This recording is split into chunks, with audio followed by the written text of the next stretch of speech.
Again, so here we have a Zero supposed to tell us that a child, a Tzara More, the Tzara More must be a man exclusively and not a father. Now, hold on. How is it possible that the Tzara More can even be a father? See, the Alvar Bosses actually states Cyrus, only the coward was his okay, remember our mission called up the entire period, but Tzara More is that period of time between starts to grow the 2 hairs until it grows in. So if you're telling me that she became pregnant, my knee fucking hurt. And she gave birth before all those years grew in. Hold on a second. You can show us the eyes of time. All that after she's pregnant and give birth. Springy. Yom Kippur. So you imagine the time that there is for Ben Sora and Laura. As long as you have watches takes 3 months, it's fully grow in. So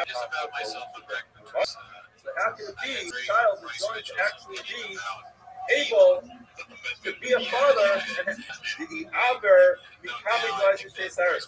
This woman became pregnant before the child was Cyrus, while he was still a child.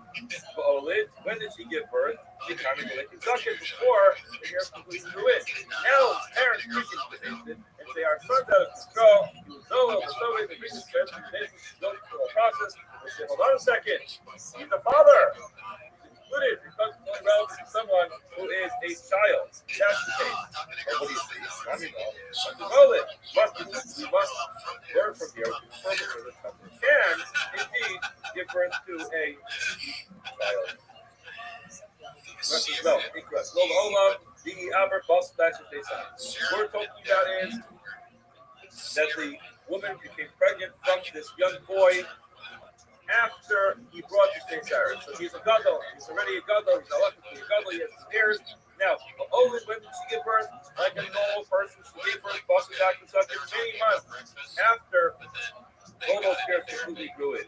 Who the Kakashi, you have the question of Christian Brothers, the entire period is 3 months. No, you misunderstood. Also, Rabbi Omar, when Rabbi came and told us that Abbas Marova, the clever Rabbi man, below Haroy Lekrosa, what he meant to say was he has to be a ben, but he can't be called the father. When is someone called the father? He's called the father as soon as the person who is pregnant is noticeably pregnant. People see a woman who's pregnant and say, oh, who's the father of the child? He's like, this is the concept. Not people to Uberzah. Where does this child come from? Now, once they say, oh, this person, father of the child, before the father, before the father, the child is actually born. So yeah, the time of the pregnancy takes place, the conception takes place after he grows 2 years. Now, when is a woman noticeably pregnant? She was no pregnant. Then, so what happened? She had to actually noticeably pregnant. So happens to 3 months. Once that happens to the month, 3 months. Now, who starts with Rob? They say, hold on a second. Whose child is this? Oh, it's that person, that boy, that Sarah Laura, that guy. Oh, well, not a bed anymore. He's the father of the child. Okay, in other words, it's going to work. Going to work, and it's possible that she's pregnant from him once she's ready. She's ready for the past. Gufa, Amr Kusadai, Amr Shafs, Call Yahweh, the Son of Mara, Amy Allah dealing with us all the days. So the Son of Mara are only 3 months old. And now we learned from Ishmael, we see over the entire subject of the doctrine. We didn't learn the 3-month period. We learned the period of 5 days. That's going to take some almost here. Mara says it's not a contradiction. You know what? We give him the best of both. It can suck it, Afghan, the Moses, and all the years grew in within 2 months. Then the halacha is already exempt. However, Mulligan for less than not such what they get is very slow. It's 3 months fast. He's also going to accept whether he gets hold on the rope from both sides, and he gets both. Yosef of Yaakov in our pockets to make the Ravina. Yaakov from our pockets said, Yosef of Amr said the following is made the Ravina for Yeshua. He said the following is made the Ravina for Yeshua. How many numbers we do Christmas Day? What's Christmas Day? Amr of Sapsai, that we led us to Shiva, to live in the first in the 7th month. Aim, Ukro, Nikar with Lucia now. Remember the fact that this tomorrow assume that there are two possible types of pregnancy. One pregnancy is a 5-month pregnancy, another pregnancy is a 7-month pregnancy. And now that when a woman gives birth in her 7th month, which is universal immunity, rather there's a type of pregnancy that finishes in 7 months. Whether or not the system is not modern day science is above my pay grade, that's what tomorrow is going to be discussed over here. Now, if that's the case, if it's a woman who can complete her pregnancy in 7 months, how would you divide the trimesters? When will those trimesters happen? Typically, it's 1 to 3, 6 to 9. But in this case, the universe after 7 months. So, when is her Uber going to be recognized? So she's pregnant. It must be, he says, the aim will be listed. Not to notice the pregnancy. There she is. Only a third. How you living, girl? 2 months and a third of a month. 2 months and a week. What's good? But he's not tonight. Over Nicholas Listen. All right. Well, I sprained my knee, which is not good. It's okay. Wait, repeat that. I sprained my knee. It's like How did you manage to do that? exactly. It was when I was praying this morning. I just like twisted it strangely, and I know I would say the same thing. Like I didn't go for a walk. I didn't go for a run. I didn't exercise. It was just I was right here, and then I twisted my knee in a strange way, and I think it's just sprained. I don't think anything's torn. I can still walk on it. I'm not like in so much pain. I need to take painkillers or something like that. But it hurts, and it's concerning to me because like knees are important to keep healthy and such. So I'm gonna do my best to just not strain it anymore, and hopefully it feels better tomorrow. But yeah, that was just like kind of came as a shock to me. So I've got that. Rabbi, it might be best to take some Tylenol to help with the inflammation, even if it's not that painful. Yeah, but then my kids are gonna have autism. No, that has nothing to do with I know. Tylenol. I know. It's perception. I know. I'm just making a joke. Yeah, you might be right. But just for the time being, I'm gonna do my best to stay off it, and we'll see how it goes. It's my non-dominant knee, but I guess you need both knees to walk and stuff. They're kind of important. Yeah, definitely. But yeah, I just twisted it, and right when I did it, sometimes I do it, and it's like, no, there's no like after pain. But this one's like, oh yeah, there's definitely some pain when I walk on it, and like when I just put weight on it, but I think it's gonna be one of those things. Did you fall onto yourself? No, Or did you just sprain it or just twist it? I just sprained it. I think I just twisted it, and yeah. So of all the things, it's generally pretty easy to do on this stream is keep my body relatively healthy from injury. But there you go. That's what happens. Anyway, so yeah, I've got that going. I have my bots going. I keep getting random ass people in here, and I check their profiles, and if they mention to me, but they have a Twitter account, that's always a good sign because it's like, how else would you have found out about me? It's one thing if we have a bunch of servers in common. It's like, oh, they saw me in one of their other servers and then they joined. But if we don't have anything in common and they just have a random Twitter account, that's a good sign for me because tells me my bots may be working. So not everybody has the courage like you had. Well, you didn't even have the courage initially when you first came in here. I remember I would be like, hey, how are you? And you were just quiet. And so there are people who do that as well, who don't talk to me. They don't know what to make of me. And plus, when they click that link, it takes them right in here. There are no like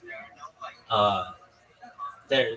Like you're about to enter blah blah blah blah blah. This is what's going on. Exactly. Or you have to sometimes, I don't know if you ever join a server where it's like you have to read through the rules, you have to tell them your location and what your favorite color is and what your gender is. I don't give a shit about any of that. Get in here and let's talk. Baby. That's how I. Yeah, I was a little. I didn't know what to expect, right? And Who would?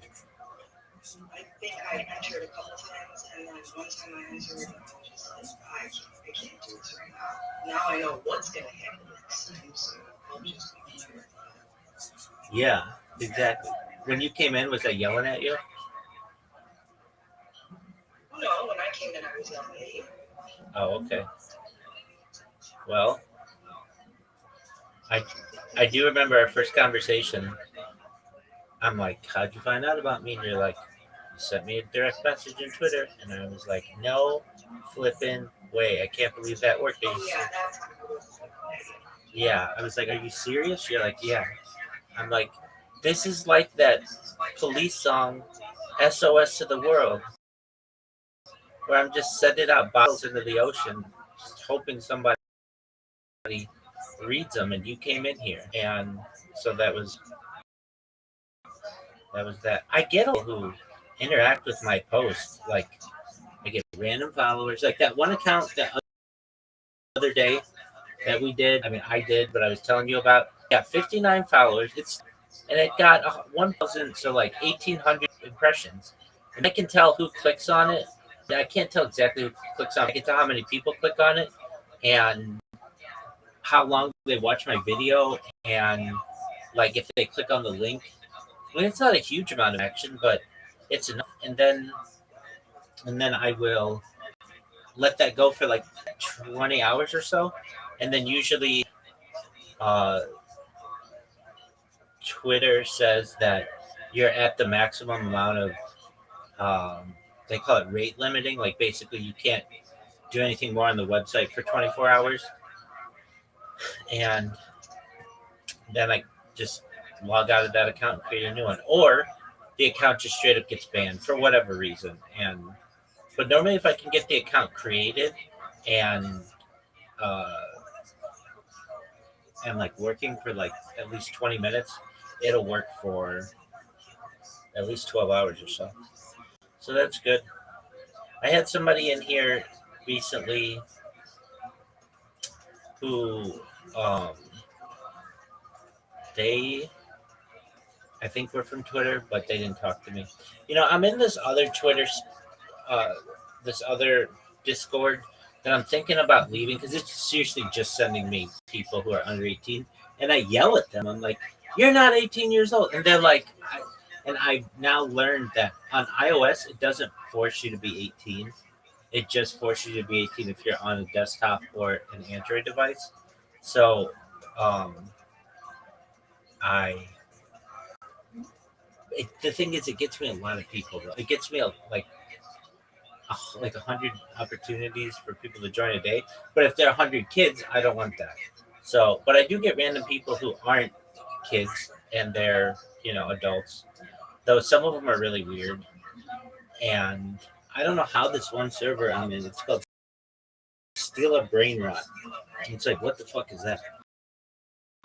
It's like from Roblox, and I don't even really know what Roblox is, but server that was launched in May, and now we're at October, and it has 6 million people in it, which tells me like they're just in the system basically to get that. Yeah.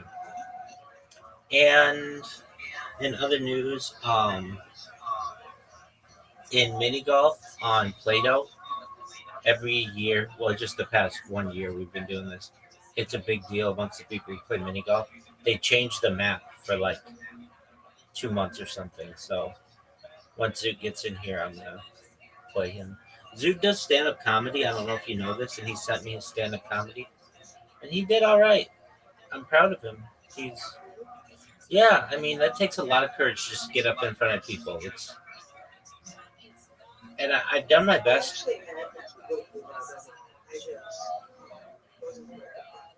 Yeah, he's got to get his wording down. He and sometimes his jokes don't make sense, but like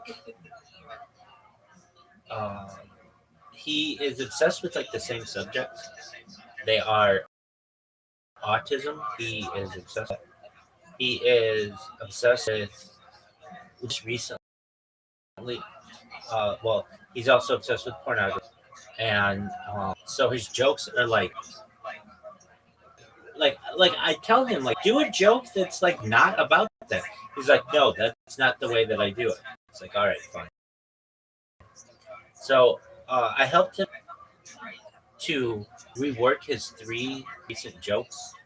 Um, he had another one that just didn't make any sense, but here they are. I don't feel badly telling you them because, but they're his jokes. But I helped him with the wording of them because the wording was could have been worked on. Now, again, these are just imagine like I gave you like three words or three subjects and you had to work them into a joke. It's like it's kind of a challenge. But okay, here we go. What's his first joke? What was it? I don't know if you all saw recently, but President Trump made the announcement that there are no documented cases of Amish with autism. Coincidentally, there were no Amish at my most recent gangbang. That's his first joke. Um, the second joke is um, pretty wild. What'd you say? No. So the second joke was I don't know if you all saw recently that Bonnie Blue made headlines for having sex with over 1,000 men within 24 hours. You know, a lot of guys might say that she's a 10, but I don't know if any of you saw some of the guys with whom she had sex, but they were very ugly. You know, I've heard of holes in one, but I've never heard of 1,000 ones in a hole. But all right, and then the final joke he had was, um,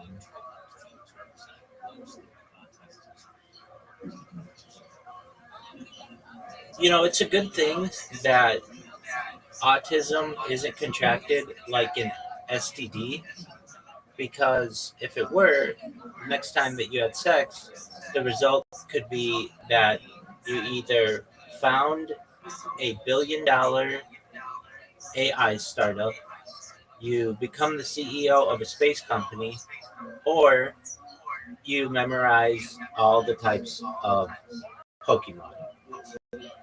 That was his joke.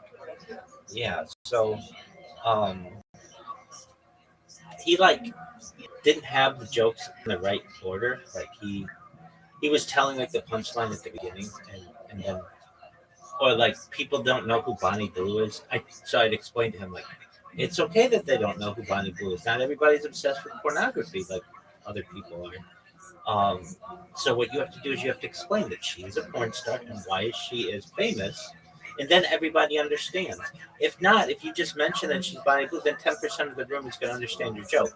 But if you say she is famed porn star who had sex with 1,000 men in 24 hours, then everybody knows what you're talking about. So um, he has the opportunity in a week to go back and do it again. And if he does well, he's going to get a paid gig. And you know, like I'm all about these stand-up comedians. I mean, it's like a lot of what I watch. And so I've done what I can to coach him, uh, to rewrite his jokes so that they make sense. Um, and you know, he doesn't really get too nervous up there, and the people laugh. Like that's really great.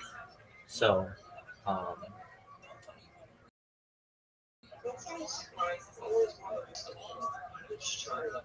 right. If I had to give him, if I had to give him any advice, he's got to get different subjects. He literally talks about the same subjects, and They're just not. I want to live to hear about transition. Yeah, um, he didn't really have them in the video that he sent me, but he did. I think that you could do the transition like, um, there weren't any Amish at my most recent gangbang. Speaking of gangbangs, I don't know if you all saw on the news, Bonnie Blue had sex with 1,000 men in 24 hours. Like, there's that transition, and then the next transition would be um, about well, his, his joke, his joke, his It's autistic. his joke was not what I said. That's more my joke, which I just I don't find the subject matter like extremely hilarious, but um, his joke is I watched a Bonnie Blue documentary, and he doesn't say this, but he's got to say, she's a porn star who had sex with 1,000 guys in 24 hours, and I didn't see any Amish people in the documentary.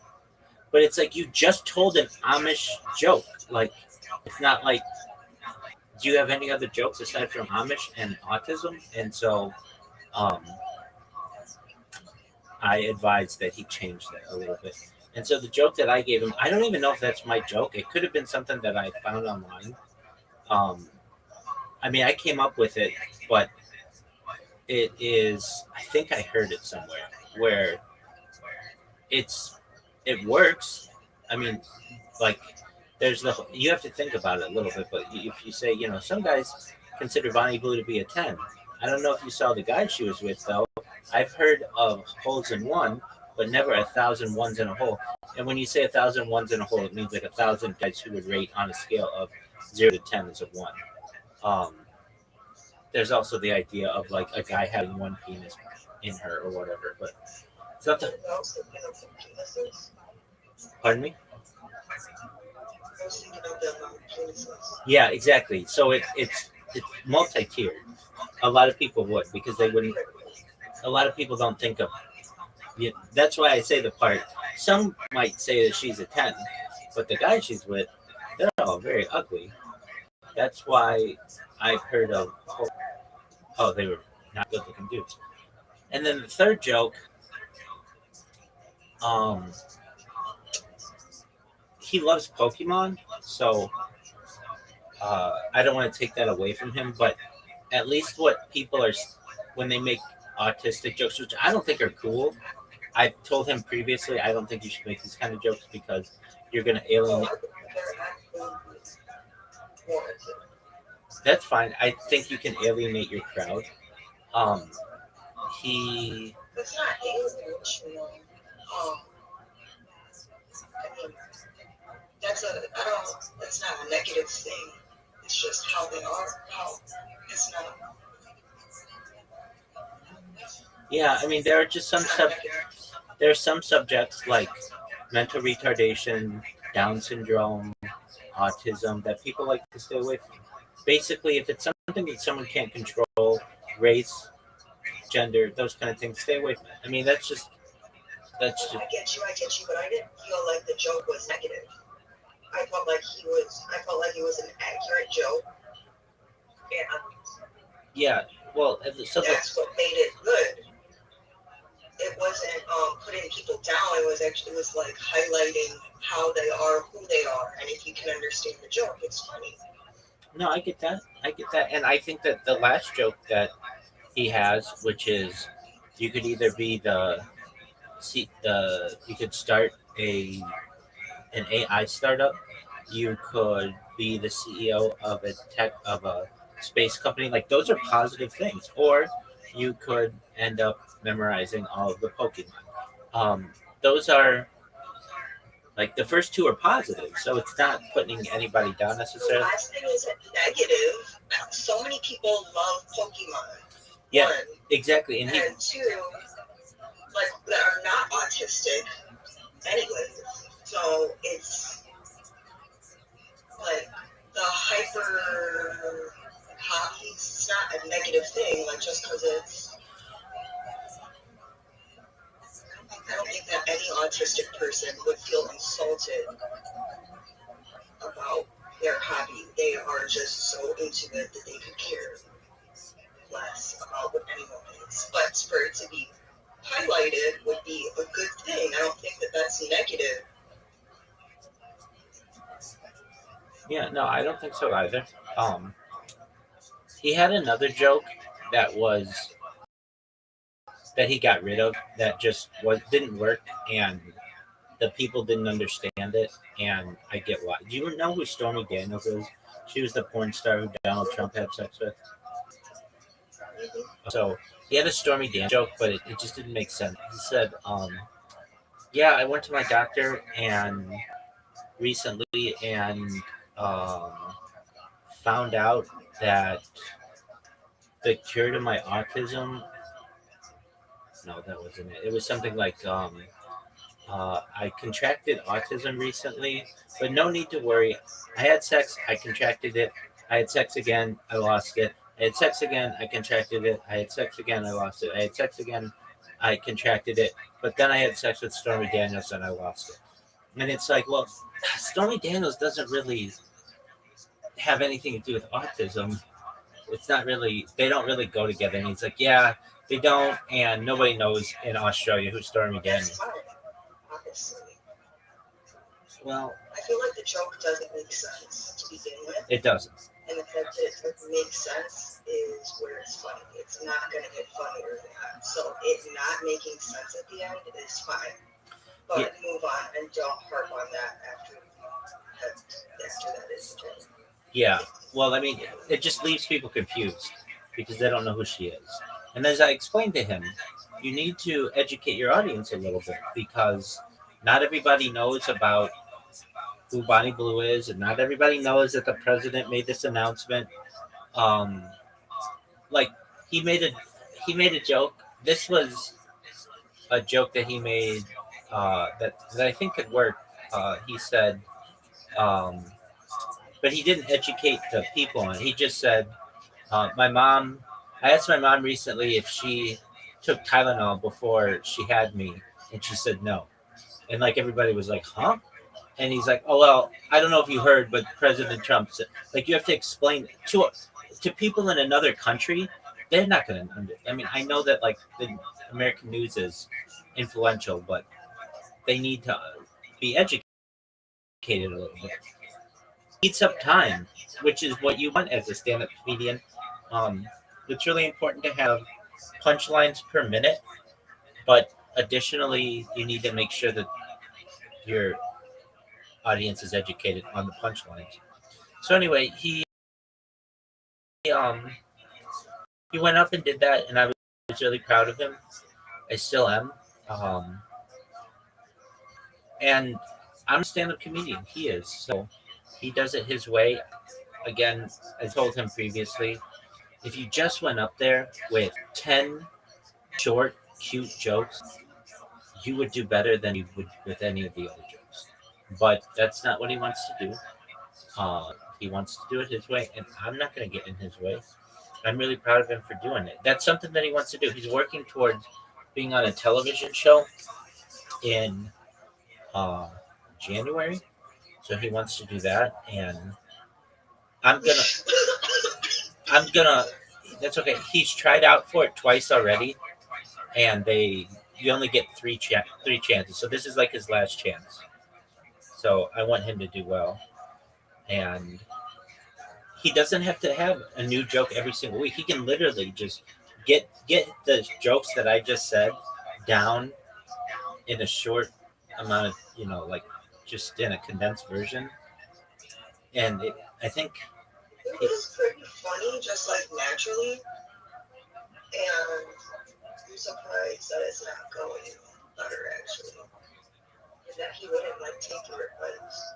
Yeah. To put more jokes this one because Exactly. I really only liked the last joke. Yeah. Or not the last joke, the last joke. I couldn't understand the last one. The last one was okay. The last one about Pokemon?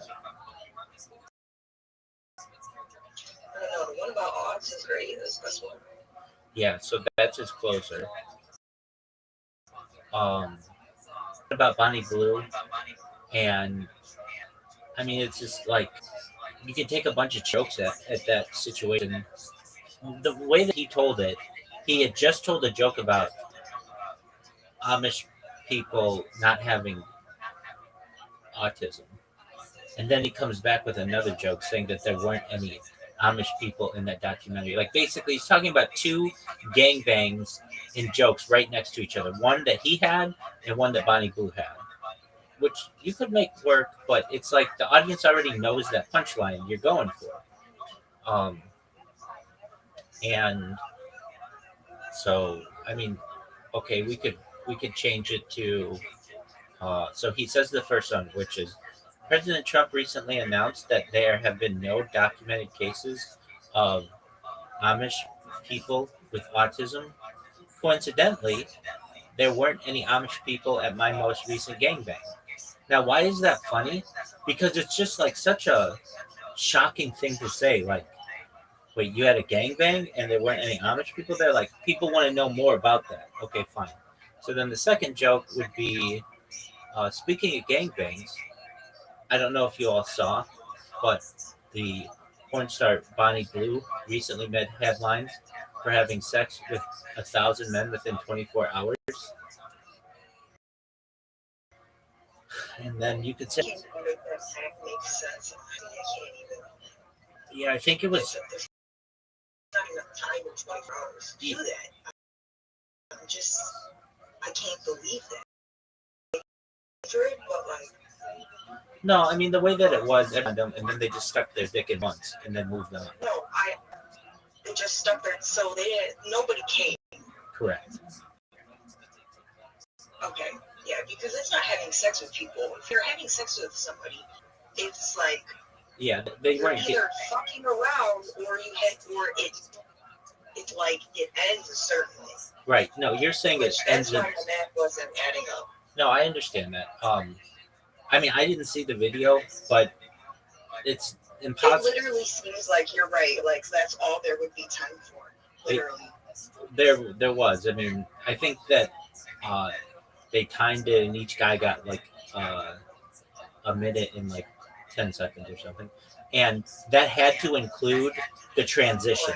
So like the guy had to have his pants down, she had to be in the position. So they all just stuck it in once.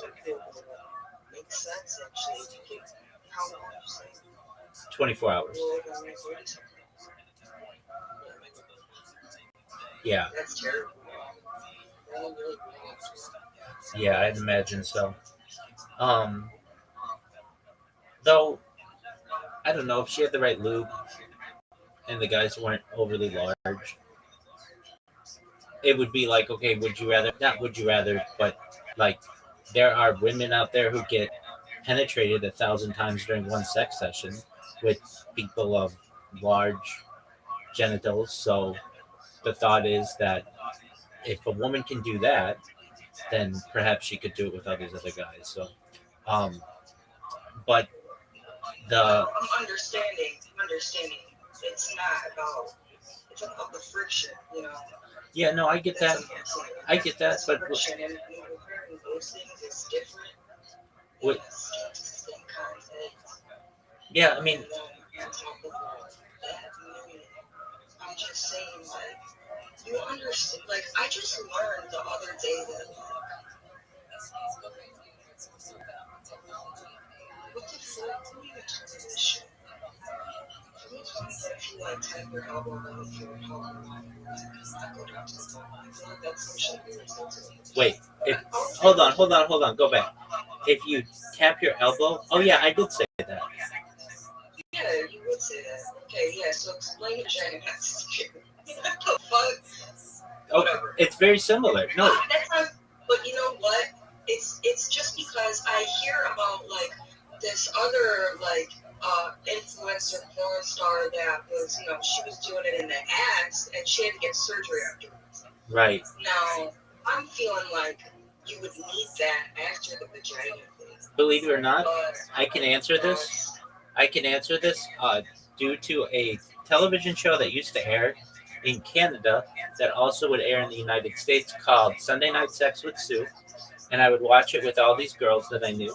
And one of the things that um, we learned is that the anus has one layer of skin, while the vaginal canal has 24 to 26 layers of skin, meaning it's much stronger than the anus is. So that would make sense that the girl who had sex, I think there's like 100 guys anally, would have to go to the hospital, but you could have sex with, quote unquote, sex with 1,000 guys vaginally and still tear through your vaginal thing.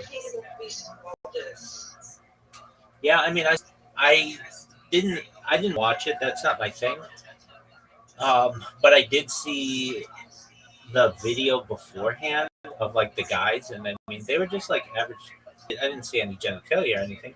They're just average sized men, so it wasn't like okay, there you go. Oh, I didn't see their faces. I just saw their bodies.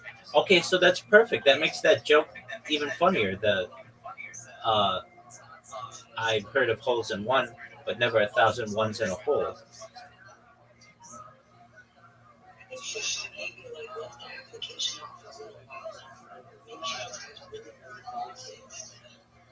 I mean, she's just trying to get famous, and can you blame her? Yeah, I'm just saying that if I was gonna do that, I'd take the time to make sure that we got some people on our work. Shit's gonna be worth my fucking time. I'm not about to. This is no mercy for whatever. I'm casting a movie alone.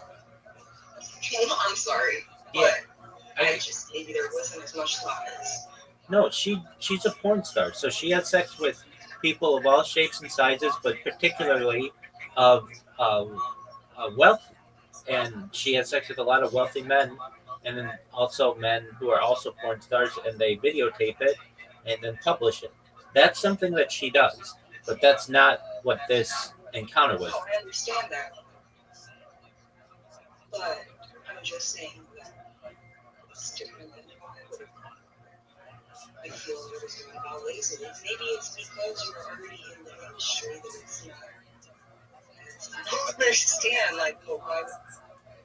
Yeah, I don't know. I feel like again, too, if you were like, if you wanted to just watch it, you would probably. I don't know. I,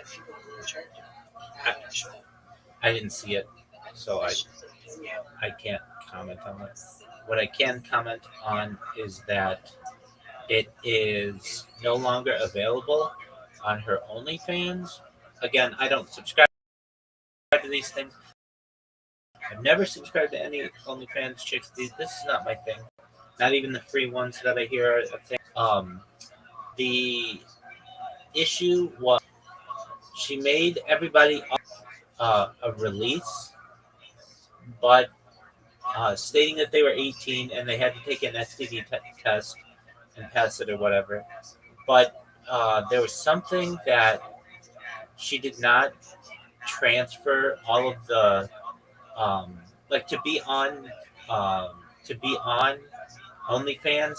You have to have consent from all of the people to be on OnlyFans, and I don't know if they all gave their consent to be on OnlyFans. I think it was probably like OnlyFans didn't necessarily want that content on their webpage or on their their platform. I'm not sure.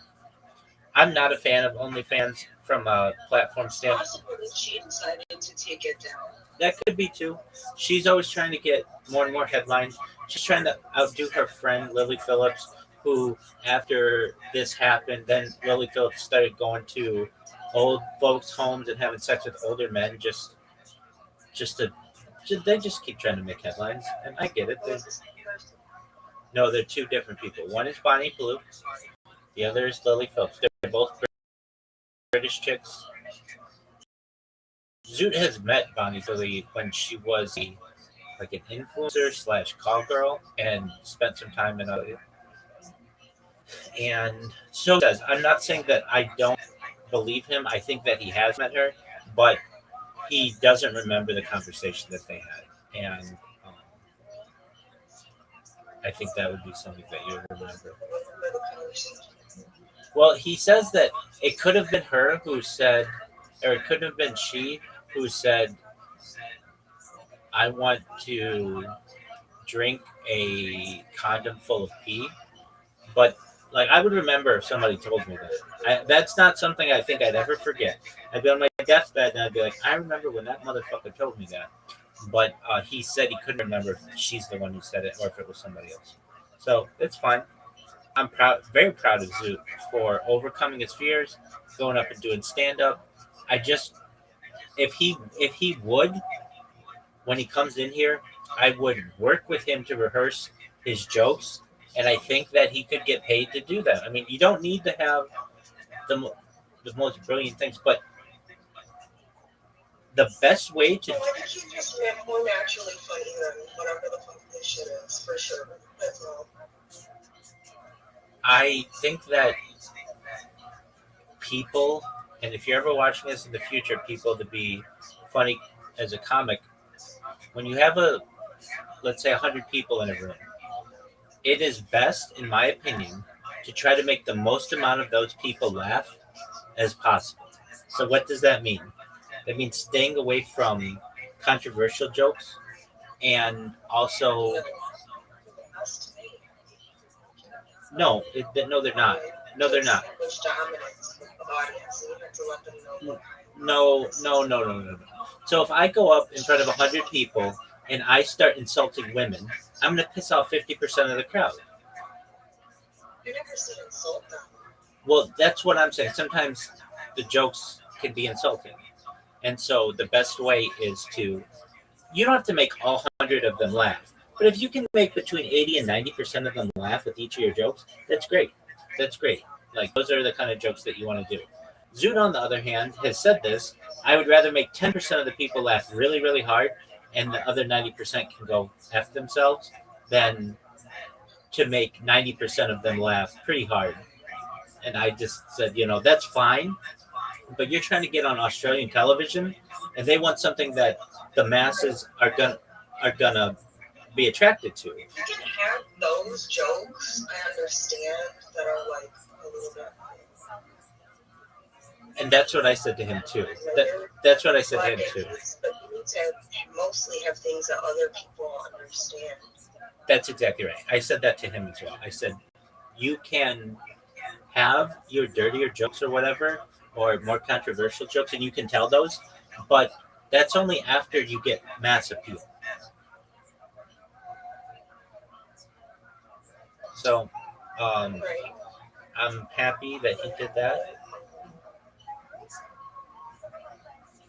Yeah, I'm jealous. Okay. Why don't you go to Zany's and go do I think they have a Monday.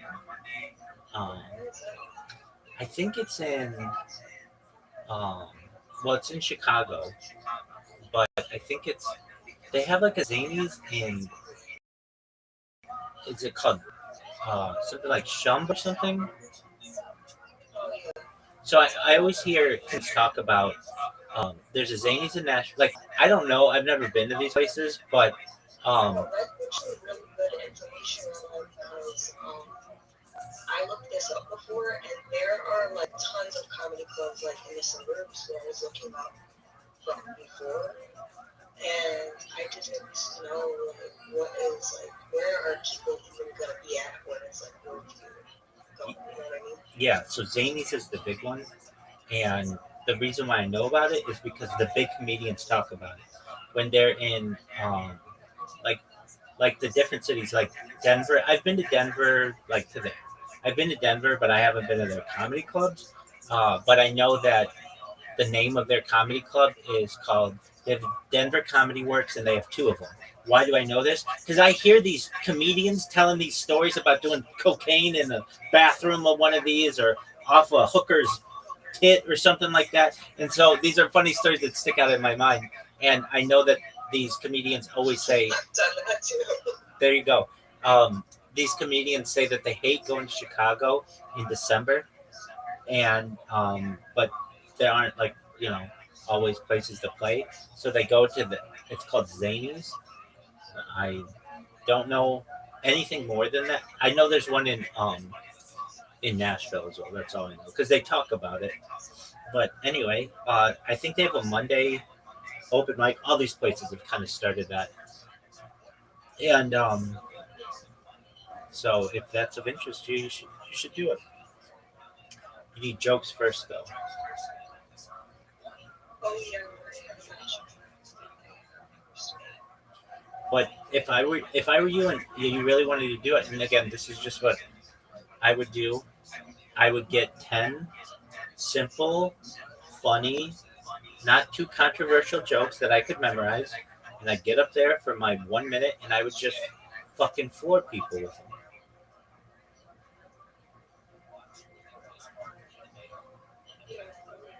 Yeah.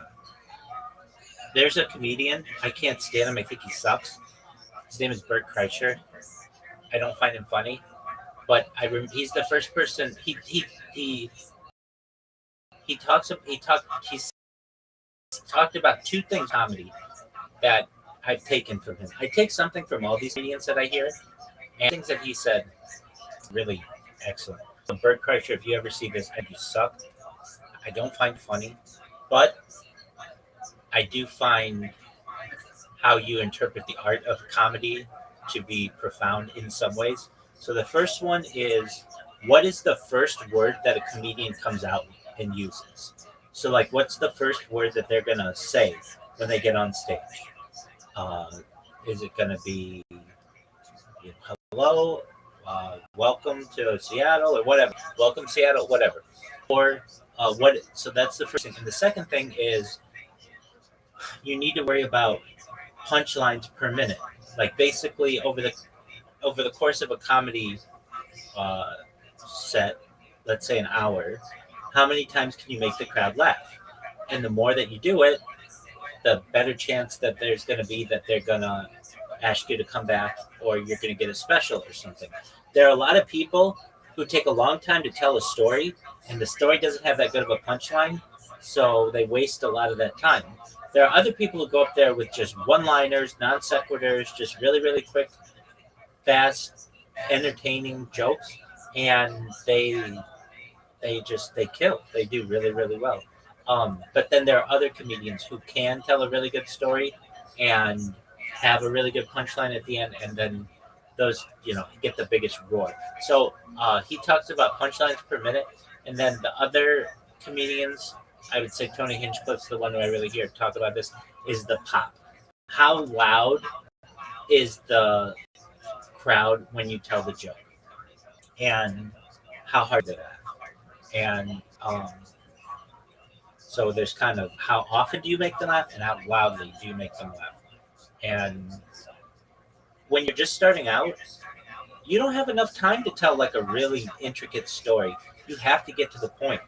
And so it's about word economy, and you have to just be really, really short and just nail your jokes. And if you can have a theme, that's all the better. But anyway, I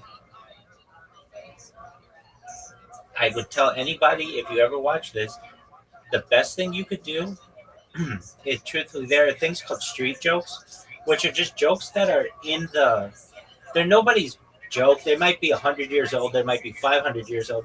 They're just like jokes that people make and nobody owns.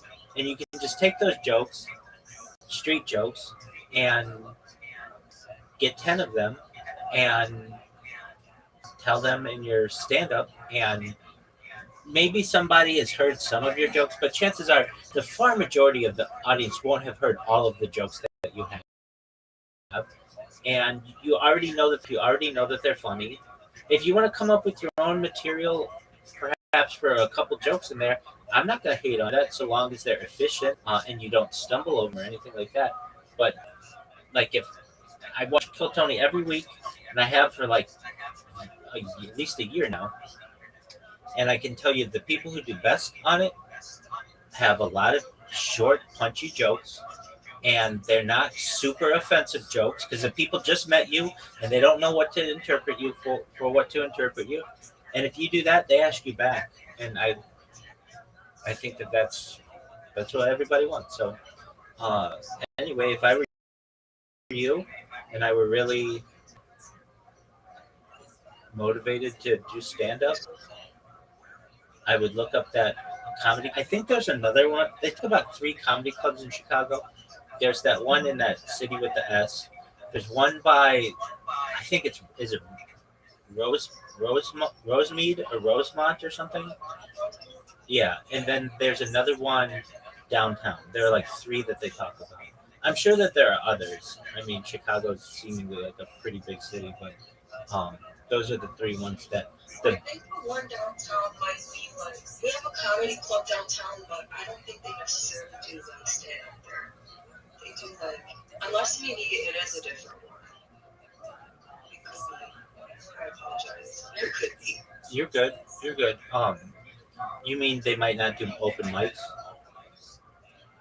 Right, and the one that I'm familiar with, the comedy club downtown, it's like more structured. They don't do that type of comedy. However, they may have another comedy club aside from that that does, obviously, because I'm telling you that I don't know where they're at. Right. Um, and then there's Second City, which is its own deal. But I mean, if you're Yeah, good, that's the one where they don't do that. right? No, and I wouldn't expect them to. But if you're good, like if you did well at the comedy club, then that's an option. We have called Upright Citizens Brigade, and it's like the Second City, but for LA. And it's weird. I don't know. I don't. All I know about Second City is that it's named that. It's named that because it's like back in the day, that city was like the second biggest in the United States, and then also like really big people have come out of there, like John Belushi and Dan Aykroyd and people like that. Chris Farley, I think, or maybe not him, but like that. And then, um, but at least with the Upright Citizens Brigade, they charge you to be part of it. It's like going to college basically. So you can get scholarships to go there. Um, I don't know how good that is, but anyway, if you were good, that's something that. And then everybody wants to get to Saturday Night Live. That's like the ultimate comedy show. Do you know who Cam Patterson is? We've watched him a bunch on Kill Tony. He's the young African American guy who's got like a real deep voice and like dreadlocks. Not dreadlocks. He doesn't have dreadlocks, but he has like a fro. Anyway, he was announced that he's moving from Kill Tony to Saturday Night Live. He's the first person to ever go from Kill Tony to anything really big. So that's huge. He's really controversial. So like Saturday Night Live is like really liberal, and he's like really um, he like makes fun. Yeah, exactly. All he's got to do is read off those cue cards. You're exactly right. But that's really cool that we. I mean, like I remember his first episode where people were like, "You're going to be a star," and there have been people who said on there that you're going to be on Saturday Night Live someday, and you know that's kind of the goal. Yeah, exactly. Um, Well, that's pretty cool. I mean, it shows you how much exposure you can get. exactly, and that's why all these people have moved to Austin to do this. Um, now, here's a surprising thing: Saturday Night Live does not pay that well. I always thought it paid like millions of dollars. I mean, what do I know? Like, I don't. I'm not looking at their contracts, but no, it pays between $100,000 and $200,000 a year, which is good money. But you have to understand that that's only for like half the year of work, and then you have to live in New York City, which is very expensive. So it's basically just uh, just pays. That's low. It is very low Television. for being on television. But Exactly. I think for most of those people, that's like just one of many gigs. So, I mean, Exactly. different circumstances we're looking at right now. Exactly. People that's like does the same and he can make money otherwise. I mean, if he's on Saturday Night Live, he can probably do like a Netflix special or something. Well, exactly. He's already been in 2 movies. He's in a Kevin Hart movie, and then also a David Spade movie. So like he's already starting that. But yeah, basically like Lorne Michaels, the executive producer uh, of Saturday Night Live, he's been doing it for like 50 years, and basically he doesn't have the budget to pay people what they probably deserve because of NBC and everything. So uh, basically, it's like a stepping stone before you start doing biggies, and then you become Adam Sandler and Will Ferrell and those kinds of people. Um, but I always thought it was interesting. Like they would be like, "Oh, so and so's leaving Saturday Night Live," and I would think, "Why would you ever want to leave Saturday Night Live?" But it's because they don't pay that well, and you could be making a lot more money in LA shooting a movie than you can doing some little skit on Weekend Update or whatever. So I always found that to be really interesting of that show. I've watched Saturday Night Live at times more. I mean, like I haven't watched it in years, but it's still like a huge part of like American society. Here's something else that I learned. I just looked this up a couple of days ago. Um, if you take the Tonight Show with Jimmy Fallon, well, let's just talk about that show. That show loses $50 million a year, like a huge amount. It loses money. And it's like, why would you have a television show on that loses money? And how can't you make that show work? There's nothing else on at, you know, that time of the night. I mean, maybe like there's like Colbert and like Jimmy Fallon or Jimmy Kimmel or whatever. But like, you would think that those shows made a lot of money. So I looked it up. Believe it or not, this was like almost 10 years ago now. Do you know who Johnny Carson was? Okay, so Johnny Carson's the guy who made the Tonight Show really big. And do you know who Jay Leno is? Yeah. So the guy who had the Tonight Show before Jay Leno, his name is Johnny Carson, and he did the Tonight Show for like 30 years. And yeah, exactly. And believe it or not, he had a personal bartender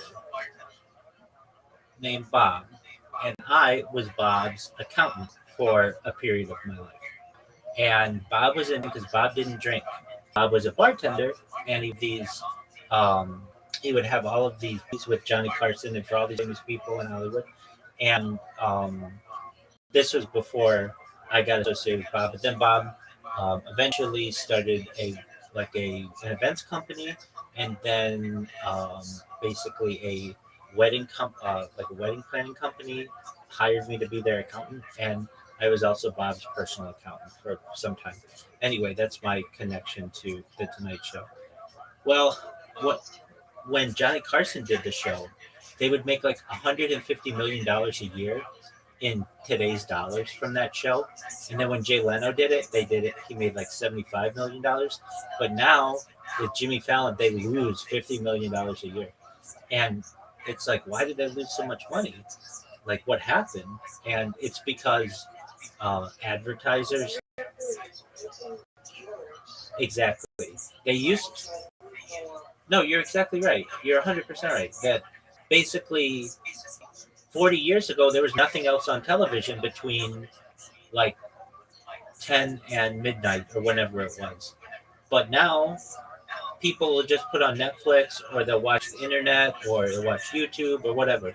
So the amount of eyeballs that are on there. So they're actually going to change, I've heard, the Tonight Show to no longer be 5 nights a week.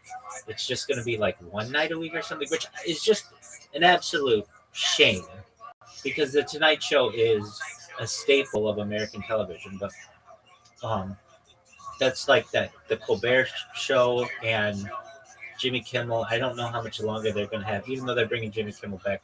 I think it's going to be probably just. I don't think it'll be forever. And even like Seth Meyers is. Seth Meyers is going to have Taylor Swift on.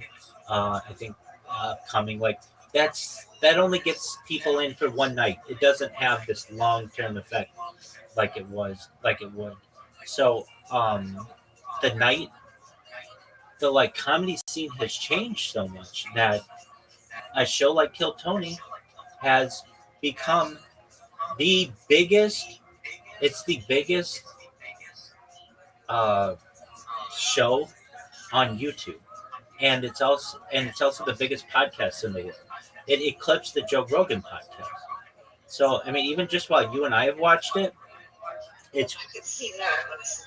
it's grown to the point where it's now it's huge. And the interesting thing about it is, if you watch it from beginning to end, it's not really that funny. I mean, a lot of people go up there and just bomb, but it's the idea that it's like The layout of the show is really nice, though. It's not too serious. exactly. It's freaking raw comedy from like nobody. That's what makes it so good. Exactly. It's like that show like America's Got Talent, or American whatever, like one of those shows that is like a what do you call those shows? Variety, not just a variety show, but a talent show.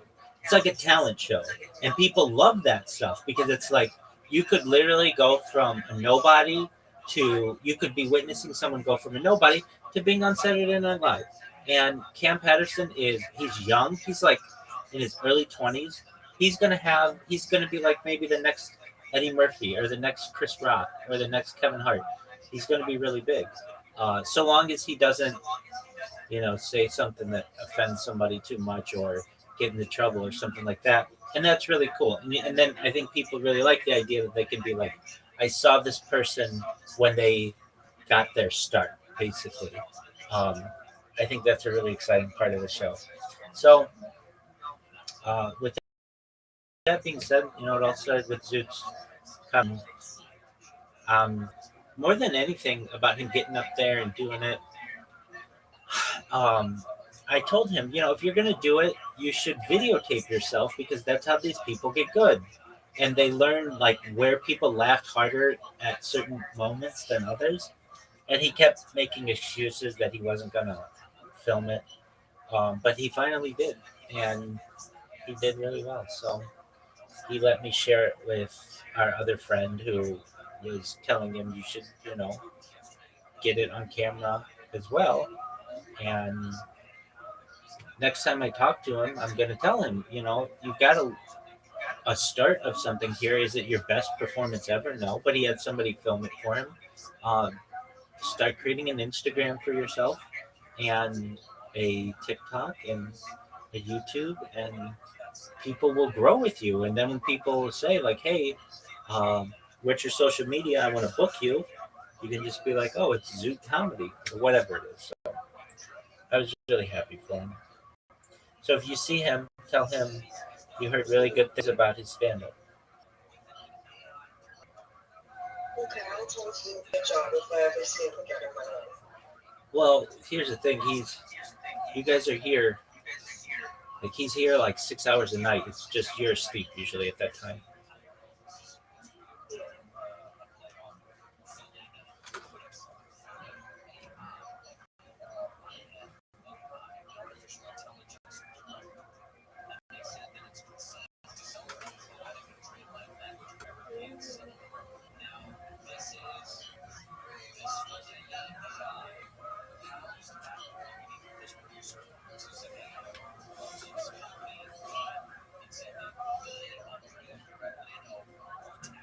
Tell me that you great notice is what pregnant after a shlish, after a third of the way there, let's listen out. Lumali Gimel, why do we have to wait 3 months? But the trade with Tulsa Sagi, 2 months and a third, that should be enough. In other words, it's be enough. That's a third of the way we're talking. See? And it's noticeable. In other words, she gets told it as a potential bestseller Laura. Look at this woman. If she's not pregnant, you say, okay, you're eligible. If she is pregnant, then he won't be eligible. But for her, it's going to be a much earlier time. The fact that we don't do that means it's kind of. I'm Malay, he said no. Olam, Emalaf, we'll make this give out. Yes, you will become noticeably pregnant a third of the way through, which is 2 months and a third of a month. However, it's no muscle legal. You go after the majority. Most women do not give birth after 7 months. I'm real committed, British. I'm a little, you need to brush your teeth. Hold on a second. You're about to kill this Ben-Sora Laura. You're assuming that his wife, this woman, is going to be. Bottom line is that because you're assuming she's not pregnant, but we actually Look at Tango. That's over here. I'll do my best. Torah teaches us that a shach to A to B to A to be so before that one of the jobs of an adjudicating basin is to try to save the potential conflict in this place, in this case. The Adam and Zilba Saruba, basically job is to find a decision for Misa. And now you're saying, go after the guard and put the guy to death. That's not how it works. I grew up to make Ravina, and they came back to Ravina. Remember, like, yes, this is the function of Zilba Saruba. Do we not go after the guard? I'll prove to you that we do. But now, it says in the Mishnah, after all this time, it causes comfort to tell us. He was testifying in the capital case, and he says, what happened on the second day of the month? That's the Gibbo. The other one, of Salate Yusuf Kayemet, who do not qualify their ages just by virtue of the fact that they have contradicting months of the days of the month. Sorry. This guy got the memo that the previous month was extended. The other person does not know that it was extended. Therefore, they're both referring to the same incident at the same time. But their calendar and their days, I think one of them got the memo that was meant today, the previous month, the other one did not. So he's like that when if you're just trying to come to capital cases, you do not go majority in the honey dot from the side of the that which you still come out to the other. Let's just say we don't go after the majority. And what will we say? They are just simply being not against each other. LOL. In other words, they're practicing each other. We shouldn't cross that for either. LOL. We must say we go after the majority. And what does that mean? As you can tell, the word the Yarcha. Not everyone has an app on their phone to get them even today. And therefore, some people who are very common went around town. We asked people what date is it. One guy said it is the second of the month. Another guy said it's the third of the month. And eventually, sometime during the month, people figured it out. But it was very common to make this mistake. And the majority of people would make that mistake, and that would be fine. Clearly, you go after it. Omar, Rabbi Yirmi, just the Afana Mishnah. We also learned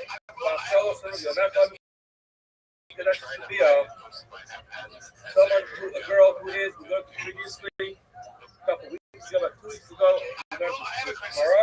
It says, a girl who is 3 years old in one day, your year, time, your intimate with Bia, it is a complex halachic Bia. You can be married with the Bia, while Yavon Kana is a legal marriage takes place, then she is officially married to the other 11 6. If she's married to someone has been intimate with her, then the halacha is the time basis Thomas Boila, the time Mishka with the Elyon. And if somebody is going to be blowing her walking in Nida, then the Tumah, as we explained last time, has a very strict level of Tumah to the top of the Elyon. Even if you don't actually touch it, the person actually becomes Tumah, and he can do Tumah other things. This is the Kohen. If you is married to a Kohen, we'll call it the Tumah. This is the relevant one here. If any one of the disqualified people are into it, they're possible because disqualified people. Now, in Yo. How are you? Go fuck yourself. I don't want to talk to you anyway. They will be put to death for being into it. Child, but if anyone is the arise, they are going to be science. Visa. Why? Because they had full-fledged via with the horizon. How you living? What's good, Sky Gandhi? Hello. How'd you find out, Sky Windy? How'd you find out about me?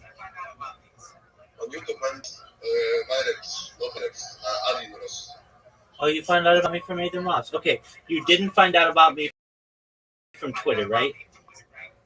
Yeah, you see description. You have a lot of info in description. I don't see it. No, I know. Did you find out about me from Twitter? No. From Discord, from Adios. Okay, excellent. Do you mind if I tell you about myself, big man? Yes, please. I'm from Poland. Greetings. Salam alaikum. Excellent. You're from Poland? Yes. Okay, excellent. Alaikum shalom. Okay, so we've got.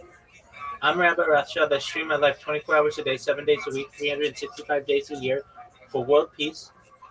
I've been doing so for more than 3.5 years, going back to the pandemic. We've seen the death of a queen, the birth of AI, the coronation of a king, and everything in between. If you weren't aware, the But economy. what are you doing in life? Are you doing some job or are you sitting in the home? I generally entertain people in here. We watch a lot of entertainment. I don't need to work. I have worked on the stream though. For the first year I streamed, but I made enough. I'm a certified project management professional. I've launched apps on the App Store and Google Play, and that has allowed me to have some financial independence. So I stream my life live on like 22 different YouTube streams simultaneously. Have you ever seen the movie The Truman Show or the television show Big Brother, Sky Wendy? Not yet. But how do you live? For what do you have money for living when you not working? Well, I just told you I'm a certified project management professional. I've launched apps on the App Store and Google Play, which has allowed me some financial independence.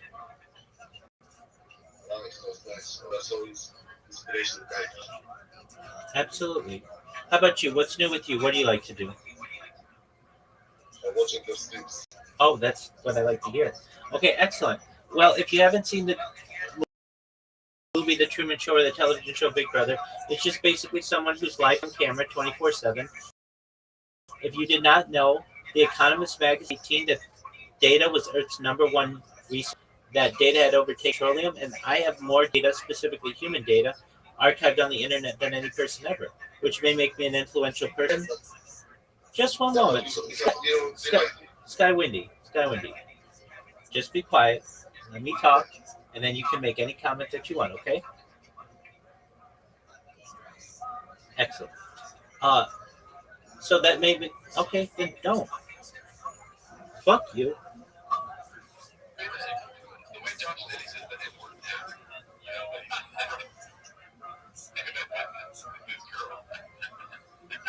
Yeah, I mean, it comes off so strange. It's one thing you say something like, you don't like gay people, then you're like, and I like the white players.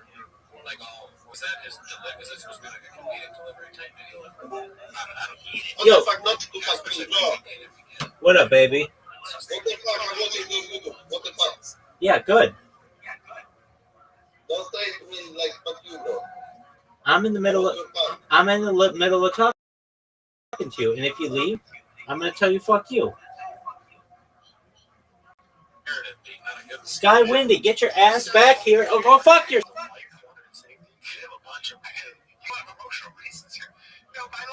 I just like this guy's like, nah, man, I'm tired.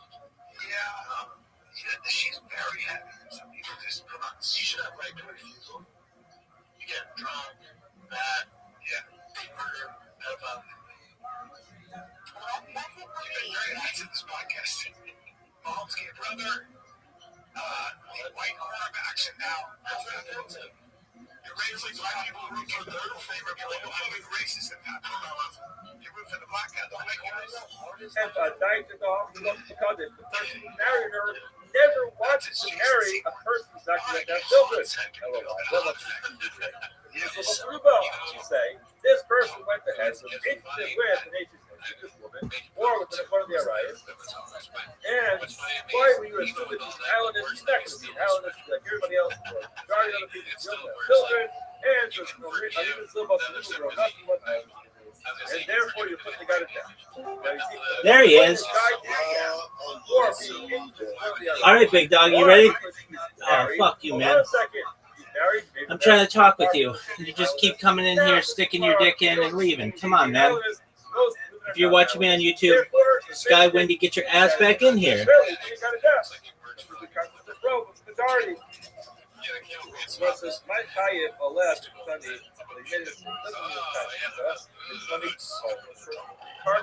Sky Windy. There he is. How you living, baby? Hello. Alaikum salam. All right, can I finish telling you what I want to tell you? Excellent.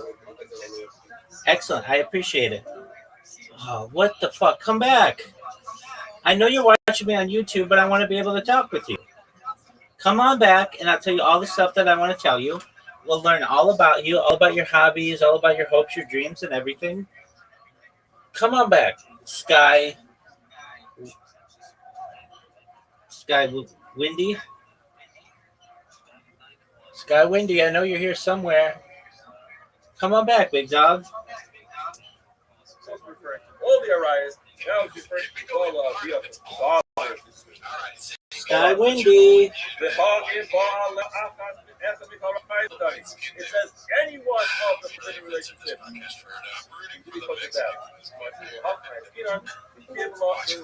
Yo, go fuck yourself. Nobody want to talk to you anyway. Love her so much that he said, even if it turns out you're an Allenist, I'm going to keep you as wife. In such a case, even if it turns out to be an Allenist, I'm still going to put the again, we do see that we do not have a riot. We would go after Roe.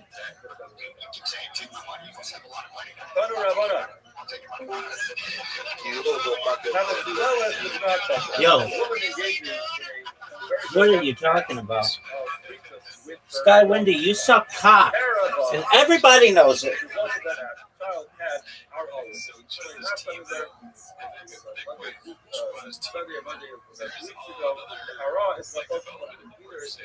Contact or is the initial penetration. So it's not a full via, it's off the via, but it's the first part of the via, which is soft. So the woman has this intimate relationship with her son, her child, of what's called a family over him, possible, Mina, Huna, becomes prophet, Huna, Zona, but it's still not clear, the soul says that she's still going to be talking about Huna, watching her child. Over here, Ray, Rabbi, Barna, here, and son Robert, many said the following. Amro kiss with the Amri law, or a kiss to Amro Seiri, Katos gets exactly on the split. Some say that it was Rothschild, the son of Rabbi, Barna, mainly in the name of Vista, and some say it's Vista, who said in the name of Seiri, that October, but everyone, both Kitari and Vista, agree that the meditation son of Yom Hathad should be also Via. Everyone agrees that this child is something that in this case was 9 years old in one day. His Via is a Via, and yet qualify his mother as a Zona. If the child was less than 8 years old, then the other Via would agree. No, I'm not going to ban you. I like you. Young child like that cannot have Good. I love you, Sky Windy. I want the best for you. Learn from previous generations. In other words, we're able to find. You love me. I love you. An 8-year-old child had a baby, and we'll say, even though nowadays our science what happened previously? Big dog. What happened previously, we're going to assume that it is a Dia nowadays as well. Still Savri, but still says, look, I mean, we cannot learn from previous generations. The rest of today's Amud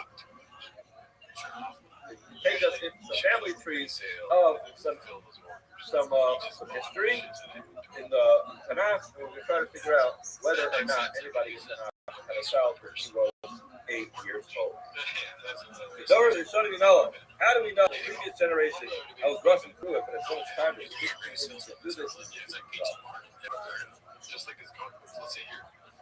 How do we know that those Rishonim had children when they were 8 years old? We know the Olin. If you want to suggest, you just say the Testament Pasuk, go to a number of these Pasukim, and we'll try to explain exactly what everything means to get everything straight. Hello, Zo Sheba. This woman is Bathsheba. Bas Eliam Ishis Uriah Hakik. So let's just get this clear over here. Number one, you have Bathsheba, who is the daughter of Eliam. Let's get them in our families. Bathsheba is the daughter of Eliam. Ashes to Eliam. It also says the Eliam and Achitophel. Eliam was the son of Achitophel. See now, Bathsheba, son of Eliam, son of Achitophel, Agiloni. Siva Yisrach Yad Nasser and Avi, Yikra Shmo Yedidya. And essentially, as Nasser and Avi, he called him Yedidya. Before Hashem, because of Hashem. And who is he referring to? That was Shlomo Hamelech. Shlomo Hamelech was the great grandson of Achitophel, right? So, Leon, Sheba, and Shlomo Hamelech. Because of the prophet, Idealish was saying Yamin at the end of 2 years when he goes to Marcella. And they were kind of chasing after Absalom Barak. Absalom ran away. The Yelish is Shula. When you some is different for years. Siv says the Yeshev Absalom Yisrael. Absalom settled in Yisrael. The sign of 2 years. Now Melech will rise not to the king. Now it says Siv he gets the in the 40 years. Yomer Absalom Elamelech El Shalom as the Darius turned out to go forward and Dilla said, the Sid that he took the Rothschild will not he wanted to help him achieve the plan. And he realized his plan was not working. But Yaakov was Tamar, as a Tamar, he ultimately saddled up to his donkey. But Yaakov basically went to his house, now, getting all this straight, that was a little story that happened with the rebellion of Shalom, and now what happened is he ended up committing suicide. When was it? It says, people of blood and Mirbo. No, fuck. How are you, Big Dog? We're not going to live half of a What up, baby? typical lifespan of a person. Is 7. I support world peace. 70 years. So person whose belly's like this won't live even half. I support world peace. That means he won't live until 35. We learned most Muslims, this is like all the years of Zoe, Rabbi, and Rabbi. He only lived 34 years. It's not the Tofel, years of Achitophel, Einam, Elah, plus Michelle. Only 34 years. Remember, Achitophel was the great grandfather of Shlomo Hamelech, and he died when he was 36 years old. That comes out. All the years, so Achitophel, Einam, Elah, plus Michelle, were only 33 years. Kama Havilu, Kama were they? Plus in the clock. You have 33 years. Sal Sheva, the heavy Shlomo. Shlomo Hamelech was 7 years at the time of the death. You have to take away 7 years. Now what he left with? They take 30. You take 33, you're going to minus the 7, then you're up to 26. So you have, in 26 years, all these generations were born. Now, you have to subtract another 2 shni with plus the Hebrew for the 3 pregnancies. Now, why is that 2 years? Rashi has the spring just not exactly approximately 2 years. So Chad turns out the 26 years minus 2 years. It turns out everyone was born. All these generations were born in 24 years. 24 divided by 3 is going to give you 8 plus 8 of your father when their father is 1 years old. Versus, hold on, that's not right. Catch in 24 divided by 3. Still much more by the maybe 2 of them were born when the father was a 9-year-old, 7-year-old. And it could produce a child. Bathsheba, remember, the female included in the story. Only Bathsheba, she's a child, she could do the person. Why? Because the Safari, women are more healthy than men. Therefore, women will give birth when she is only the age less than 9, but the boy has to be 9 years old. Hey, now, why the Hahavu of Lad a Kara? Part of the story was that this older child that turned out that she's sure had a child. Yes, and therefore got the off. And what's the big deal? He's 9 years old. Okay, hello, where we have arrived at 8-year-old birth, Ayla told the Terra, these are the offspring of Terah. He had Terah holding this Avram. Terah was Avram's father. Who else's father? He was Nachor's father. That's Haran. Terah had Terah. It tells us Terah had Avram, Nachor, and Haran. Now the Avram Gadol Nachor Shana. Avram was older than Nachor by 1 year. The Nachor Gadol Haran. Now Nachor was the year of Haran. And so Avram Gadol stays over the Haran. Avram must have been 2 years older than Haran. You got Avram the Nachor and Nachor. Avram and Nachor both got married. Who did Avram marry? Sarai. We assume that Sarai and Yiska are the same person. Who's Yiska? Yiska's Haran's daughter. He married Yiska. Yiska is Sarah. Yiska was Sarah. Beloved, why was she referred to as Yiska? The self-representation. It was to see with the divine vision and representation. And that's what it says. Oh, after Torah, I left the Torah, that's why I said to Avram, this is what I tell you. Why do you think first the prophecy? The Rabbi, he was Yiska is Yiska, that's Yoga, everyone was gave it to now, it's that here. Avram fell on his face and he started to laugh. You ever believe what he said in his heart? Oh, but here, I'm telling you. Oh, and the oh, now, how much Avram and Sarah? How much older Avram and Sarah he was as her snakes? And years. We're talking Yahuwah, Tartin, snitch, and younger than her father. How much was Haran younger than Avram? 2 years. 2 years difference. Comes out. Older Haran and Sarah. When did Haran have Sarah? Again, she's from Avram. Avram still, and there was a 10-year difference there. Turns out, he birthed Sarah when he was 8 years old. The time he old. Where she go? Hold on. You're making a mistake. You're automatically assuming that Avram was older than Haran. He was younger than his brother. There are some questions about the Torah is but Avram first because he was much older. There are some questions. You see that sometimes, like the apostles who throughout there are some questions, you sometimes put children not in order of age, but in order of their wisdom, but not from the fifth. Noah, after 500 years, but Yoel Noah and Sam from the second. And his young age of 500 years, he gave birth to his sons, Shem, Ham, and Japheth. Shem Gadol was Haran. Shem was older than Ham by 1 year. Ham Gadol Japheth, Shana, and Ham was older than Japheth by 1 year. The will come down to the Shem Gadol Japheth Satan. Turns out the Shem is older than Japheth. Hold that in your head for a minute. Good still tells us. 100 years after he had a children, after the novel started. These are the children of Shem.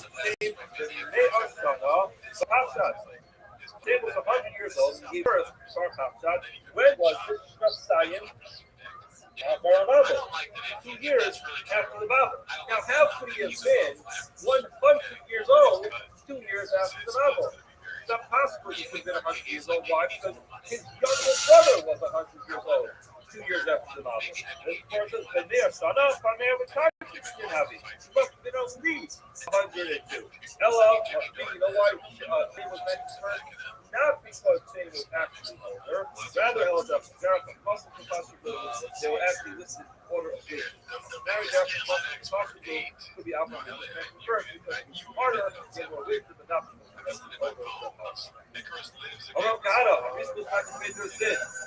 said this in front of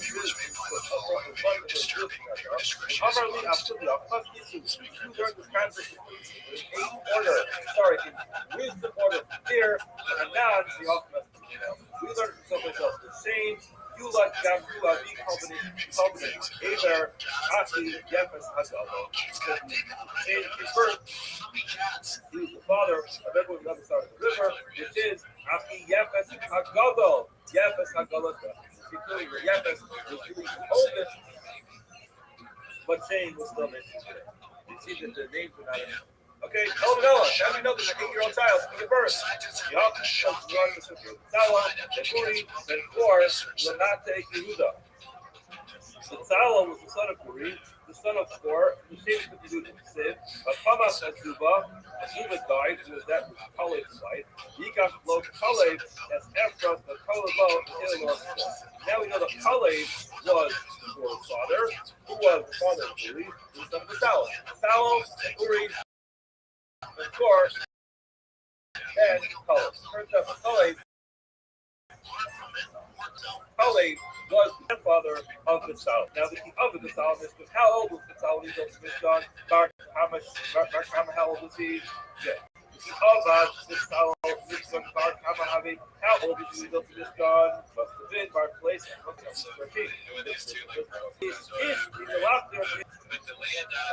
The person has to be an ish, the adult, to be able to build it. It's not even learned in a Bryce. Sada Rishona also most of the first year, most of them. Shlia, the second year, after they were in the midbar, they built the Mishkan. Yeah, Sada Rishona, the first year, after most of the Mishkan. Shlia Haken the Mishkan. He actually put it up. The Salah Paraglin extended the Paraglin during the second year that they were out of the sky in the midbar. Which is the second pasuk. Ben Arba'im Shana, Anochi the Salah Moshe Eved Hashem. This is referring to how old Kalev was when he was sent to Meraglim. He went as one of Meraglim. He was 40 years. He was sent as one of Meraglim. Now, today, behold, I am Ben Kames 85 years old. They'll say to them, turns out, our boy, it was 40 years. Tzala basically, subtract 14 years, that would be Tzala. For Tzala to be born. Possibly that's the shit. We left this 26 years. Tzala Tarki plus his years. Take out 2 years older pregnancies. Turns out, turns out that whole family of Kalev, Tzala, Uri, Kalev, to Kor, Uri, and Bezalel also played 24 years. So now we know that's the 8-year-old Zebedee. That's another 8-year-old. So further than Mishnah, Bengalabah, and so the mother is going to relevant to the male child. Now, Tanya, other things, the truth is, if they it would be perfectly appropriate for a female to be a Ben Torah who's a Mora just like his son. Why is that called Mitzri? That's called Avera. Everyone's going to be readily available for her to Avera. Get to after herself. But as Rashi says, the law of the Soba, the Kakusa, there's going to be only thing which is really a child. So, but the Lord says to Yehuda, and that's just our instruction, our Galas, our Ragnas, our reason of every school. Yet, if the whole idea of Ben Torah is, that ultimately this person can be a disaster if she's alive. Look at her. She's already acting like this. What's going to happen? She can end up being a major stumbling block to more than any has. But still, Ella Xeris constantly mostly teaches us then below that. The concept of the Torah Mora is only relevant to the rebellious and wayward son, but not relevant to the daughter, even though you might think it should be just as relevant to the daughter. When they said to be relevant to the daughter, have a wonderful. They come out, they're going to take your living right? They come out and take your mom with it. I hear it. Mom and the son. Yeah! That's the door right there.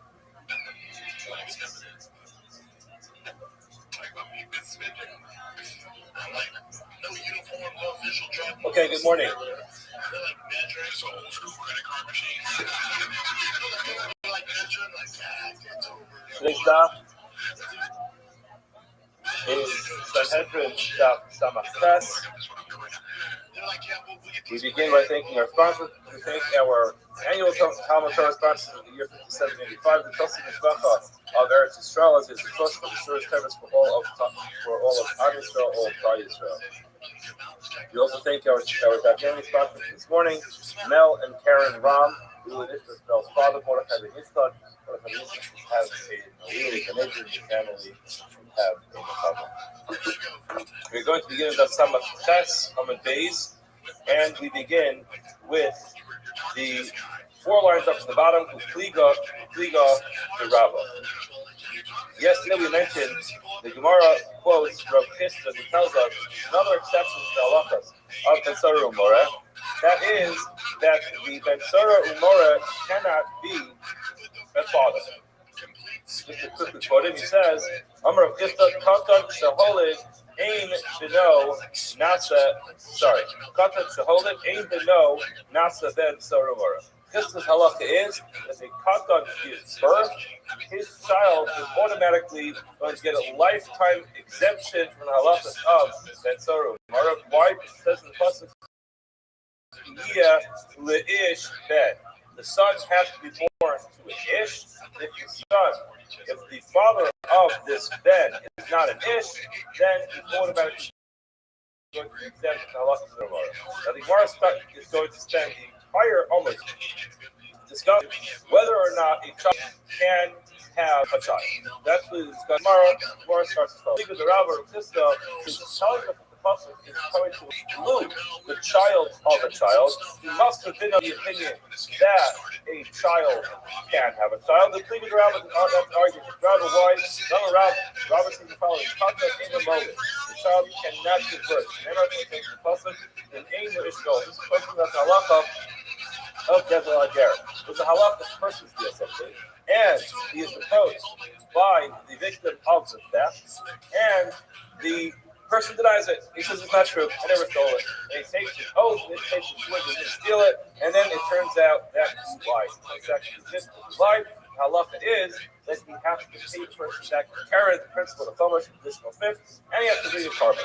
Now the pasuk says that if he if this person has already passed away, and he does not have anybody who is going to be an heir of his estate, the halacha is, and the payment goes to the Kohen. Is it possible that he is in a goel, the person doesn't have any relatives? Everybody's got some relatives, even if you don't have that many relatives, go back generation, find somebody to be related to. How can you supposed to say that there's a person who's not of a goel? How will the Gezel Agar because of the diver? It's talking about a person who steals from a convert, and convert halachically is not going to have a family unless he gets married and goes to his own family. Now, the pasuk says very clearly in the pasuk that in Ein Lo Ish, the Ish does not have anybody as a redeemer. And the pasuk says, "Ish at the Torah blocks her love." If the person you stole from was an ish, you have to start reviewing the ish like, well, and if he has people who are relatives who could actually pick up the payment for him, in last or if not. However, Kavdar, if the person who was stolen from is a child, he at the Torah blocks her love. You do not have to start looking to see if the child has any relatives. Why? Because the child is a convert, the Yadua, it's obvious he doesn't have any family members. Why? Because the child cannot father another child. Therefore, it's impossible to assume that this child convert has any relatives. Therefore, don't bother with themselves. Clearly, we see the rabbis of the opinion that a child cannot father another child. Clearly, in stark contrast to this, because this is the whole possible to teach you that the child, as a child, that child is going to be exempt from the entire concept of the Torah. Well, hoping to have to live from the Torah. Hey, Rabbi asks the following question. This is not supposed to be talking about Rashi. Rashi talking about a person who has an affair with a shikha. Shikha is a shikha who is considered to be halfway free and halfway still a maid servant because she's married to an Eved Ivri. The person has an affair with her. The halacha is that person gets not this but does not get Misa. Pasuk says ish. Eli ela ish. I only know this halacha is true if we're talking about an ish. Ben Tess Shanim Yomech Sharoy Levia. How do I know that a 9-year-old child, 9 years old, and one day who's technically able to engage in a via? How do I know that this person is going to include in the parsha? I'm alone where it says the ish. additional above in the words of the ish, that includes even a 9-year-old child. Now, you see clearly, a 9-year-old child is possible to be included in the concept of bia, and included in the concept of bia. That means he has the physical ability to form the bia, to form the bia physically, and also be able to mostly shepazera, because if you can't, that would become the law in the bia. Saying that a 9-year-old child is the one who can produce the zera, then obviously what can happen to his father or child, of course, in years so they know. Yes, you can actually physically perform the bia, but it's not going to be strong enough to be able to produce a child. What is it like? It's too much behaving with each other. This is similar to grain that only grew 1/3, that did not grow 1/3. Now she tells us if you try to plant that, it's not going to grow. The same thing is true. You can have a seed, never currently you try to plant it, and it won't grow. The same thing is true when it comes to this child. He will be able to perform the bia, but the action of the bia is not going to be strong enough to actually produce a child. Okay, so it's possible that Rabbi is still correct that a child cannot be born. They learned another allusion to this idea, which is Yazidish plus Yazidish. Plus is talking about a person who intentionally ambushes somebody and kills him. Plus is Yazidish So this is kind of a play on words over here. That the history is going with. He said, you see, Yazidish is if the person's in the doll. Then Meizid Mazriya is able to cook is the physical bodily production of the zera, Mazriya, and it can actually produce the semen. However, a cotton Meizid Mazriya, a cotton, while yes, you might be able to produce it, and then that would be the concept that yes, he could be Meizid, cook it with his body can produce it, however, he cannot produce it and be Mazriya and actually be strong enough to actually conceive a child of that. Lay Rab, Mordechai my mashma, the high means what you where did you find that this word Meizid actually means to cook? Meizid seems to be a person does something intentional. Where do you see Meizid means to cook? He says, clearly the passage by Gazed, Yaakov was cooking up his lentils, and it was referred to as the yes, the passage actually uses it to mean he cooked. Very strong. The word goes on. It says, and asks a question on this topic. Very small. The very small quote as follows. Then below up. Again, when it comes to Ben Sarah Mora, the only thing you can do is exclusively a man, a son. He cannot be a father. Again, so then we have a Zeres Akasa to tell us that a child, a Ben Sarah Mora must be a man exclusively and not a father. Now hold on a second. Take it up. How is it possible that the Ben Sarah Mora can't even be a father? The outer boss of the IC State Cyrus over the college like the Sunday. The Rabbi taught us the entire period that Sarah Mora is that period of time between when it starts to grow the 2 hairs until it completely grows in. So if you're telling me that she became pregnant after he grew 2 hairs and she gave birth before all those hairs grew in, hold on a second, the eco-cells will be high for enough time. All that happened, she was pregnant and gave birth so fast. Baha Amar, the first to die, Kol Yamosh Nasara Mora, ain't eligible for National Bat. The amount of time that it is for Nasara Mora is only 3 months. Why should it take 3 months? The initial phase of the hair growing to fully grow in. Now it's impossible for over 2 months. So how can it be that this child is going to actually be able to be a father and that'll have to be excluded from that? What must we be talking about? The other, this woman became pregnant before the child brought to Cyrus, while he was still a child. When did she give birth? She kind of like the Zuckin before the hairs completely grew in. Now his parents bring him to Mason and say, our son's out of control. He was solo, the soda. They bring him to the business, goes through the whole process. They say, hold on a second. He's a father. He's excluded because it's only relevant to someone with a child. That's the case. But what do you see? We must learn from here, refer from here. Can indeed give birth to a child.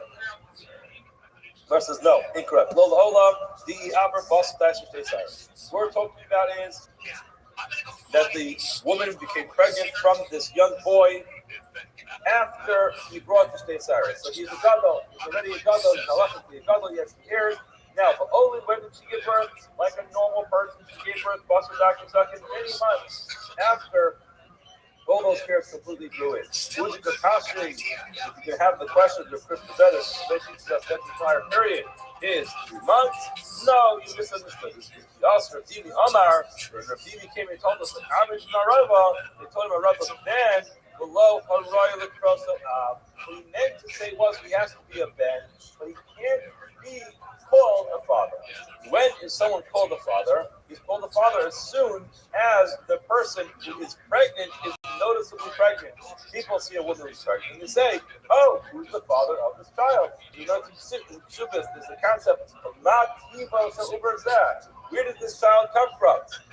Now, once they say, oh, it came from this person, say, oh, the father of the child. Or the father, before the father, the child is actually born. So yeah, the time that the pregnancy takes place, the conception takes place after you go 10 years. Now, when is a woman noticeably pregnant? There was no pregnancy. That's that she could just pick up the dollars for them. So what happened? She had to actually be noticeably pregnant. That will happen within those 3 months. Once that happens, those 3 months, that's what we are. They'll say, hold on a second. Oh, fuck up. Oh, it's that person, that boy that been telling him, oh, it's not a man anymore. It's possible father the child to be excluded. Okay, so in other words, it's going to work. It's going to work, and it's possible that. No, I've tried to talk. I've tried to talk to you. I've tried to talk to you. All the days. How you living, Pam?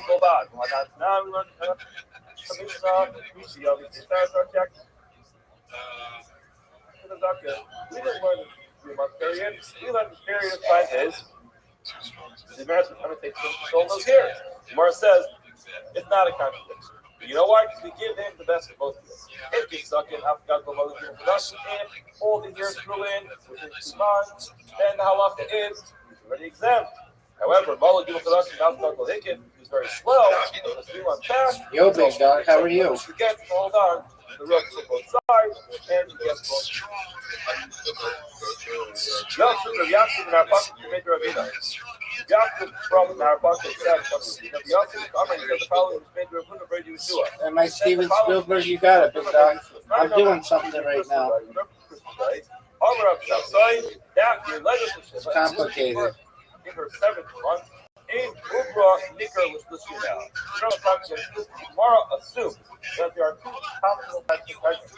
One pregnancy is a 9-month pregnancy, and another pregnancy is a 7-month pregnancy. And it's not that when a woman gives birth in her 7th month, rather there's a type of pregnancy that finishes in 7 months. Whether or not this is consistent with modern day science is above my pay grade, that's what the Gemara is going to be discussing over here.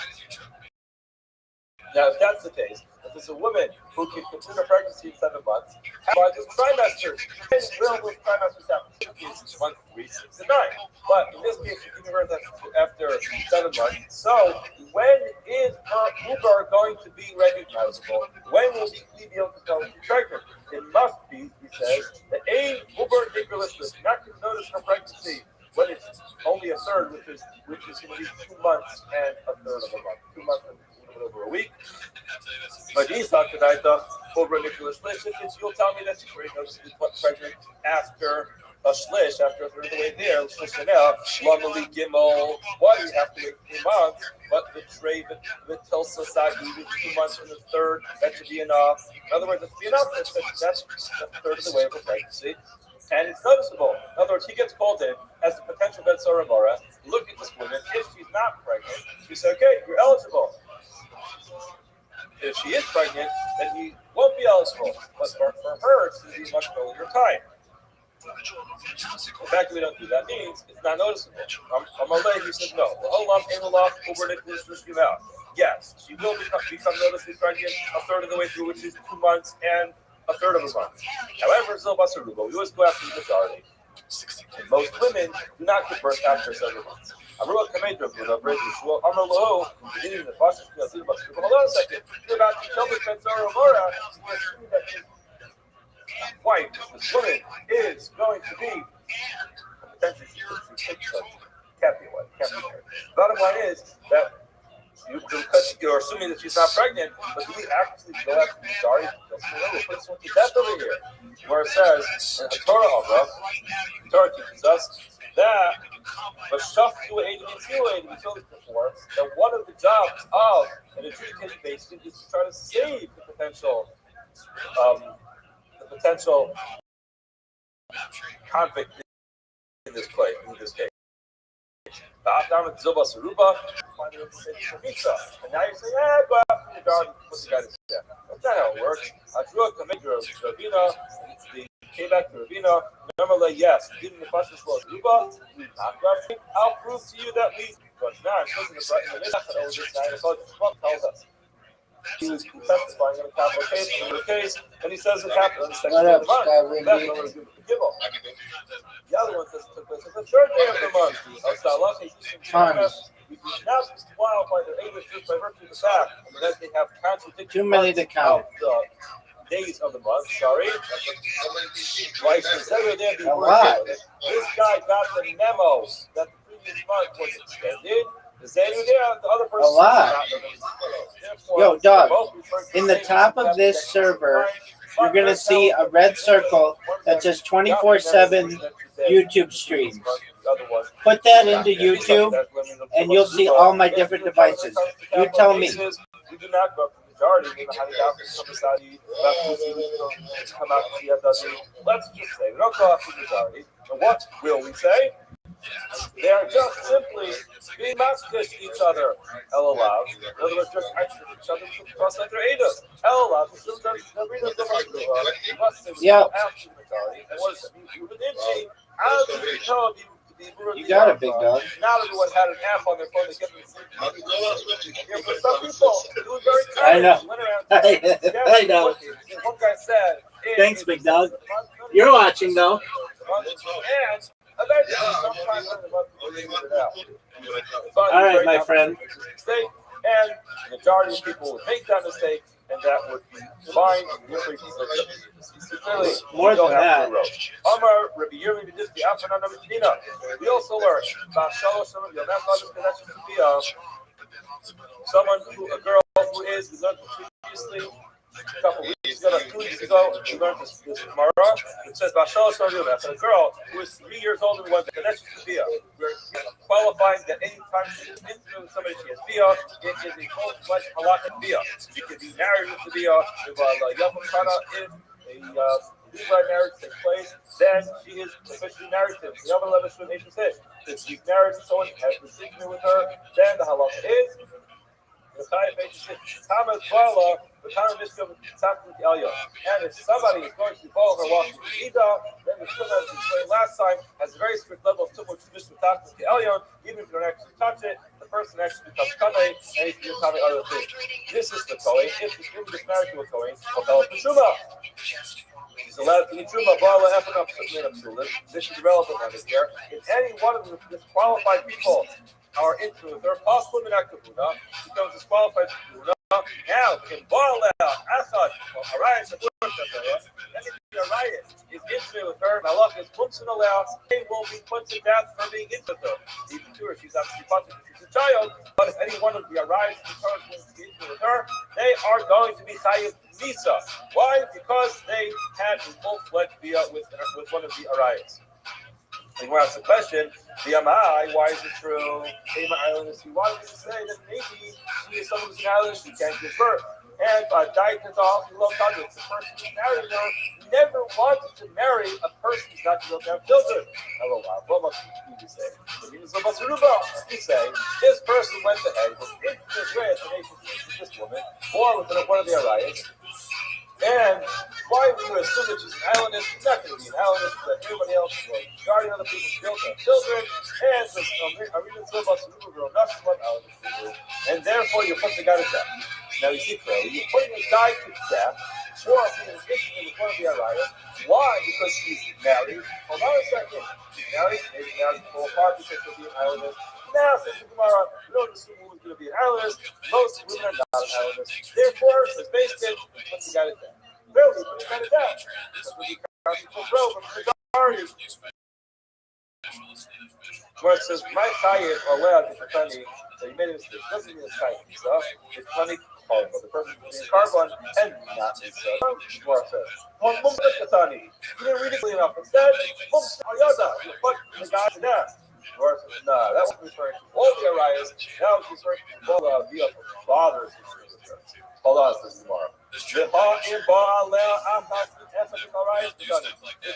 any one of the forbidden relationships. Really put to death. Must be talking about a case where the person who married his child loves her so much that he said, even if it turns out to be an islandess, I'm going to keep you as a wife. And in such a case, even if she turns out to be an islandess, it's still going to put the person to death. So again, we do see that we do not have a raya. We would go after row, but someone to death. Shana Rabbanan. The woman engages in a very grotesque act of priestess with her young child. The Rabbi, as a result of that act, the child had our always. Last time we learned, it was on Monday or Tuesday, Sunday or Monday, or 2 weeks ago. The hara is my focus on either it's the initial contact or is the initial penetration. So it's not a full gemar biyah, doesn't finish off the biyah, but it's the first part of the biyah, which is a problem. So a woman has this intimate relationship with her son, her child. She's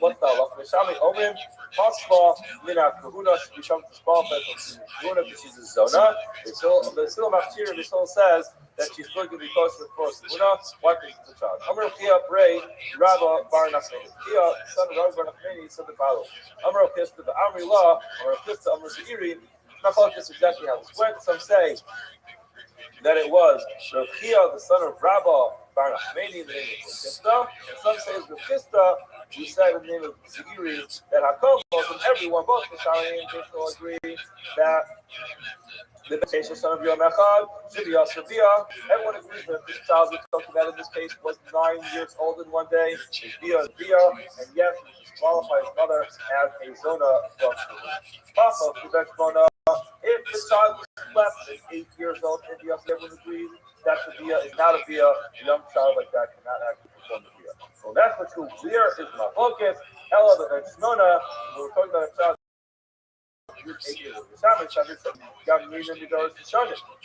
learn from previous generations. In other words, we're able to find a biblical reference to the fact that an 8-year-old child, an 8-year-old child had a baby, and we'll say, even though nowadays our science cannot conceive something like that, an 8-year-old child was a baby, what happened previously? And since it happened previously, we're going to assume that it is a via nowadays as well. Hillel says, look, I mean, you cannot learn from previous generations. The rest of today's Amud is going to take us into some family trees of some history in Tanakh, and we're going to try to figure out whether or not anybody in Tanakh had a child when he was 8 years old. You're telling me, Noah, how do we know this generation? I was rushing through it, but it's so much time for 15 years to do this. This is the problem. How do we know that those Rishonim had children when they were 8 years old? You know the Oaths. If you want to suggest, in the pasuk, we'll go through a number of these pasukim, and then we'll try to explain outside exactly what everything means and get everything straight. Hello, Zos Basheba. This woman is Basheba. Bas Eliam Ishes Uriah Hakiti. So let's just get this clear over there. Number one, you have Bathsheba, who is the daughter of Eliam. Let's get that in our family tree. Bathsheba is the daughter of Eliam. Ishes Uriah Hakiti. It also says the Eliam ben Achitophel.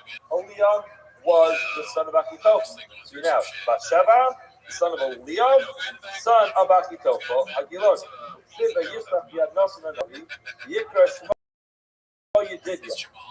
And essentially, and nothing of it, he called him Yedid before Hashem, because of Hashem. And who is this referring to? That was Shlomo HaMelech.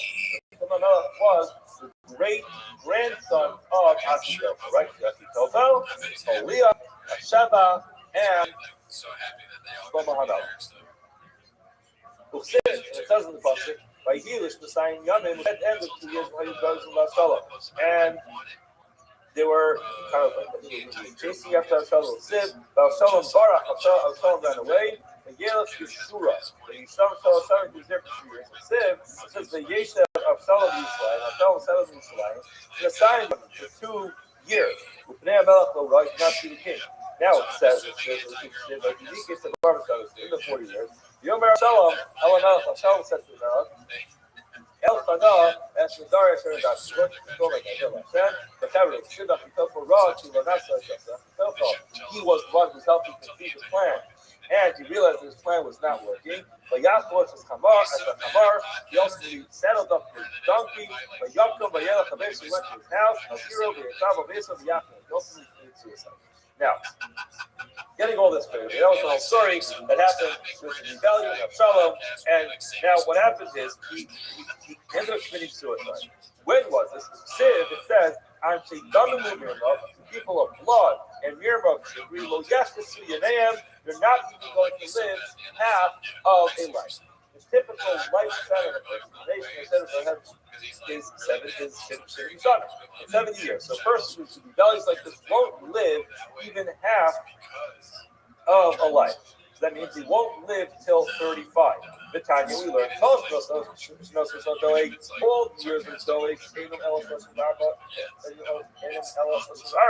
he only lived 34 years. The years of Achitophel, Adam, Elos, Rothschild. Only 33 years. Remember, Achitophel was the great grandfather of Shlomo Hamelech, and he died when he was 36 years old. So that comes out. All the years, were only 33 years. How much were this? Lost in the class. He had 33 years. Dal Sheva, the heavy Shlomo. Shlomo Hamelech was 7 years at the time of his death. If you take away 7 years, now what are you left with? You don't even need a calculator. All the calculations for you. They take 30. You take the 33. You're going to minus the 7, then you're up to 26. So you have, in 26 years, all these generations were born. Now, Tarsi, you have to subtract another 2 shnees with plus the Hebrew for the few time. Now, why did that be 2 full years? Rashi has his explanation because he's from the Tyra. Tosus doesn't go for it. He says it's not exactly 2 years, it's approximately 2 years. So, Chad, turns out, it's coming over. You have 26 years minus 2 years. It turns out everyone was born. All these generations were born in 22 years. 24 divided by 3 is going to give you 8. It must be that they were fathered when their fathers were 8 years old. Mar says, hold on, that's not a raya. Can't you take 24 divided by 3? Still must Harbayu with Esha. Oh, maybe 2 of them were born when the fathers were 9. You know a 9-year-old that's and it could produce a child. Ubasheba, remember, there's a female who put in the story. Holy Bishop, Ubasheba, she was a female, she should have given birth to 6 Why? Because the Itzavari, women are more healthy than men. Therefore, a woman can give birth when she's less than 8, less than 9, but a boy has to be 9 years old to go to birth. Hey now? Why the Hahavu of Lad made Tara? Part of the story was that he was an older child. So that turns out that he sure had a child before she was 9 years old. So yes, you see that our women give birth younger than men, therefore the math is going to be off. And what's the big deal? He's 9 years old, so there was no full context. Okay, Elamiha. So where we have arrived at 8-year-old to give birth, Ayla told us Terah, these are the offspring of Terah. We have Terah, holiness of Rob. Terach was Avram's father. Who else's father? He was Nachor's father. And that's Haram. So Terach had, this is the Pasuk of Torah, it tells us Terach had Avram, Nachor, and Haram. Now the Avram, Gadol, Nachor, Shana. Avram was older than Nachor by 1 year. The Nachor Gadol, Haran, Shana. Now it's Nachor and Haran. son of Haran. Avram must have been 2 years older than Haran. Which says, Yikach Avram v'Nachor le'Nachor. Avram and Nachor both got married. Who did Avram marry? Avram married Sarai. You see soon that Sarai and Yitzchak are the same person. Who's Yitzchak? Yitzchak is Haran's daughter. He married his niece, Yitzchak. Lumber of Yitzchak, Yitzchak is Sarah. Yitzchak was Sarah. Why was she referred to as Yitzchak? The self of Ruach HaKodesh. She was able to see with the divine vision. She had Ruach HaKodesh. That's why it says, that's why Hashem told Avram, listen to whatever you are. Tells you what? Speak the words of prophecy. Everyone would gaze at her because she's so beautiful.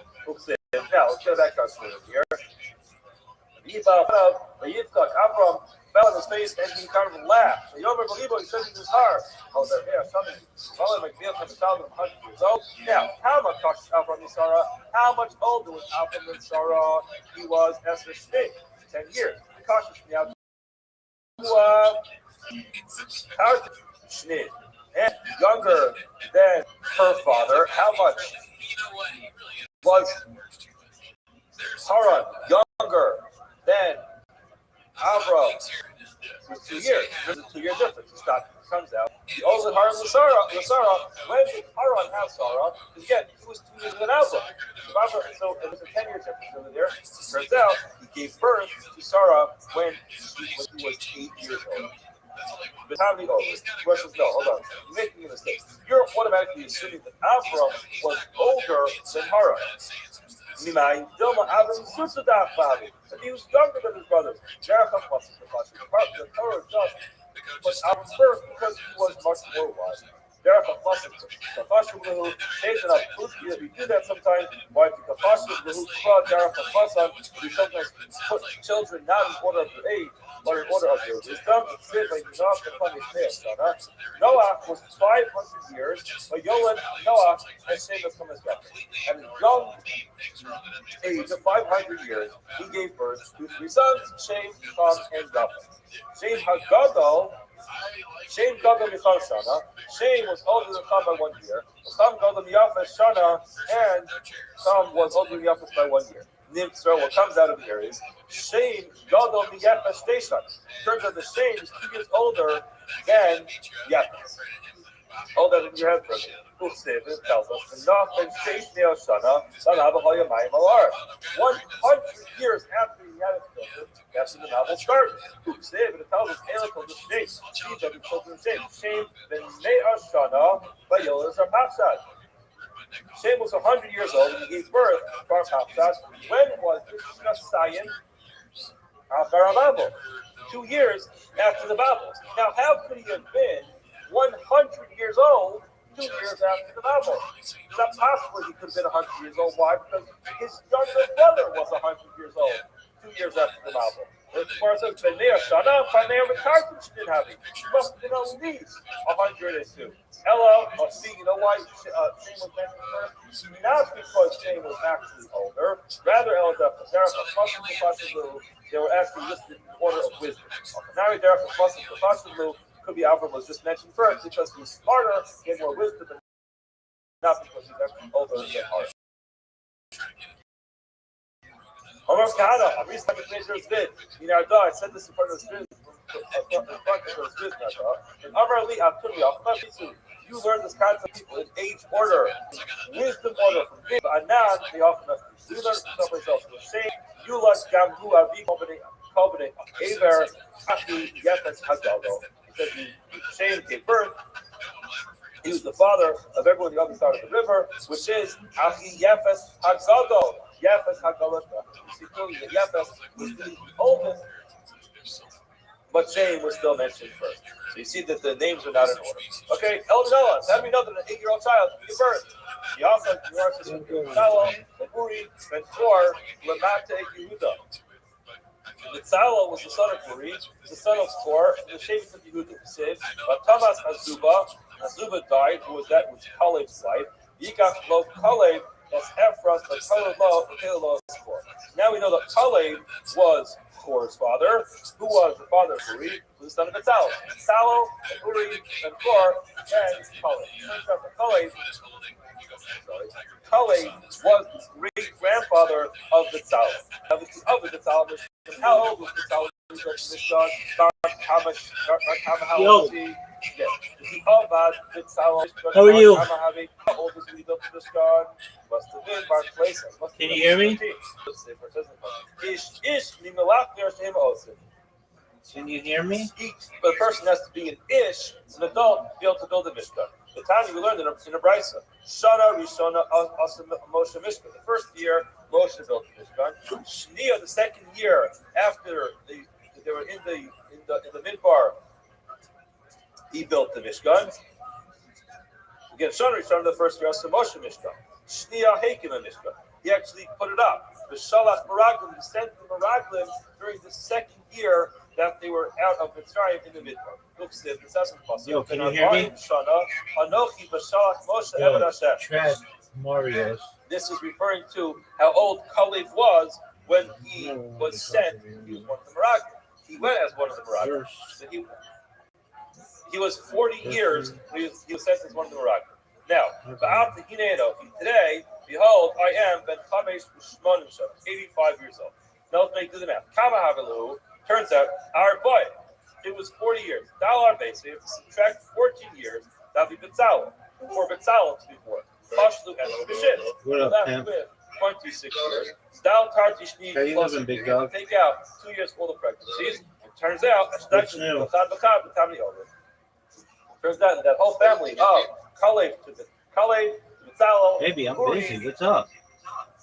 Kalev, Why are to you Kor, what I'm doing? Uri, and Betzalel. Aren't you the most inquisitive of people? That's how we know that this is going to further get Mishnah Ben Balabas. You are just very, very inquisitive, dog. Male child, not the child. Tanya, over the truth is, it would be Most of perfectly them. appropriate for a female to be a Ben Sora Mora, just like a son. Why is that called Matsuya? That's Labavera. I'm the best, baby. Readily available for us. I'm the best, baby. After yourself. Sky Windy. I'm the best. That has nothing to do with me being the best. It's in addition to me being the best. Do you stream Sky Windy? Again, if the whole idea of Ben Soromar is that ultimately this person is going to be a disaster if we keep this person alive. I have a minimum. I have to donate at least $500. A major stumbling block for all the men in town, but still, Alex Zeres and Kasapi, Boston teaches us, Ben Malobaz. The concept Yo, what up? Alexis. Alexis. Relevant to the How are you? The wayward son, but not relevant to his daughter. Even though you might think it should be just as relevant to the daughter, and it makes sense it should be as much relevant to the daughter. Alexis, how are you? Otherwise, have a wonderful rest of your day. Baby, I'm not the one doing it. I want world peace. I've told you that. I support world peace. Big dog, I support world peace. I support world peace. I don't want anybody to die.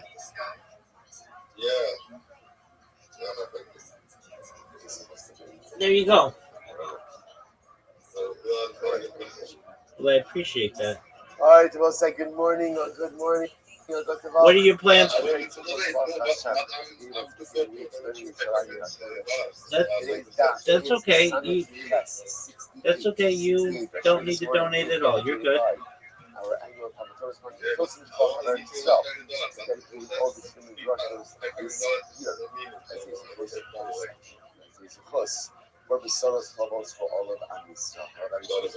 You're good, big dog. Should be a week of Nell and Karen Ram and Anrod. What do I think about what? Mordechai ben Yitzchak.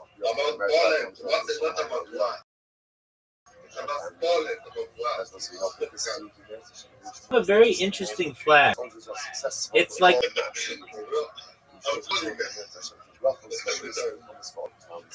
the reverse of Monaco. We are picking up in that session actually at the top. Your flag. That's 68. So the Gemara quotes this. Do you know what your flag looks like? It's red at the bottom and white on top. It's red on the bottom and white on top.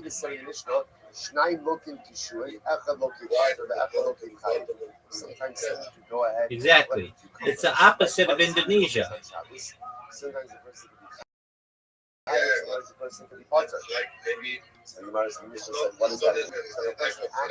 I know, it's slightly different.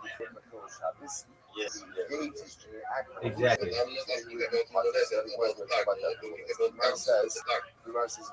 I think Warsaw's tight. You got some hot chicks. First, like the most important thing. Has a great history. It has a sad history too. It was very good to the Jewish people about 200 years ago. It was like one of those. Yeah, I understand. You've got Krakow. Shout out to Krakow. I've not been there, but I know of it.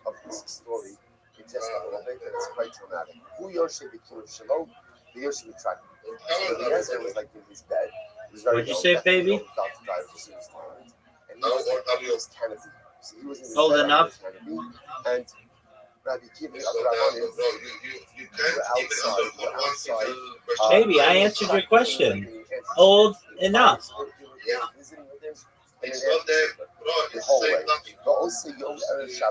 That's cool. So what happened?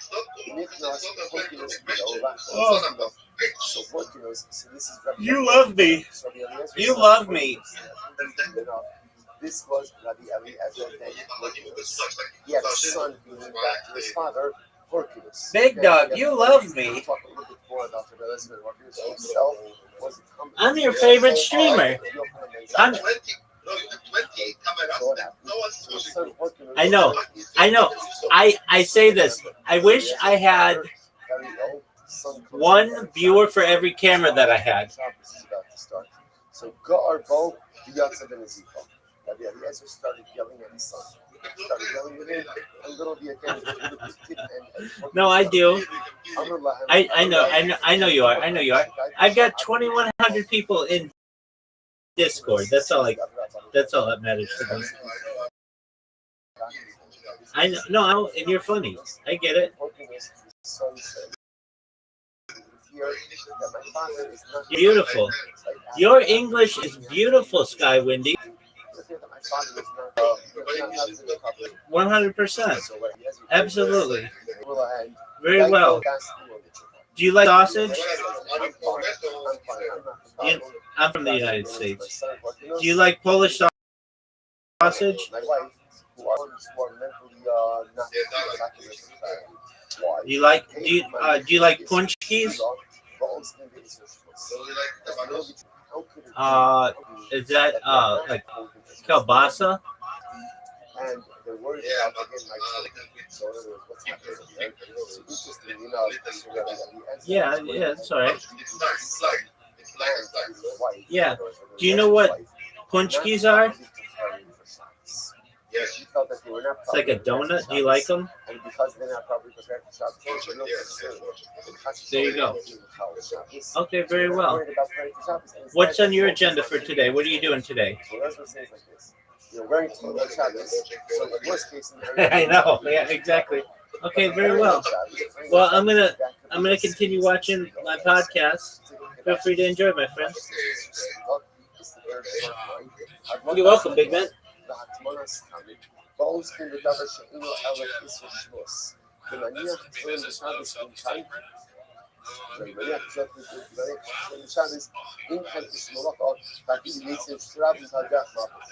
So apparently, what Rabbi Eliezer was upset about was he felt that his son and his wife had not properly prepared the shots. So you felt you're focusing on all the wrong things. You're focusing on getting my phone up. So what's the worst case scenario? If I go ahead and I wear photo Shabbos, so what? Okay, and most of this is Rabbanon. So better to go ahead and don't worry about this. Rabbanon, worry about the place properly. So again, so what was the shots? The Marshal brings down the Marshal says, you're right, he had the read of the Shabbos. Why?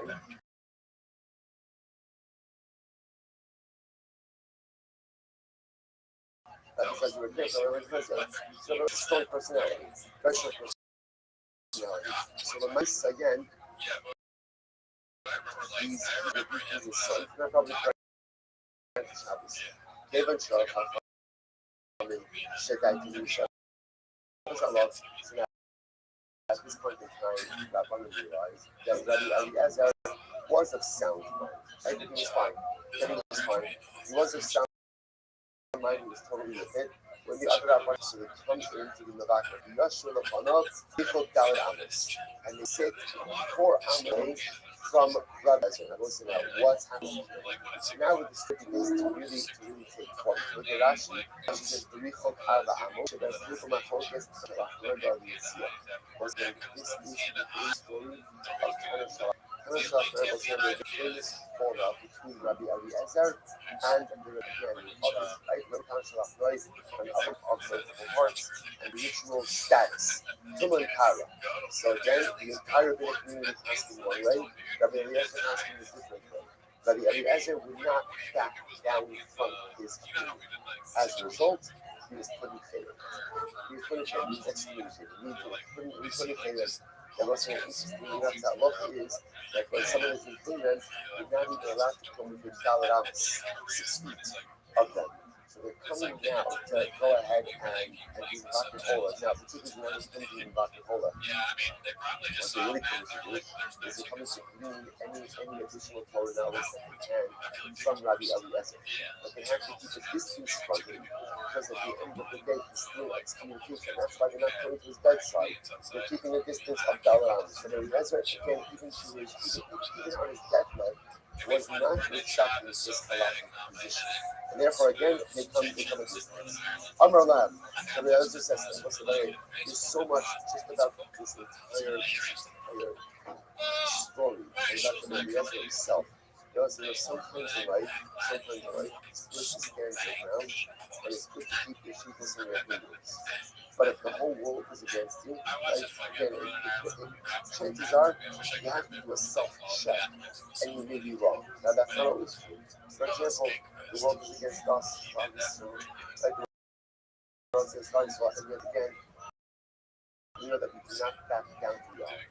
But within Klal Yisrael itself, if you're on the island, and everyone else says one thing, right, and you hold something else, chances are, and so you have to have enough humility and enough inner sense to be able to understand that you guys this is my shoes, my stuff, my halachas, my life stances.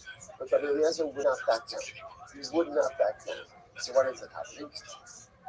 So he goes, I'm about Banabas. So Rabbi Eliezer says Rabbi Akiva and Rabbi Akiva said, and why did you guys come? Amar Lei, Amar Lo, Lilmod Torah. Rabbi, you came to learn Torah. What do you have to do? He's mentioned this many times. Once upon a time, Charles Balpak was Balpak. Like the old tradition was Mamish Balpak, which means that when a Rebbe died, what happens? Any Torah he had that he did not share went into his grave. Which is why so often in the Gemara you find that when a great sage is on his deathbed, his anything on something in the head because they're trying to extract whatever last Torah that's going to be. So now, Rabbi Eliezer was in favor. And he's about to die. We're trying to get to the company. Give us Rebbe, but give us Torah. Give us whatever you can before you die. This is Rabbi Gemara. So why haven't you come in? And the rest is new. So where have you been this entire time? Why are you only coming now? On the road, they said to him, well, we didn't have enough time. We got busy. I'm not supposed to listen to this. On the other hand, so let's back to them. To Mia and me, in Yamusu Nisas Atzmo. I wonder about you guys if you will die a natural death. Rabbi Eliezer saw prophetically that these individuals, unfortunately, would reach a very bitter end. Again, Rabbi Akiva, again, and all these other rabbanim were unfortunately killed by the Romans. So Rabbi Eliezer says prophetically, I see that unfortunately you're going to reach a very difficult end. Rabbi Akiva, Shalimahu. Rabbi Akiva specifically asks Rabbi Eliezer, Rabbi, what do you see about my future? Your end is even more difficult. It's even more difficult than anything else. I must say, just there's a lot of emotions involved in this humor as well.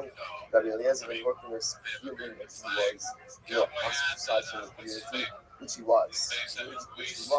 But again, because of his own decisions. Those were very unrealistic back then. There was a logistics exchange, so incredibly profound. Like Rabbi Eliezer asking Rabbi, why haven't you come to me until now? And they said, we didn't have time. And Rabbi Eliezer says, I'm trying to tell you, if you live a life where you don't have time, he says, put a mere ani in the then I would be shocked if you only get to experience in this world. The way you can read that phrase is, I would be shocked if you only die a regular death. What does that mean? People go through life, and we have plenty of opportunities. But how do we justify not taking our opportunities, not taking our opportunities? Not enough. Every single time we reach out for an opportunity, because we can't afford having time, that's a quality death. What is death? Death represents a certain finality. When a person dies, that's it. You fail to take advantage of your life opportunities. Listen, you know how this works. Often we don't take advantage of our life opportunities. But we convince ourselves that what? I'll get to it later. But that's not how life works.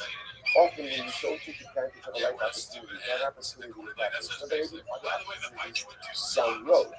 But the ones you miss are the ones you miss, and more often than not, I was about to say to the other Rabbi, you tell me you don't have time. The people who live a life where their time and time is don't have time, just understand every time you don't have time, and you pass up a life opportunity, you're killing that opportunity. And not like you're just like killing it, like you're killing it, right? Not like that one, right? But like you've lost that one. And that ultimately, again, that is a door that shuts, and once it shuts, you cannot be lost. This is the most important Pakistan lessons. So many of us go through life, and there's opportunities. Whether it's opportunities to speed up its sequel, it's opportunities for learning, it's opportunities to help yourself, it's opportunities for testing, it's opportunities to build our trouble bias. And what ends up happening? I'm too busy, I'm too tired, or I'm to this, or I'm to that. Just understand every single time you pass up on a life opportunity because I quote unquote don't have time, that opportunity is done right in front of you. And there's no TS amazing life opportunities.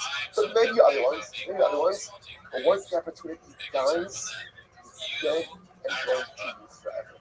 Over will be left. So what happens? So now Rabbi Eliezer is about to die. Rabbi Eliezer himself is about to die. What does he do?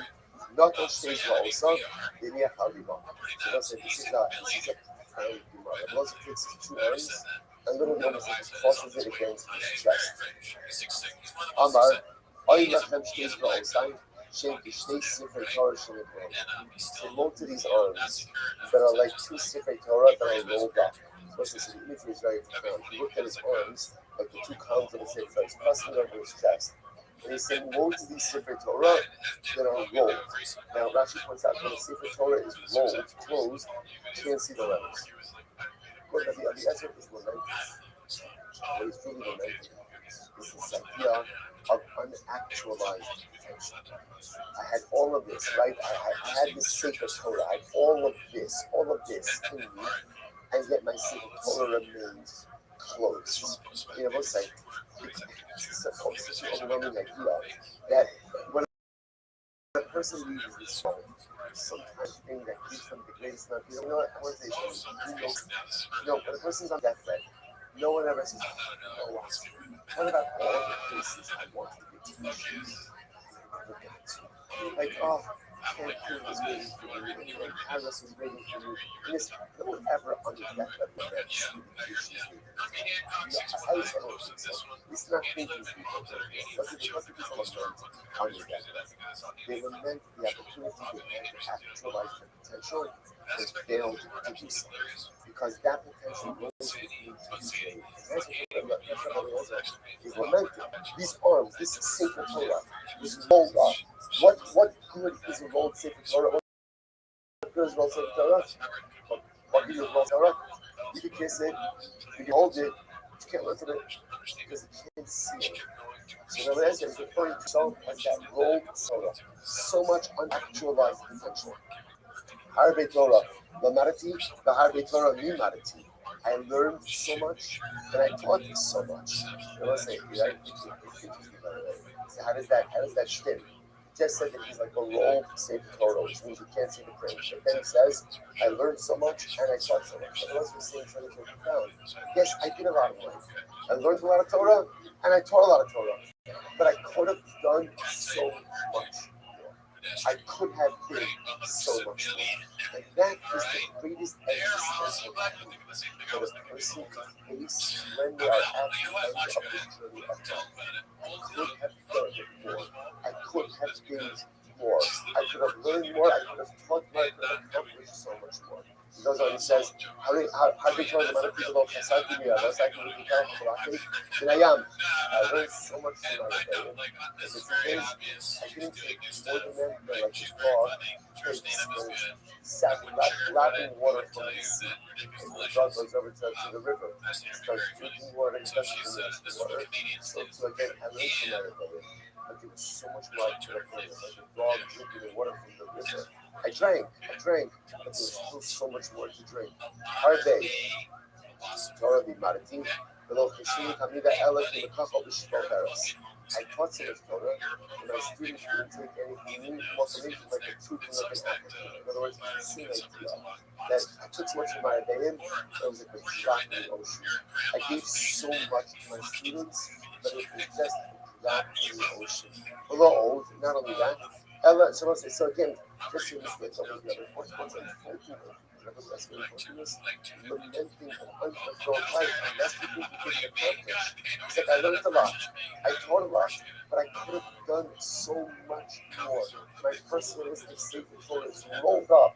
You can't see the print, and I go to the grave with the pain of knowing that I could have been more, that my life could have been more. He goes on, he says, oh, Ella Shani Shani Shoshnas Halachos, but the Harris Hazon, hello, how you Adam Shamini behind Davane Olam. I know 300 halachas with the Baharas Hazon. What's Baharas Hazon? So Baharas is a type of tzara. Hazon means right. So what relative is saying is, I even had very specific knowledge with a specific type of tzara, and no one ever asked me about it. No one ever asked me about it. Hello, Ella Shani Shlosh Halachos, really Shlosh Halachos, Benetias Kishuin, hello, Haya Adam Shaman and Davane Olam. And I know 300 halachos, 3,000 halachos. When it comes to cucumbers, we'll see that in just a moment, and no one ever asked me anything except Rabbi no one ever asked me anything except what's the story of Rabbi Akiva? And Eliezer wants us and cucumbers, this is this. Achos, and even from the half and I even the guy. So the husband tells the story. One time, Rabbi Akiva and I were walking on the road. On my leave, and Rabbi Akiva said to me, Rabbi, teach me about Allah. Some sorcery when it comes to cucumbers. First white line, I'm married to over effort. So I said one word, and it was a sort of word. I said one word of Kishuf. Bismillah Kala Sadi Kishu.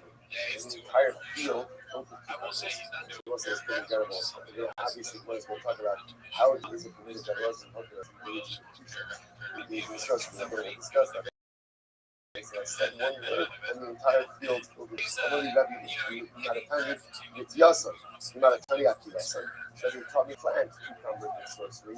Taught me how to hunt. I thought he was stopped to put in the muffin. I said one word, and all of the cucumbers were piled in one area. Incredible. Amulo. So again, that just understand that's the whole point of this story, right? Because remember, in the Mishnah, Rabbi Akiva quoted the Gemara was asking, Rabbi Akiva answered Yeshua. It seems from this way that Rabbi Akiva actually learned this from Rabbi Eliezer. That's the whole point of the story. We'll back here in just a moment. So Moshe said, this point back and word comes back. The other Rabbanim who are coming to this video, you see that he's holding a sound mind. So therefore, they want to use this opportunity to ask him a variety of questions.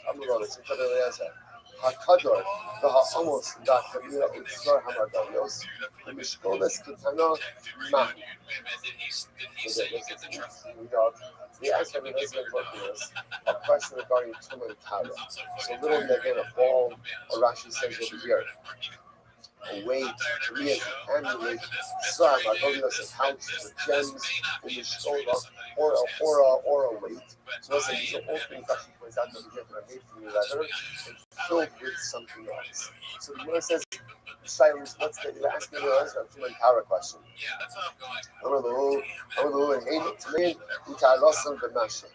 Again, I'm not going to speak on the halachos of Turin Tara. Fine. Minal Sha'agabia Imusmai.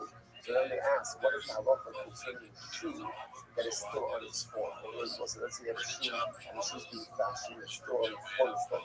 What's its halacha regarding Turin Tara? Amalahan, tar. Ultimately, again, it's tar. Why? Because it's not a completed shoe. That's what Rothschild said. The Gemara says, Yatsa Nishmaso Vitara. The last word that Rothschild said, the last word he said was tar. It's pure. Those were the last words out of his mouth. Amar Rabbi Yeshua Aragla Amar Putra Haneder Putra Haneder. Yeshua stood up and he said that ultimately again we release Rabbi Eliezer from the excommunication. Also, so they lifted the Rabbanim Assembly, lifted the excommunication from the Muslims after he passed away. Incredible. That's what it is. Putra Haneder. So the verse says as follows. The Muslim Shabbos now again. So those who look at this died. And you know, say, incredibly enough, the last thing that he said when he died was hard. That was his last word. So what's the Shabbos? Talk about Rabbi Akiva, he started the road. I'm sorry, you know what Rabbi Akiva? So now, this is when this story happened.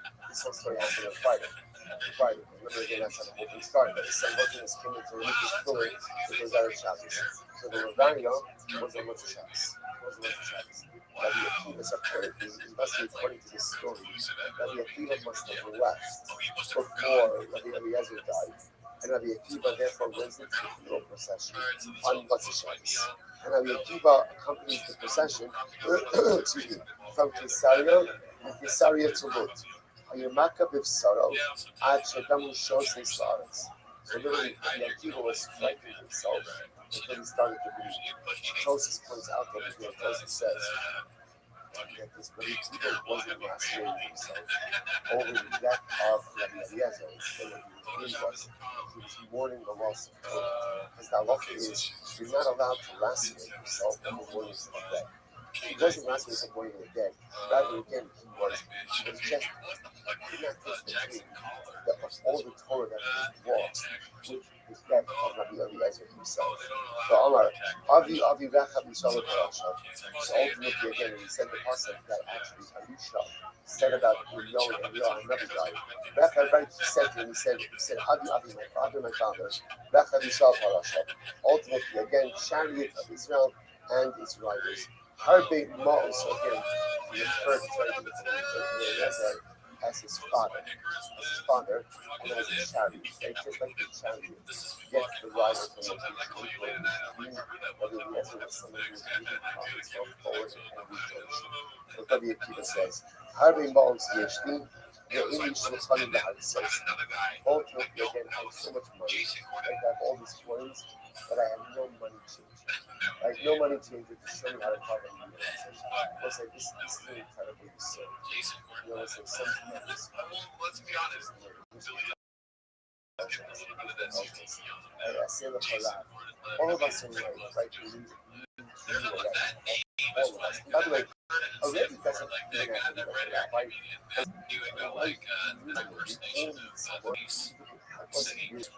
stuff. A lot of times, I have all the stuff I need. I just don't know exactly who to arrange it in a way so as to maximize my personal success. Like, it's interesting that the Akiva is not saying, what does he say? I have so much money, but I don't have the money to change it. What does the money change it to? What does the money change it to? I guess this is what money changes.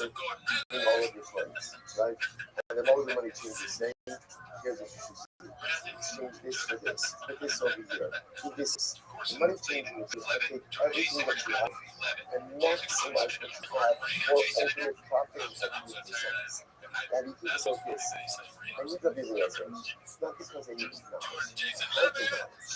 And he helps me take all of the knowledge and figure out how to best maximize it. It's like sometimes in life,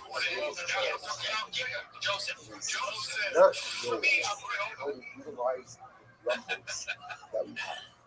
I have so much, but I need to figure out how do I optimize it. Right? Especially like funds. You need to do it used to be you need a Rabbi. I need everything. I will say, she needs Rabbi for example. Not really, right? Oh, fuck. Second dot, 25-second dot, like half a dot, part of a dot, the whole dot, right? So you can actually get any medium you want. Actually, you're not really ready for information. Baby, I'm busy. I'm not here to entertain you.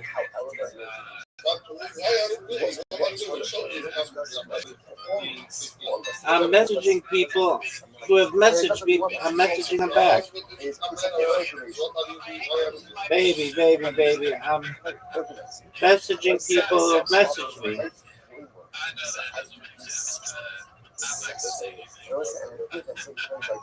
This is one of the biggest challenges of our dog. Right? Because it's just kind of like, there's like all the yogis,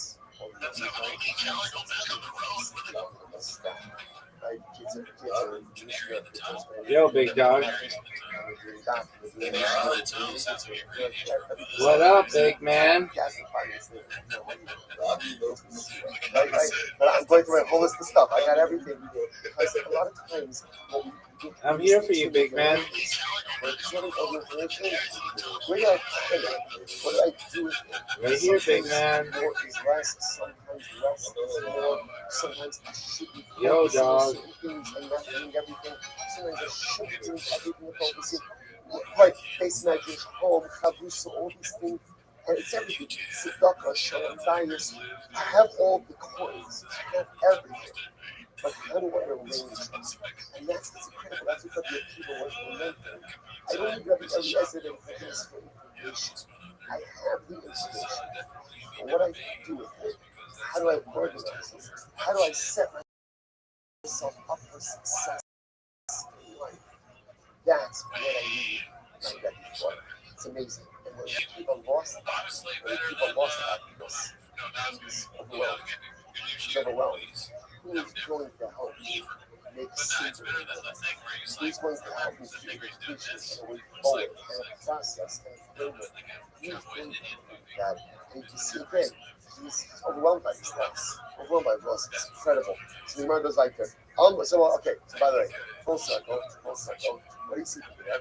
Rabbi Akiva didn't gain his cucumber knowledge from Rabbi Shimon. Who did he gain it from? Rabbi Eliezer.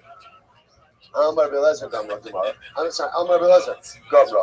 Which the Gemara says you're right. Rabbi Eliezer, the most suffer. Hadar Gamra Rabbi Yeshua, the Asbra Nikiva. So this is the originally he learned from Eliezer, Rabbi Eliezer, I should say. But Allah Almighty didn't understand it. And then he learned it again from Yeshua, and this time he understood it. Incredible. So the Gemara goes like that. The Gemara goes like, hey, Chila Velfi. Now everyone say, by the way, the Gemara says, whoa, can we hold up here for just a second? How exactly is Rabbi Eliezer allowed to go ahead and use peers, use the sorcery, to go ahead and make the fields appear with cucumbers, and then make the collected? Isn't that Kisha? To which the Gemara says, Banan Sinan, Ha'osa Ma'isechayim Le'Islam. Right? I'm sorry, Ha'osa Ma'isechayim. So ultimately, how you have to do this. Isn't that a Kisha, right? To engage in Kisha? To which the Gemara says, no, the Islamic Shining. say sometimes again, especially the Eliezer has to understand how things work in order to be able to pass it. Right? So therefore you have to learn it, you have to learn it in order to understand it. I should say you have to learn it in order to be able to you have to understand it in order to be able to pass it. So I listen about it. Amar los simod lasos. Torah tells us, do not learn in order to replicate or to mimic that which the nations of the world do. Lasos so ultimately, again, learn in order to go out and mimic that of the world. So let's say, so ultimately, again, halacha l'maisa, person is not allowed to learn sorcery, other for that matter, or anything else, in order to do it for themselves. If a person needs to learn it in order to understand, in order to teach it, that's going to happen now again. Be careful with what you do with it. So, you know what? Listen, it's important to understand our ayahs. I don't mean the dumb meat to the people, right? In other words, like, it's important to understand it, right? I need to understand some numbers. I should have to become proficient. No, calm down, right? What it means is like this: that somebody who needs to be asking halachas needs to understand the mechanics of things. Right? You can't ask him if you don't understand it. So Rabbi Eliezer needed to ask him on different situations regarding Kishuf, needed to understand how it was working, and that's why he qualified Yeshiva not for the purpose of going ahead and performing such and such a the point ultimately again of going ahead and understanding the dynamic of this.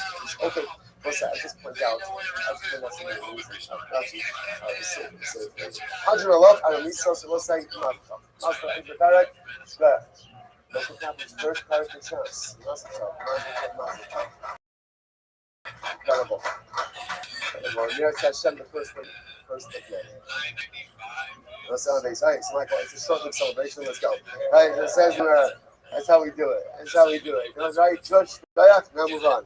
Let's say Son of Chesed is what's by the way, that's the greatest metaphor for life, right? Metaphor for life. You know, in the belt, when you go ahead and you accomplish something, you see this, right? Like you win a Super Bowl. Like, oh, what are you going to do now? Right? And there's understanding. They're like, okay, now you have a break. Now you do this. And you just right. When you go ahead and you have a dramatic accomplishment, what do? Next moment, move on. Move on, right? Give yourself a shkoyach, 5 seconds, appreciate the accomplishment, and then move on to whatever is next. So let's say, here we go. Son of Chesed, 60 AD. Ben Sorer Umora. So now this is our next correct? Very responsibility again, just kind of like a quick overview. And Sorer Umora is the rebellious son. So this is ultimately, again, remember, the child, he's not a child, he's an adult, but he's an adult. He steals money from his parents in order to go ahead and purchase meat and water.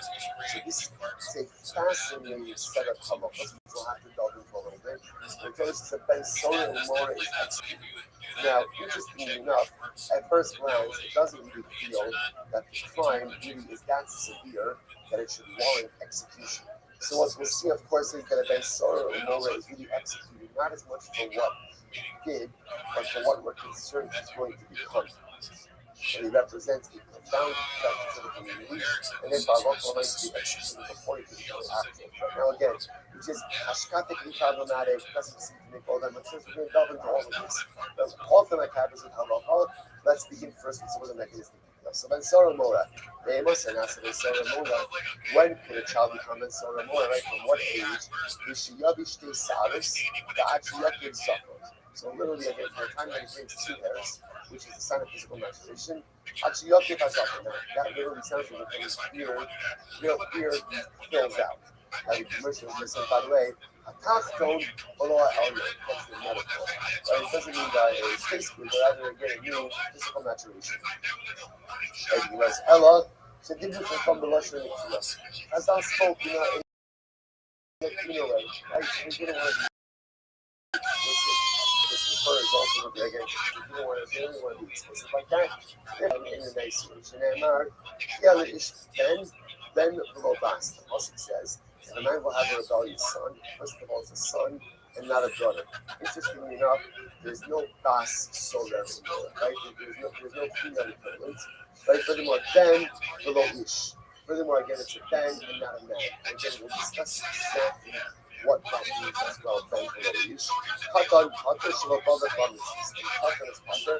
right? Because ultimately, again, a katan has not yet come to the creative mitzvahs, okay? So therefore, again, also that means that Shabbat so much. Just give us 1 second.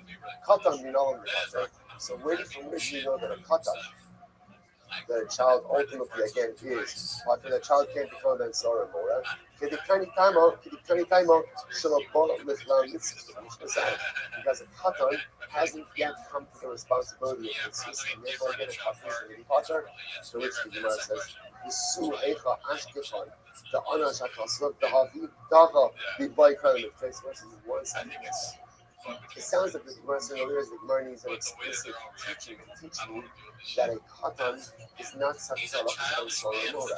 But that's obvious. Why would we ever think that a katan is subject to the halakha of Sora Mora? In general, a katan is always exempt from everything. So why would I need this that a katan is exempt? To which the Gemara says, Anan Hakitamina, this is what I need to say. Atu ben Sora Mora al Ket O Neherag, Ashem Sobo Neherag. So it says we're going to discuss a ben Sora Mora, why is he executed? He's not really executed for what he has done. Right? Because if you think about it, we haven't gotten into it yet. What has Ben Sora Mora done? What has he done? He stole money. And he bought meat and he drank wine. Not good. Like not good. That's certainly not an executable offense. Right? You can't say, so why is he executed? He's executed because we're concerned with what he's going to become. That's what we're concerned about. We're concerned that maybe that Lamaisa, if he's exhibiting these type of behaviors as a child, we are concerned about the type of menace to society that he is going to become when he gets older. So we went to the Kiban, Sal, Sofo, Narad, Akiva, Katan, I'm at about 6 years, but what he's going to become, maybe he's halacha should apply. It really, Ben Sora Mora is not as much about what he is, but rather about what he's going to become. So maybe you should execute people. For exhibiting this type of early stages of teacher's behavior, Kamash Malongo. Kamash Malongo teaches us that halacha Mesa, a katan is not eligible for it. A katan is always going to be the old, then below ish. The old Ben below ish katan mashma. So furthermore, again, it was like the halakha verse is Ben below ish. If you're going to see the halakha verse, what this means is Ben below ish means carrying a katan. Because a katan in general doesn't have no. Amra di Amra. Amra Pra b'Hiyel ish Ben. Pasuk says if a man will go ahead and have a son, then a son will also ish. Who becomes a Ben Sora Mora? A Ben is just recently entered into manhood. So this is interesting, by the way. That a Ben Sora Mora has to be an adult, but again, he's a recently by mitzvah adult. So he has to be a Ben, a somewhat ish. He became an ish recently, but he's still a Ben. So he is a young ish who has just relatively recently entered into Jewish adulthood. Incredible. Let's just go over that. So the Achiyaki, second attack. So turning over here, Achiyaki Fatara. So also, so again, remember, all of this discussion about a fear is a euphemism, not for faith, but rather again about physical maturity, so people maturity. So the Gemara says, the Achiyaki, second attack. So turning over here, Achiyaki Fatara. Okay, and so there's hair that really surrounds the Torah. So the Gemara says, just like the Omar, Hakapas is below Hakapas gates. Okay, so what's interesting about this, by the way, is a tremendous level of specificity regarding pubic hair, right? So the nice again, the Gemara says it's not just particular hair, but rather again, it's pubic hair that surrounds again the young members. Right? So we're not going to test that, right? So as I said, I feel like that's something interesting. You want it to yourself, right? So really, so just understand, this is very reminiscent of like the Gemara that talked about execution. What in general, right? When it comes to things of executing. So I'll say, what's the general approach? We don't want to do it. And therefore, again, we will make it as difficult as possible for a baby to execute someone.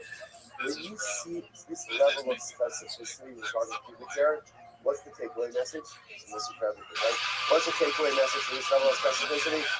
They don't want to do it. Right? So if you're getting into this, that now it makes you curious and pubic hair. Right. We're making curious in this, right? You make curious. What that shows you is the system does not want to execute this kid. And therefore, again, we will essentially make it as procedurally difficult as possible before execution. That's the takeaway of the way. So the Gemara says, "Amar Krista, Katan Shaolid Ein Beno Nasa Ben Solar Boys." Let's try today.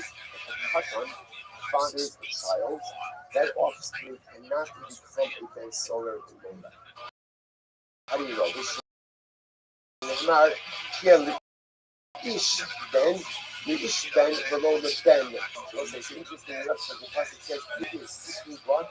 An adult fathers that child to become a solar. But at the end of the day, if a child fathers a child, a minor fathers a child, ultimately again, that child cannot become a Ben Solar in Mora. Which Gemara says, "Hi, we finally answered the door out." One second, we need that phrase. And the name of Rabbi, so we know what's the name of Rabbi said to us. In the name of Paul, yet Ben reached. Constantine just said, if a man will have a child, or if a man, right, if a Ben will reach.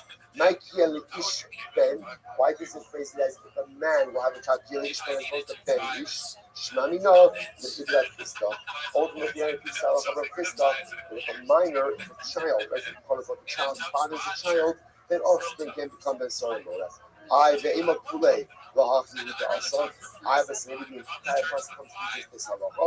In the Makra, Ben Ish. They set it in the short form of Ben Ish. My Ish Ben. Ultimately, again, what does it come to as Ish Ben? Ultimately, again, what the says, Hariti. We can learn out both of these halachas. Right? Number one, halacha lemaisa, that again, halacha lemaisa. Halacha lemaisa, that it has to be a child, right? Halacha lemaisa, that halacha showing the pubic hair, that's number one. And the other halacha, that if a child fathers a child, that son also is not subject to the halachas concerning that son as the mother. So we'll say, so we're going to stop over for today. I'll just say interesting get here. So I don't want to launch into the whole Ben Sora more things, because in Eretz Hashem we'll see this on future doctrine. And I just want to point out an interesting connection over here, right? If you notice, Rabbi and Horkinos, what was he lamenting? He was on death, what was he lamenting? He was lamenting the rolled Sefer Torah. Right? He was lamenting the fact that he had so much to give, so much potential that remained unrealized. And it's incredible because Ben Solar Mora is almost the opposite of that. Ben Solar Mora is we're nervous about the potential that will be realized. That there's Sora Umora, the philosopher of Gemara, Nico and Hashem Sofer. He is executed because of what he will become. So Ben Sora Umora, we're concerned about the potential he will realize. And that potential is negative and detrimental to the greater society. So Leslie Hortonus is lamenting unrealized potential, and then Sora Umora is executed because of potentially or realized potential, or potentially realized potential. It's incredible how much this is focused on potential, negative potential, positive potential, then Sora Mora, negative potential, nevertheless, lamenting positive, unrealized positive potential. And incredible, you saw this hiding and the shots. Like how did we shots? What did we speak about? Right, right, about the greatest fear life of miscarrying the person. The greatest fear life of leaving this world as a rolled up Sefer Torah. Each of us possesses so much incredible goodness. Most of us look at this. Each of us is that rolled up Sefer Torah. Each of us is so remote. And so tomorrow we're going to see he could change his ways. He could choose to go and realize his potential in dramatically different ways. But the goal ultimately again is to make sure you select your potential enough necessarily to put yourself in a certain way. And you have to be so careful when you have not to corrupt our potential and not to live a life of unrealized. We'll stop over here for today. A lot more to say on these doctrines, but we won't get ahead of ourselves. Chef, everyone.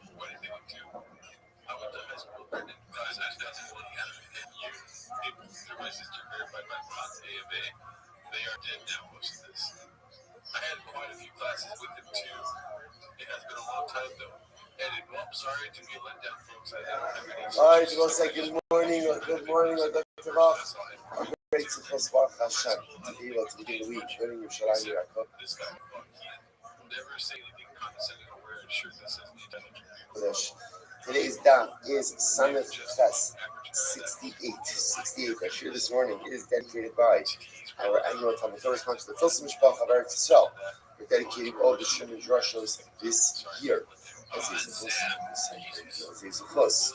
For Besoros Kavos for all of Am Yisrael. It should be a week of Mel and Karen Ram in honor of Leila Nishmas.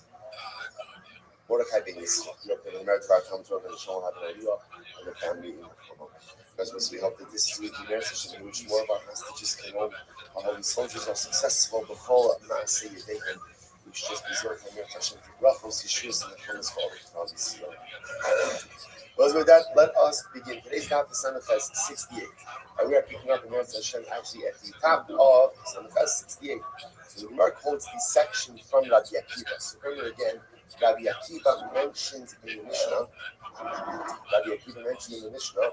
about the collection of kishun, collection of cucumbers or gourds. And Rabbi Akiva said in the Mishnah, Shnaim lokim kishun, echad lokim pater, ve'echad lokim chayim. Sometimes someone could go ahead and collect cucumbers, right? Harvest cucumbers on Shabbos. Sometimes a person could be chayim, sometimes a person could be pater. So the Gemara in the Mishnah said, what does that mean? So if a person actually harvests the cucumbers, then he would be chayav on Shabbos. But if he engages in an act of pollution, so then he would be pater. So now the Gemara is going to talk about that a little bit. So the Gemara says, Vaha, top of Samach 68. Vaha, Rabbi Akiva, Rabbi Yeshua, to Rabbi Akiva, Rabbi Yeshua. No, about Tanya, this is an incredible story. About Tanya, the Gemara tells us the story. Kishachala Rabbi Eliezer. Nichnisu Rabbi Akiva v'chaver levakra. When Rabbi Eliezer became ill, so Rabbi Akiva and his other companions, colleagues, thank you.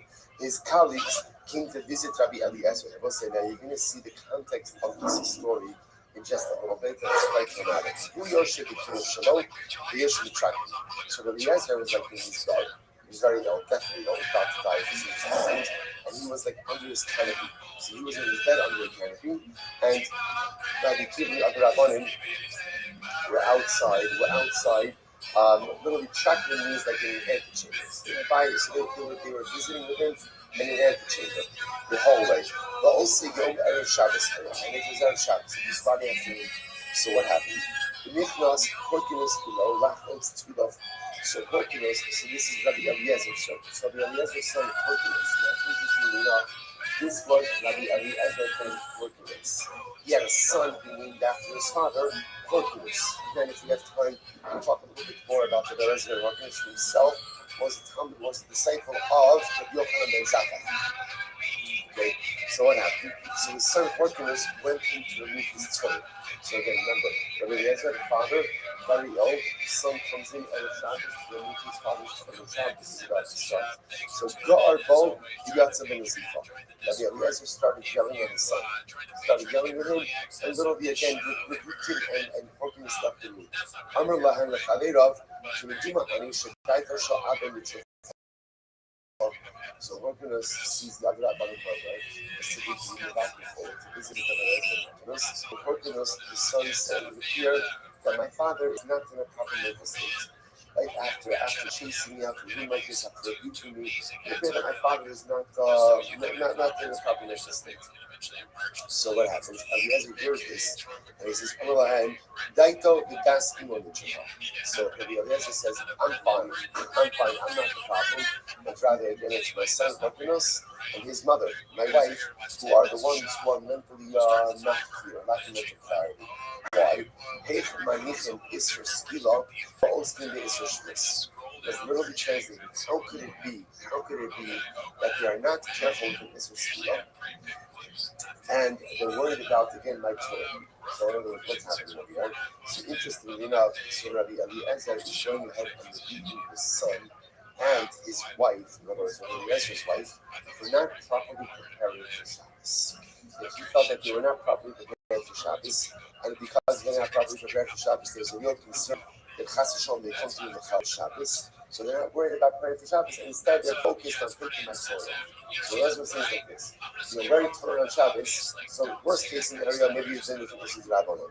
But preparing on Shabbos, that could be a serious issue for all that. Take a look at Rashi just a moment. Rashi says, Isur Skila is the third short line. Hadlakas Hanea, Vahatmanas Kamin, Balls Kun the Davar She'inu Ela Isur Shmos. The Maniach Tfilin B'Shabbos in time. So the Maniach Tfilin B'Shabbos in time is Shmalacha, Bafil Yisur Shlab and Tadach Mabush. So apparently, what Rabbi Eliezer was upset about was he felt that his son and his wife had not properly prepared for Shabbos. So he felt he focused on things. He focused on my phone off Shabbos. So what was the worst case scenario? If I go ahead and I work phone on Shabbos, so what?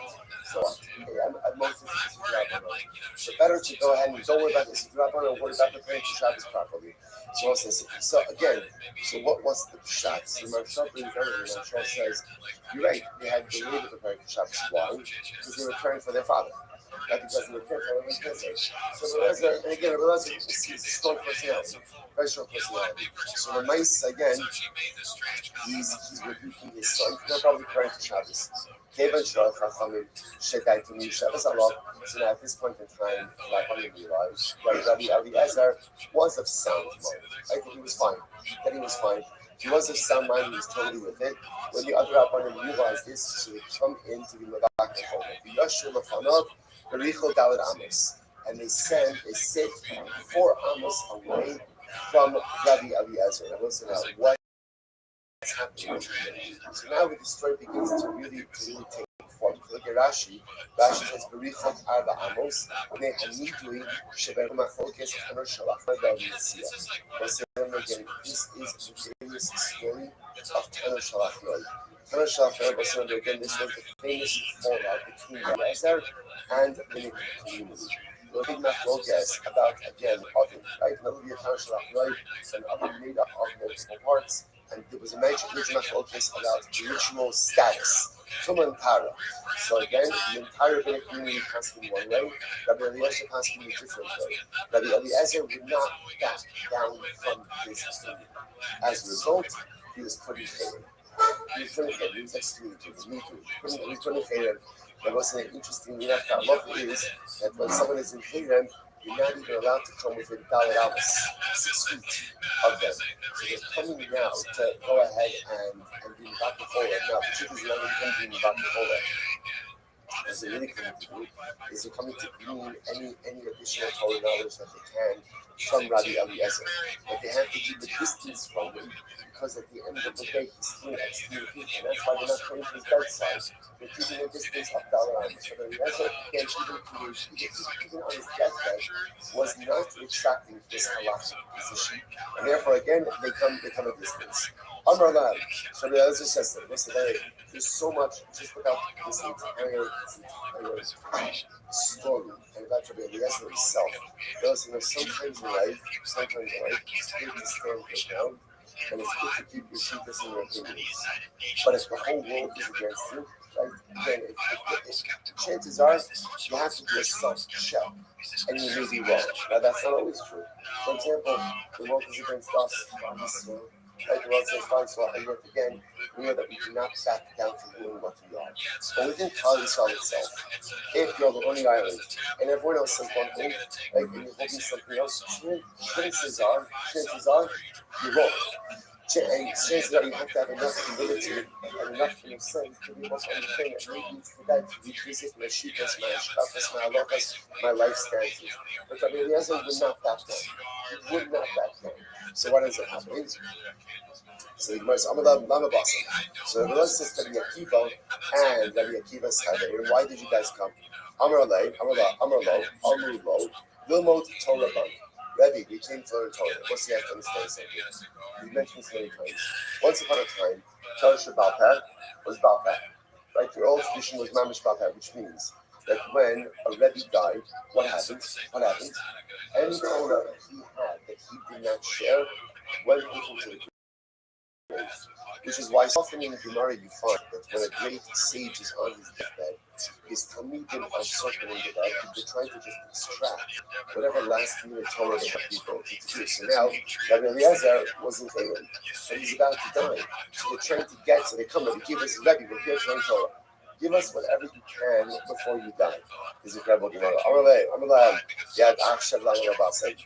So why haven't you come and learn? Right, so let's just know, so where have you been this entire time? Why are you only coming now?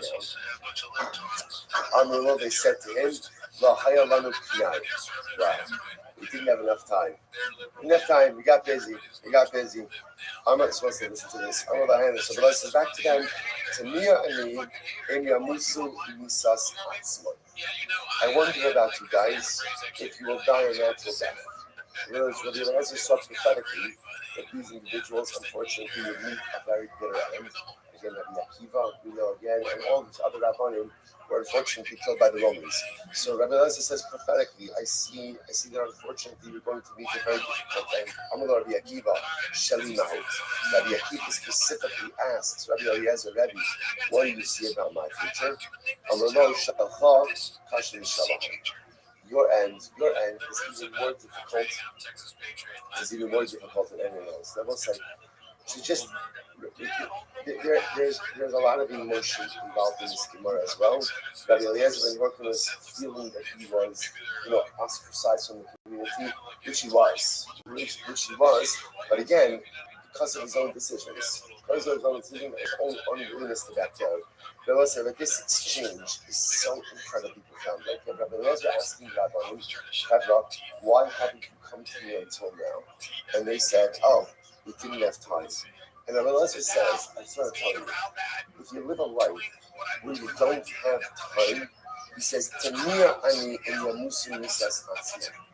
Then I would be shocked if the only death you experience in this world, the way you can read that phrase is, Tamiya ani, I would be shocked in Yamusu Misas Atzma. If you only die a regular death, what does anyone say? People go through life, and we have plenty of opportunities. And how do we justify not taking our opportunities, not taking advantage of our opportunities? Not enough time. Every single time you lose out on an opportunity because you quote-unquote don't have enough time, that's a quasi-death. What is death? Death represents a certain finality. When a person dies, that's it. You fail to take advantage of your life opportunities. Listen, we know how this works. Often we don't take advantage of our life opportunities because we convince ourselves that I'll get to it later. But we know that's not how life works. Often when you don't take advantage of a life opportunity, that opportunity is happening. So there will be other opportunities down the road.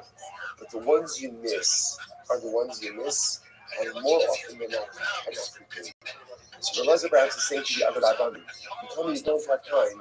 For the people who live a life where their common refrain is, I don't have time, just understand every time you don't have time, and you pass up on a life opportunity, you're killing that opportunity. And not like, you just like, I'm killing it. Like, you're killing it, right? Not like that one, right? But like, you've lost out on it.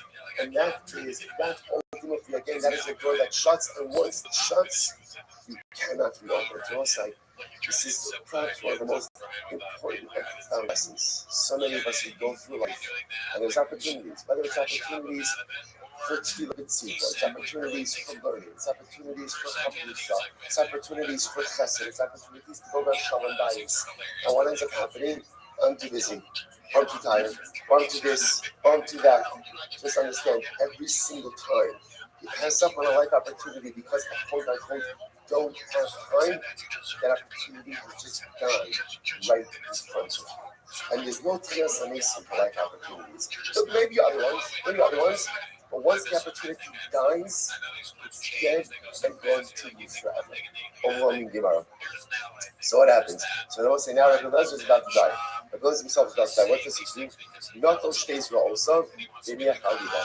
So they'll say this is a profound Gemara. Rabbi Eliezer takes his two arms and literally almost forces it against his chest. Amar, I left my stays were also Shen Kishtei Sifrei Torah Sheniglomer. So most of these arms that are like two Sifrei Torah that are rolled up. So this imagery is very profound. He looks at his arms as the two columns of the Sefer Torah. He's crossing over his chest. And he's saying, woe to these Sefer Torah that are rolled. Now, Rashi points out that the Sefer Torah is rolled, closed, you can't see the letters.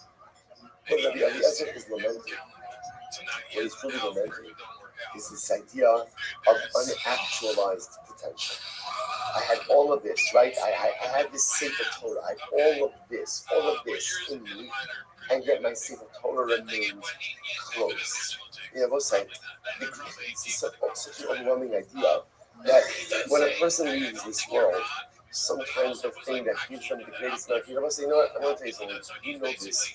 When a person's on their deathbed, no one ever says, oh, you know what about all the places I wanted to vacation and I never got to? Like, oh, Cancun was waiting for me, and Paris was waiting for me. And this, no one ever on their deathbed laments the vacations they didn't take. No, I don't think so. It's not thinking people, don't do it. What do people lament on their deathbed? Lament the opportunity to utilize their potential to do so. Because that potential goes between two people. That's what the area is lamenting. These arms, this Sefer Torah was raw. What good is the role of Sefer Torah? What good is the role of Sefer Torah? What good is the role of Sefer Torah? You could kiss it, you could hold it, you can't work with it because you can't see it. So the Eliezer is referring to himself as that rolled Sefer Torah. So much unactualized potential. Harbe Torah, the Harbe Torah Mimarati. I learned so much and I taught so much. I will say, it's interesting by the way. So how does that fit? He just said that he's like a rolled Sefer Torah, which means you can't see the phrase. But then he says, I learned so much and I taught so much. And once he was saying something so profound. Yes, I did a lot in life. I learned a lot of Torah and I taught a lot of Torah. But I could have done so much more. I could have been so much more. And that is the greatest existential thing that a person could face when they are at the end of the journey of life. I could have done more. I could have been more. I could have learned more. I could have taught more. I could have accomplished so much more. He goes on and he says, I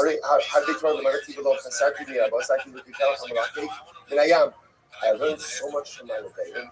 But the truth is, I didn't take more than them than like the dog takes when it's lapping water from the sea. Like the dog goes over to the river and starts drinking water, he doesn't diminish the water.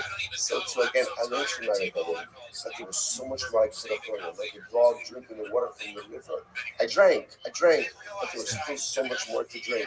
Harbe, Torah di Marati, Hello, Kisuni Hamida Ella Kimakafa Bishfal Paris.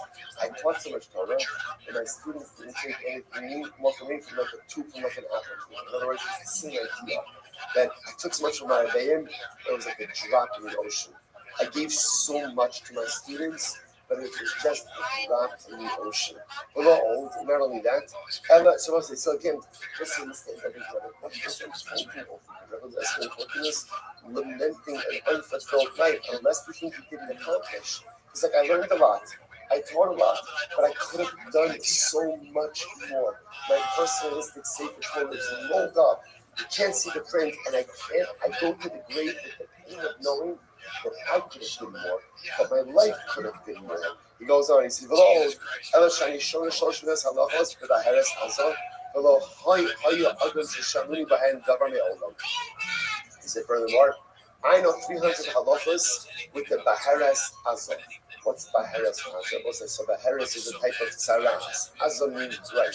So I realized what was saying was, I even had very specific knowledge with a specific type of tzaras, and no one ever asked me about it. No one ever asked me about it. Hello, Allah Shani Shosh with us halachos. Or the Shoshas halachos. Benetias Kishuim. Haya Adam Shamani Davar Me'olam. And I know 300 halachos. When it comes to cucumbers, well, halachos comes to cucumbers. We'll see what that means just a moment. And no one ever asked me anything except Rabbi called him Akiva Ben Yosef. No one ever asked me anything except Akiva Ben Yosef. Come to just a second. What's the story of Rabbi Akiva and Elias Ben Rothschild and cucumbers? Listen to this. Pam Achos, I need to go Mahalchina Yudavadala. So Rabbi Elias Ben Rothschild tells the story. So one time, Rabbi Akiva and I were walking on the road. Amrali, and Rabbi Akiva said to me, Rabbi, Lamdini Benetios Kishur. Teach me about the halachos of sorcery when it comes to cucumbers. First one, I married the Dover Echad. So the husband said, I said one word, and it was a sort of Syriac word, I said one word of Kishuf, the smaller Kalasa of Kishuri, and the entire field filled with cucumbers. So also it's pretty incredible. Obviously, Gemara is going to talk about how exactly is it permitted that Rothschild workers is engaging in Kishuf, is engaging in sorcery. And we'll discuss that. But I said one word, and the entire field filled with cucumbers. I'm really Rabbi Maratani. Mitziyasam, Maratani Akivasan. So he taught me how to plant cucumbers with sorcery. Taught me how to harvest it. So Amarti Davar Echad Niskatu Kulim Lamakom Echad. I said one word, and all of the cucumbers were piled in one area of the field. Incredible. Amulo, so again, that just understand that's the whole point of the story, right? Because remember, in the Mishnah, Rabbi Akiva quoted in the name of Rabbi Yoshua about how the cucumbers when it comes to sorcery. The Gemara was asking, did Rabbi Akiva learn this from Rabbi Yoshua? It seems from the story Rabbi Akiva actually learned this from Rabbi Eliezer. That's the whole point of the story. So we're back here in just a moment. So at this point in time, the Gemara jumps back. The other Rabbanim who are coming to this webinar, you see that he's holding a sound mind. So therefore, they want to use this opportunity to ask him a variety of questions. Amullah, it's Rabbi Eliezer. Hakador, v'ha'amos, v'ha'kamia, u'tzrar ha'margalios, u'mishkolas kitana, mahi. So there was this interesting, they asked Rabbi Eliezer and Horkinos a question regarding Tumah and Tara. So literally, again, a ball, or Rashi says over here, a weight, Kamiyah is an amulet, Sram, Argolios, a pouch for gems, Umishkola, or a weight. So let's say these are all things Rashi points out over here that are made from leather and filled with something else. So the Gemara says, Shailis, they were asking me a Tumah and Tara question. Again, Rabbi Rothschild gives them the halachas of Tumah and Tara. Fine. Minal sha'agabia inosman. So then they ask, what is the halacha concerning the shoe that is still on its form? In other words, let's say you have a shoe and the shoe's being fashioned, it's still on the form, it's not complete. What's its halacha regarding Tumah and Tara? Amar lahen hutar, ultimately it is tar. Why? Because it's not a completed shoe. That's what we're going to say. And the Gemara says, "V'yatzan nishmasal v'tara." The last word that Rabbi Eliezer said, the last word he said was tar, was pure. Those were the last words out of his mouth. Amar Rabbi Yeshua Aragla v'Amar Chutra Haneder, Chutra Haneder. Rabbi Yeshua stood up and he said that ultimately again he released Rabbi Eliezer from the excommunication. So they lifted Rabbi Assembly, lifted excommunication from Rabbi Eliezer and Hornios after he passed away. Incredible. That's what he said. So the Gemara says as follows. The Masi Shabbos, now again, so those who been working this died. And say, incredibly enough, the last thing that he said when he died was tar. That was his last word. So the Masi Shabbos, I'll go about Rabbi Akiva, and then he started the road. I'm sorry, Rabbi Akiva. So let's say, so now, this, remember, when this story happened, this whole story happened on Friday. Remember again, that's how the whole thing started. That his son working his king into a roof was filling, it was Erev Shabbos. So the Levaya was on Motzi Shabbos. Rabbi Akiva, apparently, must be according to this story, Rabbi Akiva must have left before Rabbi Eliezer died. And Rabbi Akiva therefore goes into the funeral procession on Motzi Shabbos. And Rabbi Akiva accompanies the procession from Caesarea to Lud. And Yamaka Bivsaro, Ad Shetamu shows his stars. So literally, Rabbi Akiva was frightening himself until he started to bleed. Tosis points out over here, Tosis says that this Rabbi Akiva wasn't lacerating himself over the death of Rabbi Eliezer. Instead, what he was doing was he was mourning the loss of Torah. Because the halacha is, you're not allowed to lacerate yourself over the mourning for the dead. He wasn't allowed to mourn the dead. Rather, again, he was just could not take the pain of all the Torah that was lost, the death of Rabbi Eliezer himself. So Amar, Avi Rachab Yisrael Parasha. So ultimately, again, he said the pasuk that actually Elisha said about Noah and another guy. Rachab right said to him, he said, Avi my father, Rachab Yisrael Parasha. Ultimately, again, chariot of Israel and its riders. Harbe Mos, again, he referred to very beautifully as his father, and as a chariot, right? Just like the chariot gets the rider from location Rabbi Eliezer was speaking probably forward in every junction. Rabbi Akiva says, Harvey Balls Yeshli, the English Shulchan Lahar Sosin. Ultimately, again, I have so much money, I got all these coins, but I have no money changer. Like, no money changer to show me how to properly utilize it. I will say, this is an incredible soul. I will say, sometimes, the Mishnah tells us, I say l'charav, all of us in life, right, we need a rabbi, all of us. And by the way, a rabbi doesn't even have to be like a rabbi. A rabbi just needs a life. You need someone, we all need someone who can help with perspective. Because a lot of times, I have all the stuff I need. I just don't know exactly how to arrange it in a way so as to maximize my personal success. Right? It's interesting that the Akiva is not saying, what is he saying? I have a money changer. What a money changer do? What does a money changer do? I guess I'm a money changer. You bring all of your coins, right? And then all the money changer is saying, here's what you should do. Exchange this for this. Put this over here. This with this. The money changer will show you how to take everything that you have and maximize what you have for ultimate profit and ultimate results. And he keeps saying this, I need Rabbi Eliezer, not because I need his knowledge. I have knowledge. But he how to take all of the knowledge and figure out how to best maximize it. Sometimes in life, our biggest challenge is not knowing how to utilize the brachos that we have. I have so much, but I need to figure out how do I optimize it, right? Isn't it interesting? Especially, I find this a lot that we live in an age where it used to be you needed a Rebbe for information. I need a Rebbe for information. I will say the truth is, today, do you need a Rebbe for information? Not really. Like, you could get the 8-minute daf, the 8-second daf, 25-second daf, like half a daf, part of a daf, a whole daf, right? You can get in any medium you want. You do not need a Rebbe for information. You don't. You get information, however, information.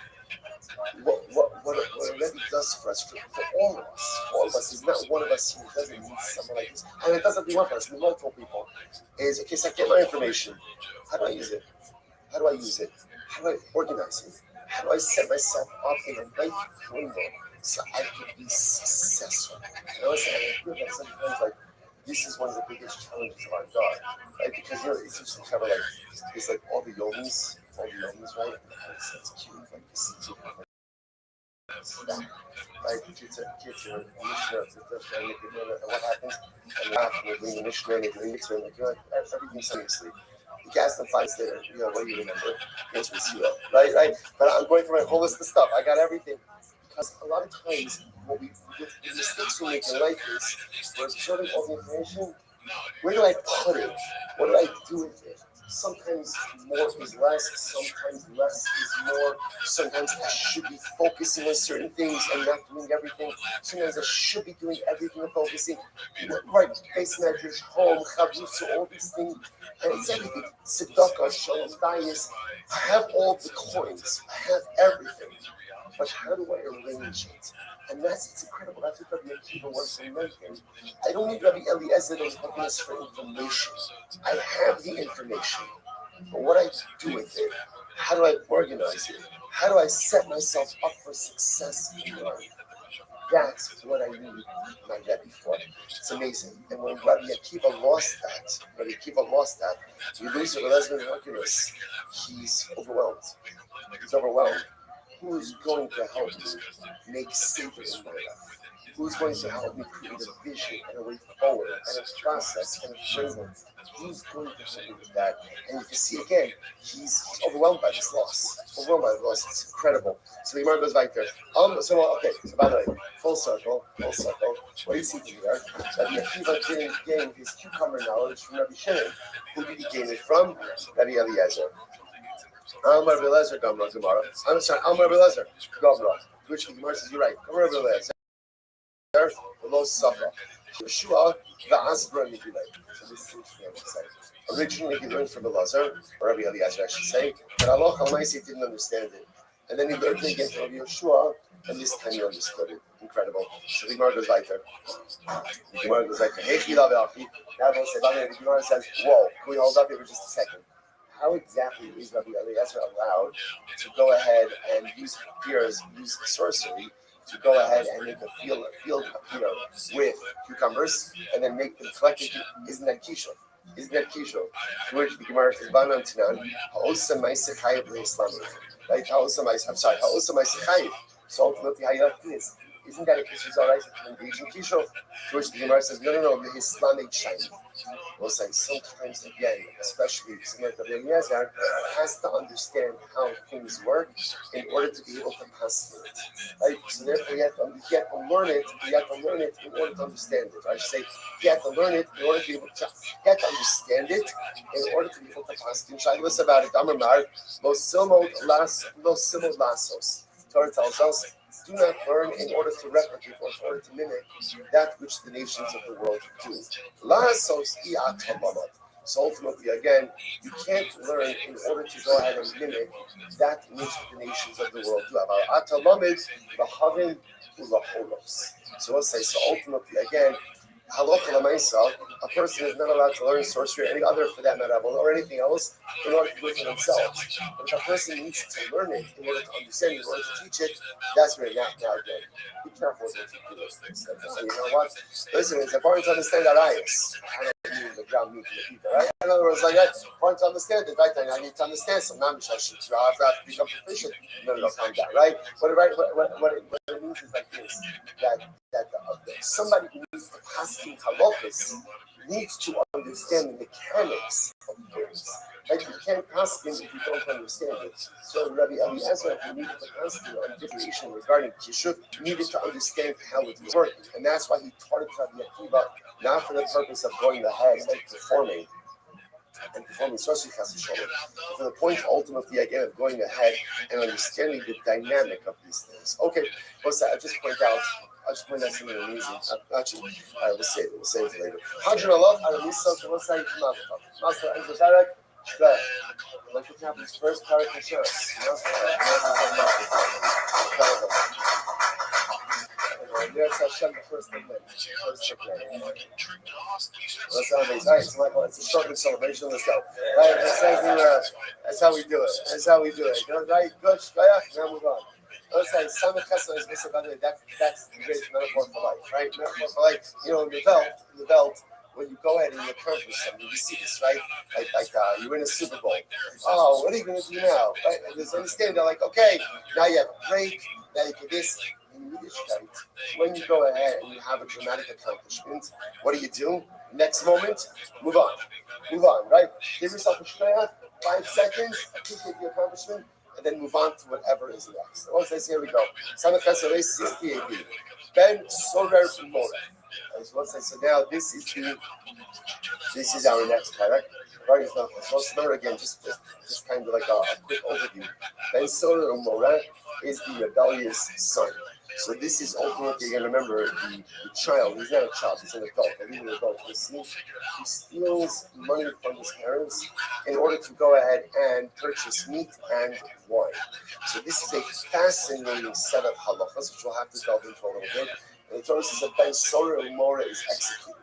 Now, interestingly enough, at first glance, it doesn't really feel that the crime really is that severe that it should warrant execution. So what we'll see, of course, is that Ben Sorer Mora is really executed, not as much for what he did, but for what he's going to become. And he represents a profound threat to the community, and therefore Allah needs to be executed before he can become an actual threat. Now again, which is hashkatically problematic, doesn't seem to make all that much sense. We're going to delve into all of this. But often like happens with halacha, let's begin first with some of the mechanistic details. So Ben Sorer Mora, Ne'emos and Ben Sorer Mora. When can a child become Ben Sorer Mora? Right? From what age? So literally again, from the time that he brings 2 hairs, which is the sign of physical maturation, actually Yakiv Hazaka. Now that literally sounds like until his beard fills out. Now the commercial just says, by the way, atachton below elyon. It's actually a metaphor. Right? It doesn't mean his face beard, but rather again it means physical maturation. Right? The Gemara says, Ella, Shegidli Chacham B'Lashon Nekiya. Chazal spoke in a cleaner way, right? So they didn't want to be explicit. If it's referring to ultimately again to pubic hairs, like they didn't want to be explicit like that. So therefore they said it in a little bit of in a nicer way. Ben below bas. The pasuk says, if a man will have a rebellious son, first of all it's a son and not a daughter. Interestingly enough, there's no bas soler umora, right? There's no female equivalent, right? Furthermore, ben below ish. Furthermore, again, it's a ben and not a man. And again, we'll discuss exactly what that means as well, ben below ish. Katan, pater, shalabava, klamisis. And a katan is pater, right? Because ultimately, again, a katan has not yet come to the field of mitzvahs. Okay? So therefore, that's the question of so much. Just listen 1 second. Katan, you know, in the pater. So from where do you know that a katan, that a child ultimately, again, is pater, the child can't become a for the tiny time of should have bought with mitzvahs, which was sad, because a katan hasn't yet come to the responsibility of mitzvahs, and therefore again a katan is going to be pater, for which the Gemara says, "Yisu heicha ashkechan, the anash hakasrot, the havim dacha, the baikal." The first verse is 1 second. It sounds like the Gemara saying, otherwise the Gemara needs an explicit teaching to teach me that a katan is not subject to halachos of Isor or Morad. But that's obvious. Why would we ever think that a katan is subject to the halachos of Isor or Morad? In general, a katan is always exempt from everything. So why would I need a specific positive teaching that a katan is exempt? To which the Gemara says, "Anan hakatan." This is what I need to say. Atu ben sora mora afet on herad, ashim sof on herad. So it says we're going to discuss a ben sora mora. Why is he executed? He's not really executed for what he has done, right? Because if you think about it, we haven't gotten into it yet. What has ben sora mora done? What's he done? He stole money. And he bought meat and he drank wine. Not good, right? Not good, but certainly not the executable offense. You can't say, so why is executed? He's executed because we're concerned of what he's going to come. That's what we're concerned about. We're concerned that maybe that Lamaisa, if he's exhibiting these type of behaviors as a child, we are concerned about the type of a menace to society that he is going to become when he gets older. So the Gemara says, "The Kivan, the Al Safonera, Afilu Katanani." As a matter of fact, since we kill him for what he's going to become, maybe these halachos should apply even if he's a katan. Right? It really, the Sora Mora is not as much about what he is, but rather about what he's going to become. So maybe we should execute even a katan for exhibiting this type of early stage egregious behavior. Kamash Malando. Kamash teaches us that a katan is not held accountable for his actions. A katan is always going to be accountable.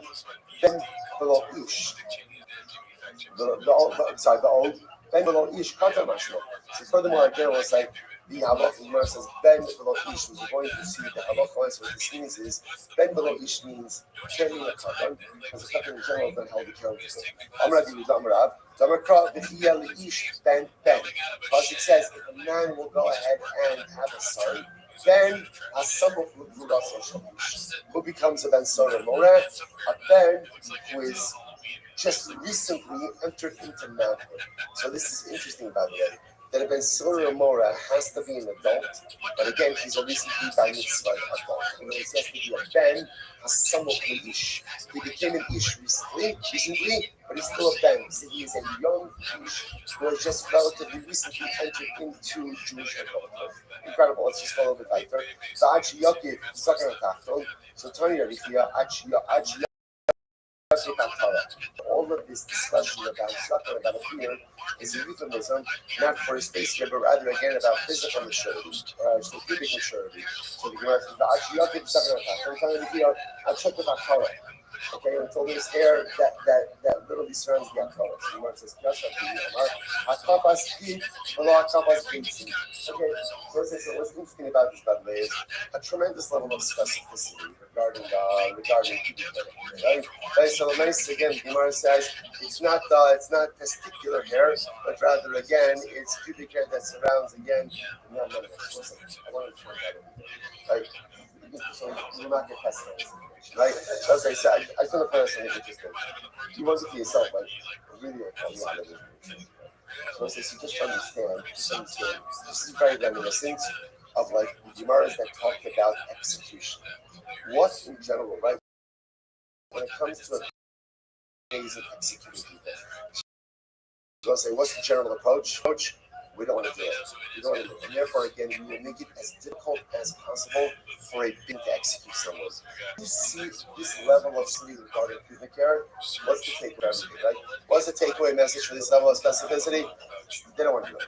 They don't want to do it. So I said, if you're getting into this, that now we're making accuracy pubic hair. I'm like, going to that just one second. Right. Making accuracy in this, right? Making accuracy. What that shows you is the system does not want to execute this here. And therefore, again, we will essentially make it as procedurally difficult as possible before execution. That's the takeaway over here. So the Gemara says, "Amar Rav Chisda, Katan Shaol ain't beno nasa ben solar mora." By the way, if a katan fathers a child, that offspring cannot become a ben solar mora. How do you know this? Shnei Kiel ish ben, the ish ben below the ben. So as I say, interesting enough, because the passage says Kiel ish. Ish means what? An adult. If an adult fathers a child, that child can become a solar mora. But at the end of the day, if a child fathers a child, a minor fathers a child, ultimately again, that child cannot become a ben solar mora. One second, we need that phrase. And his name of Rabbi. A bunch of people Rabbi said to us, in the Nekro, he had been each. Concentrated just that if a man will have a child, or if a man, right, if a man will eat English. My Kiel ish ben, why does this phrase that if a man will have a child, Kiel ish ben, as opposed to ben ish? Shmami no, this is Rav Chisda. Ultimately, I teach Salach of Rav Chisda. If a minor, if a child, right, the child fathers a child, then offspring can become ben solar mora. I the imam kulei also. I have a significant entire class comes to just this halacha. In Kimei Makra ben ish. They're setting to the short form of ben ish. How are you? Ish ben. Ultimately, again, what does it come to just ish ben?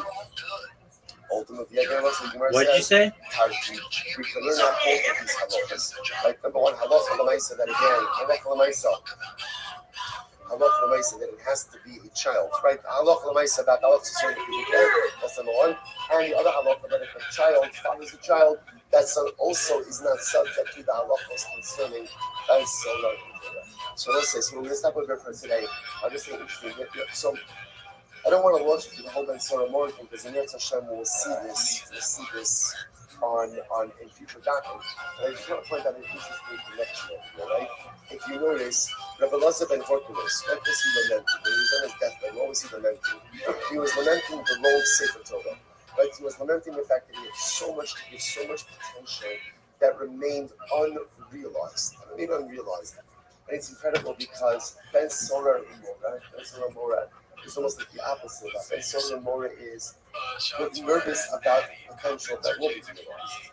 Like Ben Solar Mora, the Lashon of the Gemara is Mikal Hashem Solo. He is executing because of what he will become. So Ben Solar Mora, we're concerned about the potential he will realize. And that potential is negative and detrimental to the greater society. So Lazarus is lamenting realized potential, and then Solar and Mora executed because of potentially or realized potential, potentially realized potential. It's incredible how much this now is focused on potential, negative potential, positive potential, then Sora Mora, negative potential, Lazarus and Hortimus lamenting positive, unrealized positive potential. And incredibly, you saw this Italian story and the Shabbos. Like, how did we in Shabbos? What did we speak about as we took a right? Loyam Shakira, right? About the greatest fear in life of miscarrying the potential. The greatest fear in life of leaving this world as a rolled up sacred Torah. Each of us possesses so much incredible grace. It wasn't even worth this. Each of us is that rolled up sacred Torah. Even though Solar Mora, like Solar Mora, we're going to see, you can change the ways. You can choose to go and realize the potential in dramatically different ways. But the goal ultimately, again, is to make sure you see when you corrupt your potential enough, as the Shalom, you put yourself on a certain negative trajectory. We have to be so careful on one not to corrupt our potential, and not to live a life of Gila. So we'll stop over here for today. A lot more concerning stopping, but I mentioned we'll get ahead of ourselves. Okay, everyone. Joe fell for it, man. Listen, he's not as sharp as the smartest tool in the shed, like shop. No. He's not the brightest. Part 6, what happens next? Iris lives. Fuck yeah. That's what I live for, now, dude. Yeah. Let's see.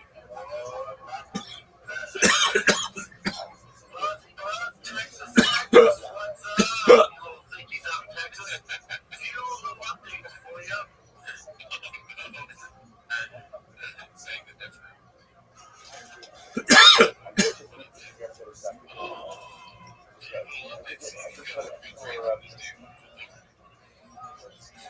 I just won. Saturday.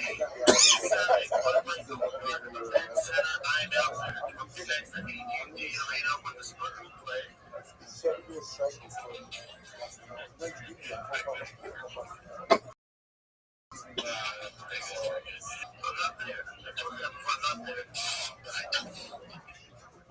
What was the update?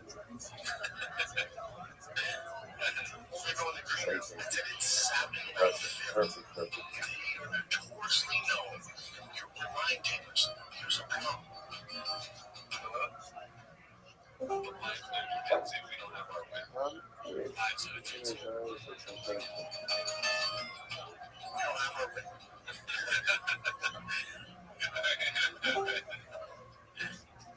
It does feel like a stretch just for him to say the Lions have YouTube, and it also feels like it's right there. This game's more fun. But yeah, we don't have our win. These lines been drinking. Well, these lines will call it. They outnumber us. And I might say, I might go first. Say we got. All right, Kolosai. Good morning. Let us begin. Hashem, a great support. To be able to thank our sponsors for this morning's daf. Thank our annual Talmud Torah sponsor for Tafshin. Hey, those of you who have already dedicated all the children justice this year. And this first continue to show those troubles. And I should remember some results that there was something else hidden about this room because preparing the daf. So one of the just kind of reverberating through my mind is Lule Sarasna Shai were it not that you put up gives you the light, I would have perished in myself. We're so overwhelmed by everything that we see unfolding right in front of us. So overwhelmed by all the circumstances, heartbreaking, difficult circumstances. The loss of the Bidas children, the fact that the body identified wasn't truly Bidas. Overwhelming circumstances. So a person has used themselves in the abyss of pain. The incredible thing is that the Rebbe gave us a Torah. And that Torah is what keeps us covered. That Torah is what keeps us connected. That Torah is what allows us from falling off. Prevents us from falling off the sides of the sheer mercy of nationalistic pain. It's the Torah that keeps us covered for a sense of optimism, for a sense of hope. The Torah that keeps us covered to the Rebbe Shalom. The Torah, Lube Sarasna. David HaMelech said, suffered so much in life. The Rebbe Shalom were not to you Torah as Hamadu Yudami. I would have been lost in my pain. Those words resonate in such abundant details. Were that were not to be done. Were not the Torah. Rebbe Shalom, me too, would have been lost in the abyss. Thank you so very much. So listen, this story is just not a chapter. It's not. It's like a little bit of like a sleeping ball. For the next couple of weeks, we get to learn Torah together. Some of the things we can leave everything else unsolved. All we can just do is just immerse ourselves in the immerse ourselves in the sea of Torah. And yes, Hashem allow it to be beautiful and holy waters to see themselves. Once this is that, let us begin. Today's daf is Son of Love. Yes. So Shir is dedicated by Mel and Karen Ram. Ivri Nishmas, Mordechai Ben Yitzchak. Mordechai Ben Yitzchak, Mordechai Ben Yitzchak, All right, so let's begin. A lot to do today. A lot to do today. We've got some really exciting guy ahead of us. So we left off on some heavy and I want to help Abu Tobias, who donated these. It might not look like much to you, right? I want to set up on your camera, able to see it also. It's a sticker. Apparently, I got fed up with me spending time every single morning trying to figure out where we're up to. So I guess we don't have these in Baltimore. So apparently in New Jersey, it's incredible. They stick and they stay and they're able to show you. So now as a result, I don't spend 14 minutes every single morning trying to figure out where we are. Only 4 minutes. When I moved the sticker from yesterday's here to this morning's here. So we are picking up. So really so a shkayach to the Tobias Mishpacha are dedicating postage, retail value 99 cents. But again, but tremendous shkayach going to save us a lot of time. So again, we are picking up in Yirtzeh Hashem Rava, which is 2, 4, 6, 8, 9 lines up from the bottom. So we'll say the Gemara says as follows: Amar Rava. We'll say this is an incredible Gemara. 9 lines up from the bottom, 65 pieces of them. Bo Tzadiki, Bolu Alma. Let's see how incredible this is. So Rava says, if Tzadikim wanted to, they could create the entire world. Tzadikim are so powerful that if they wanted to do, they could create. Shne'emar, Kabano Sekam Hayum Mapir. So this statement, if you think of it, Rashi says over here. Rashi says, first white line, he folds and he Rios Mikha of them. Now, so here's this instance. Rabbi saying is like this. If Sadiqim wanted to create an entire world, how could Sadiqim create an entire world? Because Sadiqim have the ability to cleanse themselves from sin. And once you cleanse yourself from sin, then there's no telling what he is able to accomplish. And that's it's interesting. So if both Tzadikim Bari Alma, if Tzadikim wanted to create a world, they could do so. Shneimar, Kiavana Sechem Hayim Mapir.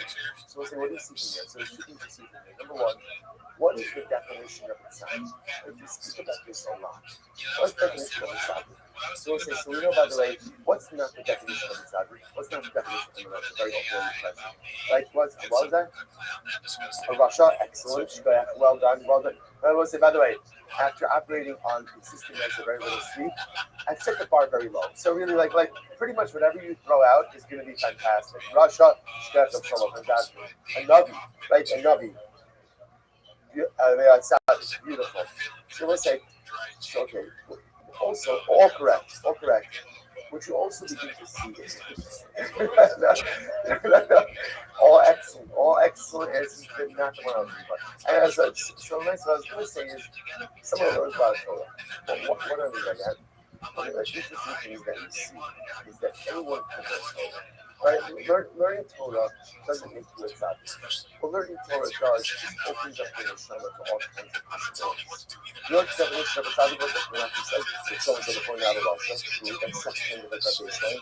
But Menachem said before tzaddik is somebody who helps others, doesn't just think about himself, and we are a tzaddik. And I think what we also begin to see is a tzaddik is someone who realizes and has the ability to change. But as we spoke about in yesterday's daf, reality of cognition is never enough. Action. A tzaddik is someone who understands that he has the ability to be a vulture. Let's say that's it. Because being a vulture means that I recognize I don't have to be the same person. I don't have to remain a person. Listen, one of the most incredible things that you have to tell, the most incredible thing that makes yourself is you need to realize you don't have to remain the same. Change. Whatever change you want to affect in yourself, whatever change you want to affect in your life, do it. That's what Rabbi is saying. Rabbi is saying Tzadikim have the ability to become a Bali Tshuva. And because they have the ability to be Bali Tshuva, therefore what? Ibo Tzadikim Bare Alma. It will say, when you become, once you realize that you have the ability to change, what does that show you? That you have the ability to create. Change is the greatest gift. Because change says I can create and recreate as many times as necessary. I don't have to live in the same world. I don't have to be the same person. My life doesn't just have to continue consistently on and going forward in the same trajectory. If I want tzaddikim, definition of a tzaddik is about tshuva, and Rabbi says tzaddikim realize that they have the ability to create world. I will say each of us, if we choose to tap into the power of tshuva, we become tzaddikim, and if we become tzaddikim, we have the ability to create and recreate worlds. Is that not the most incredible thing you've ever heard? I know you might be thinking to yourself, I'm too tired to lift my hand, right? Let alone create a world. Deep breath. Do something that you're happy, whatever you have to do. Tap into this one, because this is good. Rabbi says tzaddikim. Tzaddikim means, like Rashi says, Bali Tshuva, have the ability to create and recreate worlds. That's the core of the gift. Consistently create and recreate. More goes right there. Rabbi, this is great. Rabbi Baragavra. Rabbi actually created someone. Rabbi created a person. So these are, by the way, like that. The stories of the golem, those stories are not those that are not aroused. The stories in the group are of people, right? So Rabbi literally Baragavra. He created a person. Look at Rashi. Rashi says over here, right? Baragavra, Ayidei Sefer Yitzira, Shalom Yitzira Osir Shosei. So literally, you're going to look at it as a Sefer Yitzira, which is a book that contains a sefer that contains all the secrets of creation. And Rabbi literally went ahead and he created a person. What happened? Shaji Lekane, Rabbi Zera. He sent the guy, Rabbi Zera, Havakam Shtai Bade. So Rabbi Zera started talking with this person. But ultimately, again, apparently, the person that God has created wasn't responding. He wasn't engaging in the conversation. Amalei, Minchavri at, and as Amalei, Minchavri at, Hadul Afla. So the Zera apparently wasn't happy with him. He said, you think Rashi says, and in front of Ayah Havar and Nasa, like you are someone, like you are someone else, like get out of here. Like, no, Hadul Afla, go back to your dust. Go back to your dust. So they'll say, what's the practice? Why did Rabbi Zera go and say this guy back to us? Because remember again, this creation was unable to interact with Rabbi Zera. Listen, if you can't interact with Rabbi Zera, if you don't know how to say a shalom aleichem, if you don't know how to give Abbas to him, if you don't know how to give a word of visit, go back to the dust. The world doesn't need you. Drums or doesn't need you. If you don't know how to interact, incredible. Let's listen to this. Rabbi Chanina of Rothschild, Rabbi Yossi Kamal Shabsa, was an Eretz Shabbos Gemara. An Eretz Shabbos Gemara. How ridiculous is this? 7.5 year cycle. 7.5 year cycle. Granted, it's yesterday's stuff, but don't get caught up in the details. Right? Also, listen to this. So these two Rabbi Chanina and Rabbi Rothschild were sitting on Eretz Shabbos. Aski b'Sefer Yitzira. And they were learning Sefer Yitzira. Both of them were doing very calm now. I just want to point out, right? So you get a little later on. Right? All of Eretz Shabbos learning Sefer Yitzira. And what did they do? They created for themselves, it was an Igla Tilsa. There's always a clothes, so Igla Tilsa means. Doesn't mean a third born calf, or doesn't mean a calf that has reached 1/3 of its maturity. Either way, it's supposed to represent like the best meat. The best meat, like the most tender meat. So they created an Igla Tilsa from Sefer Yitzira, and they ate it. So what's the point of this tomorrow? What's the point of this? The point is, again, is to show the creative power of tzaddik. Tzaddik have the ability to create. And again, I've also come full circle. What's the definition of a tzaddik? A tzaddik is someone who recognizes that he has the ability to recreate himself. If you realize that you have the ability to be about tshuva, to create yourself, to recreate yourself, then there is no telling what you can accomplish. Because the most how are you? Is that you Eclipse. And recreate yourself as many times as what's going on? And that is the hallmark of a tzaddik. Tzaddik recognizes the creative powers he possesses and utilizes How old are you? himself so many times as necessary. Let's go like this. So the Gemara says, so the Gemara says, back to back to the grocery. So what's in my own name? You know, America. This is someone who takes different types of animals and puts it on his eyes. Puts it on his eyes. Somehow again, when you start opening your eyes, you can't see what's the problem. Right? I was just saying. Right, so nice again, puts on his eyes, people are able to see things. But from the say, this is how you know this is somebody who engages text. Right, like what's the word? Like an illusionist, like a magician, like someone who goes ahead and deceives people by making them think that he's engaging in some type of sorcery. The Kiva says, "Zamakashi in the shows." Let's listen to this. I have to sit this year out on the IR. But only if someone who believes Injured reserve. What does that mean? Ma'omer, Hayom Yafalotes. Today is a good day to embark on a journey. L'machar Yafalikach. Tomorrow is a good day for purchases. Limude Arve Shvius Chitin Yafos. So someone who says, oh, Erev, Shmita, that's when the wheat is best. Ikure Kitnios Mios Raos. So again, what's this? What's the chat? What does that need to say? Only is someone who feels that certain times are auspicious for different things. Why does that sound so bad? So it's like, what's that about their life? Don't wait for the perfect moment, but make the present moment perfect. See, the Ma'onim is someone who believes you gotta wait for the right time in order to be able to go and accomplish. Listen, there are people like this. There are people who have the most incredible dreams, goals, and aspirations. What are they waiting for? What are they waiting for? What are they waiting for? They're waiting just for the right moment. And when's the right moment? When's the right moment? I don't know when, but it's certainly not now. Certainly not now, right? It may be tomorrow, but tomorrow's cloudy, so probably not tomorrow. Like, Sunday sounds good, but Sunday have that thing. I'm pretty sure the right moment is going to come sometime in the next decade. Oh, and when that right moment comes, that's when I'm going to pounce on it, right? When that right moment comes, that's when I'm going to make the magic happen. Rabbi Akiva says, you know what we call that? We call that a ma'onim. That's an issue to Oraisa. It's an issue to Oraisa in life to wait for the right moment. People who wait for the right moment in life to make things happen. You know what they become excellent in? They become proficient in? You know what? In waiting. They become professional waiters. Just understand, right? Right? They become professional waiters. That's what they do. Spend an entire life waiting to make things happen. Now, the Akiva says that's called sorcery. That's called ma'onim. Don't wait for the perfect moment. Make the present moment perfect. Goes like that.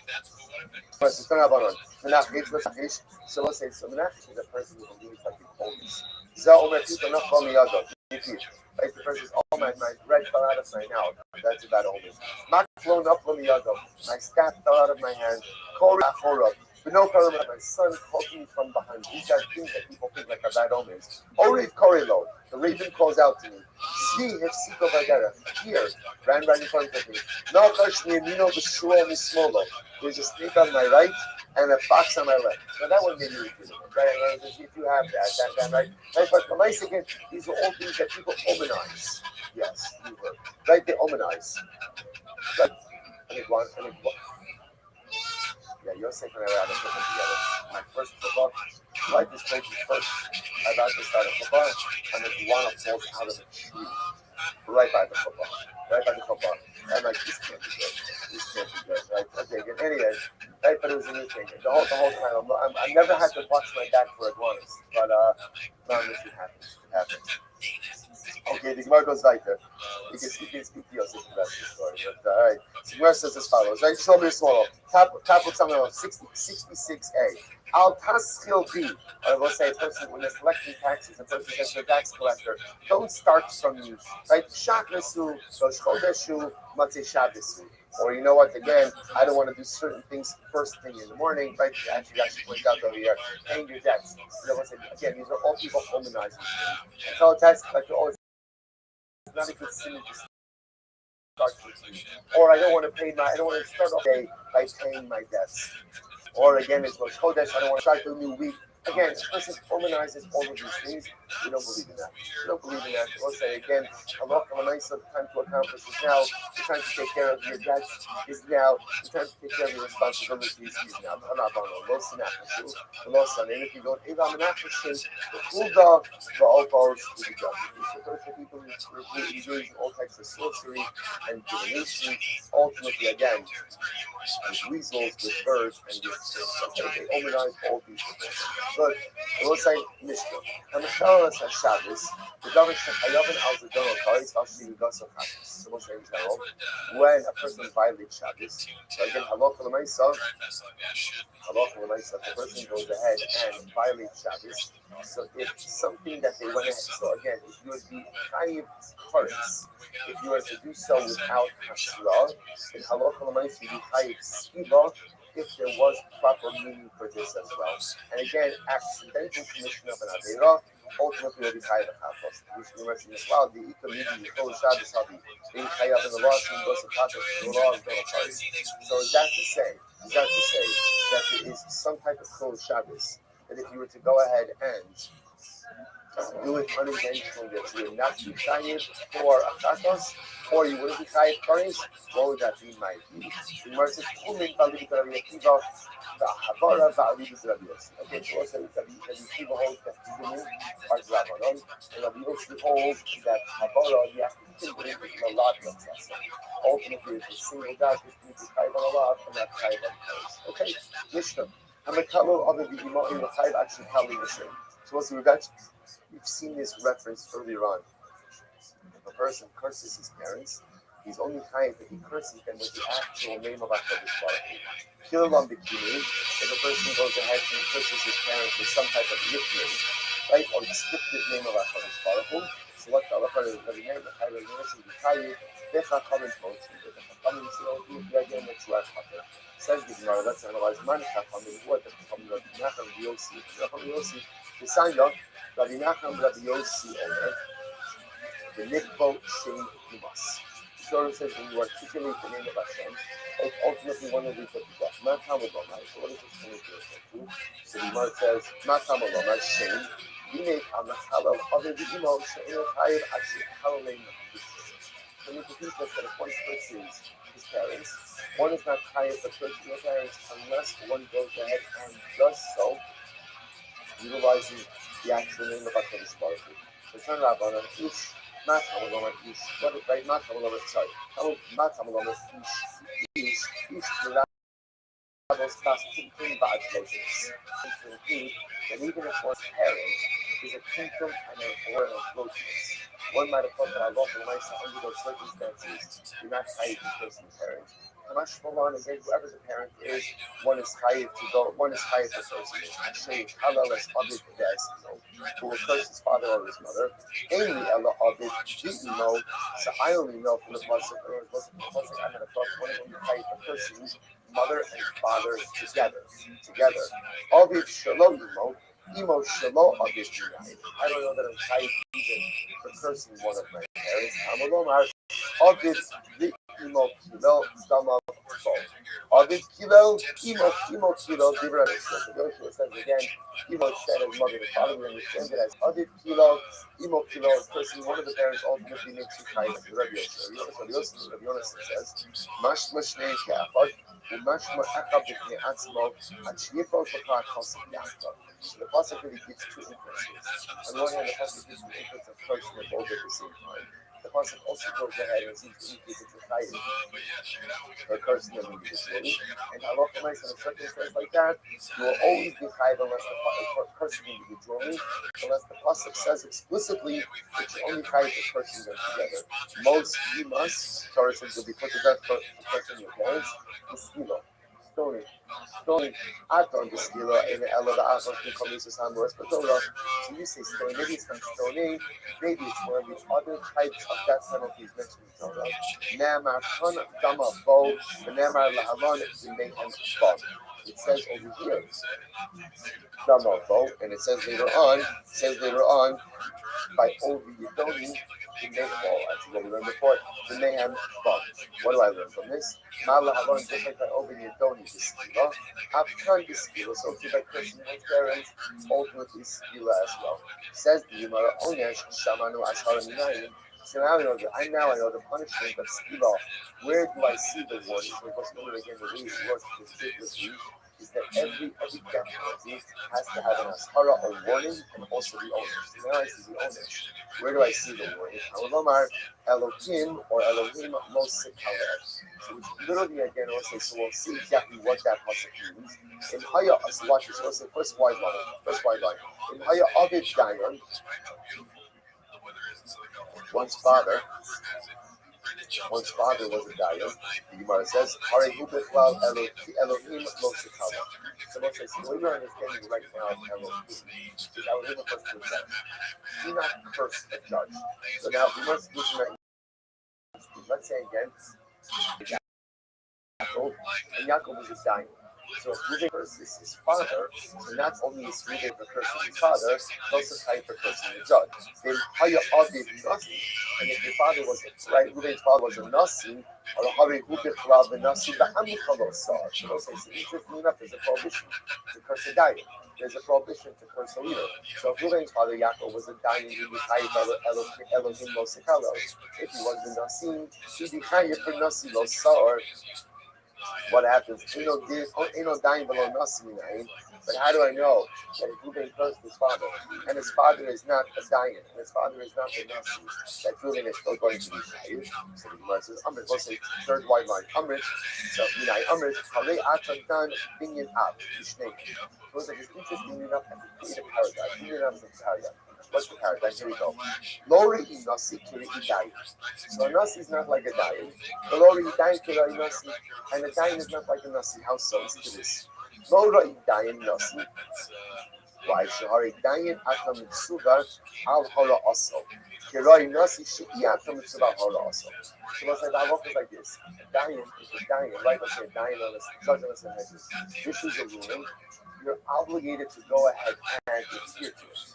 And failure to adhere to it can actually result in a death penalty. Interestingly enough, that same halacha doesn't apply to a nasi. Right? If you violate the halakhic rulings of a nasi, that doesn't necessarily carry with it a death penalty. I'm sorry? Right. This is Karsha. Oh, that's incredible. Like Mama Kasha was talking. Thank you. Lori Nasi, Kirai Dayan. And on the other hand, again, a Nasi is not like a Dayan house. So, Shanasi Atta Mitzvah Hamra also, Kirai Dayan Shiata Mitzvah Hamra. Shanasi and Dayan are two forms of leadership. A Dayan is halakhic leadership. And therefore, if halacha l'maisa, the Dayan issues in halakhic rulings, and you violate that results in a death penalty. A Nasi is not halakhic leadership. And therefore, if a Nasi issues halakhic ruling, you violate it, you're not chayiv death penalty. On the other hand, if a Nasi kind of gives like a directive, thank you, like a directive, right? So then again, he's the leader, you gotta follow it. If you violate it, you should be chayiv nisa. On the other hand, if a Dayan gives a directive, you're not chayiv nisa. So two different forms of leadership. Yes. What's the halacha? The Gemara says, what's the common denominator between them? Shein ba'amcha, that they are both members of Klal Yisrael. Va'atam musra al kilavasa. What is the common denominator between a Nasi and a Dayan? They are both members of Klal Yisrael, and you are not allowed to curse either of them. That's the common denominator. Av ani avi avicha sheba'amcha v'atam musra al kilavasa. So let's say if you create a paradigm, what's the paradigm? That any person who is a member of Klal Yisrael, you can't curse. So therefore, again, that includes father. Even if the father is not a Dayan or the father is not a Nasi, you still can't curse him. So the Gemara says, and again, listen, remember, this is the Ashara. This is what we're looking for the warning. So the Gemara says, Mala tzara Shabbat Shabayim, shekin yidu lasan garba lahem. Why don't you, on the other hand, maybe the common denominator between Nasi and Dayan is what? They both occupy exalted positions of leadership.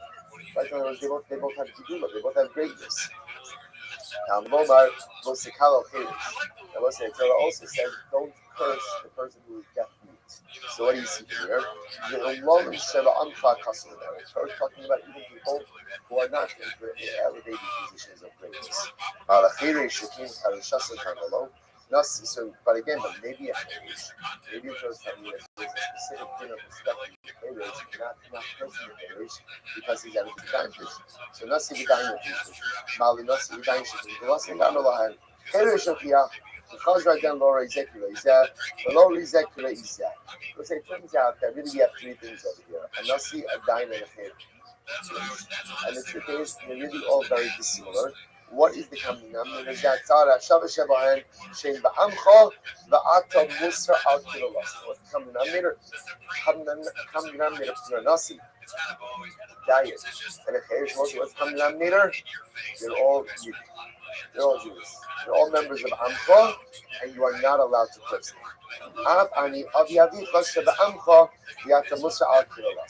So taught like the father, because the father also is Yid, also is part of Amcha, and you're not allowed to curse. Malat Sata Shava Shebahem Shekin Mushunim. So it's like, well, maybe the Sata Shava Shebahem is that again, Nasi, Dain, and Kerish all have some unique difference. Imki Nichto Kra, O Elohim the Kerish. Oh, Nasi the Kerish, Elohim Lamali. So we'll say that's because why do I need the Elohim? In ultimately, I can also say if you don't need it for its own interpretation, then use it for fathers. Therefore, we'll say it turns out that we're beginning of a paradigm that is really created between Nasi, Dayan, and Kerish. Becoming number between all those three is that what? And Allah against someone who is Amcha, someone who is part of your people, ultimately again. Ultimately, you're not allowed to curse. They will say, what a beautiful and profound piece. What is the criteria for V'ahav L'Reacha Kamocha? Or at least, what is the criteria for not to someone if they're unful? If they're never from Israel, you have to love them. They don't say no. It's strikes me so beautiful.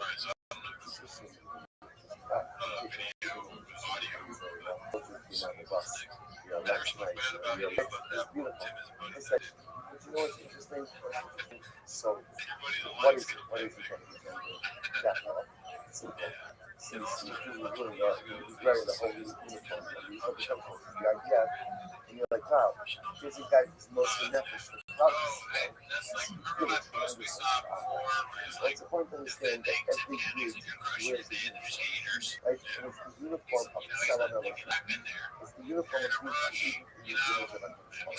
Every single Jew wears that uniform. And that love that we hope that precious Hayah yesterday is the love you have to wear, that you have to bring to every single one. No matter what the actual uniform, physical uniform looks like. The spiritual uniform is always the same. The spiritual uniform that every single individual wears the uniform is and again, because of that, he's unquote, because that he's a member of Klal Yisrael, and because of that beautiful uniform, therefore, they'll start at least. Like the baseline is, don't curse him. Like the baseline is, don't mistreat him. The baseline is, don't chas v'shalom engage in negative behavior towards him. Of course, that's where it starts. And then hopefully you go on from there, so you have to really act with every single day. Right? The Gemara goes back to Hani Chaman Damar Elohim Chol. So by the way, this all works well if you understand that the pasuk Elohim Lo Sekalel is not Elohim God, but rather again Elohim is referring to a judge. Then I understand that now you can extrapolate to even apply to the father. But according to the opinion that says no, it's not Elohim judge, rather what is it? It's Elohim HaKadosh Baruch Hu. This is a reference to Hashem. Then what is there to say? Bisanya Elohim Chol Divrei Rabbi Yishmael. Rabbi Yishmael says Elohim in this pasuk is not God. Elohim refers to a judge. Rabbi Akiva Omer Elohim Kodesh. Rabbi Akiva says no. It refers to HaKadosh Baruch Hu. The Tanya Rabbi Lezman Yaakov Omer Azhar Levarach Hashem Minayin. From where do you see the warning against cursing of HaKadosh Baruch Hu? Talomar Elohim Lo Sikalel. Which the Gemara says Man Damar Elohim Chol. Gamar Kodesh Michol. So the one who says that Elohim in this context is called Chol means it's not God. It's referring to a judge. Then ultimately again we can learn out the prohibition to curse HaKadosh Baruch Hu from the prohibition to curse a judge.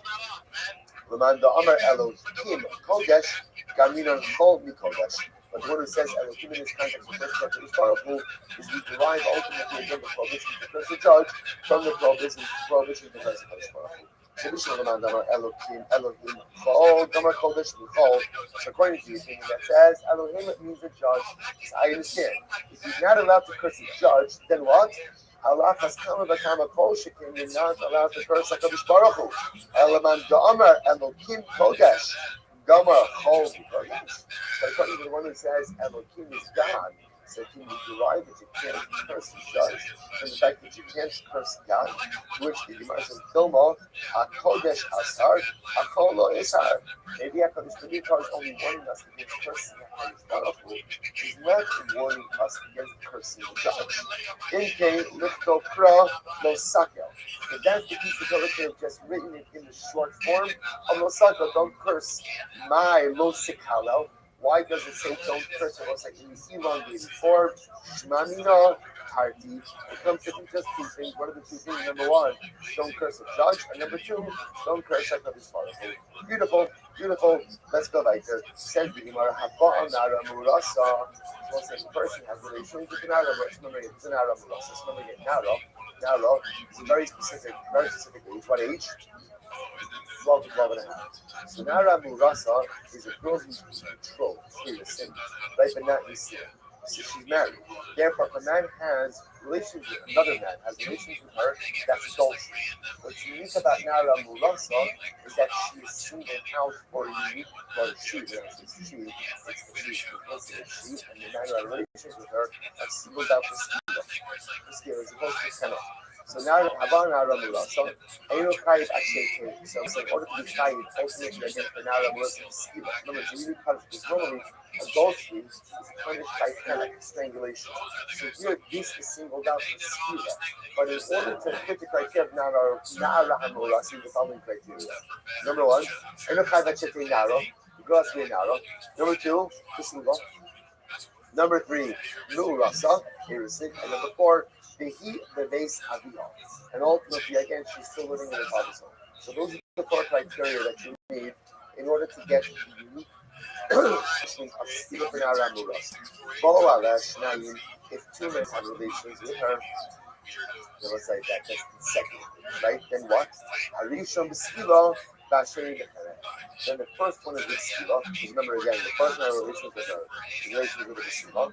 The second one has relations with her, she's no longer Skila, and therefore is punished in a regular case of adultery by Chenek. Okay, so the Gemara goes like that.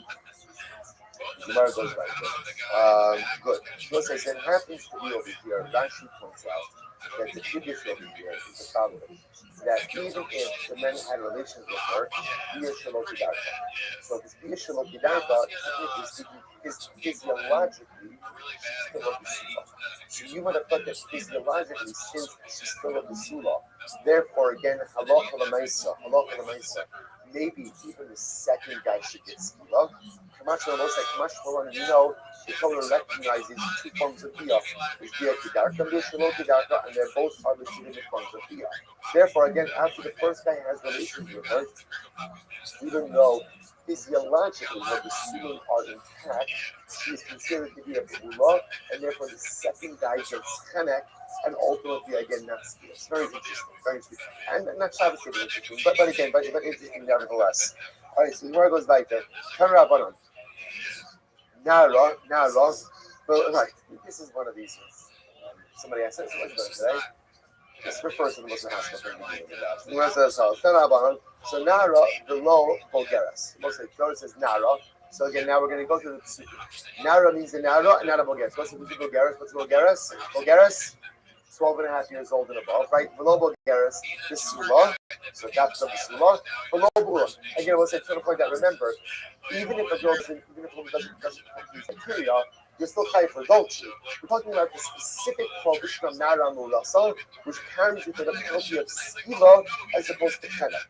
So in order to be high for this again, the Sula. Below Bula, Nu'urasa, that's the Erison. Below the Sula, the base Aviha, in her father's home. Fact, this comes to exclude the case ultimately again, where the father had already given her over to the shluchim of the husband, or where she was being given over, right, to be taken to her husband's home. The Gemara says, good. So good. Amar Yehuda Amar Rav. Shluchim Rabbi Meir. These are all the words of Rabbi Meir. Avacham the Chosei Nara Murasa. Afidu Kitanim Murasa. The Chum disagrees. And you can say that Nara Murasa was like a bit. Nara Murasa, it's a Via Kitana. Avir of Achim is it Rabino. United must be Rabbi Meir. He will eat Kitana and Nani. How do you know that a Mishnah is Rabbi Meir? And comes to exclude it. According to our Mishnah, Nara Murasa is Dapsa and Nara and Nara Kitano. Dumura Bononi, Ulumi Ukizogaras Kisulo. Maybe it's according to the Rabbanon, and maybe the point of the Mishnah is to exclude a Bulgaris for Nara Murasa.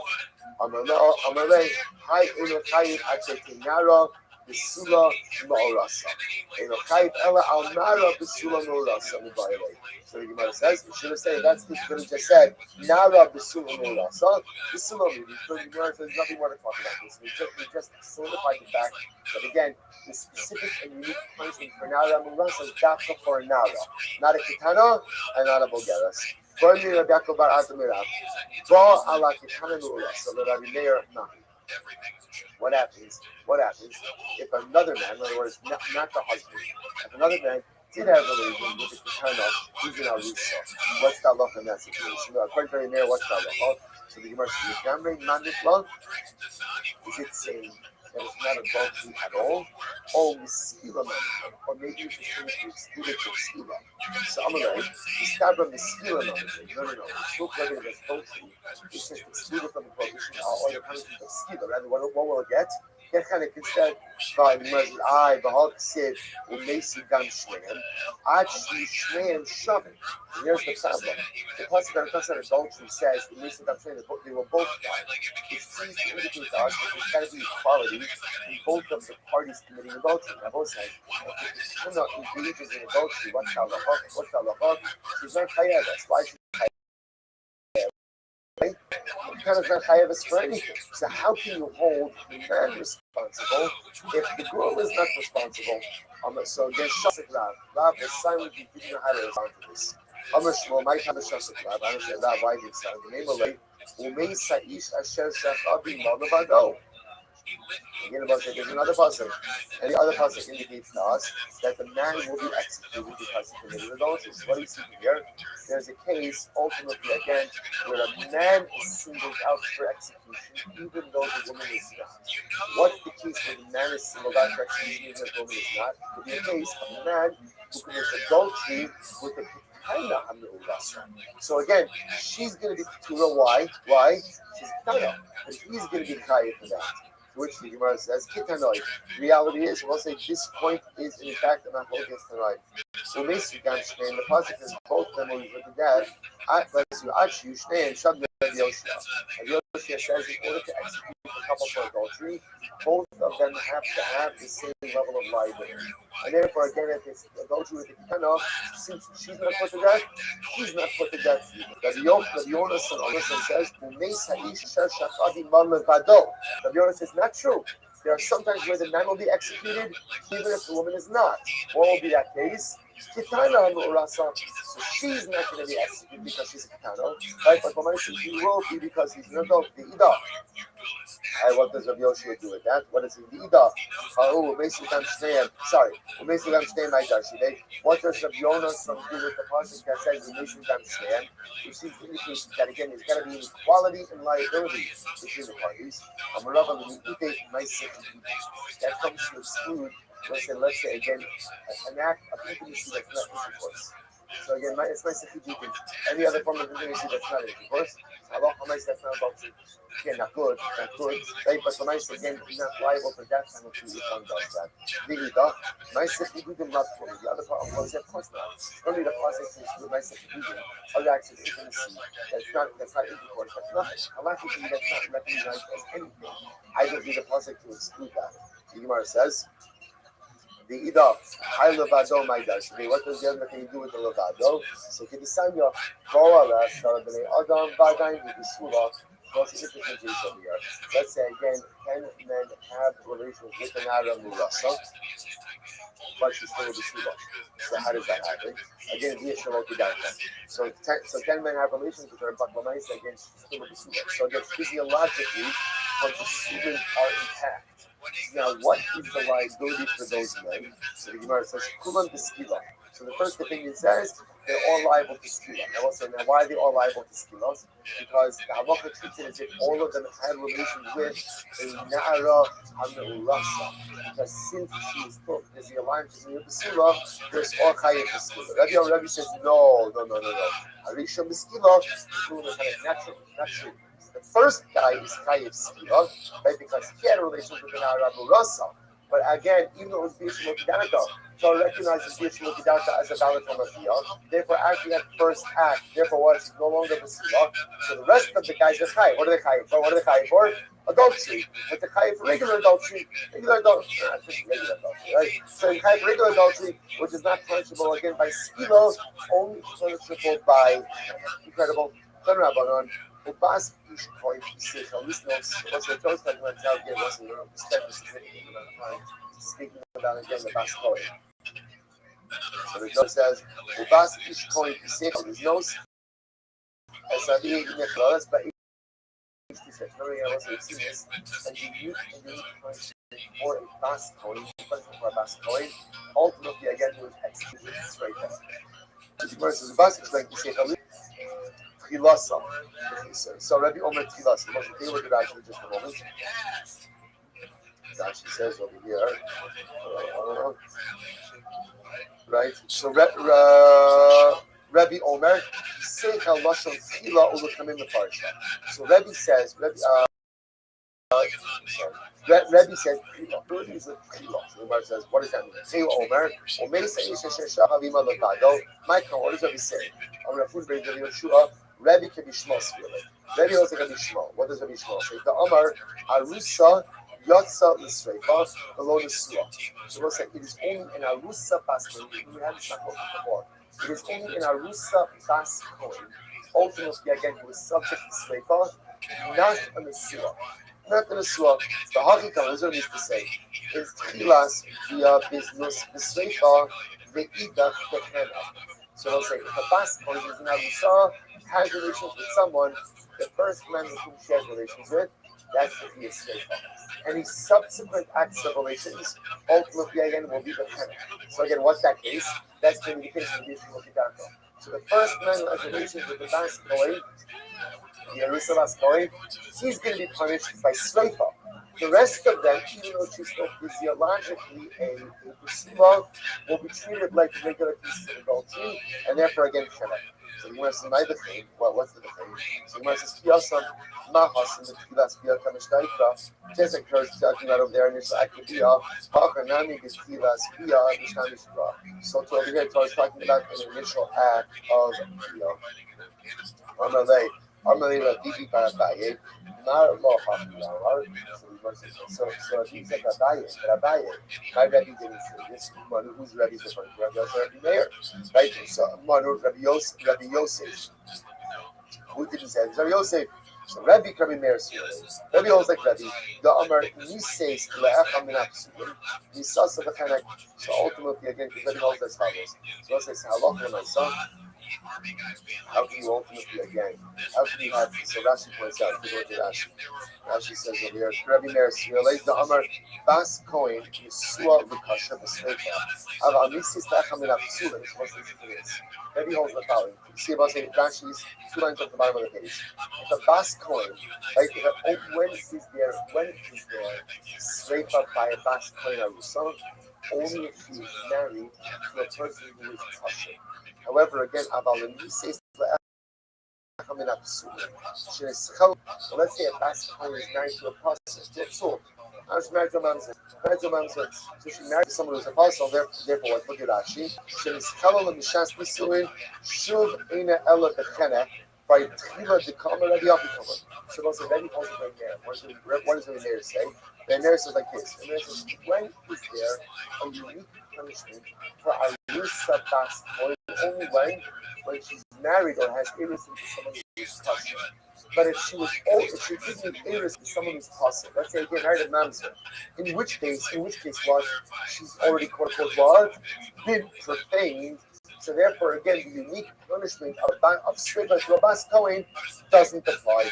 So the Gemara says I never forget it's still adultery, but it's regular adultery, only the Chelek. Bachar needs to say in Tchilas Achalasa Biznos Bisreifa.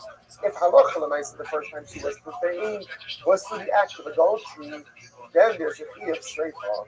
But if technically speaking she was already profaned, how? Through an illegal marriage, then a man who commits adultery with her will only be chayiv chenek, not sreifa. The idach. So we'll say the idach and the other, right? The idach, the chenek. And again, we'll say ultimately, again, the other case, right? The other person will be chenek. So we'll say ultimately, again, what the case of, what the chenek. Look at Rashi.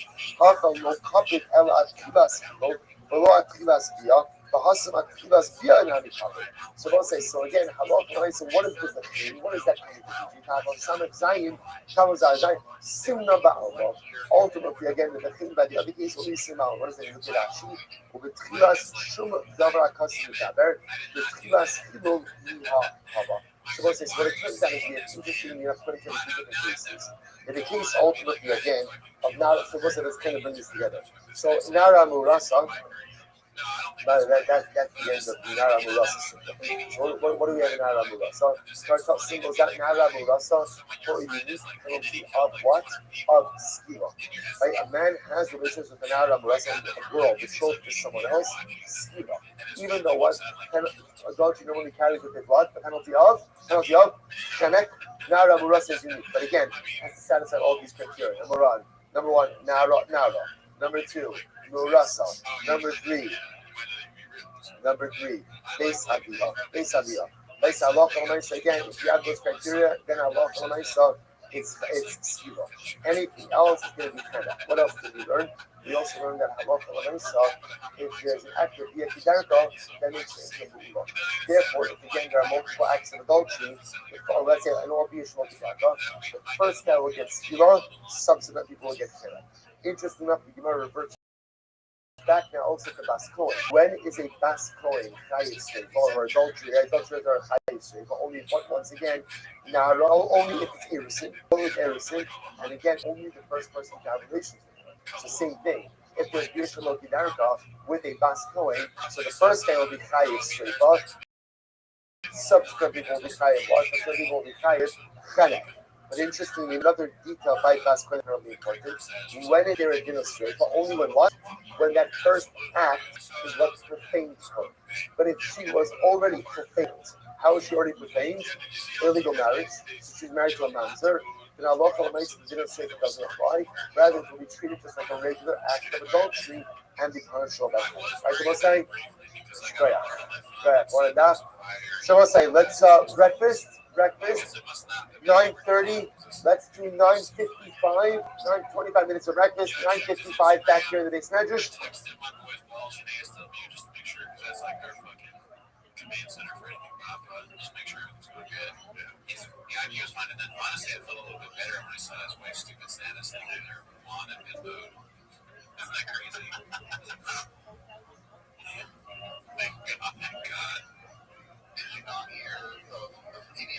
All right, it's like good morning.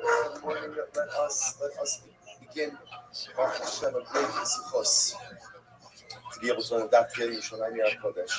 Thank our sponsors for this morning's daf. Thank our annual Talmud Torah sponsor for Tafshin Pei. Hey, it's also Mishpach Haber for dedicating all the Sherman Drushos this year. And this is also continuing to sell those Kovos for Anis. Our life should make to be able to see. I was thinking about this role because I was preparing the daf. One of the yes, and it reverberating through my mind is Lulei Soras Mashashuai Azavadati Ani. Were it not that you told us, gave me delight, I would have perished in my suffering. We're just so overwhelmed by everything that we see unfolding right in front of us. So overwhelmed by all the circumstances heartbreaking, difficult circumstances. The loss of the Divas Church, Shemi Komdamam, the fact that the Rabbi identified wasn't Shemi Divas, it's overwhelming circumstances. It would be easy for a person to just lose themselves in the abyss of pain. The terrible thing is that the Rebbe gave us a Torah. And that Torah is what keeps us tethered. That Torah is what keeps us connected. That Torah is what allows us from falling off. It prevents us from falling off the side of the sheer cliff of nationalistic hate. It's that Torah that keeps us tethered to a sense of optimism, to a sense of hope. It's the Torah that keeps us tethered to the Rebbe Shalom. That's the Torah. Really, so that's David HaMelech said, David HaMelech suffered so much in his life. He says, Rebbe Shalom, were it not for your Torah as Avada Kedavra, I would have been lost in my head. Those words resonate with such profundity for us. Not for some were not for Torah. Rebbe Shalom, me too, would have been lost in the abyss. Thank you so very much. I was saying, this story, just know this guy, thank you so much. This guy, it's like a little bit of like a soothing balm. For the next couple of minutes, we get to learn Torah together. It's almost as if we could leave everything else on the side. And all we could just do is just immerse ourselves in the Yam Shalom, immerse ourselves in the sea of Torah, and immerse Hashem allow its beautiful and holy waters to sweep our soul. So God says, with that, let us begin. Today's daf is son of Bob. Yes. So share is dedicated by Nelly Karen Ram, the Ilay Nishmas, Mordechai Ben Yitzchak, Meretz Hashem, and Shamsha, and Aliyah, family. All right, so let's begin. A lot to do today. Today's daf is Sunday. Well, really exciting daf ahead of us. So we left off on Sunday days, and I want to publicly announce Abby Tobias, who donated these. It might not look like much to you, right? It might not look like much to you, right? And I should have kept on the camera to see that. So it's a statement. Apparently, Abby backed that up. He's been spending time every single morning trying to figure out where we're up to. So I guess you don't have to be in Baltimore. So apparently in New Jersey, it's incredible. They stick and they stay and they're able to show you. So now as a result, I don't spend 14 minutes every single morning trying to figure out where we are. Only 4 minutes. When I moved the sticker from yesterday's shit to this morning's shit. So we are picking up. It's really shock. So Shkayach to the Tobias Mishpacha. I'm dedicating Post-its. Retail value 99 cents. But again, but tremendous Shkayach going to save us a lot of time. So again, we are picking up in Meretz Hashem Rabbi, which is 2, 4, 6, 8, 9 lines up from the bottom. So we'll say, so the Gemara says as follows. Amar Rabba. We'll say this is an incredible Gemara. 9 lines up from the bottom, 65 days. Amar Rabba. Ibo Sadiki Boru Alma. Let's see how incredible is this. So Rabbi says, if Tzaddikim wanted to, they could create an entire world. Tzaddikim are so powerful that if they want to do it, they could create Shnei Amar, Kiabon Osechem, Hayu Mavdirim. So I say, so this statement, if you take a look at Rashi says over here, Rashi says, first why might be both Tzaddikim, Leos Niki and Mikal Abba. It's set now. So here's this interesting one. Like this. If Tzaddikim wanted to create the entire world, how could Tzaddikim create the entire world? Because Tzaddikim have the ability to cleanse themselves from sin. Once a yid cleanses himself from sin, then there is no telling what he is able to accomplish. And that's it's interesting. So if Tzaddikim wanted to create the world, so we'll say, what do you see there? So there's 2 things you see from there. Number one, what is the definition of inside? We speak about this a lot. What's the definition of inside? So we'll say, so by the way, what's not the definition of inside? What's not the definition? It's very open question. Right? What was that? Russia, excellent. Well done. By the way, after operating on consistent nights of very little sleep, I set the bar very low. So really, like pretty much whatever you throw out is going to be fantastic. Russia,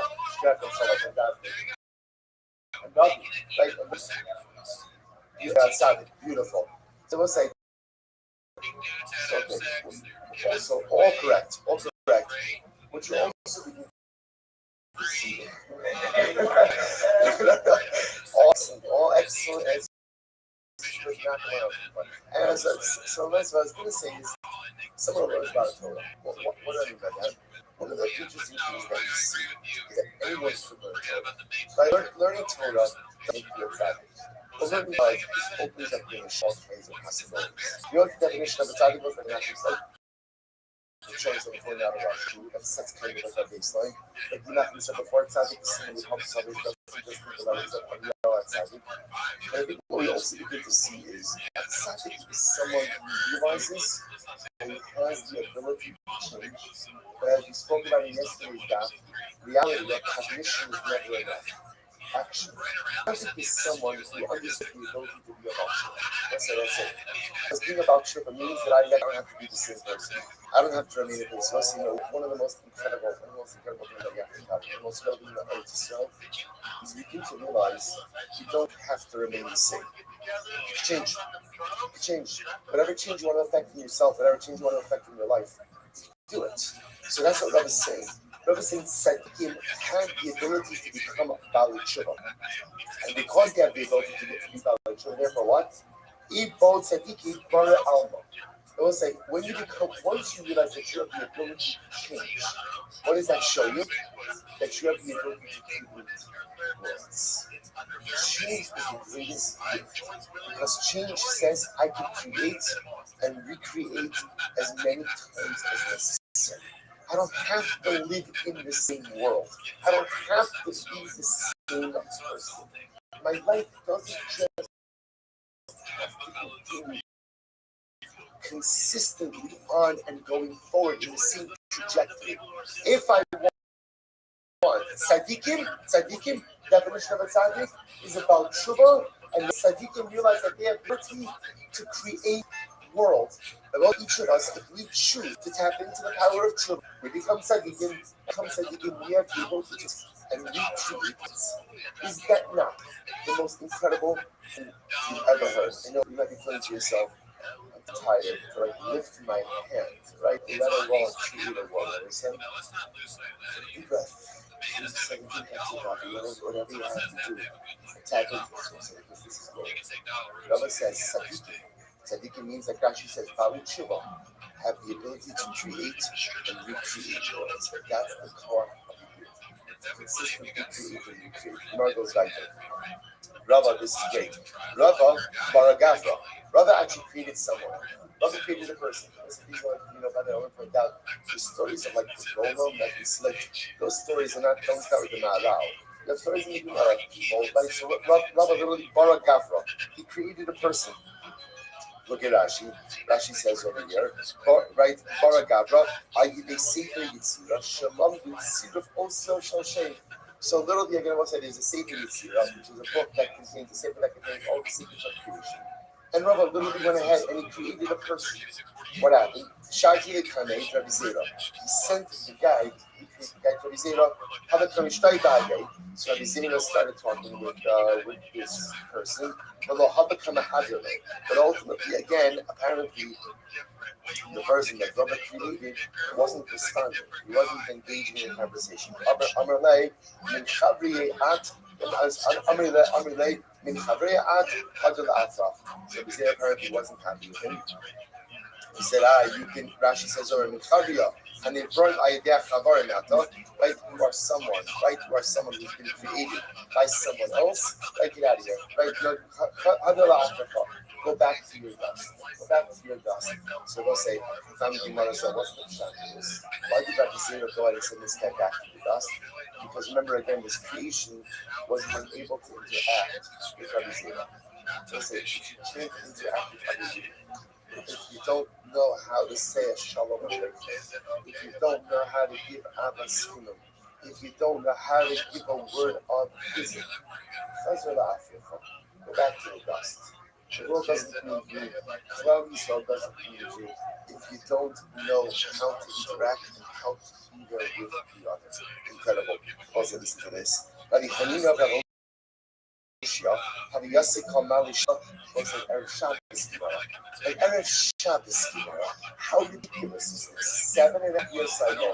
7.5 year cycle. Granted, it's yesterday stuff, but don't get caught up in the details.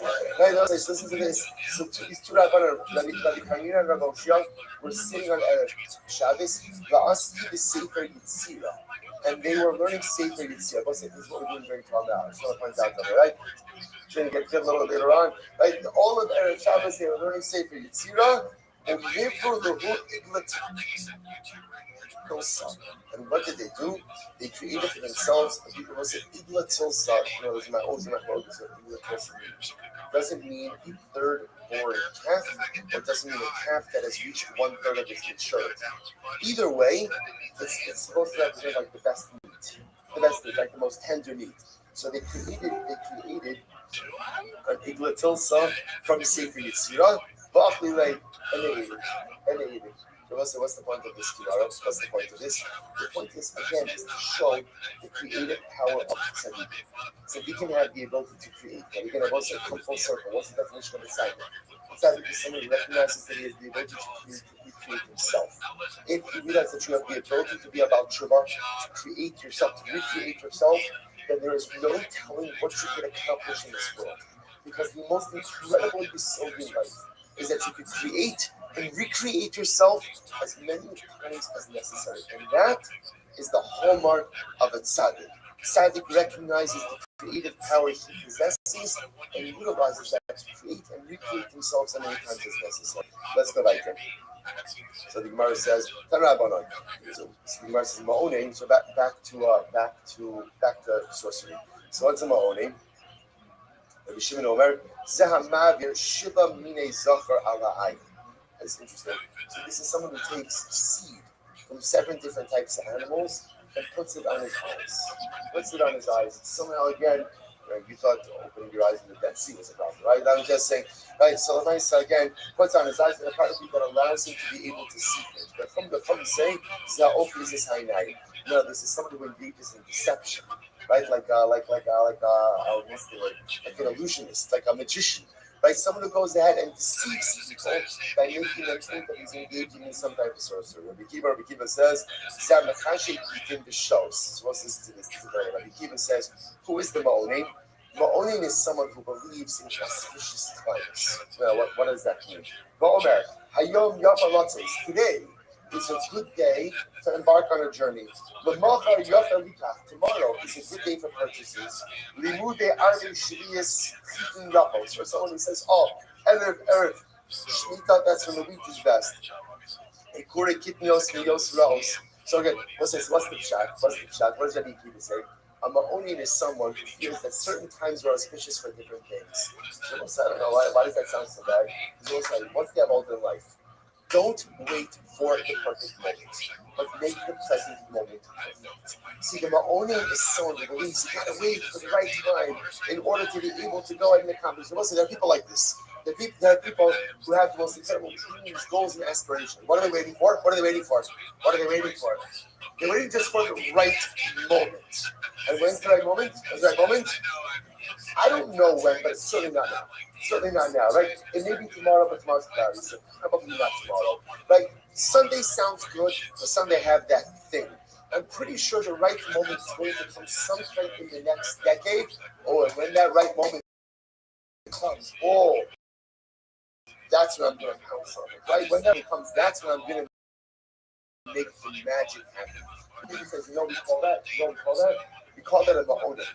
That's the Orais. It's a right to wait for those people who wait for this moment in life to make things happen. You know what they become excellent in? They become proficient in? You know what? In waiting. They become professional waiters. Understand, right? They become professional waiters. That's what they do. Spend an entire life waiting to make things happen. Rabbi Akiva says that's called sorcery. That's called Ma'onim. Don't wait for the perfect moment. Make the present moment perfect. Gemara goes right there. Gemara says, Menach, what's Menach? So let's say, Menach is a person who believes like the omens. Omer Pito Nafla Miyado, Bipiv. Right? The person says, my bread fell out of my mouth. That's a bad omen. Maklo Nafla Miyado. My staff fell out of my hand. Korilo Me'achorov. My son called me from behind. These are things that people think like are bad omens. Korilo. The raven calls out to me. Svi Hefsiko Vadera. A deer ran right in front of me. Nachash Mimino B'Shua Mismolo. there's a snake on my right and a fox on my left. Now that one maybe legitimate, right? In other words, if you have that right, right? But my second, these are all things that people hominize. Yes, right? They hominize, right? And it one, yeah, Yosef and I ran a chuppah together. My first chuppah, life is totally first. I'm about to start a chuppah, and the guana falls out of a tree. Right by the chuppah. Right by the chuppah. I'm like, this can't be good. This can't be good. Right? Okay, good. Anyway, right, but it was a new thing. The whole time, I've never had to watch my back for iguanas, but no, I wish it happened. It happened. Okay, the Gemara goes weiter. You can speak to Yosef for the rest of the story. But, all right. So Gemara says as follows, right? Show me a small. Top of something else, 66a. Al Taschil B. What I will say, a person when they're collecting taxes, a person says to the tax collector, don't start from me. Right? Shabbasu, Rosh Chodeshu, Matzeh Shabbasu. Or you know what, again, I don't want to do certain things first thing in the morning, right? Actually, Rashi points out over here, paying your debts. You know what, again, these are all people humanizing things. I tell tax collector, oh, it's not a good sin to start with you. Or I don't want to start off the day by paying my debts. Or again, it's Rosh Chodesh, I don't want to start the new month, or I don't want to start the new week. Again, the person organizes all of these things. We don't believe in that. We don't believe in that. And I say again, Halacha l'maisa, the time to accomplish is now. The time to take care of your debts is now. The time to take care of your responsibilities is now. Tanabana, lo sinachashu, lo sanin. If you don't eat amenachashim, the chulda, the ovos, to the dug. And this refers to people who engage in all types of sorcery and divination. Ultimately, again, with weasels, with birds, and with fish. Okay, they hominize all these different things. Good. So we'll say Mishnah. So what's the in general? When a person violates Shabbos, so again, halacha l'maisa, if a person goes ahead and violates Shabbos, so if something that they went ahead, so again, if you would be kind of Paris, if you are to do so without hasra, then halacha l'maisa you do chayiv skila if there was proper meaning for this as well. And again, accidental commission of an avera ultimately will be chayiv achatos. Vishnu verse in the cloud, the ika miti v'chol shabbos habi in chayav in the law she goes achatos your law is no Paris. So is that to say that there is some type of chol Shabbos that if you were to go ahead and do it unintentionally that you would not be chayiv for achatos, or you wouldn't be chayiv kares, what would that be? The Gemara says Tchumin balut Rabbi Akiva ba'ahava Rabbi Yossi. Okay, so let's say Rabbi Akiva are Rabbanon, and Rabbi Yossi holds that havara typically is the lot. Ultimately, if you see that, this means you chayiv on a lot and not chayiv at kares. Okay, Mishnah. I'm a kalul of the imo in the chayiv actually kalul Mishnah. So we've seen this reference earlier on.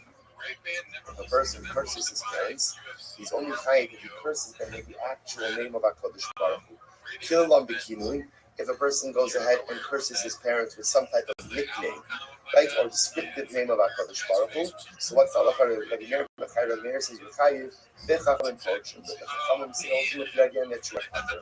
Says the Gemara. Let's analyze. Man chachamim, who are the chachamim? Rabbi Nachman, Rabbi Yossi. Rabbi Yossi. The son Rabbi Nachman, Rabbi Yossi Omer. The nikvo shemas. The Torah says when you articulate the name of Hashem, right, ultimately one will be put to death. Matam lomar. So what is this coming to refer to? So the Gemara says Matam lomar shame. We made a makala of the imo she'enu chayiv shekalein b'shem. So we just said one curses his parents, one is not chayiv for cursing their parents unless one goes ahead and does so utilizing the actual name of HaKadosh Baruch Hu. So turn around on ish, matam lomar ish. What is right? Matam lomar, sorry. Matam lomar ish. The rabbis bas tumtum ba'atrogenous. So interesting enough, it comes to conclude that even if one's parent is a tumtum or an androgynous, so under those circumstances, you're not chayiv for cursing the parent. Kamash Malan, again, whoever the parent is, one is chayiv for cursing him. Hashem halal as the who will curse his father or his mother.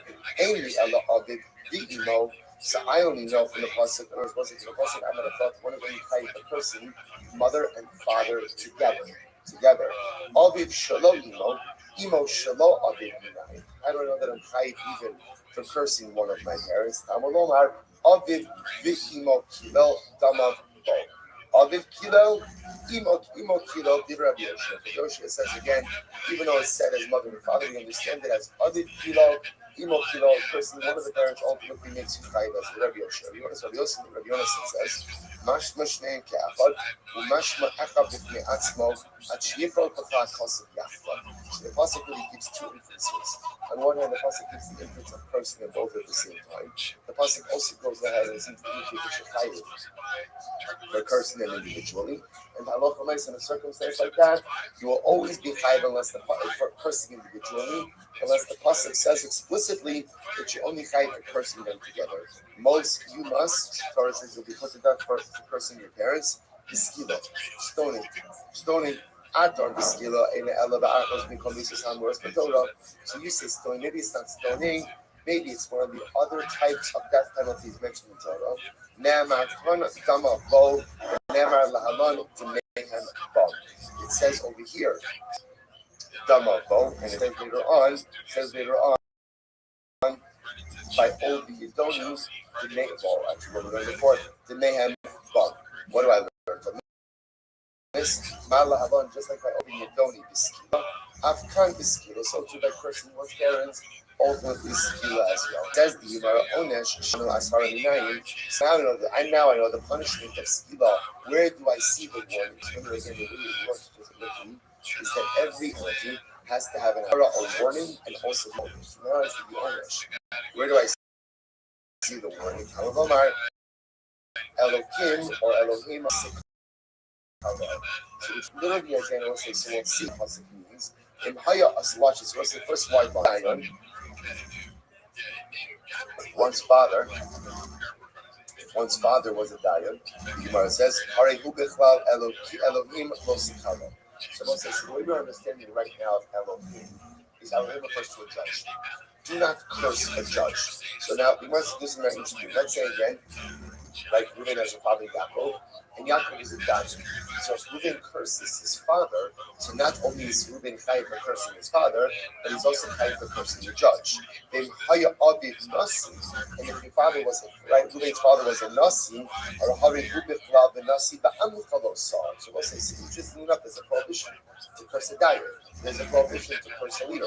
So if Reuben's father Yaakov was a dayan, he'd be chayiv for Elohim lo sakalo.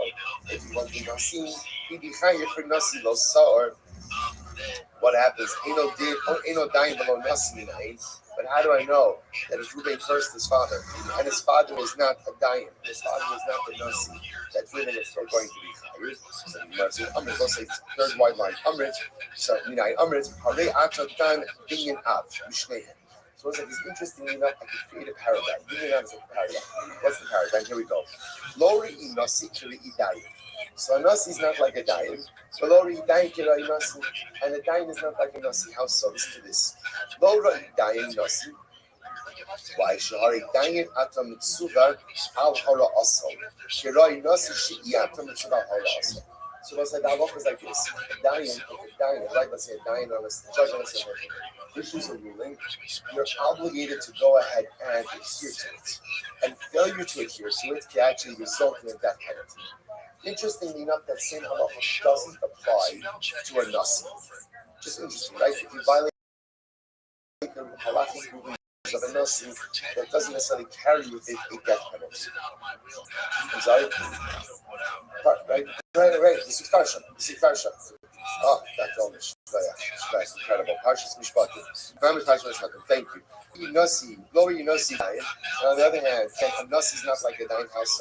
Shanasi Atam Mitzvah Hamra also, Kirai Dayan Shiatam Mitzvah Hamra. So what's the look at interesting? See, a Nasi and a dayan are two forms of leadership. A dayan is halachic leadership. And therefore, if halacha the dayan issues a halachic ruling, and you violate that can result in a death penalty. A Nasi is not halachic leadership.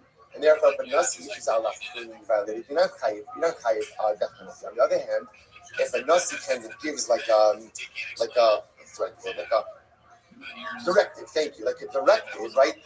So then again, he's the leader, you gotta follow it. You violate it, you be chayiv nisa. On the other hand, if a dayan gives a directive, you're not chayiv nisa. So two different forms of leadership. Yet, what's the halacha? The Gemara says, Hatzara Shabbos Shabayim. What's the common denominator between them? Shein ba'amcha, that they are both members of Klal Yisrael. Va'ata Musra al Kilavasa. What is the common denominator between a Nasi and a Dayan? They are both members of Klal Yisrael, and you are not allowed to curse either of them. That's the common denominator. Av ani avi adicha sheba'amcha v'yata musar kilalasa.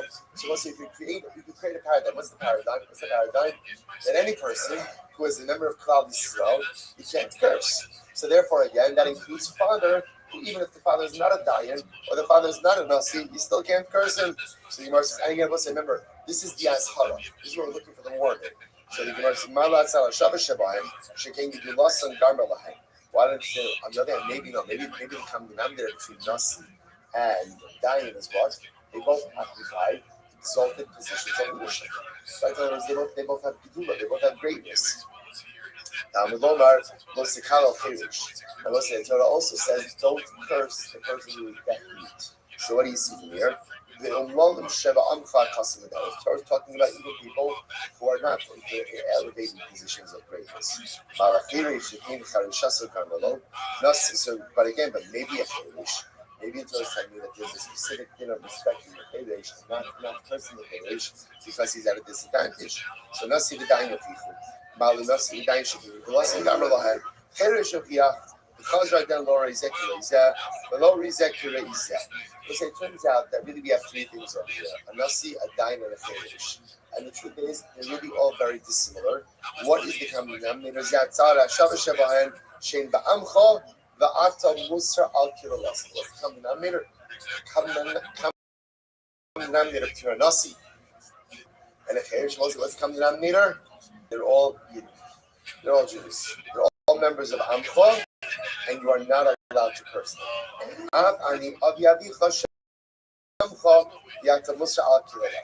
So taught me through the father, because the father also is a yid, also is Amcha, and you're not allowed to curse them.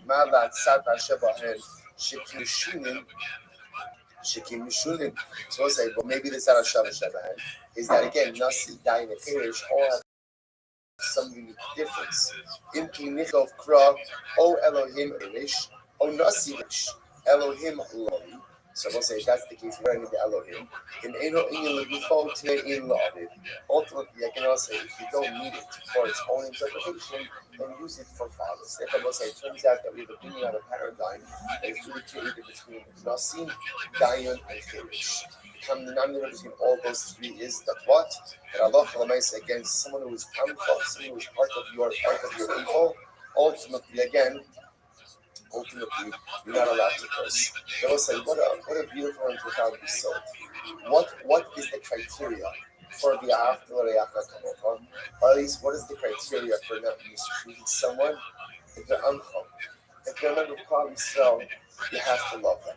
You know, say, it's striking, so beautiful.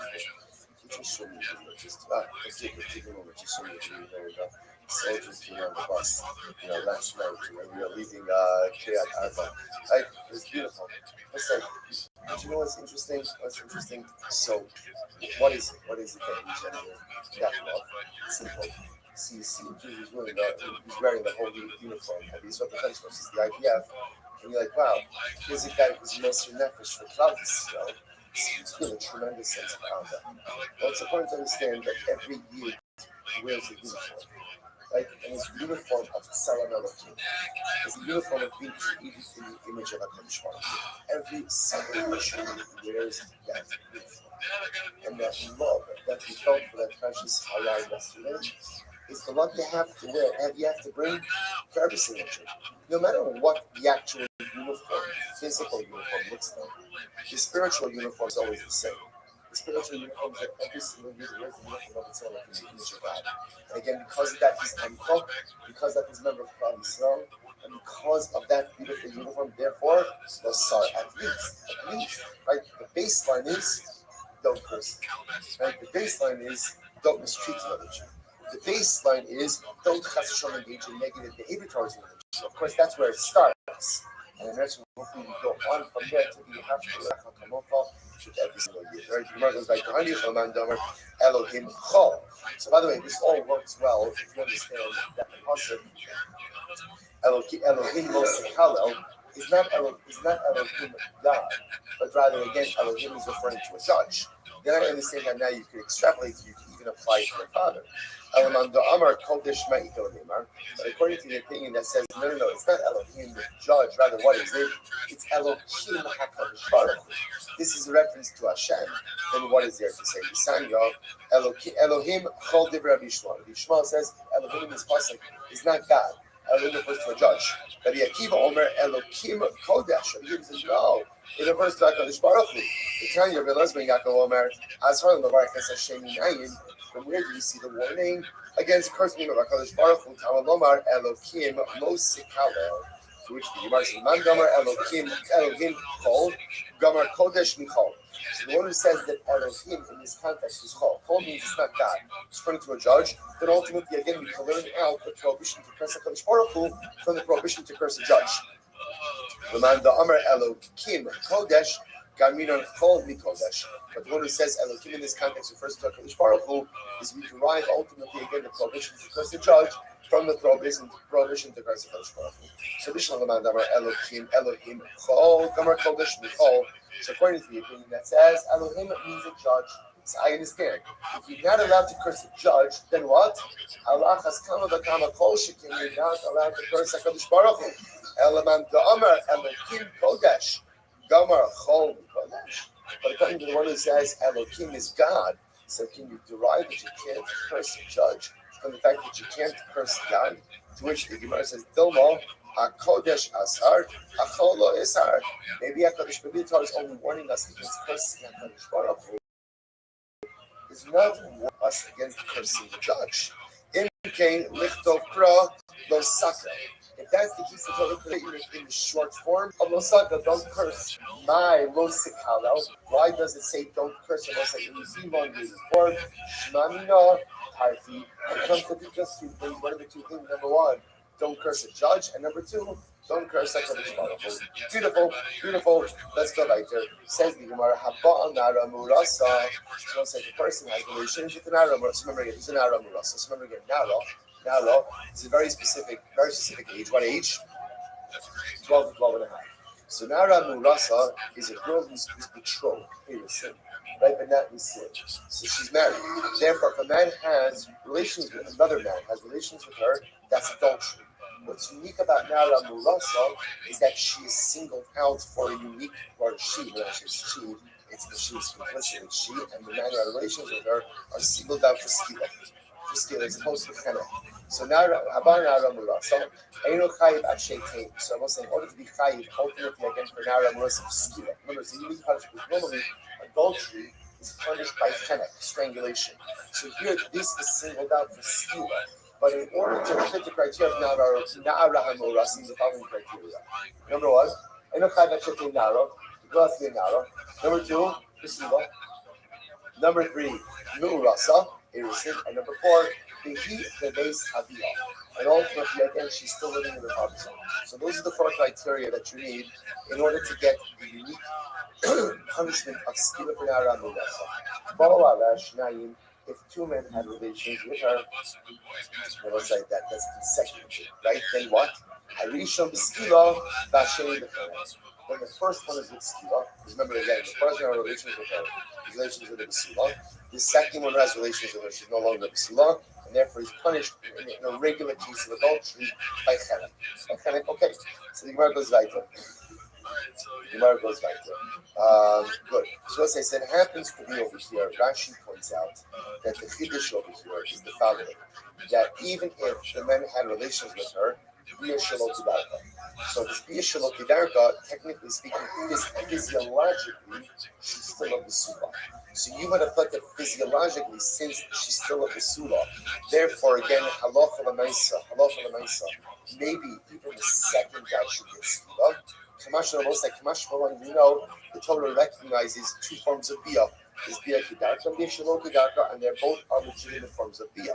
Therefore, again, after the first guy has relations with her, even though physiologically her besulim are intact, she is considered to be a be'ula, and therefore the second guy gets chenek, and ultimately again nafsi. It's very interesting, very interesting. And not Shabbos table interesting, but again, very interesting nevertheless.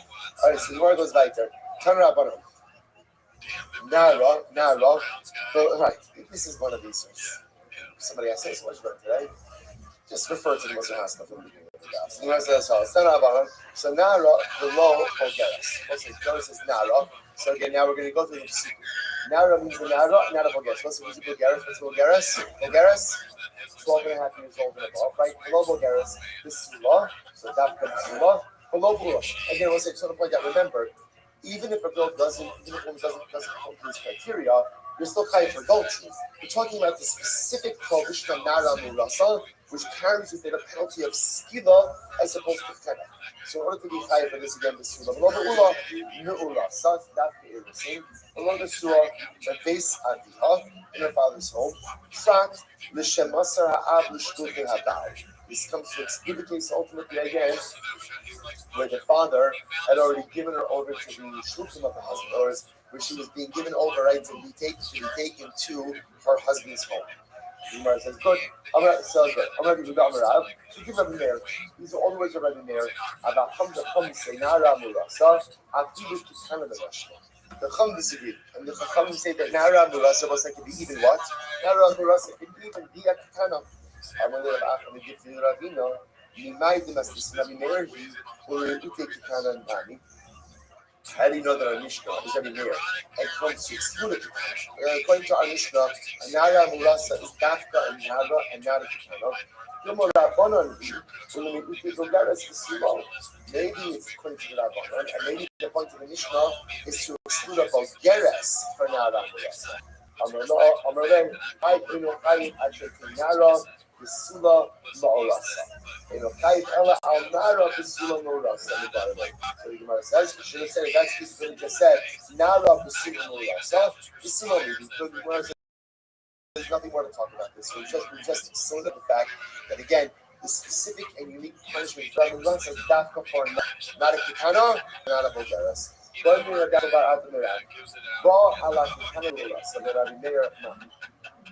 What happens? If another man, in other words, not the husband, if another man did have relations with the Kitana, who's in our Rishsa? What's that look in that situation? According to Rabbi Meir, what's that look? So the Gemara says, is it saying that it's not adultery at all? Or maybe it's just going to exclude it to Skiba. So I'm like, the stab of the Skiba moment. No. It's not whether it's adultery. It's just excluded from the prohibition or the punishment of Skiba. Rather, what we'll get, that kind of instead, the heart sick, or Macy Gam Shneim, actually Shneim Shah. Here's the problem. The pasuk that talks about adultery says in Macy Gam Shneim, they will both die. Which seems to indicate to us that there's got to be equality in both of the parties committing adultery. I will say, if the Kitana engages in adultery, what's that lacha? She's not chayaves. Why is she not chayaves? Why? She's Kitana. The Kitana is not chayaves for anything. So how can you hold the man responsible if the girl is not responsible? So again, Shasik Rav was silent. He didn't have a response to this. Amr Shmuel might have a Shasik Rav. I don't know Rabbi himself. The name of Lay. Umei Saish Asher Shachab Malabado. Again, about say there's another pasuk, and the other pasuk indicates to us that the man will be executed because he committed indulgence. What do you see from here? There's a case ultimately again where a man is singled out for execution, even though the woman is not. What's the case where the man is singled out for execution, even though the woman is not? There's a case of a man who commits adultery with the Kitana Hamil Rasa. So again, she's going to be Keturah. Why? She's Kitana. And he's going to be Chayav for that. Which the Gemara says, Kitanoi. The reality is, we'll say this point is in fact in our whole history. Well, basically, the positive is both of them will be put to death. Actually, Shneim Shagler, and Yoshia says if you execute a couple for adultery, both of them have to have the same level of liability. And therefore, again, if it's adultery with the Kitana, since she's not put to death, he's not put to death either. Rabbi Yonasan or Rabbi Yonasan says, Rabbi Yonasan says, not true. There are sometimes where the man will be executed, even if the woman is not. What will be that case? So she's not going to be executed because she's a Kitana, right? But when I say he will be because he's an adult, what does Rabbi Yoshua do with that? What does he read up? Sorry, what does Rabbi Yonas on the concept that says which seems to indicate that again inequality in liability between the parties. That comes to exclude, let's say again, an act of intimacy that's not intercourse. So again, it's any other form of intimacy that's not intercourse. So halacha that's not adultery. Again, not good, right? But the mice again is not liable for that kind of thing if one does that. The other problem was, of course not. Don't need a positive to exclude other acts of intimacy. That's not intercourse. That's nothing. Halachically, that's not recognized as anything. I don't need a positive to exclude that. The Gemara says, the Ida, I levado my gosh. What does that have to do with the levado? So the Sanya, Boala, Sarabane, Adam, Vadain, the Surah. So it's an interesting case over here. Let's say again, 10 men have relations with an Aram Rasa, but she's still with the Suda. So how does that happen? Again, we should like that. So 10 men have relations with her, but again, she's still with the Suda. So again, physiologically, her Sudas are intact. Now, what is the liability for this man? So the Gemara says, so the first thing it says, they're all liable to skila. I will say, now why are they all liable to skila? Because the halacha considers that all of them had relations in Na'ara and Rasa. Because since she is still in the alliance with the Sula, there's all chayiv for skila. Rabbi says, no. And we should be skila, including the kind of natural. The first guy is chayiv skila, right? Because he had a relationship with Na'ara himself. But again, even with Shmukanta, as a valid. Therefore, after that first act, therefore what? She's no longer the Sila. So the rest of the guys are Chai. What are they Chai for? Adultery. But the Chai for regular adultery. Right? So the Chai for regular adultery, which is not punishable again by Sila, only punishable by incredible Tanrabanan. Ubas point to say, listeners, was the first talking about how they was respect the significance of that time, speaking about again the Bas Torah. So the Torah says, "Ubas ish koin pisechal biznos esavi yignet chavaras baish tishot." No one else has seen this. And you need punishment for a bas koin. Punishment for a bas koin. Ultimately, again, was executed with straight up. So the verse is "Ubas ish koin pisechal biznos." Rabbi Omer says, "He lost some." So Rabbi Omer says, "He lost." Because if you look at Rashi just a moment, Rashi says over here. Right, so Rabbi Omer, so Rabbi says, Rabbi says that her liability is with Tila. So the Gemara says, what does that mean? Omer, Michael, what does Rabbi say? I'm going to put Rabbi Yeshua, Rabbi can be Shmos here. Rabbi also going to be Shmo. What does Rabbi Shmo say? The Omer, Arusa, Yatsa L'Srefa, alone is Sula. So what's that? It is only in Arusa Basco. We had stuff before. It is only in Arusa Basco. Ultimately, again, it is subject to Srefa, not in the Sula. Not in the Sula. The Hakikam is what it is to say. In Tchilas, you have this Srefa, the Idak, the Chenak. So we'll say, if a Basco who is in Arusa has relations with someone, the first man with whom she has relations with, that's the key of Srefa. Any subsequent acts of relations, ultimately again will be the pen. So again, what's that case? That's going to be the case of the Mishnah of the Gata. So the first man who has relations with the Baskoi, the Arisa Baskoi, he's going to be punished by Srefa. The rest of them, even though she's still physiologically a Pesula, will be treated like regular adultery, and therefore again, so the Gemara says neither thing, but what's the other thing? So the Gemara says some Mahas and the Tefillah Mishtaita, just like I was talking about over there, Mishnah Aktabiyah, Ha'achanami B'Tefillah Spiyah Mishnah Mishra. So to over here, I was talking about an initial act of Amalei Rabbi Barabaye, Mar Lo Hafidar. So if you said Rabaye, my Rabbi didn't say this. Who's Rabbi's Rabbi?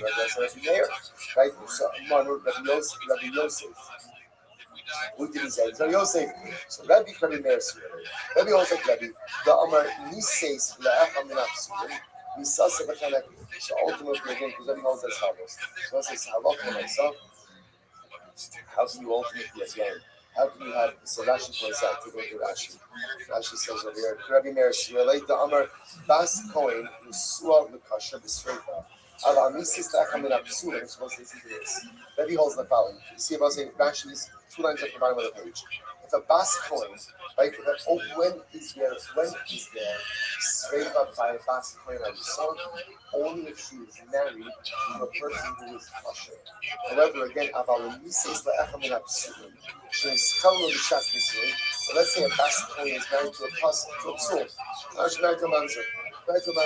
So she married to someone who's a apostle, therefore, what would you Rashi?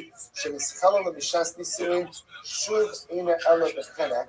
By Tchilas become a Rabbi Yaakov. So also Rabbi holds it right there. What does the Meir say? The Meir says like this. The Meir says, when is there a unique punishment for Arusa Bas Kohen? Only when she's married or has innocence to someone who is kosher. But if she didn't need innocence to someone who's apostle, let's say again she married a mamzer, in which case what? She's already quote unquote what? Been profaned, so therefore again the unique punishment of sliver to a bas Kohen doesn't apply. So the Gemara says the chenek, and therefore again it's still adultery, but it's regular adultery, only the chenek. But Rothschild needs to say in tchilas halacha biznos is sreifa. If halacha l'maisa the first time she was profaned was for the act of adultery, then there's a chi of sreifa. But if technically speaking she was already profaned, how? Through an illegal marriage, then a man who commits adultery with her will only be chayiv chenek, not sreifa. So we'll say v'idach and the other, right? V'idach the chenek. And again, we'll say ultimately, again, the other case, right? The other person be chenek. For my thing. So we'll say ultimately, again, what's the case of what's the thing? Look at Rashi. Hachal no kapit el atchilas chilo, v'lo atchilas biyah, v'hasim atchilas biyah in hanu kapit. So we'll say, so again, halacha, what is the thing? What is that coming from? We have some of Zion, Simna Ba'arba. Ultimately, again, the thing by the other case, only Simna. What is it? Look at Rashi. With Tchilas Shum Dabra Kasim Gaber, the Tchilas Chilul Miha Hava. So we'll say, so what it turns out is we have interesting, we have 22 different cases. In the case ultimately, again, of Nara, so let's kind of bring this together. So Nara Murasa, that's the end of the Nara Murasa. So what do we have in Nara Murasa? So our top symbol is that Nara Murasa for a unique penalty of what? Of Skiba. Right? A man has relations with a Nara Murasa, a girl, betrothed to someone else, Skiba. Even though what? Adultery normally carries with it what? The penalty of Chenek. Nara Murasa is unique. But again, satisfy all these criteria. Number one, Nara. Number two, Murasa. Number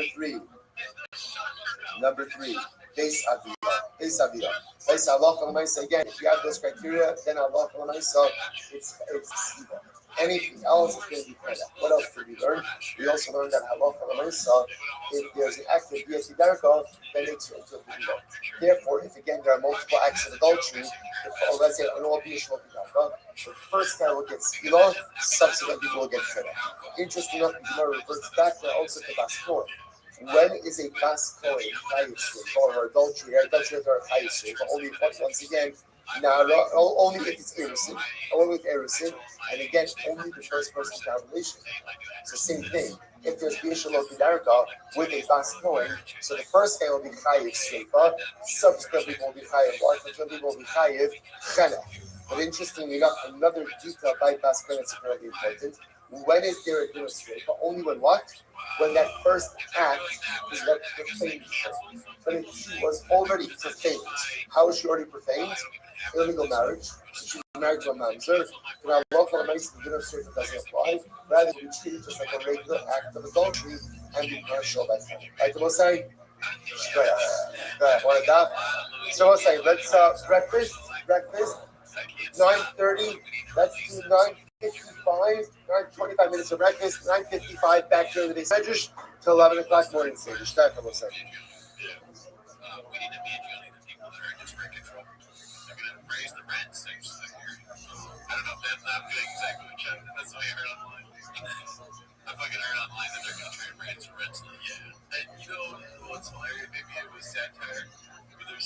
commented, I'm glad Cody's not terminally online. Yeah, that was probably from something I didn't know. Maybe that person doesn't watch the show a lot and doesn't realize I don't know anything. No, I mean, I don't know. I'm not terminally online. People tell me stuff. I didn't even see that online. I lie. My girlfriend told me that. It is just for me. Why are you sweating? Listen. All right, let's see here. We're not going to finish some of these, actually, because they're way too long. All right, then I'll say before such a small question. So we're going to have to get into the idea of I think I was thankful for this here. I was very thankful for stuff that are just dedicated all the first shutdown and we are unable to record here tonight. Please stay safe. Stay tuned to also thank you to our first and all those who so let's get that today's that is summer 865 here actually is not on Sunday. I would have just not with those two should like if you I'm not even go. I would be like I'm not even just about I say about 20 minutes on the bottom. That's right. Very close closest to all levels. So if you see how close it's on the right, we can't record because me and Jordan are going on the fight for ourselves. it'll have actually at the I'm end going of to the trust day a picture of I'm clearly put I shot a picture of us in firefighter costume. Saving a kid. You know how many people are gonna find out whether they saw him or not? Look, awesome kids. Me and Jordan have firefighter DNA. Okay. We're required to say it. Yeah. I don't know if regular close fitness honestly, they have much better firefighter. how exactly what does the Apertura actually during the hiking survives If I want to wear a the hat, fire so on if the we're side first on the better still, but I like it. Look how big my fucking head is. Goddamn ass out of here. That's true. the rubber red. So My this head never is maybe it's on. the This fucking thing, it's like one bone. Stay until you like it's too tight. It's a fucking nightmare, man. so I start to get Love says, no. Love is all that looks like again, what is that? You think when you're down, she actually says, rubber on the start to about 5 hours up to the you might be a black love and a okay black love to that focusing in the approach the ice and Akira dollars however hoping some of the second you know love is great over Squarespace domain website brings it to life all in one place. Get yours before it's gone with fire Make it real for 2% off your domain or website. Terms and conditions apply. so love it something that happens on this first past when the first past was something over a page, something up to see how far Rabbi says. So that was the very that's a much less than the hundreds of protests, exactly what all that did. Rabbi, it was again a good fires, rubber, something over of fire. I don't have a secret of it. So yes, so there have a few of the things. You have a crisis for trouble, you can have a nice again. You go ahead and pass over the way that people will have you at the regular portion. Interestingly enough, if you go ahead and let's say carries the child. Let's say again, the parent carries the child to the left, ultimately they get positive. So again, the way you look at it is so before you go ahead and find the whole left is in a very specific way. Giving the piece of the left, and then ultimately again, the piece between the child going plus the child going. Remote left, then ultimately again, what is positive. But that's not the work of all the cell. That it's not more left, it is carrying child's food. In other words, somebody that holds cell, child walks over it. And the child has to be good. But most is not as well. The nice child, the only transgress if the child walks on the road.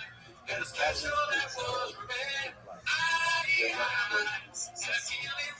only time that whole Zara, the kid walks on their own.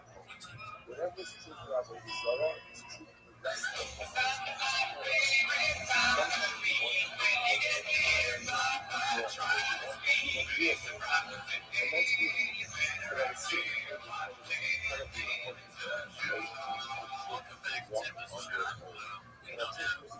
forward they were always supporting and they were always hoping. And I think the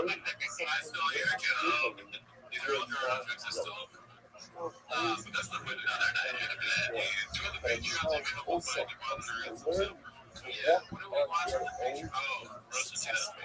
You know, there's like, Ella, are you looking at it? I know, one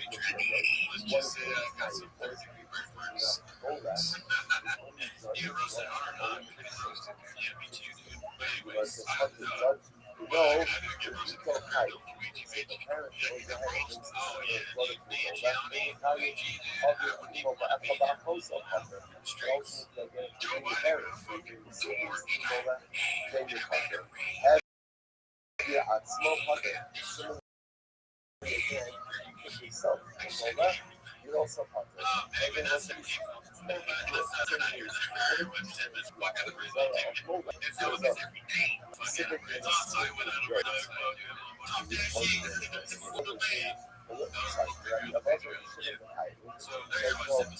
you walk yourself to Mola,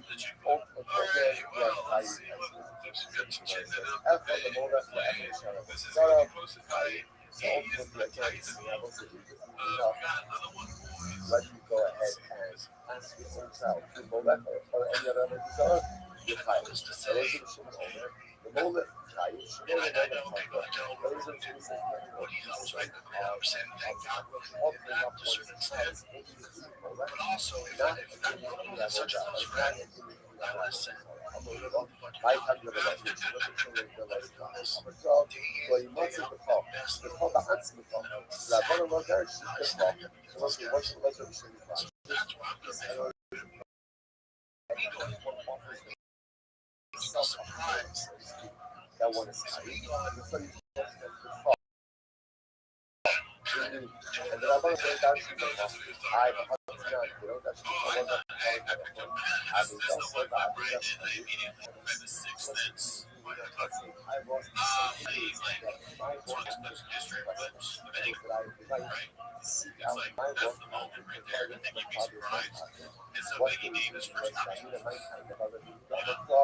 at best, you don't get the cost.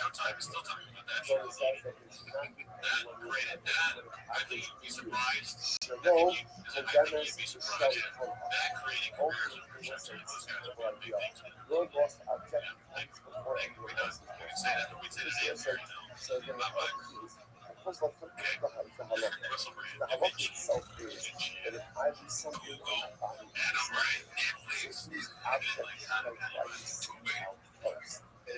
Sausage in my body. Again, without any kind of inspiration. So because at best, you don't get the thought. There's nothing anyone or I think it's just like the new one and him talking about that iconic lip where he's like not broken. And it's also kind of funny to be like, oh, sausage is big. Your financial status That's all for sausage is big. So therefore, you're going to touch on finding my own wealth out to do someone else's wealth. Like the sausage is big. My wealth comes first. My financial security comes before anyone else's. Sausage.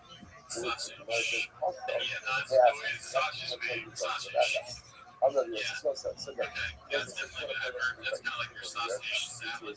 You know, yeah, my sausage salad is going to back. Let's see what else we got here. The next one's going to be posted by Prince and Pizza Monday evening.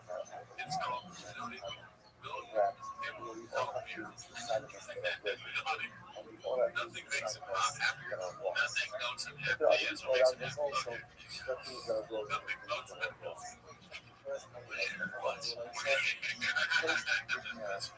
He said that you said this out loud. No, I'm gonna make you one. Okay, but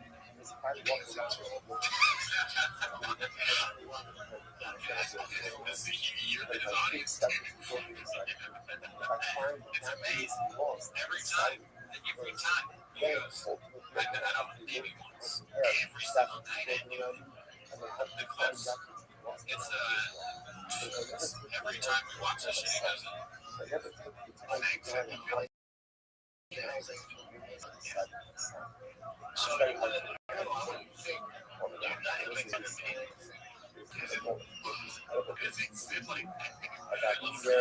so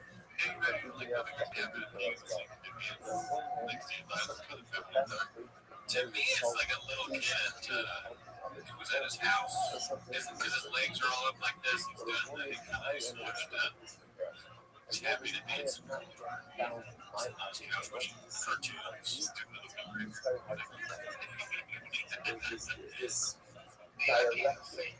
There's nothing more satisfying than I feel like it. Yeah. Nobody's not going to have to fight. Everybody's saying, Howie, how do you got to go there? He pisses in the sink. Brennan's talking about he pisses in the sink. I had to be in the sink. Such a big deal. That morning kiss, it's weird. It's Howie. He's kind of treating Howie like Howie's a principal. Or like his boss. He's like, I mean, just once. And then, like, he's like, God, why does he have so much respect for Howie Mandel? Why is he giving him such, like, fucking, whatever, control of his life? Maybe he's trying to work on his image. He went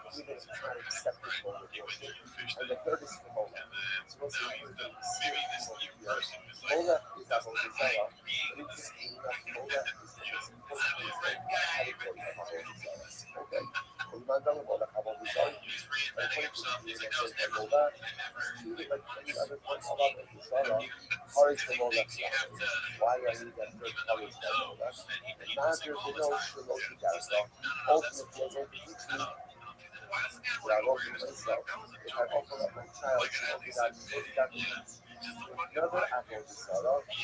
So most high. I just, I mean, does he really respect? Maybe he's just trying to change his image, but or he just really respects Howie Mandel. That just doesn't look bad for him. Esse forma da mão dos olhos. So why do I need curries by the guy? If you decide that curries to curries, curries for all the Mazda, curries to all the Mazda, and how do that again? But it gives us ultimately again a third one. You've already curries in this world, already curries in the next world. So what else do you need curries? Well, you need to set all the Mazda, curries to all the Mazda, curries different curry commercial. So then one curries is for this world, one curries is for the next world. Because, like, I misunderstood what you said at first. I thought you were saying, like, it's just not funny to watch it. But what you meant is that it's not funny for you to say. Yeah, I agree. It's not funny. It's really not that funny of a thing to say. Because it's like, you, oh, yeah, I just need to say what? It's a thing where you're like, Now we're moving on to yeah, old it's almost it's offensive, kind of. So Especially, child is it old, my singing what's you old? hate it? Or you hate your singing, I just use your singing? You know, that's like, it's not, there's nothing funny about it. What is funny is him saying it and us seeing him say it. Because it's like ironic and unintentionally funny. You know, like this guy saying that he does that all the time, thinking it's hilarious. It's funny when stupid people do something like asinine and they think that you think it's funny. It's like, no, actually, I think you should, you're too old. You should never be in school. Like, 10 is probably something. Nada essa I'm not mistura. going to do that for 10. Most of what we skip your happens to But like, yourself. You there's got really it. no age for being in the same See how it works. You go ahead and They sign pick up. up shit in my pants. Not a way. You suck. You're like, oh yeah, not a manager. All right, that's old. I mean, how obvious is You that? haven't got this is something you're dead, and you're dead. Yeah, now it's even Joe Biden said that. Really? Yeah. It's not just that. It's like a bit that he has with Biden and Biden's his pants. It's like a cherry on top of ice. Because there's already a lot to do. Hey, my pants. Hey, guess what, Adam, right? You know about this.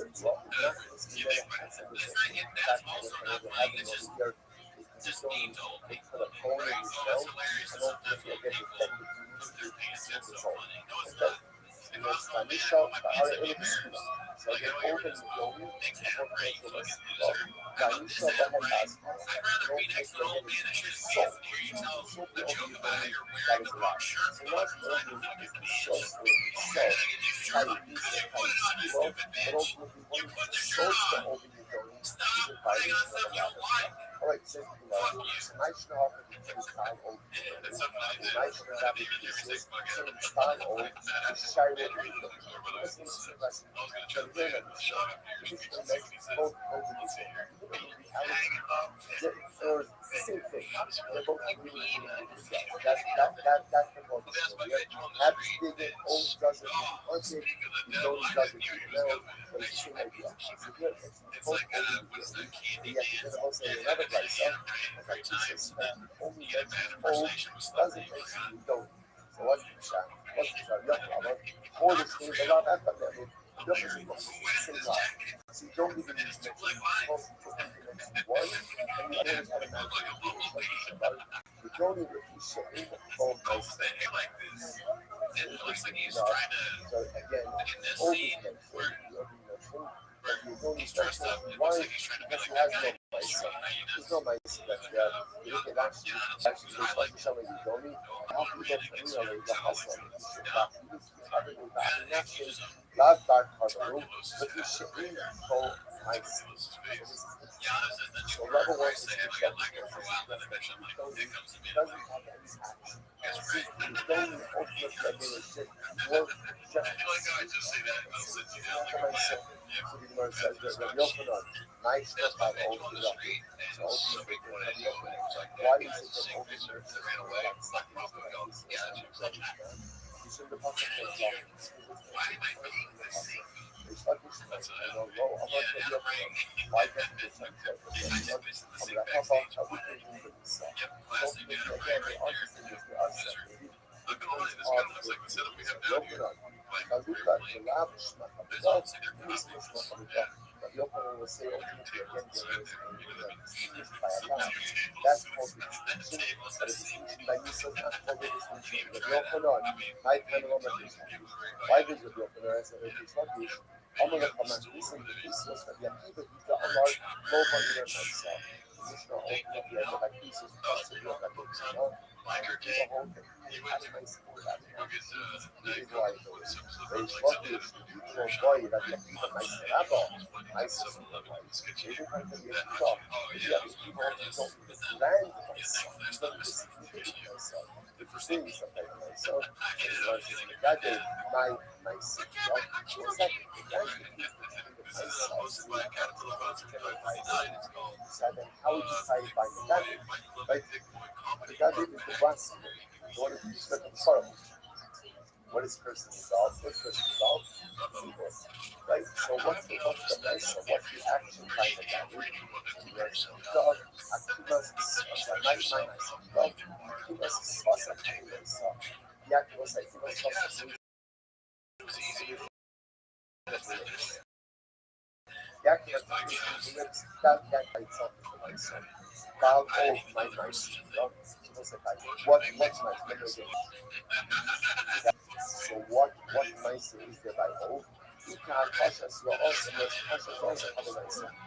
Apparently, in order to make this work, you have to back to all right? I guess like point off. You know, so the nice stuff like this deal, right? So, that's an excellent question. So the nice side, what's better if you control? So the nice side, so that's the action. That's the action. Or clapping of the arms, that's the action. People are going that time you're right, I acknowledge this for myself because it was the reason for that. Yeah, the most of the crisis says this whole side one is only carrying for example, swallowing lemon, incense, libation, frustration, worry, mankind is not who is the opinion that says castration? Like the people the Amar no but even nice.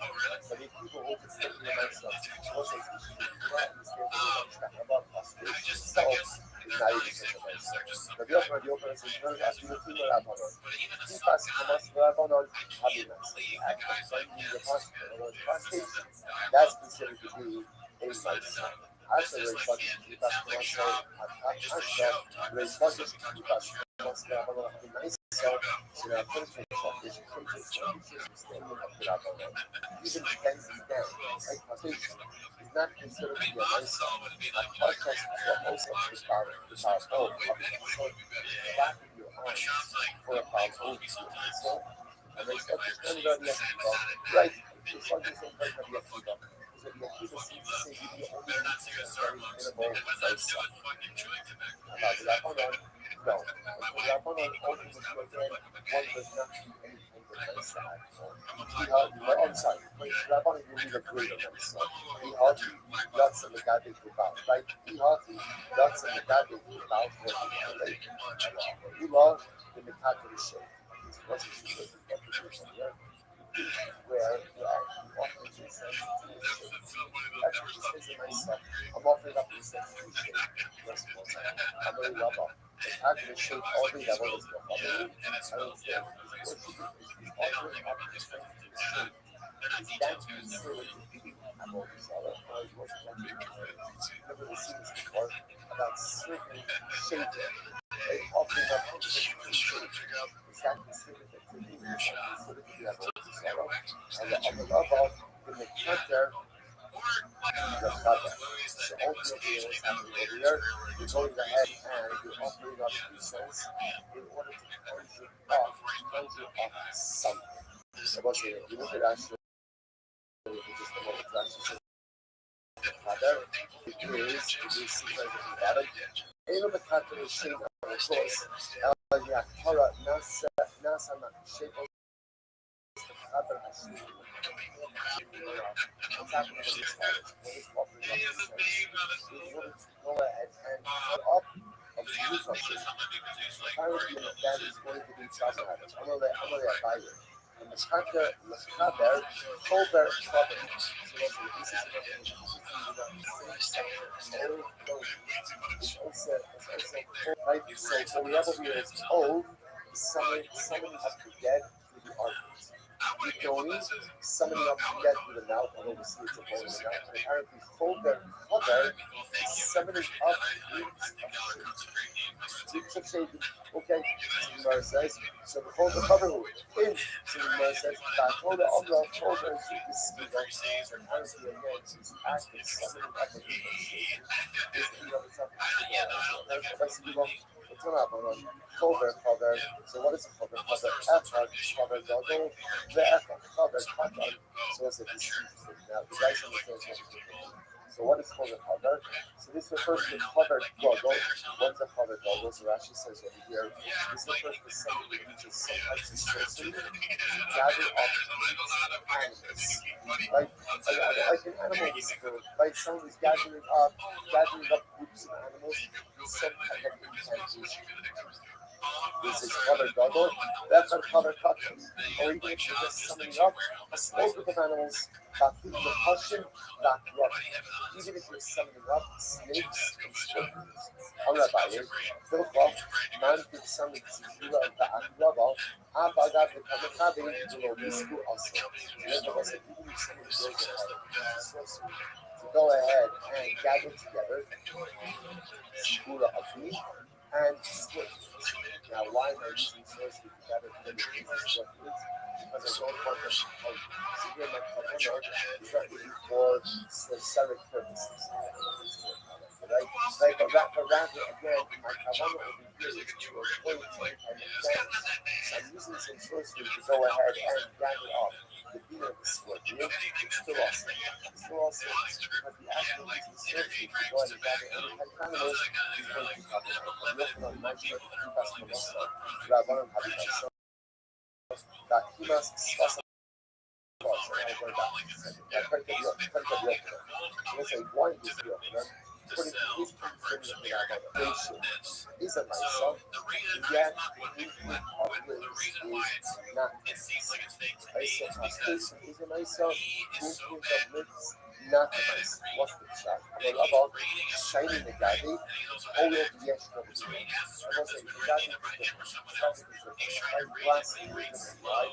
Because it was like, the equal of glass in general, not about the game of the lyrics. Like, equal of glass is really bound, which is putting inside of the heart of the glass. That's called the yes of the boat. It could be a bar law, public the lyrics. What's the glass? Like, real it's not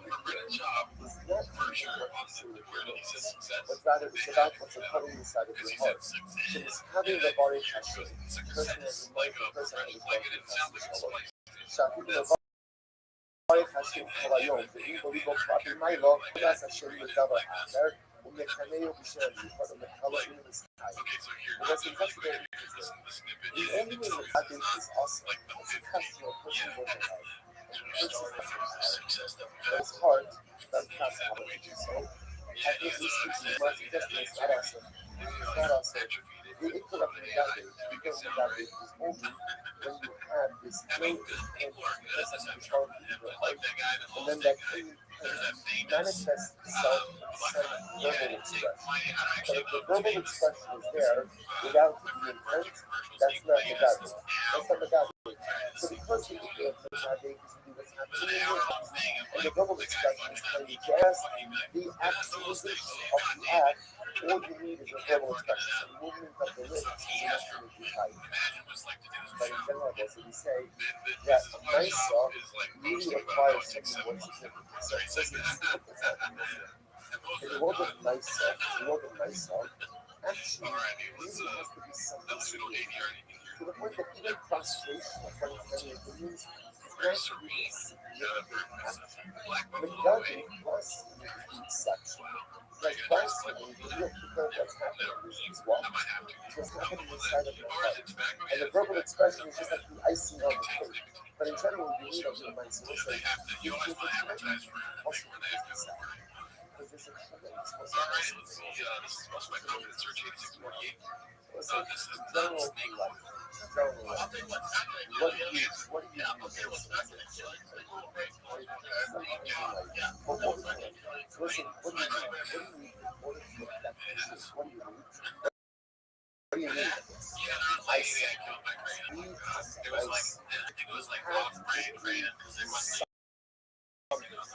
have to do something. Doesn't matter what you say. Doesn't matter what matters. What you do. Listen, this is like a tremendous thing. Because we both in life, we have plans, goals, we have to tell us how well it's. Because listen, at the end of the day, none of it matters unless you find expression and dynamic. A life skill limitless, he basically takes this drug that's like nice, but it's useless. In order for anything that you do to inspire them, you have to have it. Even that face, like, that level is expression in dynamic. Life of youth is a life of action, is a life of dynamic. This is not saying, well, what you do, start seizing on what you got to do, and what you do, because it means that that's the best. That's the because action doesn't just occur by itself. Action occurs in the result of what you do. He's appearance. So I thought something like that. I'm not larynx right now, dude. It's so real. So I used to be way closer to way more far away now.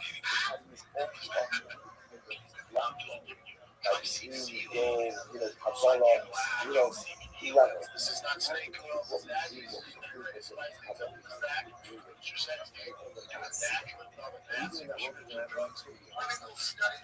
real science, genetics, Cambrians, like that's so bad. Eugenics. It sounded like that. Maybe saying eugenics. Maybe the products of eugenics. He said something about the rule. Also, you know, you bow down, you bow down just a little bit, you bow down a lot. It might not even be that nice. It's nice to be real myself. It's gotta be something incredible. I mean, that's what I'm saying. Sposta zdrowie fajne. Samas na wizję i kasta. Yoshi i so me should find myself somewhere again. More contact with the that can even so partner from carbon. I the partner from carbon campus. Why? Because there's no myself. So you must know myself that I'm not all less than already. Right? Ultimately, again, but remember, even so, well, say, how does a person provide, how does a person come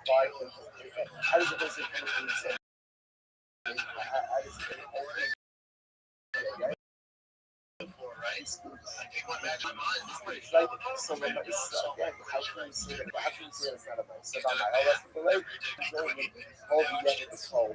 The pole will go for a lot of mice. So that's important. That's what we do. The pole. That's again, we will but just open up. I have a heart. It's not a touch. It's got a hole. It's got a voice. It's not a mice. It's this.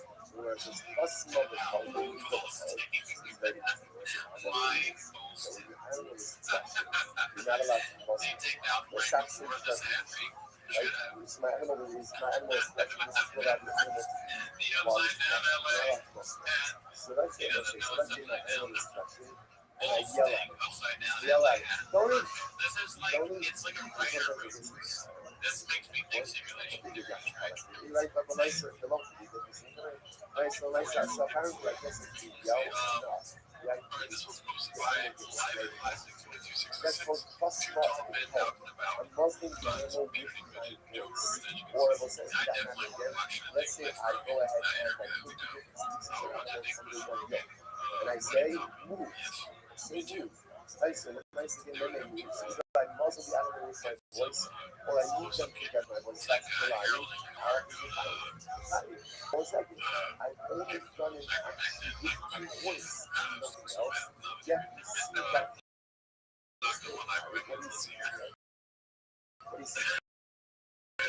but again, that's affected by the call.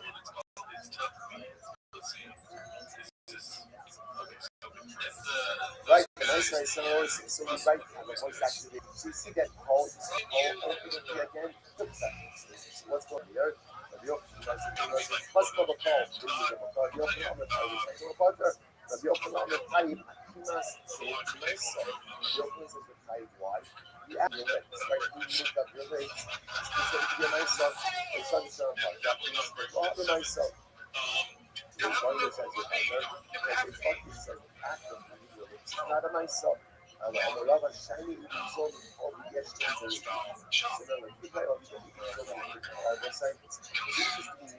Agents in general, this is fascinating.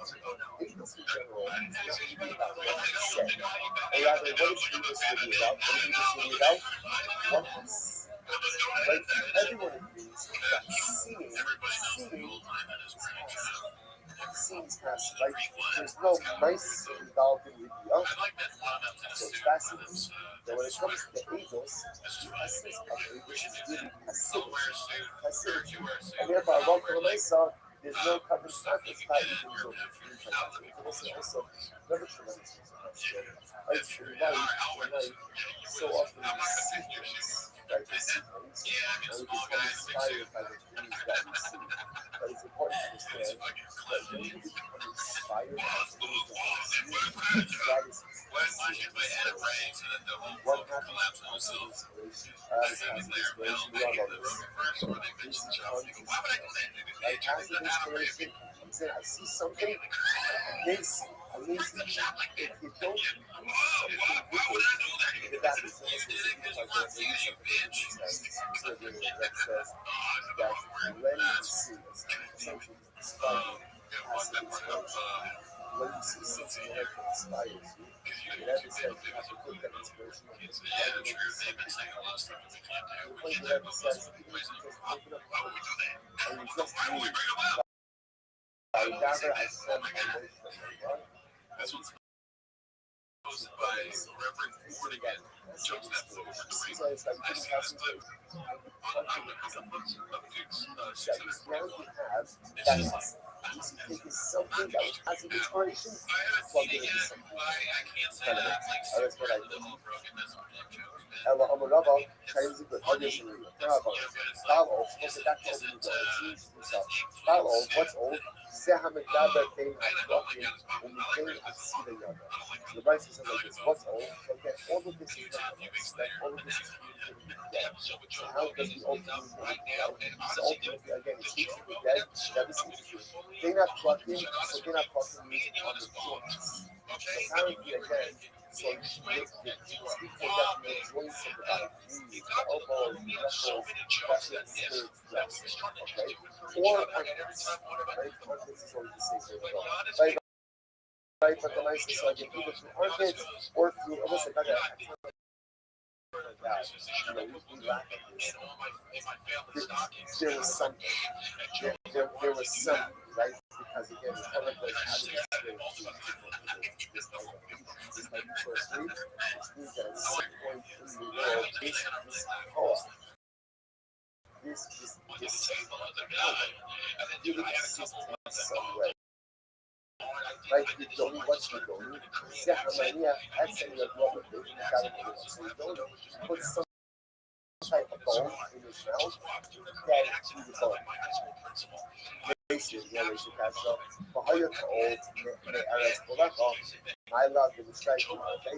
So I did a more answer. Is it not that all communities that great choice that the dead is great with both in the strike when it's out in the strike, okay? Well, that's the thing I'm talking about the sport destiny like that. Hush back. But come on, show. I will let you see all the all that. Show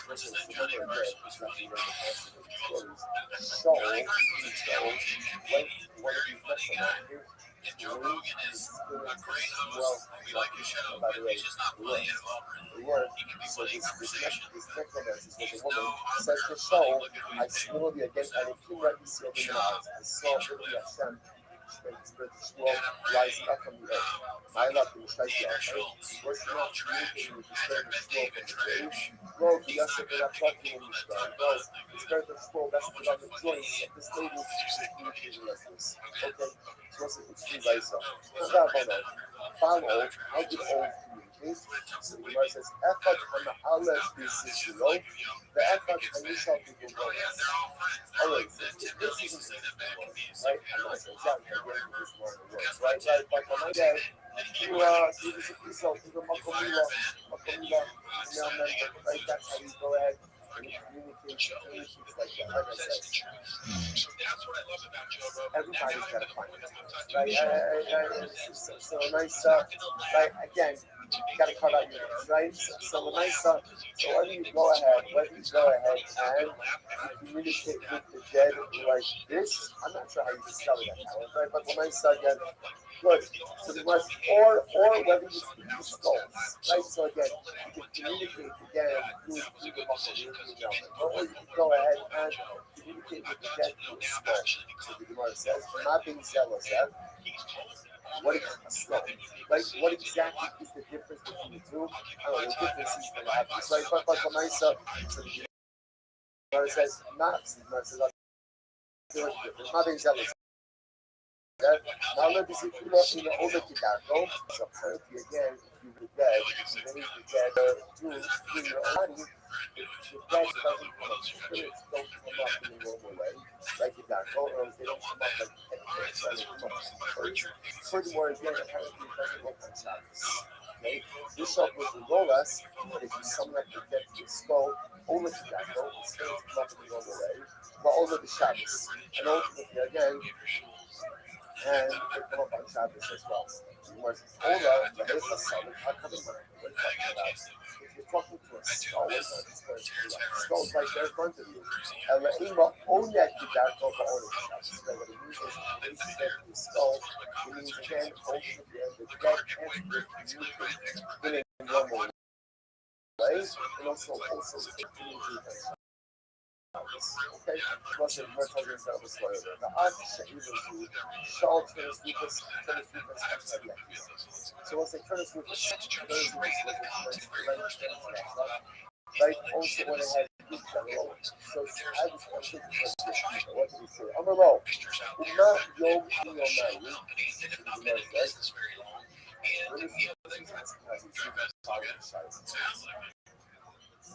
Take your money, say that regulations. I'm alone, will not get them good. What makes you more special than other people? Like, why you want, like, that's why scientists are more special than other people. I'm asking you first, why is it that you are more special than other people? I'm alright. The body sucks. Right? In other words, my ruler appointed me as a person. So it's the standard shot is not me. Okay? Your ruler said that you're person, that's a number. Our ruler shot is because our ruler said that shot is also that's what shot is. I'm really happy to tell you that. But it's looking good. I'm asking the size. You mean like the high peak of shots? I didn't make it up there to have the right value. Those are regulations just say shot is no one had a shot. How do you know? I'm on the rules. I believe now it's Sapak Yom Yokia. So it's just Sapak this guy the Sapak Yom River is a very turbulent river. Shabbos is quite warm. Right? Bal Ol Yokia. The old also teaches why. It's old, it's summing up the day. 6 days a week, but the old can't summing up the day on Shabbos. Hebrew shall other Yokia. Shem Mala Ashon the Shabbos. This does not repeat the first Lucas. Their father's business. What do your father say? Your father's table is smoke in the room of your father's order. Why? What? Father was thinking about that. He was studying the heart. So there was a halacha is like those were in the money. So the suffering the heart Sunday through Friday. But the Shabbos is a little bit less than the so it's really your father's day on Shabbos. Smoke is not coming off. Smoke is not coming up. On the low, he says, so, Vaishto, teacher lesson. You have embarrassed my life, you have degraded my father, you have embarrassed my father.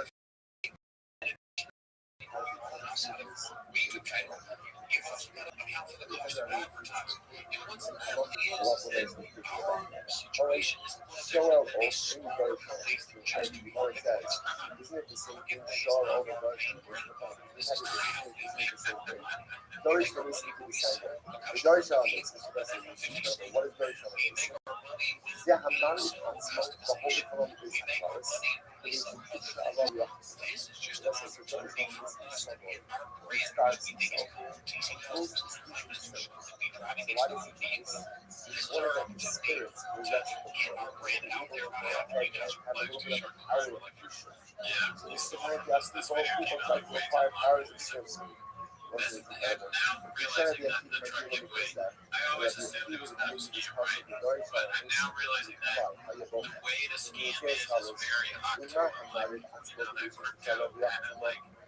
fake thing they created. They get a bunch of people that give them money because there's no real payoff for anybody. But the people at the top, the pyramids, I realized that. Power. So married once, first time married once, inshallah, Allah has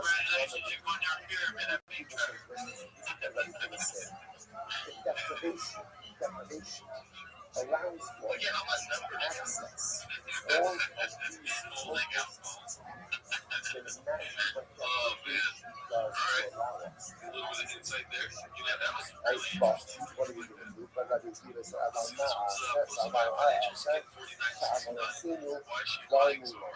what did I do? like at the end of the day, realizing that you're almost over and all I've done is take care of my kids, clean the house, for 658,474 through a nice time, do the laundry, cook, close my shit. 658 million.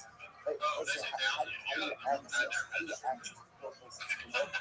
got to hide yourself on some food. You got to sleep right to hide yourself on a comfortable bed. So you can access all of these programs. So I would say 0%. whatever is true, always so the people says a little definition allows you to access the allows us to have a little definition allows us to access the purpose of our life. What do you do? She got that to get a Starbucks. So, Chris, this was what happens next. This was great last week. Let's see what the second one's about. To talk about the 90s, it actually happened. I can't remember the first companion, right? What should we call it? Frank goes, let's call it Silly Goose Time. Fuck you! This is what every single night, right? I can't have a super unless I go to about right? I can't have here unless I'm willing to give up time from this. Anything was a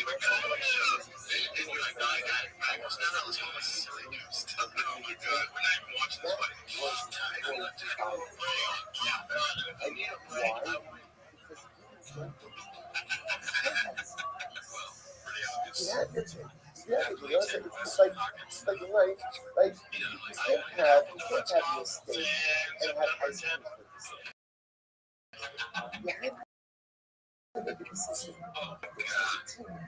Life is still a series of sacrifice. The greatest disservice of us is, a lot of us kind of put on a commitment, right? Because like, I want to leave all of my options.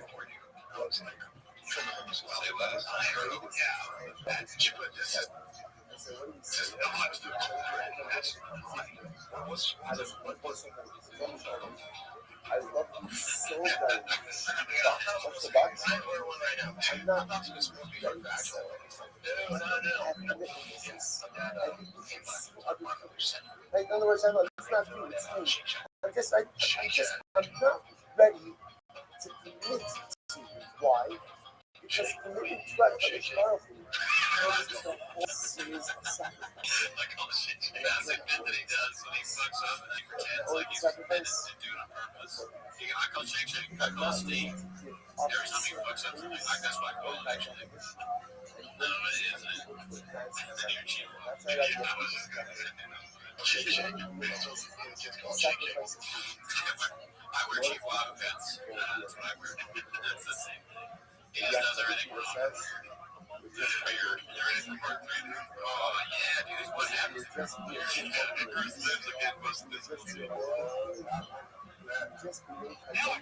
John, it's also a trucker. Yeah, well, now I'm saying they don't look. You know, but I mean, truckers look up. It does. I can fan. I go up here. You're lucky now. Uncle Charlie, my grandpa. You're lucky now. Was Uncle Charlie, my grandpa.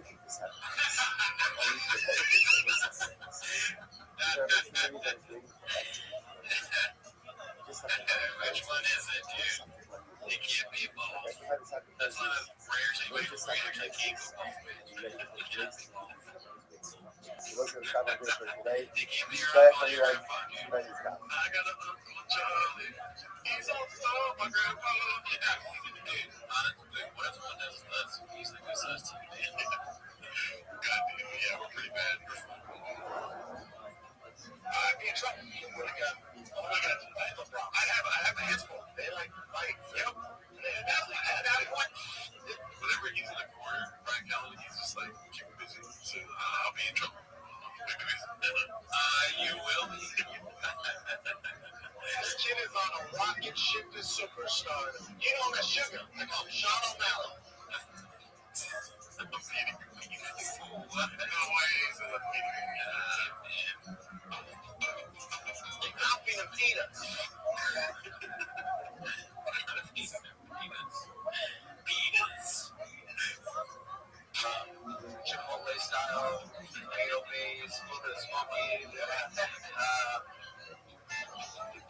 Just because. So fancy yourself a chef too. I'll be doing it.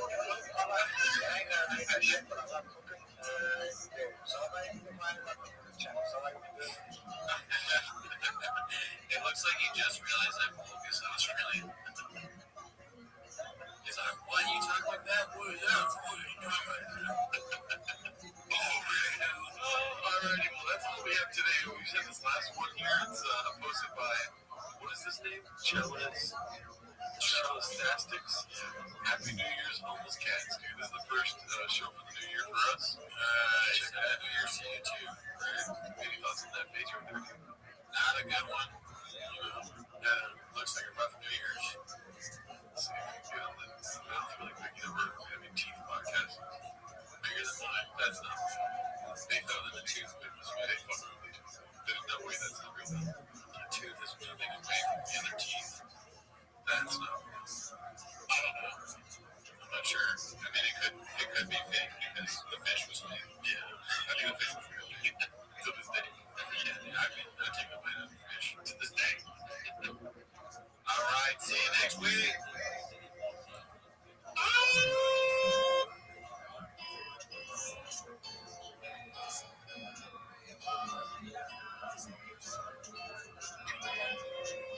I got a plan. You can download anywhere. Maybe we can get some views. Maybe together we can get some clicks. I am by myself. Started from zero to the future.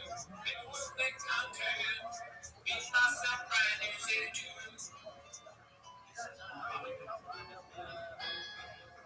I got a man's job. I got a plan to work with you. Been working at the convenience store. Minutes tonight be a little bit funny. Won't have to walk too far. Just cross the street, get into the Chevy. You and I can both go in. Finally see how it feels to be working.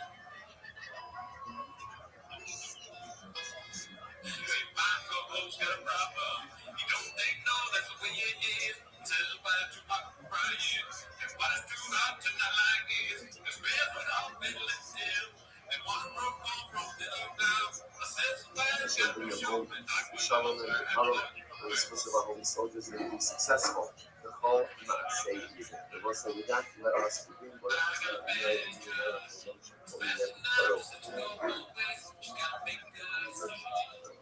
Alright, the one say. Let's begin. Today's God. Today's God is the Son of David. Right? Yeah, Son of David. Good. Right? Fantastic. Alright, so we left off. I don't know, when you last got to be about a week ago. Feels like alright, so we like Baruch Hashem on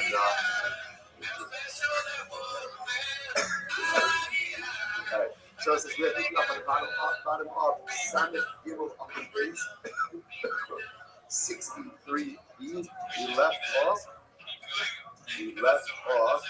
I'm going to give you the Amarat, which is 2, 4, 6, 8, 9 lines up on the bottom. Also some really incredible Gemara today. I'm going to read them around. Here we go. I'm going to read them around. Yochi Hayyim Yisrael, Bavolos Koharim, Shein Bamash. Kamso always knew that Avodah Zarah, there wasn't anything to it. Because it's always such a profound Gemara. A lot of times when we see these sentences, these Gemaras about Avodah Zarah, we wonder to ourselves, like, what is going on? How could it? And Cloud says, so we said to him about this, Cloud Israel knew that Avodah Zarah, there's nothing really to it. Nothing really to it. So why did they worship it?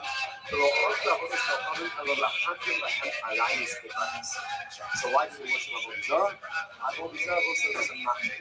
Avodah Zarah was what enabled Cloud Israel to go ahead and, in this case, engage in morale. But see a little bit different. The Shulchan Aruch for here says, what is the fundamental difference between Avodah Zarah and Avodah Hashem? Where are we? And he showed me something really wonderful. And the Shulchan Aruch says something amazing. He says, Yiddishkeit, Yaakov, is to make ourselves in Hashem's image. Avodah Zarah is to make God in your image. What Avodah Zarah says is, decide what you want to do in life, and then create a framework which justifies all the different things that you want. So say that's a lot of time, prefer a lot of time all of these things, right? Begin, like all these things begin. Like people can see that they want to morality, they want to go on and do all the different things. They create a system. They create a system. They create a system which allows them ultimately to do the things that they want. The whole purpose of Avodas Hashem is that life doesn't begin by deciding what I want. Life begins by deciding what I can do. Chal says it is introduction. Chal says it is a fundamental shayla that he has to ask himself. What's the fundamental shayla? Ma chovosno ba'olam. What is my organization in this world? Not what I want to do, not what makes me happy, not how do I feel like, what do I want in life, what is my obligation? Because as a leader, I have a very simple obligation, just to serve the Rishon Sheholah, to fit myself into his box, not to go ahead and to fit him into my box. Fundamentally, so we said in the name of God, the entire fruits of Avodah Zarah was to justify a whole system of error behaviors. Incredible. So those are really, the whole fact is, you didn't never really believe in Avodah Zarah.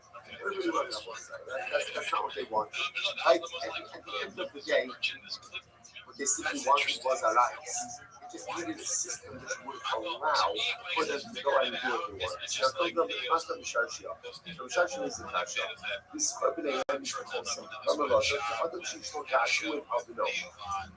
Because here, yet again, the concept describes the Jews' connection to Avodah Zarah, and the way it describes it is the part of the name is the Wholesome. The Lord says that the Jews loved Avodah Zarah, and the Father loves his Son. So that's pretty intense connection to Avodah Zarah. So what are you talking about? The Lord says, no, you busted that. It's like a big deal. Right. When we first started worshiping Avodah Zarah, Avodah Zarah was only a mechanism to allow us to do what we really wanted to do. But we really didn't believe it. It was just a matter of reality. And what happens? Spending enough time doing what it does. So Basar God means after you catch Avodah Zarah, then unfortunately again you really actively get it. That's how you can get from the beginning. Amar Eliyahu Tzaddik this. Amar Eliyahu Tzaddik has an outlook eruption. We'll say Eliyahu Tzaddik. That's very right. So Eliyahu Tzaddik is Eliyahu Tzaddik is going ahead and literally helping out those focused by family. Yerushalayim again is picked by everyone slowly on the sea. So Rabbi is going and helping out all of those kids of the family. As much as you know, one time to the first child, and it's not that it's exploded, and like living in a garbage stone. Other moments, it's not happening. And you also one child, what family are you from? Other moments, it's not a the child said, I'm from a particular family. Other moments, when he's tired, the whole thing is trouble. So we know it's not nice, but it's an entire family had Diane. Other moments, and the child said, I am the last remaining member of this family.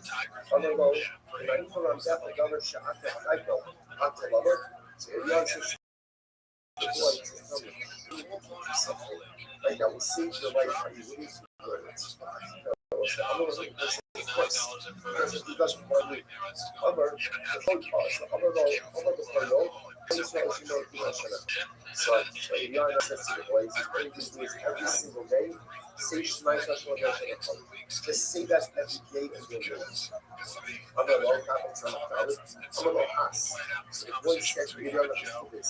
The boy said to Eliyahu, ask him to be quiet. The boy didn't want Eliyahu to say the name of Hashem. The boy didn't have Avodah Zarah. He didn't want anything other than Avodah Zarah. Shalom Haskeh B'Shem Hashem. Shalom Lidu Aviv. So ultimately again, so the United was like, if you're not telling this point, you're dying of hunger. Right? Child, because she's going to save your life. The sad thing is, trying to actually work on my heart. And the boy is so conditioned by gratitude from his parents that for Eliyahu said Hashem, The board doesn't recognize the lyrics. It's like, that's not our God. We worship a different God. And he silenced the author. What did he do? He puts the us in the table, in the Chapel Menashe. A little boy took out the Avodah from his shirt, and he began to go ahead and kiss it and hug it. And she lifted up face of enough for the rest of the earth, enough of the world. So ultimately, again, he tried to find a little translated. His stomach exploded, like his Avodah fell to the ground, and he fell down top of his Avodah. He prayed on Shem, and I said to the great one, so again, you see from here that again, the Jews were very careful to tell us about exactly so that we should push up on that utilitarian purposes. But we believe it, which we might say, no, plus the shot today. As we said before, originally, when we first started the whole just to justify very lifestyle. But once we got into it, and ultimately, again, we became very connected to it, and again, that's something very interesting. You notice, by the way, how it's referred to in the first person Sadi. It's not the over appellate, it's no. So what's happening is that obviously, going to Sadi is a higher level than Noah. So what's the shot? Because what is video? This is really good. He's helping another Jew. So it's great to be enough, but it's even greater to be itself. And how do you become a Sadi? You hope this fellow. That's what we see. People often think that sickness means to work on yourself, sickness means to go and work on your emotions. Every person has worked on their own emotions. But if you are Hanabi, becomes if you are son, and he sees the child in distress, stops everything, and lays upon the hand. The path of personal piety, the path of righteousness, the path of sickness. It's not one that is paid by working on oneself, like parents. The path of sickness is paid to take the time to help out. Incredible. Tashma. Exactly the code Elohim. My friend. So what's the positive of my Quran? Pour out a great voice of the Lord with God. What is it? Die. Was it this ridiculous? Listen to this. That's why it's so not He said die. What's die? Die is hard. Woe to us. They were preventing the needs of her. And they were saying that the Tzara is so incredibly low. So low. It's almost as if you don't even have any ability to combat it. I need the academic is this case, how I have a drug that is discrimination of us. Like, how you lay, because you know, it's like you cause the death, it's like you back, you know, you saw me, I exalted our land, but I didn't really not keep thing on. And still, this is a lot of mannish is dancing in us. Cool. God, someone, I don't know, but listen to this. So Chazal got it. They said, well, the only reason you do is our travel is to get scratched. So Chazal, you know, make it deal. You keep the Sahara, and we're moving to Fort Davis. Just in city, CDC, certainly, it's all like present disease and stuff. They were sharing growth, and again, they were suffering. And they said, well, the only reason you were suffering with viruses is to give us a star. You know what? Suffering, keep the star also. He gave us the Sahara for Abu Zara, and we got star. Why would you keep the Sahara? This again, we're happy to forego the star. So the question, Basur Ta'abibu, debate, Yossi, Basur, the Chinese. Boy, enough of the system in the Kia to have a passive bought NS. Was a second white line. So Chazal decided that the Sahara travel to Zara and just become too destructive and too butterfly. So we fasted for 3 days. And after the fast for 3 days, in fact, a little note came down from Shanaim. And what did it say on the note? What did it say on the note? MS. Truth. Which was a way of saying, one of the things that the rabbis did not believe. I heard your request, what you say is good, and I understand that it is time to remove the Sahara crab over Zara. I'm not, Shnan, or someone started to follow see from here, again, the city, It's part of this MS. So don't show again. Don't show this MS. Focus on the family. Focus on MS. Okay, what you're saying is good. What you're saying is correct. And now you end up with a part of this you give into their request. This is what happened. Here we go. Not of Victoria, no, it is pressure application. It's a hundred people's hearing this. It's a hundred people with Zara. It's a problem with Zara. Running out of the whole vehicle. Whenever you said, it's been running with friends for this and it's like, again, you're considering, she puts out 50 general, how incredible is it? So learning Gemara about the base of the Kosh, when we sit here together in Yerushalayim, Yerakodesh, just a few steps away from where the guy is sleeping. Because it does, we just have another couple of hours of sleep before we have to share that. Right? It's like, you understand what it means. It's really hard getting you understand what you now from the radio, what has given you this spot. Sachisena and literally the shoot of the Sion Rapha. How many tears, 5,000 liters, would you need to get anything just for a glimpse of the Shaddai? Which is just a secret. And yet, not only are we seeing it, not only are we staying here, but the way we go is with. So that can manage to give us what happens to the damage to Tahara, Rabbi Bizarre community. So the Bizarre Rabbi tells us this. The entire one is up. That's going to be with the title. So what happens? I sit on the form of a fiery lining cup. Fiery lining cup. And that fiery lining cup ran out from the collision of the ran out from the whole vehicle. I'm going to ask one second. I'm going to smell. I need to strike the apple with Zara. That's it. I don't care that fiery lining cup. That is the Zara. That's it. Rabbi says, body because facing as they were wrestling, in the fiery line cup. So what happened? The hair came line up. The other color, the other man has again the line line. Again comes through. This analogy has also much to do because again the Torah is not about everything. Don't know Schneider after the outlet. Maybe after the Torah is going to take compassion on the line of because it's a pain like one of the chairs cut up and the Torah is going to take compassion on it. And when we say another Rabbi, Shajua B'Hua B'Hadam, we can see about how the Shai Torah. Grab it, put it in a cauldron of lead. Cover it with a covering of lead, and that will meet the price of the line. It's said, the numbers also Russia, the Ashton post out from Utah, the Ashton is having a Samsia. So I'll say so, pause it just a second. Pause it. You know what you're doing. It's okay. We always so let's say sometimes understand where does it's a hara for a Bodhisara reside? Where does it live? Where does it live? It isn't a provision of Russia. Because at the end of some things, all of us have our desires. We all have our wants, our desires, our abilities, our loss, our inclinations. And we think those things are tough. And we think that those things come from a place. They don't.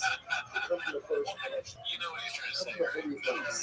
Because the Bible gives us our struggles, not to bring us down, but just the opposite, to give us the opportunity to work on ourselves and to lift ourselves up. Your wants, your desires, your loss, your proclivities, your desires, those are Polish connection.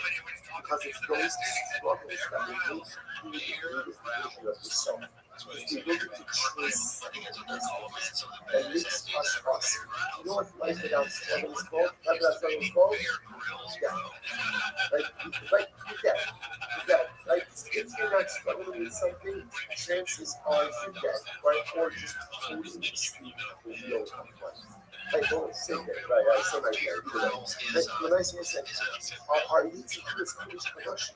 The entire Bible is not it doesn't give you right? It doesn't give you dollars.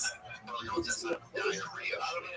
Because it was the whole because they like the Torah Bizarre. They gave us that the challenge about us is that we say, be honest, be honest. You don't fight hard. You just don't fight hard. You just get in. You just get in. Or when the battle becomes a little bit too acute, you just yield. You just surrender. We don't have to surrender. We never have to surrender. We're so much stronger than we give ourselves credit for. So the Yitzhahara desire every single other Yitzhahara possess. Doesn't really get rid of it. It leaves the foolish possession. Because the challenges we have as horrible gives them to us only to allow ourselves to become the best version of ourselves. And that's what I will say. That's why when they're wrestling the lion cub, so to speak, the lion cub of the Avodah, and the little tail falls off, and they're worried about Trump having Rahmanis, because he wants to love the Yitzhahara. Sounds strange. Why does love the Yitzhahara? Because he just moving. Because he created it. Because he feels like the Yitzhahara is the foundation of all of greatest creation. Because it is the Yitzhahara that is the engine of growth. So in that moment, the Yitzhahara is being wrestled, and it lets out a cry of pain. So it's almost as if Chazal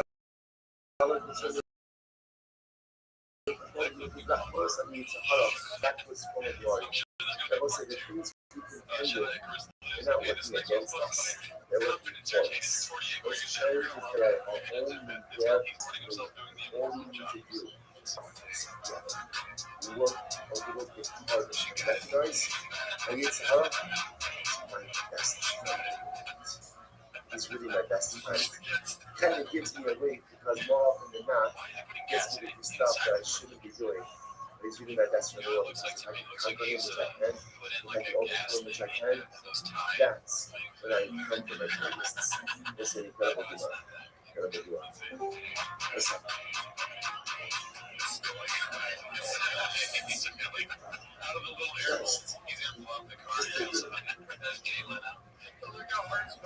Just take me where you are. All of us are following you.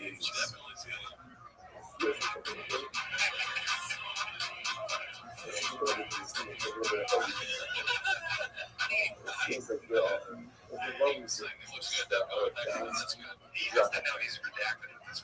I will say that's why. I think it has like results. It's not just being supposed to so our enemies, he says, like that face sadness. Because when you feel sadness, the way you lose yourself in your despair. And that's what he says, you start to go and feel sinful. Whatever it is, whether it's issues, or whether it's virus, whether it's disorders, or whether it's shyness, whatever it is, you got it. Whatever it is, you just go through it. And whatever it is, how it is, always utilize circumstances, always become something great. And we are good in area to sell. It's incredible to know this right. So this the idea that it is, and it's something to receive, it's something to get, but you also have something tremendous to give. That's what I said to tomorrow. What happens? Good. So the mother said, good. Omri. So it's also like this. Oil based lots of me. So now that we see that this is lots, now what does it mean to this lots? So now that we see that Chazal said like this, now we recognize that obviously this is an auspicious time. Right? Why is it an auspicious time? Because I showed the part was like, trying to understand what just happened over here. What just happened in this story? It's a horror for Rabbi Zara, we just that's about the way we look at this about the Zara tomorrow and we're like, what's wrong with this? Why did one worship it? We can't relate to it because the Sahara for this Avodah Zarah was removed from us. That's what happened, was removed. So that's how we can't relate to it in the same way. So now because I said, okay, we're on a roll, we got this. So I said, now that we remove the Avodah Zarah, on the whole base, let's invite that for now. You said, let's go, let's do this. Let's remove the immorality. Right? Why not? Let's go. All right, let's remove the entire part of immorality from us as well. Right. The Gemara says, so they did so. Why not? I mean, it's a bit I'm sure plus the yellow. So what happens? They did it. And they were successful. They eliminate conflict from the world. Only one problem. The Gemara says, "Kavshut possible." We brought this to the whole of the Here is the issue. The problem is, once they remove the desire for morality, they say they took out all kinds of desires. Basic desire also for just reproduction, procreation. They couldn't find a chicken that was willing to lay an egg. See what I'm saying? That's why he said, let's remember again, all of these pushes and pulls, all of these, like, they also understand morality is a corruption of a natural desire for intimacy, a natural desire for reproduction. So when you take that out of the world, you take away the negative stuff, but you also revolve the positive as well. So they could not find an egg. I will say, how could you imagine companies going to breakfast and you can't find eggs? Sky's falling out there. I know, say, so nice again, you couldn't find an egg. So the Gemara says, logical people, how many happy rabbits? What should we do?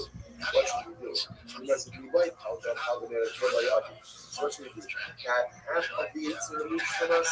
That's not going to work, right? That's not going to work because we can, after the start, it doesn't remove half of the eggs. Those are interesting people. They're not people without any laws. Whatever he wants. Okay, it doesn't remove half of the eggs. Let's come back to this a little bit. So the Gemara says, so look at on so what they literally again, a blinding eye of the morality, and it had a partial benefit. What was the partial benefit? You know what I'm saying? And a person doesn't have a desire for incest. Okay, it's helpful. Like, it's like, so in other words, this is one of those things, like you use our last in the kipper, right? And one of the great things about the kipper on your kipper actually is most of us, when we see that kipper, we experience it ourselves. I feel like I got this one down, right? Like, in other words, okay, boss Hashem, I desire a bunch of stuff. Not bad. So why is that? Because Chazal was successfully able to remove at least that basis level of morality. That a person desires a whole bunch of stuff. And at least when it comes to incest, that's not something that we desire. It's incredible. Nice enough to happen. So it's just that couple desires. So it's incredible. Just enough. And it's because we were saying before, every piece of heart that we have has the ability to derail it, but also has many positive pieces and applications as well. We couldn't go ahead and desire immorality, because then that is the natural approach to a proper and published desire to intimacy. So they were able to in some way, at least remove the basic urges of that immorality. For instance, okay, so you know, my son, there was a story of a man who was telling you, how about you should be called up, how about you call up and judge you? So what did she do? This is incredible. What did she do? She made a Kabbalah. That was another how incredible this is. See, when you're again, important to Kabbalah. She made a Kabbalah. And she said, this thing about if I get better, if I heal, I promise I will worship every single Avodah Zarah in the world. Yeah, wrong kind of Kabbalah, right? But definitely good intentions. So what happened? So you must Baruch Hashem. She was young, and she ended up worshiping every single Avodah Zarah in the world. And then she did a car, and she got the car, Shalom Aleichem, and she got the car, right? She makes it around, and she says to me, please tell me, how do you worship this item? So what happened? I said to her, all the shows you shape are, so you eat and you drink beer. So apparently that's a possible right? And when you do that, it's making an image of stuff, you know. Right? So the man says, yes, peace, and I talk about the roots who must reason. So it's all about how many times. So currently, again, alcohol was that one very that you worship, like defecation. Currently, so there's defecation, but like Hebrews mitzvah for Baal was like, what's the right dog? Like, what is that? Mexican lady, like maybe like when it's like a stickle eruption, like that's like apparently that's ridiculous. So again, if you could walk in there after eating pizza and drinking beer, and you manage like the rough in front of the idol, that's like that's ridiculous stuff. Oh no. So this lady hears this and asks all her about his article. She says, "Mutar she'atzai isha l'choyat, v'lo kama about his article." Right? So she said, "You know what? No, I'm not gonna. You know what? I'm gonna pass. I'm gonna pass on this one. I'd rather get sick again, like and have to worship about his article." So the Gemara says, "V'lo kama about his article." I can start in case, and it's talking about so again. So ultimately, yes, I just want to point out, just thinking about this, where does form of worship like this come from? Like, in other words, I hope this start out, it's a good thing, we can't really do it because we show it to us now, but how part of all the other regards we encounter, really gets this, once they finish out some reaching, it's inspiration. So reaching says, it's not so crazy. Does it? We see a black right? So why? Because we recognize the godliness in the ability for the body to work the right way. The function of person goes and uses the bathroom. We recognize again, something that's open and closes up. Right? Something that's open closes up. Something that's closed open. Right? It's as simple as that. It's as simple as that. If something is open and closed, say it's closed and open, right? So when I say again, you also make the drop off. So again, I think it's not if you notice that every single about the barrel really is a very nuanced collection of actually saying the sword that you have is different. At the end of the day, when it says like, I'm not doing this. Gemara says, I said this day, and it's talking about art, semi-possible. The art cannot take him as Shem, the street tomorrow is like so again, the parties are not like that. Rather again, even though you worship ultimately again, you weren't so attached, right? You're just generally attached about the art. And as I was saying, I saw a big thing, stage nights like you do. When it comes to the powerful again, I'm not drinking. You think about the powerful, like two things. That's what I mean. Like two things that came to each other as well. And it's talking about art. Some it I use it, some it I use it.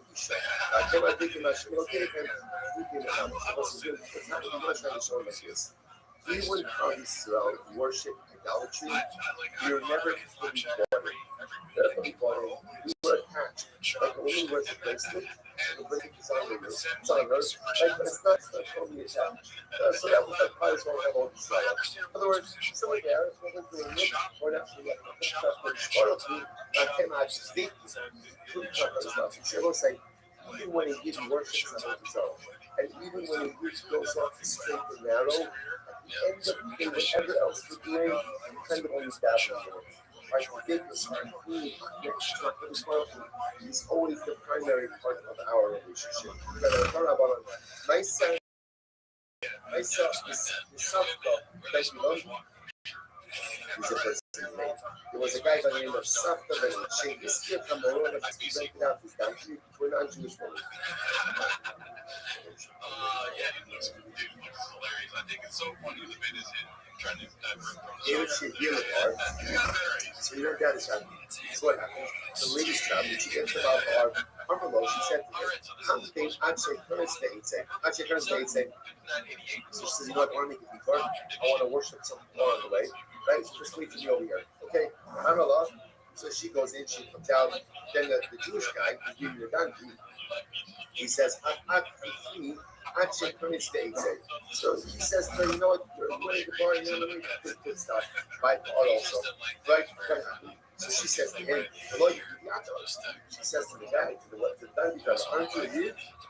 So he says, you don't need other people to remind us. But you got are you worshiping God? So he said, I'm alone. Right? So my virus was a lot of part of us was this one that's his business, right? About the art application on the idol is getting close. The keynote, the whole none of us like, okay, he wiped himself on the nose of the other son. right? So again, a little bit here. I want to say, this is not the context. He is actually trying to do something disrespectful to the idol. They all of the don't have to be just off the man. Look at this guy. You've never seen someone who has worshipped the idol with such resources, such confidence, such as love, was you wipe yourself on the nose of many selling residents of here. I, but basically, not what they were saying about the bar. Instead of a bar, it's not a bar, it's not a muscle. Supposed to have so apparently, this is actually trying to debase about bar. He says it doesn't work because again, if you dedicate a bar, even though your intention is to debase the idol, but because that is the mode of worship, the highest level of result. So you can't do that. Similarly again, Azoric and Remarkables, Arisa Avodaso, Apagat Mechadi. So for example, say the Markables, how do you worship Markables? You throw a stone at it. So if you throw a stone at Markables, but your intention is to debase the idol, so the mice again, you're still fighting for that because that is the mode of worship. Rabbi Menashe had a puzzle of it for herself. Amrullah, but he's only been playing off. So Rabbi Menashe, one time we went to work for ourselves. We told him, oh, there's an Avodah here. So what did he do? Shut up, he said, shut up and took it out of it and it threw it at the idol. Amrullah, Marvelous. They said to Rabbi Menashe, it's marvelous. Just it was stolen marvelous now again. Rabbi Menashe, as he was walked against the idol, but it turned out that what did he do? He actually worshipped it and not intentionally. But he worshipped it. Amrullah, as I come in, was done. After some much also shot the Midrasha. From Menashe ran to the Midrasha. What should I do? As I come in, was done. After that, we have the miracle.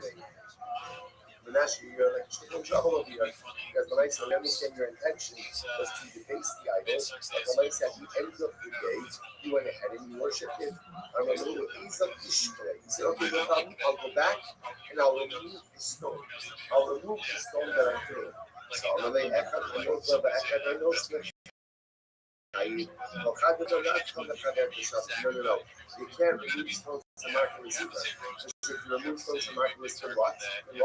Then when again, for myself, if you remove it, you make new more. So apparently, part of the avodah of markers was to throw the stone, and then again, after this point, the stones accumulate. So the removal of the stones is also part of the avodah.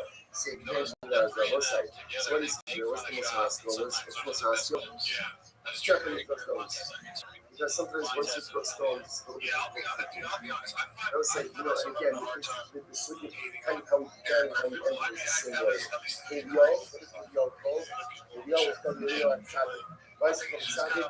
Because the greatest disciples is when you reach out to your fellowship. How does the Savior end? Be careful when you throw stones. Because once at the end of the day, when you throw stones, you can't get them back. It's stones. So it's like, several again, clearly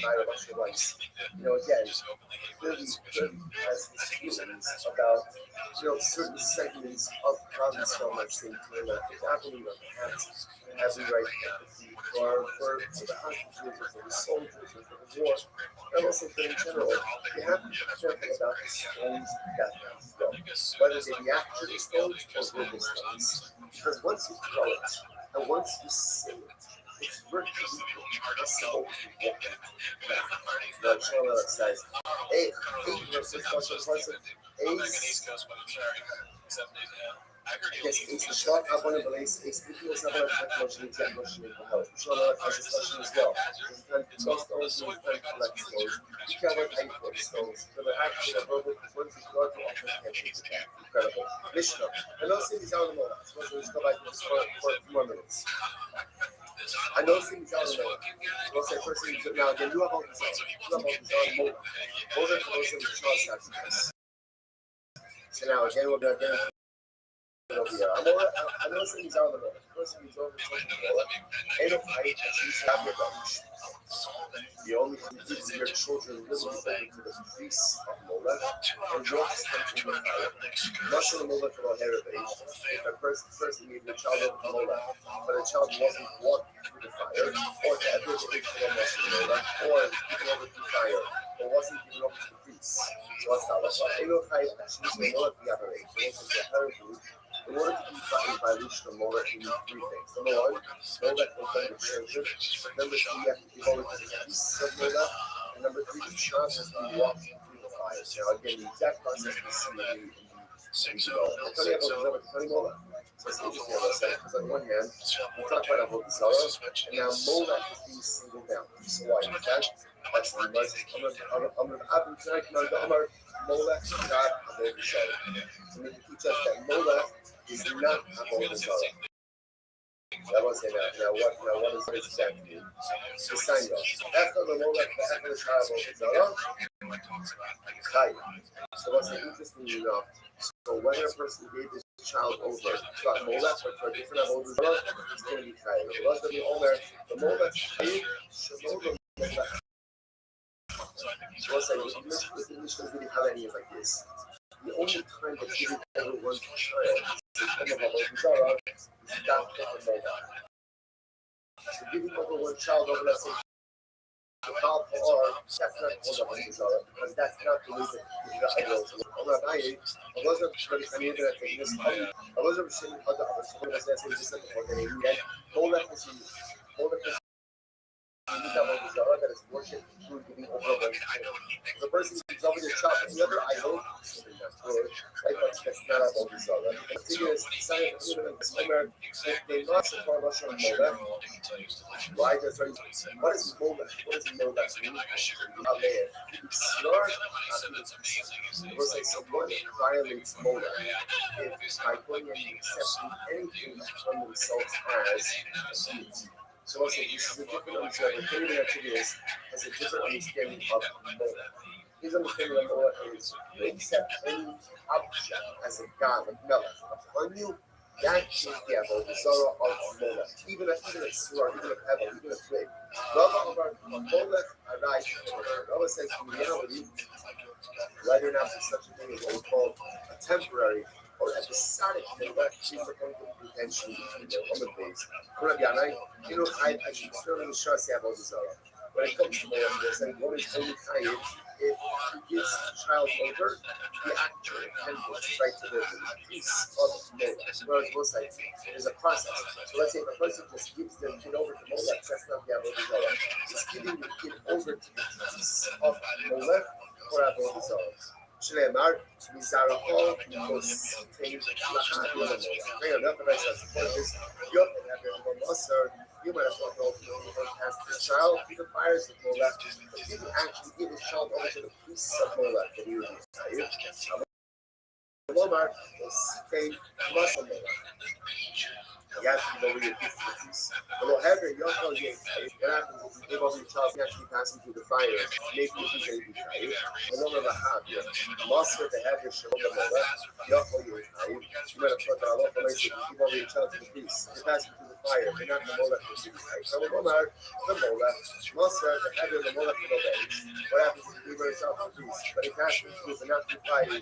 Yoko you are tired. You're not going to have your Shinamar Lahamon, Shinamar Lahamon, once you become not your Malaran age, half engaged, not the Molech, half Lavan Molech. So bottom line, is merged policy. In order to be tired, you're giving your child over to Molech, you need to give it both. Number one, actually give over to the priests of Molech. That's number one. Number two, ultimately, again, there has to be fire involved. And number three, the child actually has to be walked through the fire. Now, what that actually walking through the fire actually looks like, and here's Hashem will see a little bit. Let's say if you passed all of your children through Molech without why, Shneimar Yisara. But the blushing of the person is ultimately again you pass your child from amongst your offspring, not all of your offspring. Below calls out fire actually said, what happens ultimately again if a person went ahead and has a child whose blood and it has the child is blind through the fires of Moab. What's that? Or Yeshua. What happens if the child is asleep? So let's just learn again. In these situations, the child is not aware of what it is that occurring. They're blind, they're asleep. Then to know, then to know. What happens if you ask your grandchildren to know that? What's that? So two children have Chado, Sanyo, Yalo, Nasson, Momola. The Pasuk says, you give up your offspring to Momola.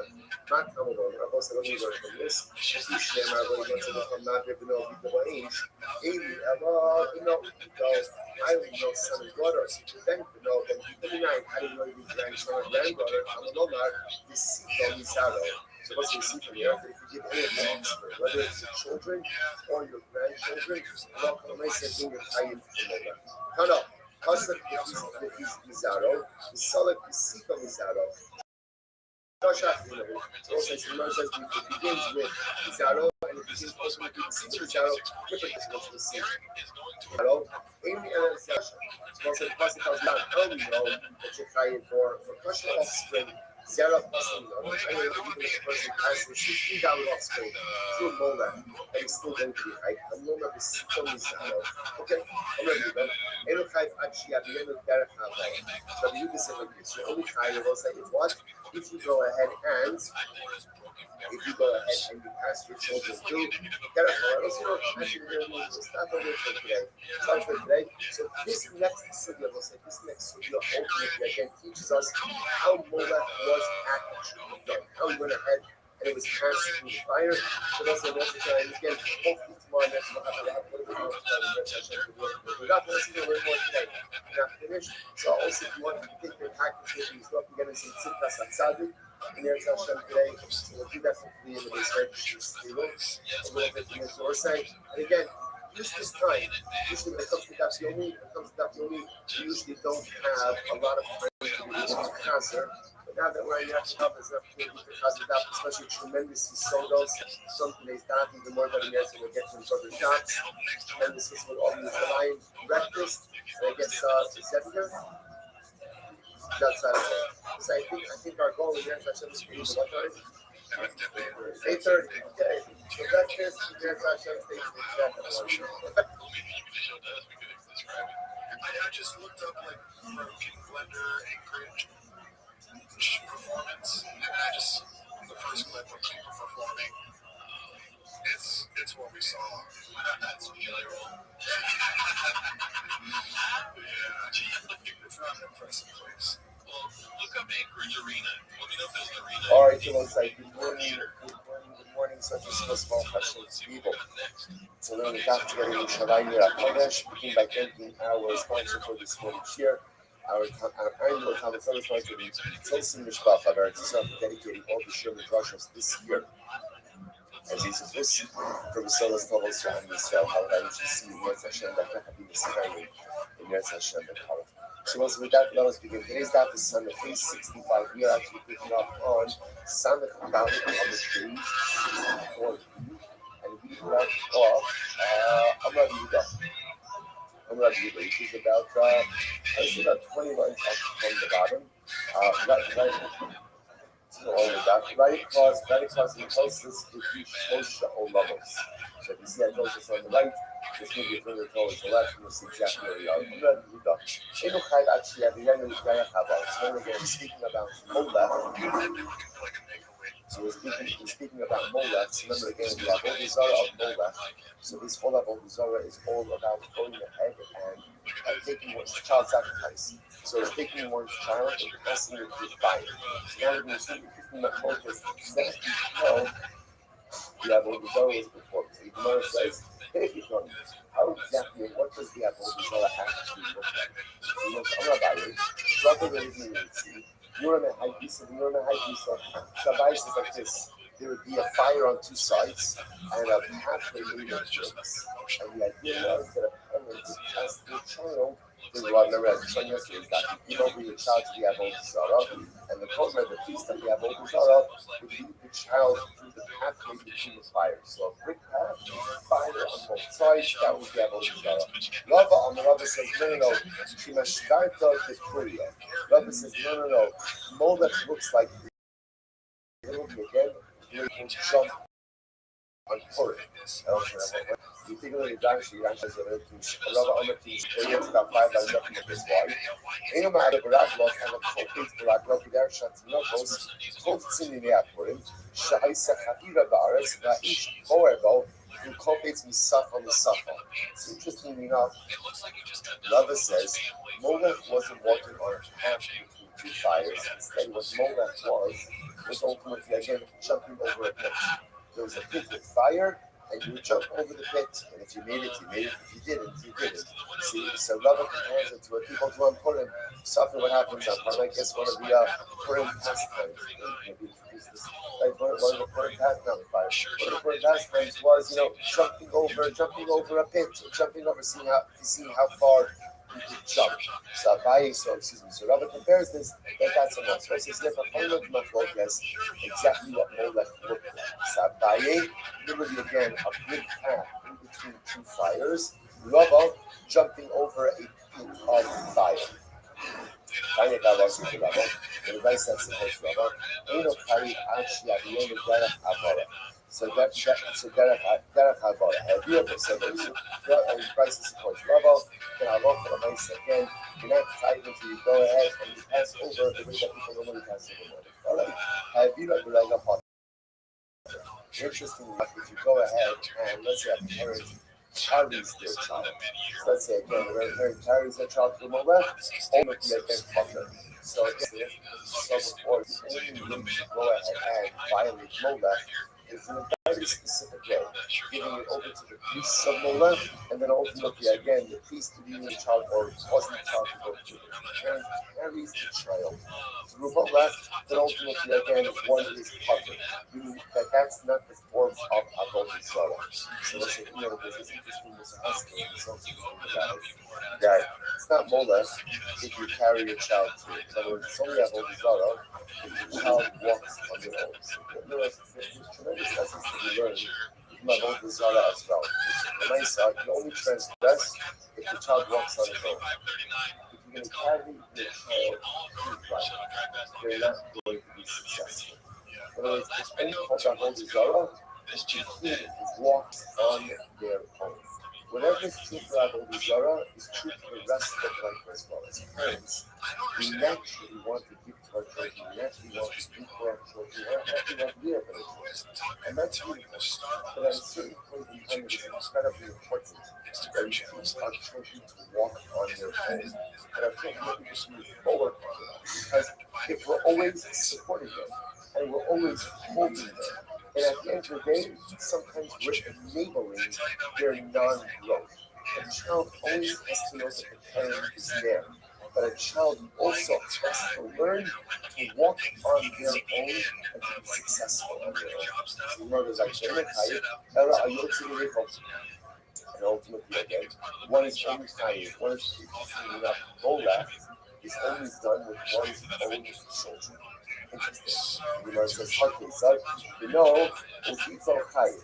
So if a parent goes ahead and raises his son or his daughter through Molech, then you're Chayiv. But ultimately, again, if you bring your parents, or you bring your siblings through Molech, then you're Potter. Have your Atzmo Potter. Similarly, again, if you take yourself through Molech, you're also Potter. They're going to say, obviously, it's not good. But what he's saying is, in order to transgress the Avodah Zarah of Molech, there's a specific and a scripted way in which one transgresses. Rabbi Shimon says, no, if you walk yourself through Molech, ultimately again you are chayiv as well. So the Gemara says, Echel the Molech, the Echel the Shara Zara, chayiv. So ultimately again, so Rabbi says, interestingly enough, whether you go ahead and pass your own child through Molech or any other Zara, you're chayiv. Elazar Shimon Omer, the Molech chayiv, Shimon the Molech pater. Elazar Shimon says, no, the sort of offering up one's child is only given Molech, not giving any avodah, not giving any other avodah. Amar Riva, my time of Elazar Shimon, Shimon the Elazar Shimon. Amar Kol, though you not say the Chol ba'atzmecha, Rabbanan lo darshi the Chol. So listen, what Elazar Shimon is logic. He allows that even if one offers themselves up to Molech, so to speak, that one is high. Because you got to know the thought in you, And the Rabbanon don't darshan b'cha. I b'hatnan. They don't darshan b'cha. What about the following halacha? Avidaso v'avidas avid shelo kodemes. So what's interesting enough? Let's say I lost something and my father lost something. The halacha is that my lost object takes precedence. In other words, that I have the right to seek out my lost object before I look for my father's lost object. What's the reason? Because in my time, my father FS, he lo yet the Torah says that there should not be anyone who is neither anyone established in you. Shalom, Kodemes, Michel, Kolhar. Ultimately, we'll say this is an incredible idea. Your lost object comes before anyone else's lost object. This will say, so again, in how easy this. First of all, the halacha. So the halacha itself is that if I do something and my father does something, so whose object should I try to seek out first? So well, again, people got the 8 honoring parents. It always comes along with this FS, you know, yes, the thought. There should not be any or like there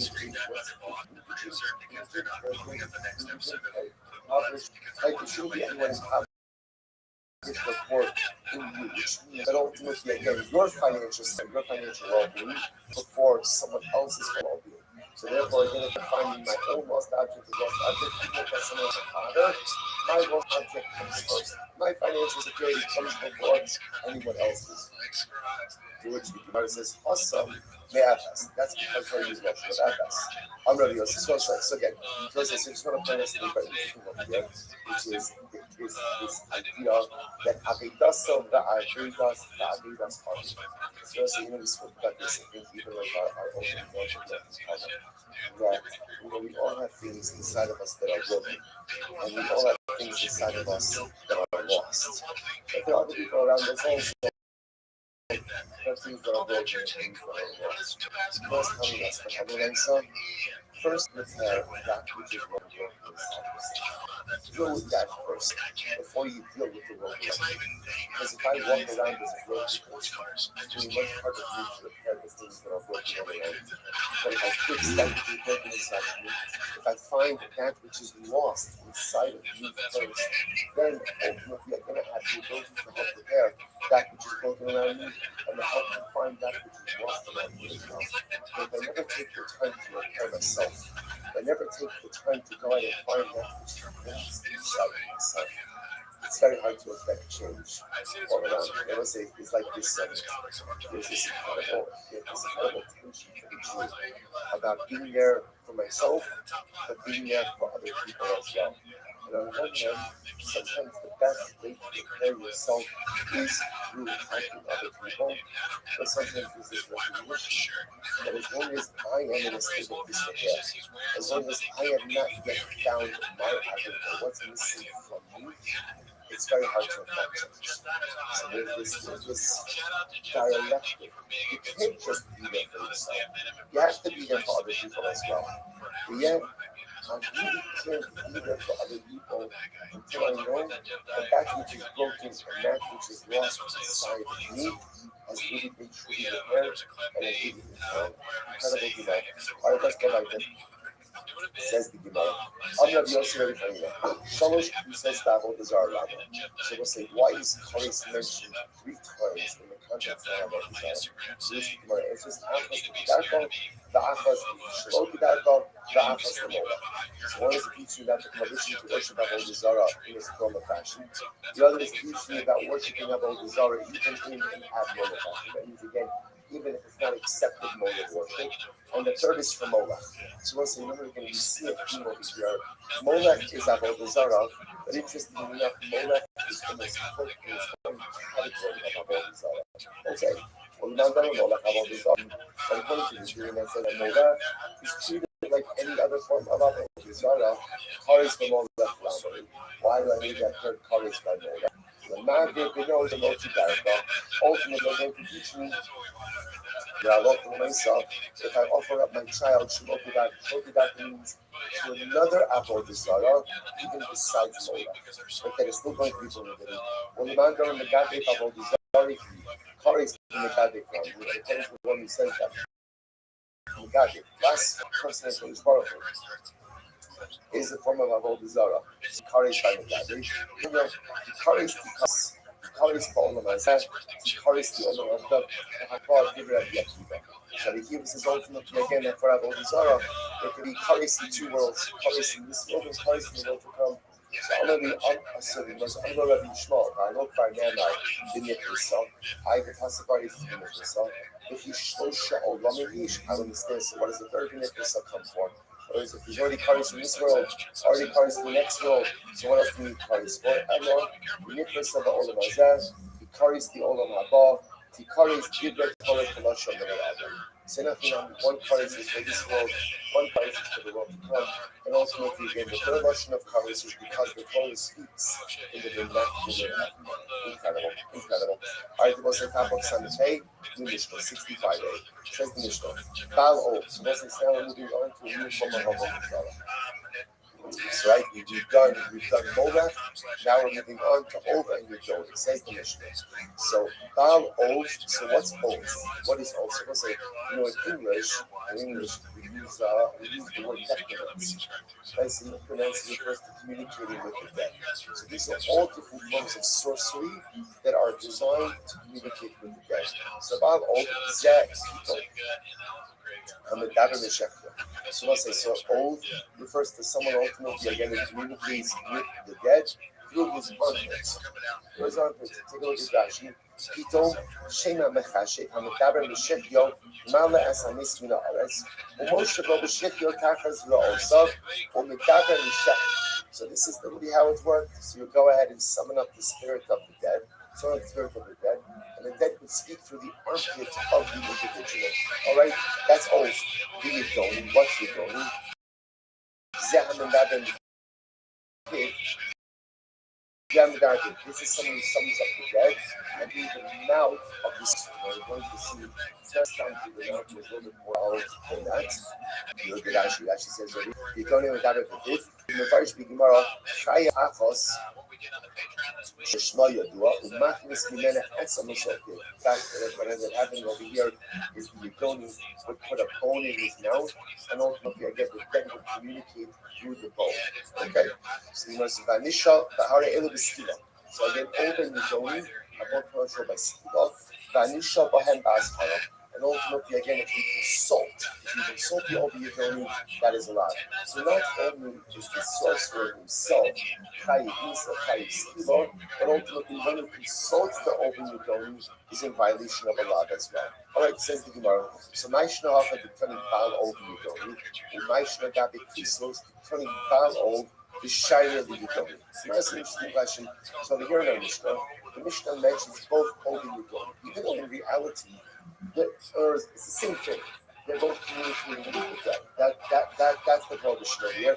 Perhaps digging, Oath does it with the armpit, Yidoni does it through the mouth, but it's the same idea. So here it mentions both Ovi Yidoni, but yet again, I'm also saying another brisa, but by Jesus, right, it only mentions Oath, doesn't mention Yidoni. So what's the pshat? Yochanan, Yochanan says, look, this is the same rod.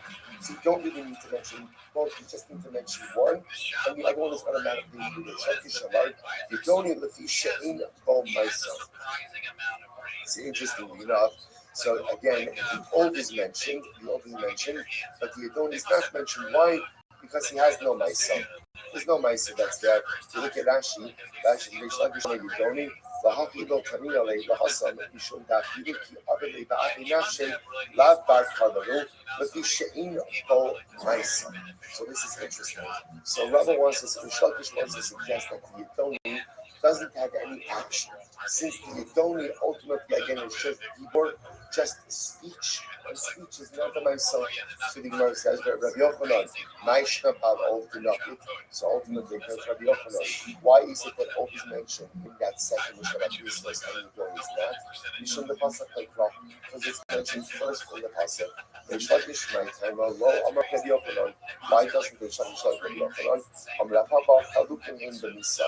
Because ultimately, again, they are distinguished, they are separated in terms of their views. Yochanan, Chaluka, the Lav, Shema Chaluka, Rabbi Yochanan will say ultimately again when they are distinguished by Allah, that's called a distinction, but a distinction by Nisa is not called a distinction. Rabbi Yochanan, my time of Rish Lakish. Why does Rabbi Yochanan answer Rish Lakish? Amar Hamas listen to Christos Rabbi Akiva Hida Amar Lo Ba'ina Naisa. The Mishnah ultimately again by Christos reflects the view of Rabbi Akiva. Rabbi Akiva holds that even without a Naisa, without an action, it is liability. Rish Lakish, the Hitler of Boy, Rabbi Akiva Naisa Rabba, Naisa Super Boy. Even when Rabbi Akiva, maybe Rabbi Akiva holds you don't need a grand Naisa, you don't need a significant Naisa. It's just doing some type of Naisa. So the Gemara says, my Sivika. One second, if that's the case that you need a myself, you need action in order to generate liability. So then how would you find Megadif? Right? Megadif is the blessing. The one who second Shparach. What is cursing involved? What is cursing involved? Right? So what's the myself? What's the action by Megadif? So the Gemara says, Ika, Akimas, I'm sorry, my Sivika, Akimas Swasa Habi myself. The act of Akimas Swasa means articulation of the lips. The act of articulation of the lips, that by itself is the myself. Baal of my Sivika. So that's like the oath. What mice? Remember again the oath. The guy is selling up the debt. So what mice is there by oath? Ika Kashas Ra'os, Kashas Ra'os Habi Apparently, in order to make this work, you have to flap your arms a little bit, right? I guess like you get like your armpit formed up, you know. So the mice, right? That's the old, right? Right. That's an excellent question. I'm going to get back to it. So the mice, it kind of looks better if you do that, right? So the mice, so that's the action. That's the action. The flapping of the arms, that's the action. So is the children to Rabbanon. That Tanya in the Chayid Ela Darshish Bamaisa, because he grew up to the use of Nishtachaba. And the most of the Bryce says as far as one is only Chayid if you do a real action. For example, slaughtering an animal, incense, libation, prostration. Who is the opinion that says prostration?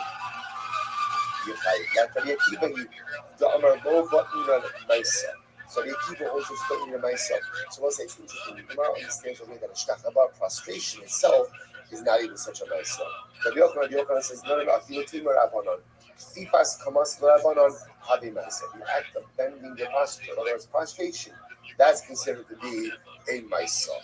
Hashad reish lakish fifas kamas hashda reish lakish fifas kamas rabbanon habi myself. So now, according to Lakish, understanding of the Rabbanon, even bending down, right, prostration, is not considered to be a myself.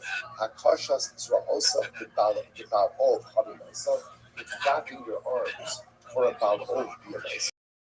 Right, Rishlak is saying the Akiva. Because the Akiva seems to say you only need just a very minimal myself. About the Rabbanon, no, but for the Rabbanon, ultimately, again, one does not need any kind of myself. I'm sorry, you need a greater myself. Lots of Megate Kubahati, lots of Megate Kubahati, in the cut of the shape. This is what the case over here. The case is where you're actually offering incense to a shade. That's the case. This is myself. I'm offering up incense to a shade. First, 1 second. I'm really Rabbi. I catch the shade all day. That one is no problem. I understand. He's worshiping, he's offering up incense to a shade. Is that considered to be about this? We've never seen this before about certain shaving, right? Offering up incense to a shade. Is that considered to be? Is that considered to be about this? On the Rabbi, in the Keter, so ultimately, what's happening over here? You're going ahead and you're offering up incense in order to conjure up something. What I say? If you look at actually, she says it is sequence from the bottom. In the Makakar Shin and of course, the Aktara Nasa Shepos the Chaper Hashim. So once I see what's happening over here as follows. One is offering up incense in order to go ahead and conjure up a group of shapes. Apparently, again, that is going to be problematic. I'm going to buy it. And the Carter Lechaber Chover Chover. So I'll say this is another thing. Interestingly enough, in the same section of Ov and Yidoni, is also Chover Chover. Right? So what we have over here is Ov, summoning up the dead through the armpit. Yidoni, summoning up the dead through the mouth, although we see it's a bone in the mouth. And apparently Chover Chover is summoning up groups of sheep. Groups of sheep.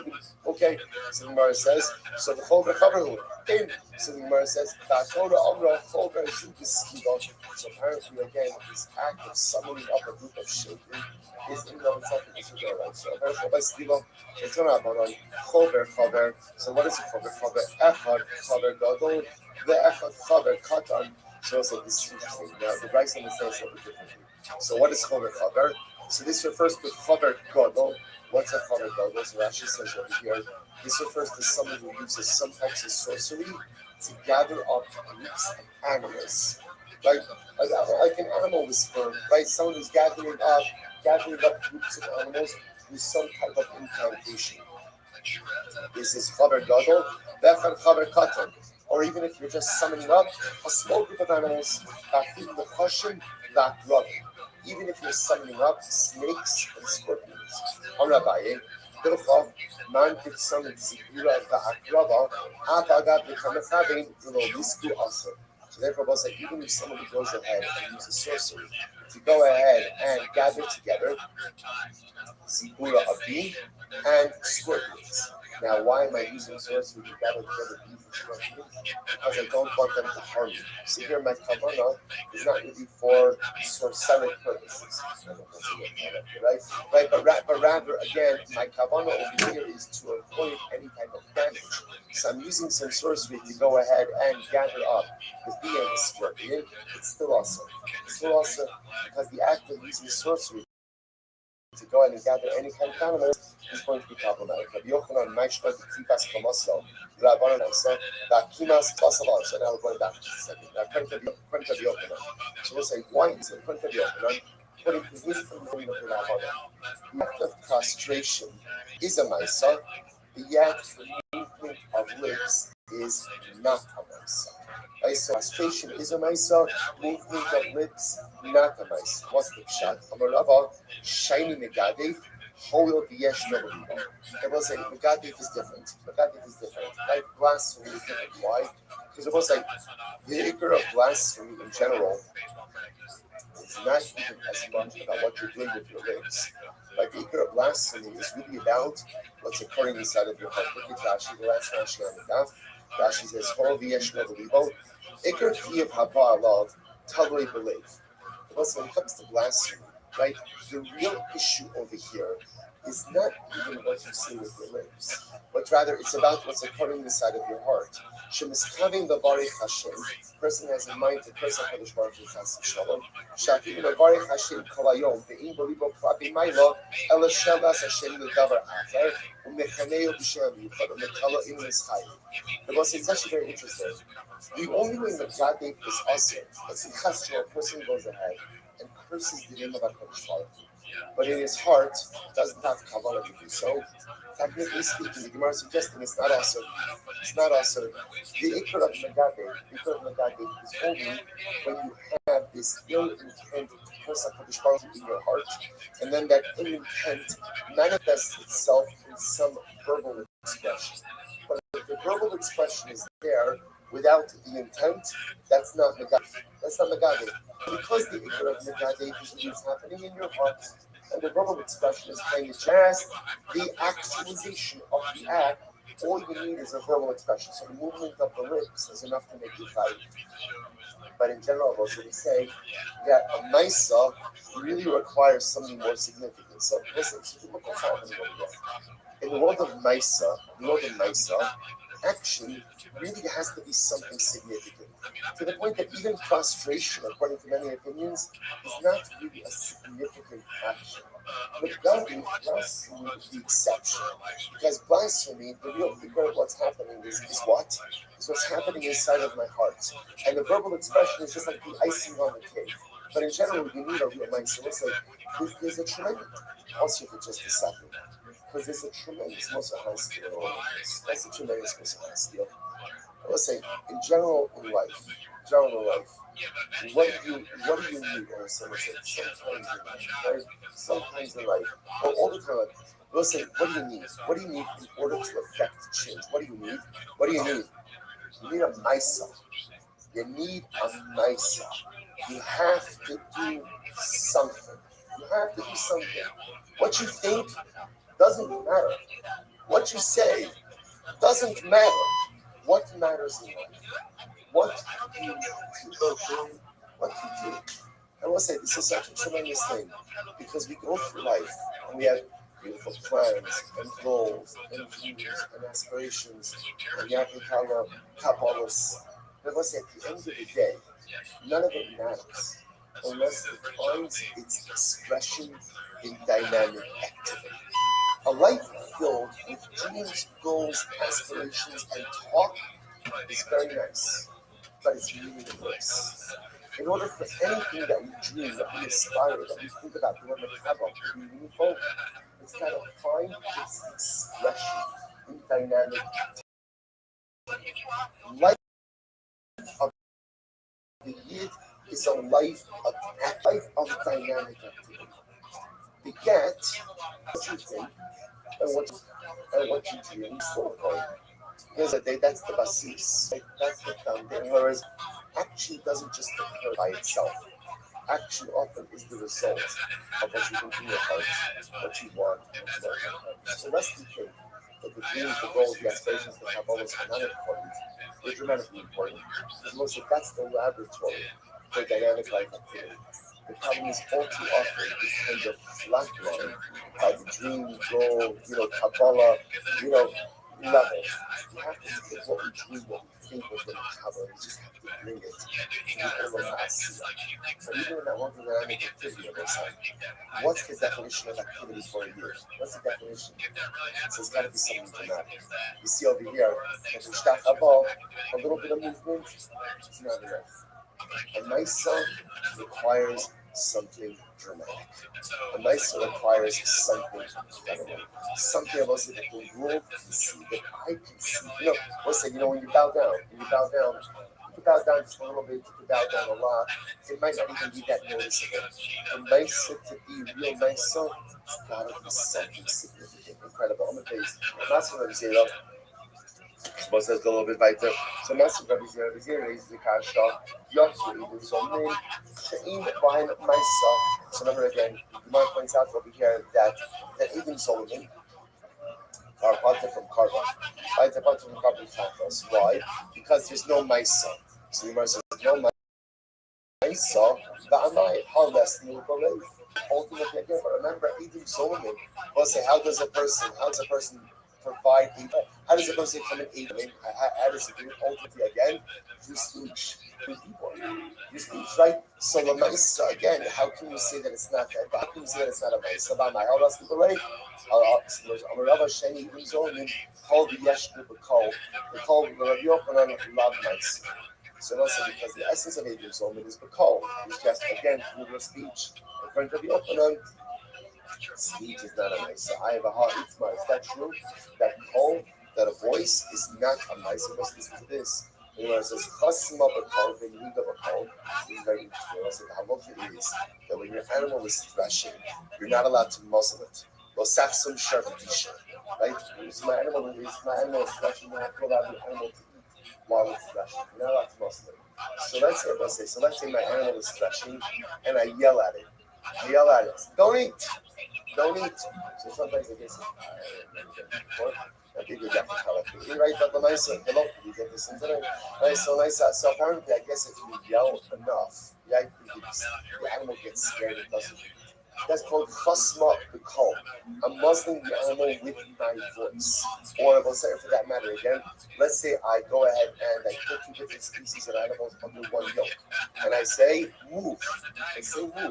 Right, so the mice again, then they move. So either I muzzle the animal with my voice, or I move them together with my voice. That's Tilayim. How is it? Or second, I've only done an action with my voice and nothing else. Yes, you see that you're still tired. What do you see from here? That again, which you affect by your call.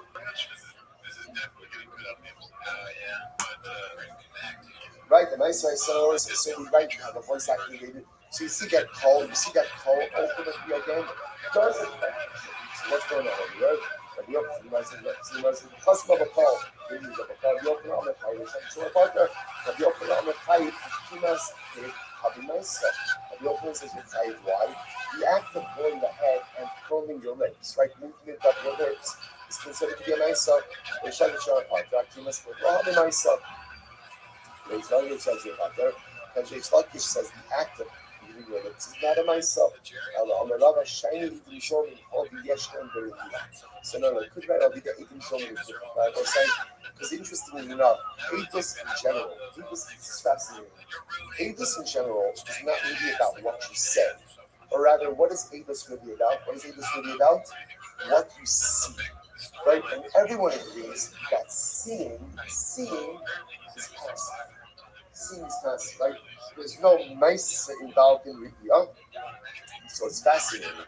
So when it comes to Eidos, the essence of Eidos is really passivity. And therefore, Allah there's no carbon chantos by even also another tremendous message. Like in life, so often we see things, right? We see things, and we become inspired by the things that we see. But it's important to understand that when you become inspired by things that you see, that is passive inspiration. What happens to passive inspiration? Passive inspiration, we all know this. Easy come, easy go. Right? Passive inspiration comes in. I see something amazing. If you don't do something with it, it evaporates. The Rabbi says that when you see this, essentially describing passive inspiration. When you see something you like that inspires you, whatever says you have to take that inspiration and plug it into something concrete. Your point whatever says, even if you just open up a book, Vaidaber Hashem al Moshe Leimar, at least what you've done is you've taken that passive inspiration, right? That you've seen, and you've seen that you're taking passive inspiration and you plug it into something concrete. So at least now you have that possible. You've taken something that was passive inspiration, plug it into something incredible. That's what I do. Chinese equipment. Balo, supposed to back to old new going. It's interesting stuff. Balo, what's old? So the Bryce says like this, what's old? So again, all of this is necromancy, right? All of this is communicating with the dead. So how does the old communicate with the dead? So ultimately, again, it speaks with the dead. Now this is interesting. Bina prakim, so Bina prakim means on the joints. So apparently, again, so you can speak to the dead through the joints of the body, the knees, the elbows, the knuckles. That's where the spirit rests. Okay, or armpits. Right, armpits is always the safe way to go. Right, but the nicest again, either through armpits or through. Almost like that. I just want to point out. We laugh at this. There was something. There was something, right? Because again, the Torah goes out of its way to prohibit this type of kishur, this type of sorcery, which means that at some point in the world, this power, this power did exist in some way. Like Yudoni, so Yudoni puts some type of bone in his mouth and communicates with the dead through the bone. So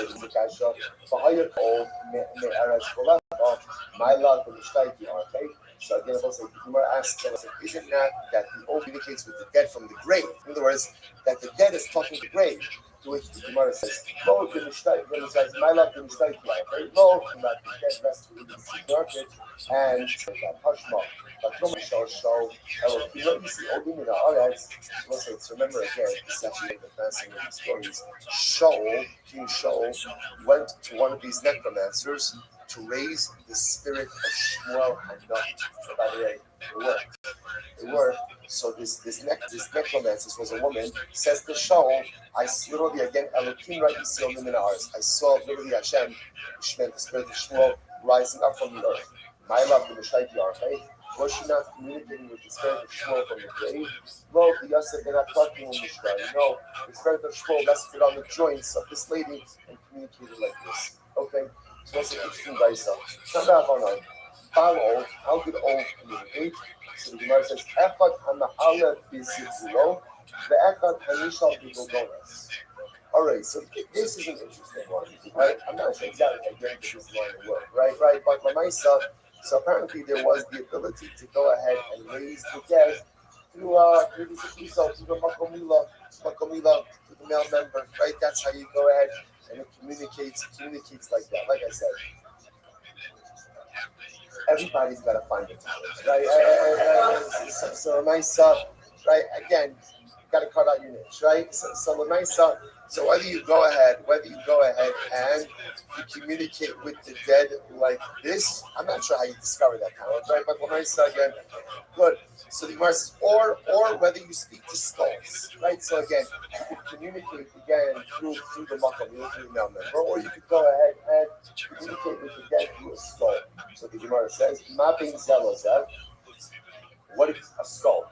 Right? What exactly is the difference between the two? I don't know, the difference seems kind of obvious, right? But Lamaisa, so the Gemara says, not now this is in over Darko, the over the Shabbos. So apparently again, if you raise the dead through your own body, the dead doesn't come up. The spirits don't come up in the normal way, like the Darko, or they don't come up like head first, right? They come up first. Furthermore, again, apparently it doesn't work on Shabbos. Okay?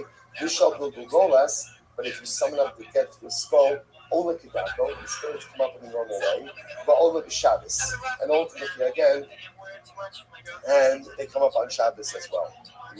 Ola, the Heifa Sadik, what are you talking about? If you're talking to a skull, what is the skull coming up? The skull's right there in front of you. What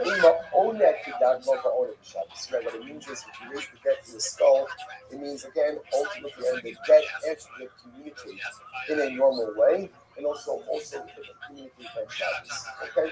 So let's say Gemara tells an incredible story over there. The Av She'ilazu, Shal Turnus Rufus as Rabbi Akiva. So we'll say Turnus Rufus. Turnus Rufus was a tremendous Rothschild. Right? Also went ahead, Greek general. So I had this conversation with Rabbi Akiva. What did he say? Amrlo, Uma Yom Miyomayu. So the Gemara says, Turnus Rufus was asking Rabbi Akiva the following shayla. You Jews say that Shabbos is midday. What makes Shabbos so special? What makes Shabbos so special most of the days? Amrlo, Uma Gever Miguvin. So he keeps it Turnus Rufus. What makes you special than other people? Why you want to write? You ask why Shabbos is more special than other days. I'm asking you, Turnus Rufus, why is it that you are more special than other people? Amrlo, the Marit Savi.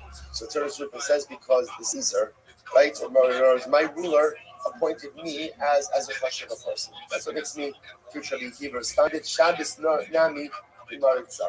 Okay, so your ruler said that you're chashuv, that's why you're chashuv. So our ruler, who said that Shabbos is chashuv. Because our ruler said that Shabbos is chashuv, that's why Shabbos is going to be chashuv. I'm really happy coming to the phone. That's not what I'm saying. Know what I'm saying? I'm asking as follows. How do you Jews know that you have the right calculations? How do you know that the day you say is Shabbos? Maybe you got your count wrong, and maybe tomorrow Shabbos, maybe yesterday Shabbos. How do you know? I'm on the rules. Listen to this. Rabbi Kiva said like this. Lord Rabbi Kiva, Nar Sabat Yon Yofiach. So he says the Sabat Yon River proves it. This apparently actually points out over here the Sabat Yon River was a very turbulent river. But on Shabbos, it was tranquil. Isn't that incredible? On Shabbos, it was tranquil. Right? Baal Ov Yochiach. The Ov also proves this. Why? Because the Ov could summon up the dead 6 days of the week, but the Ov can't summon up the dead on Shabbos. Kivro shall Aviv Yochiach. Shema la'ashon b'Shabbos. So listen to this. Furthermore, Rabbi Akiva says, Turnus Rufus, your father's grave will prove this. Why? He says, Turnus Rufus, go to your father's grave every day of the week. Your father's grave, there's smoke emanating from your father's grave. Why? What did that show? Turnus Rufus' father was a big Rasha, and he was burning in Gehenna. So again, also the halacha is that Gehenna, right, those who are in Gehenna, so they suffer in Gehenna Sunday through Friday. But on Shabbos, everyone gets arrested from Gehenna. So he says, Rufus, go to your father's grave on Shabbos, and you'll see the smoke is not coming up. The smoke is not coming up from his grave. Amarlo, so Terence Rufus was very offended by this. He says, Biziso, Baishno, Vikirleso. You have embarrassed my, right? You have degraded my father. You have embarrassed my father, and you've cursed my father. So also, I see, interestingly enough, apparently Terence Rufus was very offended by Rabbi Akiva's statement. Very offended by Rabbi Akiva's statement, and Halacha L'Maisa was taken aback by that. All right, Shoel Ov, any Darish Elamim. So the Gemara says, isn't it the same thing? Shoel Ov and Darish Elamim. The pasuk is repetitive. Isn't it the same thing? Darish Elamim keep the sign up. The Darish Elamim, Shabbat says, this is incredible. What is Darish Elamim? Zeh Hamariv Atzmo, Beholdet Elam Beis Hakaras, Kadesha Tishra Allah Ruach Tuma. Shabbat says, so Darish Elamim is someone who starves himself and goes to sleep in the cemetery. So why does he do this? In order that the spirits will rest upon him and he'll be able to go ahead and have a little bit of a power of kishuf. So this is apparently how people try to acquire powers of sorcery. Oh, this is incredible. When Rabbi Akiva would get to this passage of the Dari Shalamasim, he would cry, Hayabocha. And he would say as follows, if someone who goes ahead and deprives himself of physical enjoyment of eating and goes to sleep in a cemetery, can have this access to this impure power. So Amarid Atzmo, first by line, Amarid Atzmo Kedisha Kishalav Ruachtara Alacha Kama Vakama. Rabbi Akiva says, this is what Rabbi Akiva is saying. If deprivation allows one to access all of these co-posts of Torah, then imagine what deprivation does to allow us to access Kedusha. Right? But what are we going to do? But Rabbi Akiva said about Ma'aseh,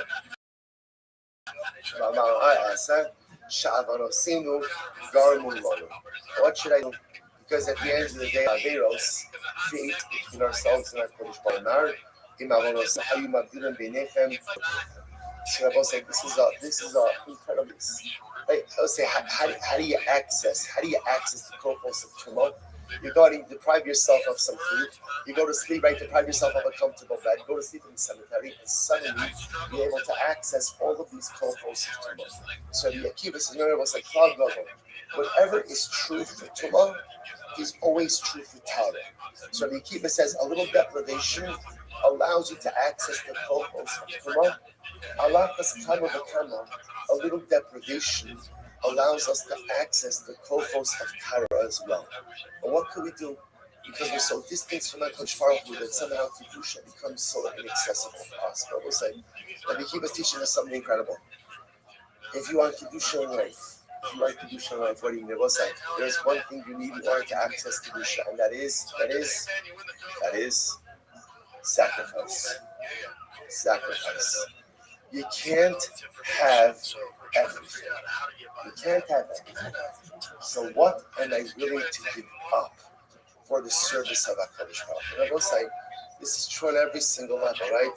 I can't have tefillah b'tzibur unless I'm willing to give up sleep, right?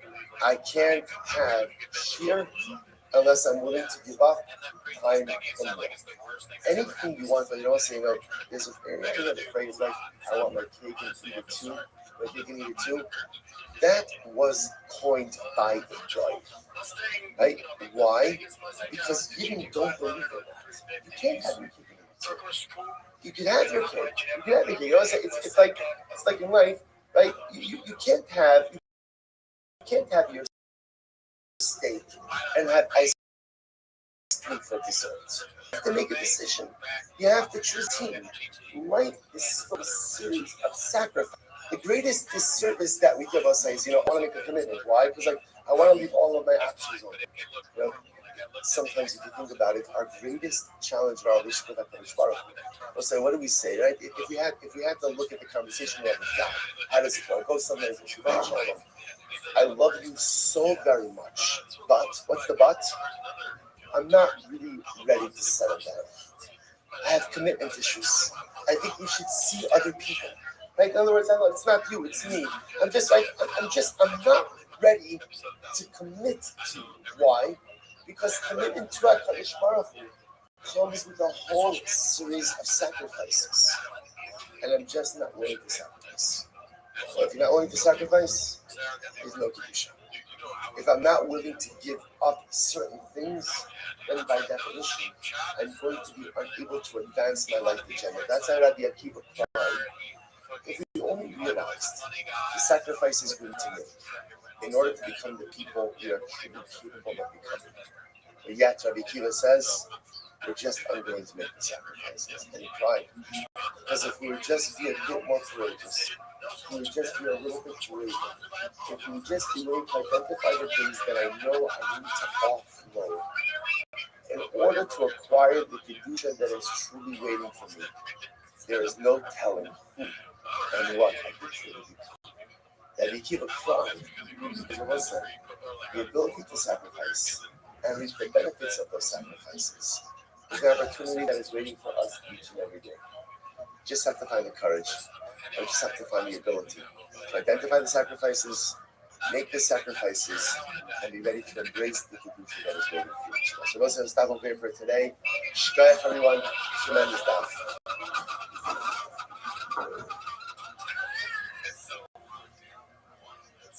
This means you're crushing it, my man. Those dudes don't have the ability to come up with the original. It isn't that fucking cool. All right, Jawosai, good morning. Such a smart Baruch Hashem to be able to learn the daf together here in Yerushalayim. Absolutely incredible and beautiful. Begin by thanking all of our sponsors. Okay, our annual controller sponsor for Tav Shin Pei Hey. Thank you so much. Thanks Mishpach of Eretz Yisrael for dedicating all the children's Roshos this year as a special B'Soros Todos for Am Yisrael. Our Daf Yomi sponsors for today, Ira Miriam Grossman, in honor of the SOTC Yartei Kala trip to Eretz Yisrael. That's the Grossman's money from the Ira. And also with that, we let us, of course, always be dedicated calendar.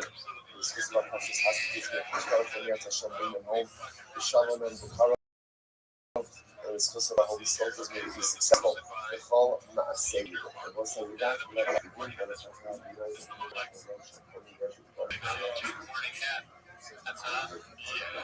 all right, let's begin. Today's daf. Today's daf is Samech Daled. Right? Yeah, Samech Daled. Good. Correct?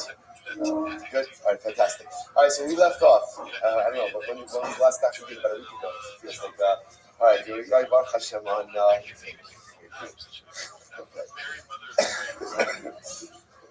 So it says we're picking up on the bottom of Samech Gimel on the base 63b. We left off. Amrav Yehuda Amarav, which is 2, 4, 6, 8, 9 lines up on the bottom. We'll say some really incredible remarks out of us today. Amrav Yehuda Amarav. Here we go. Amrav Yehuda Amarav. Yotin Hayu Yisrael Bavolos Kohavim Shein Bamamish. Klal Yisrael always knew that Avodah Zarah, there wasn't really anything to it. Because it's always the second part of Gemara. Because a lot of times when we see these sukkahs, when we see these Gemaras about Avodah Zarah, and we wonder to ourselves, like, what is going on? How could it be that Klal Yisrael worshiping Avodah Zarah? So the truth is, Klal Yisrael knew that Avodah Zarah is nothing really to it. Nothing really to it. Alright, so why did they worship it? So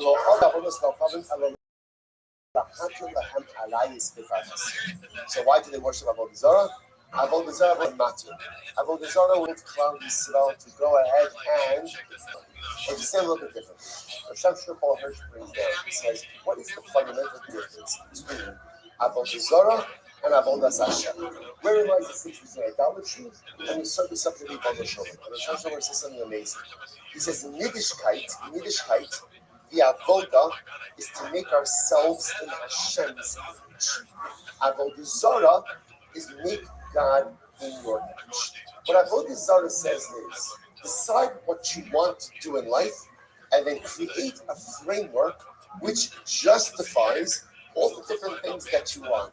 So it's like that's a lot of how contemporary, a lot of how all of these isms begin.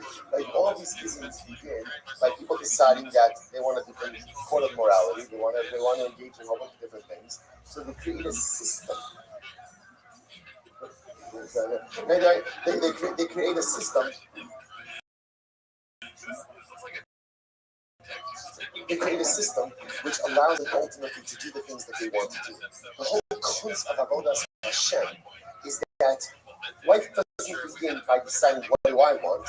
Life begins by deciding what I want. So Chal says in his introduction, and Chal says that there's a fundamental shot that he has to ask himself. What's the fundamental? Ma so ba'olama. My obligation in this world. What do I want to do when I grow up? Not what makes me happy. Not how do I feel like, what do I want out of life? What is my obligation? Because as a Yid, I have a very simple obligation, which is to serve the Ribono Shel Olam, and to fit myself into his box, not to go ahead and fit him into my box. A fundamental resource. So he says in the name of God, the entire concept of Avodah Zarah was to justify a whole system of errant behaviors. Incredible. Master Rabbi so I will say, see, here's interesting. The whole fact is, he didn't never really believe in Avodah Zarah. They don't really want Avodah Zarah. That's not what they wanted. Right? At the end of the day, what they simply wanted was our lives. They just needed a system which would allow for them to go and do what they want. So now comes from Master Mishar Shia. So Mishar Shia is the Kasha. This Korbanei is Bechosam. So the Adam Shishtem Ga'akuin Albino. Because here's the issue. Yet again, the Pasuk describes the Jews' connection to Avodah Zarah, and the way it describes it is the Zakar B'nei is Bechosam. The Lord says that the Jews loved Avodah Zarah like a father loves his son. So that seems to be a pretty intense connection to Avodah Zarah. So what are you talking about? So the Gemara says, no, Basar Da'adiku. You're right. See, in the beginning, when we first started worshiping Avodah Zarah was only a mechanism to allow us to do what we really wanted to do. But we really didn't believe it. We didn't believe it. It was just a matter of, and what happens? Anything, what occurs? It goes on you. So Basar Da'adiku means after we became attached to Avodah Zarah, then unfortunately, again, we really acted against believing in Hashma, and aside the great from after we really from Amar Eliyahu Tzadik, so listen to this. Amar Eliyahu Tzadik, Harim Chazer al Tifuchei Rav Shabi Shalayim. So we'll say Eliyahu Tzadik. This is actually very interesting. See, Eliyahu Tzadik, which is also Eliyahu Mandavi. Eliyahu Tzadik is going ahead and literally helping out those who were voted by family in Yerushalayim. Yerushalayim again was plagued by family. This is when we were under siege. So Eliyahu Navi was going ahead and helping out all of those who were suffering from famine. One time he came across a child, and the child never exploded from hunger, and like laying in a garbage dump. I'm alone. And you said to the child, tell me, child, what family are you from? I'm alone. The child said, I'm from a particular family. I'm a Klum Nishtayr me Osabah. So Eliyahu said, I'm surprised that entire family had died out. I'm alone, Lav Chitzim. And the child said, I am the last remaining member of this family. I'm alone. So Eliyahu says to the boy, he says, tell me, if I'm willing to teach you something, right, that will save your life, are you willing to learn it? No, say, I'm going to hold the boy say, of course. He doesn't want to live. Amar b'chol b'chol yom Shema Yisrael Shema Elokeinu Hashem Echad. So Eliyahu Navi says to the boy, he says, all you need to do is every single day say Shema Yisrael Shema Elokeinu Hashem Echad.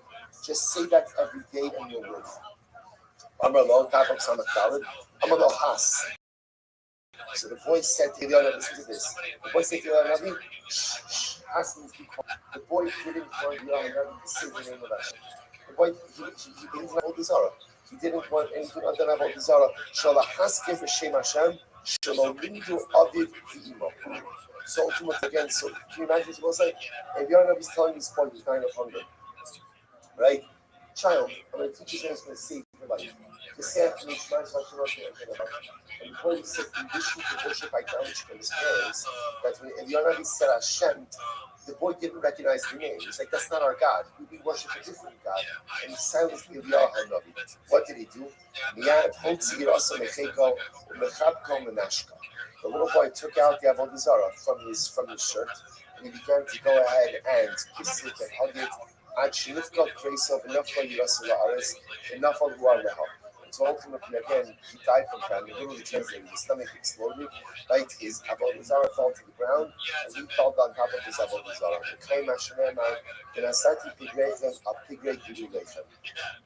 So listen, so again, you see from there that again, the Jews were very connected to Avodah Zarah. So how can you say that you can worship Avodah Zarah for utilitarian purposes? Whether you believe in it, to which the Imam says, no.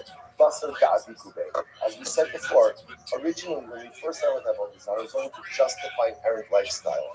But once we got into it, and ultimately, again, we clung to it, we clinged to it. We became very connected to it, and actually began to do it. What's actually turned out to be something very interesting. If you notice, by the way, how does it refer to Eliyahu over there? The first thing is Eliyahu and Tzaddik. That's not the normal appellation, right? Normally it's Eliyahu HaNavi.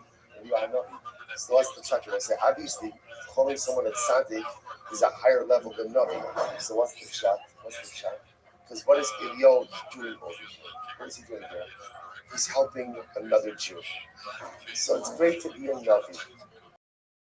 But it's even greater to be a Tzaddik. And how do you become a Tzaddik? When you help, that's what it means to be a Tzaddik. People often think that this means to work on yourself, this means to go and work on your own weakness, which is absolutely true. Every person has to work on their own weakness. But Eliyahu HaNavi becomes Eliyahu HaTzadik. When he sees a child in distress, he stops everything and he lends a helping hand. The path to personal piety, the path to righteousness, the path to sickness is not one that is paved by working on oneself, like Garrett. The path to sickness is paved when you take the time to help out the other. Incredible. Tashma. Vaizaku b'kol Hashem Elokehem. My armor, so we'll say the pasuk says, call out in a great voice to their God. What is being said? Rabbi Bye. We'll say this is ridiculous. Listen to this. The cloud itself called out to HaKadosh Baruch Hu. They said, bye. What's bye? Bye is oi. Woe to us. They were lamenting the Yitzhahara. And they were saying that the Yitzhahara, is so incredibly overwhelming. And it's almost as if you don't really have any ability to combat it. It's this Yitzhahara for Avodah Zarah that has destroyed the Beis Hamikdash. Like cause the death of Tzadikim, literally have been exiled from our and still this Yitzhahara Mamish is dancing between us. Klum, Yavisalan, Elagule Be Agura, Lo Ihu Baninon, Lo Agre Baninon. So listen to this. So Chazal David, and Sefer Baruch Hu. The only reason you gave us Yitzhahara for Avodah Zarah is to get schar. So Baruch Hu, you don't make your ticket deal. You keep it and we're willing to forego the schar. So say, you see this, by the way, you see such bucks. Remember again, where ultimately, again, there were tzaddikim who were suffering. And they said, the only reason you visit suffering, the Quran is to give us schar. You know what? You keep the suffering, you keep the schar also. You gave us a Sahara for Avodah Zarah, and to get schar. Why don't you keep the Yitzhahara? And the truth is, again, we're happy to forego the schar. So the verse is, Basar Da'adigu, Yossi Tvasi Amatayisa.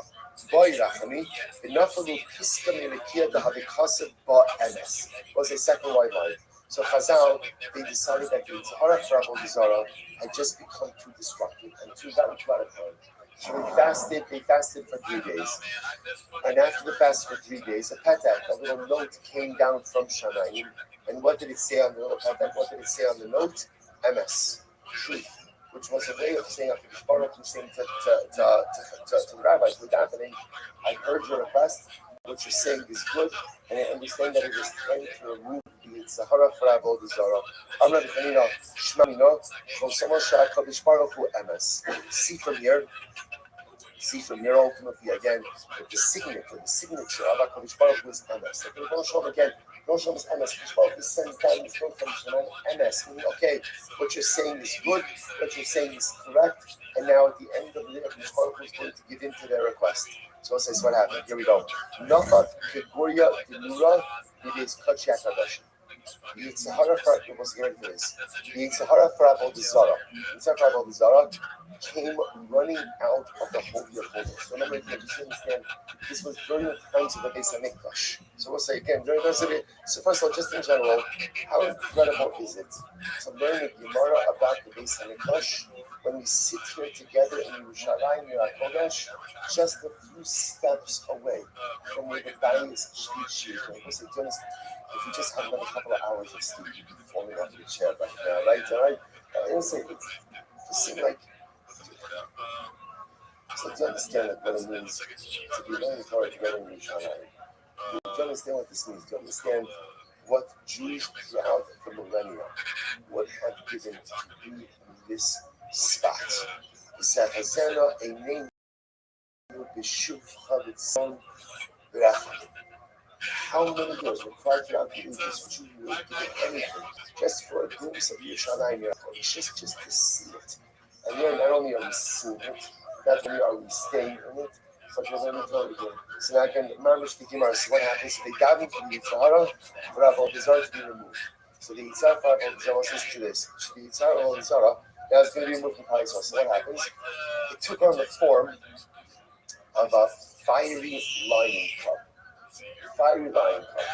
And that fiery lion cub ran out from the Kodesh HaKadosh. It ran out from the Holy of Holies. So we'll say, so Amar Lehu Navi, Amar Lehu Navi Yisrael, Hainu Yitzra Avodah Zarah. That's it. Right over there, that fiery lion cub, that is the Yitzhara of Avodah Zarah. That's it. Grab it. The Gemara says, Ba'adi Dekatav Sila, Ishtamid Dein Semine, as they were wrestling. Imagine as they are wrestling the Avodah Zarah, the Yitzhara of Avodah Zarah, the fiery lion cub. So what happened? A hair came off of the lion cub. And again, the lion cub began to cry out. Amru, so now the Chazal said, what should we do? Because again, Kadosh Baruch Hu has rachum on everything. Zoma, Kadosh Baruch Hu is going to take compassion on the lion cub because it's in pain, right? One of its hairs fell out, and Kadosh Baruch Hu is going to take compassion on it and release it. Amar le'navi, shajua bedura da'avra, tikisua ba'avra b'shayef kola. Quick, grab it, put it in a cauldron of lead, cover it with a covering of lead, because that'll mute the cries of the lion cub. It said, "Vayomer zos harasha bi'ashlech osa otol ha'ifa, vayashlech hasavina alferas hapiya." So we'll say, so pause here just a second. Pause here. There's absolutely no way we're going to visit out of that. It doesn't matter. It's okay. It's not a rush. We always make it through. So we'll say, so again, so understand, where does the Tzahara for Avodah Zarah reside? Where does it live? It lives in the Kodesh HaKadosh. Because we'll say at the end of the day, sometimes all of us have Yitzaras, right? We all have our wants, our desires, our proclivities, our lusts, our inclinations. And we think that those things are permanent. And we think those things come from the impure base. They don't. They come from the Kodesh HaKadosh, from the Holy of Holies. The Bible gives us our struggles, not to bring us down, but just the opposite, to give us the opportunity to work on ourselves and to lift ourselves up. Your wants, your desires, your lust, your proclivities, your Saharas, those are Kodesh HaKadosh. Because it's those struggles that will make you yourself. It's the ability to transcend those things that us. Do you know what that struggle is called? That struggle is death. Right? You're dead. Right? If you're not struggling with something, chances are you're dead. Right? Or just totally asleep at the wheel of life. Like, same thing, right? Same idea. Either way. Lemais will say, our Yitzhak is Kodesh Kadosh. The Yitzhak for Avodah Zarah, it doesn't live in Gehenna, right? It doesn't live in Gulf. It lives in the Kodesh HaKadosh. Because it is the holiest of the holy. Because it was the Yitzhak for Avodah Zarah that gave us that tool. You see, the challenge of our Yitzaharas is that, let's say, if we're honest, we don't fight enough. We just don't fight enough. We just give in. Or when the battle becomes acute, we just yield. We just surrender. We don't have to surrender. We never have to surrender. So much stronger to give ourselves credit for. So the Yitzhahara of Avodah Zarah, like every single other Yitzhahara that we possess, doesn't really get it and lives in a condition of possession. Because the challenges we have of Torah gives them to us only to allow ourselves to become the best version of ourselves. And that's what I will say. That's why when they're wrestling the lion cub, so to speak, the lion cub on the Avodah Zarah, and the little hair falls off, and they're worried about Hashemah having Rahmanis, because the emotional loves the Yitzhahara. Sounds strange. Why does he love the Yitzhahara? Because he keeps us moving. Because he created it. Because the Yitzhahara is the emotion of Allah's greatest creation. Because it is the Yitzhahara that is the engine of growth. So in that moment, when the Yitzhahara is being wrestled, and it lets out a cry of pain, so it's almost as if Chazal is concerned with the black force and Sahara, and allow it to come back to its former glory.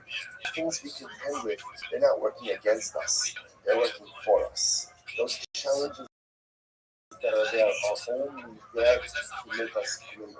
All we need to do is get our stuff together, work a little bit harder, and recognize Sahara. He's really my best friend. He kind of gives me a wing. He gets me to do stuff that I shouldn't be doing. But he's really my best friend in the world because if I can counter him, which I can, if I can overcome him, which I can, that's when I encounter my greatest. It was an incredible Gemara.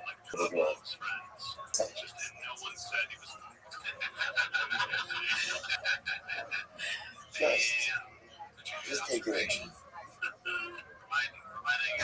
Just take it really real. You know, all of us are probably using this.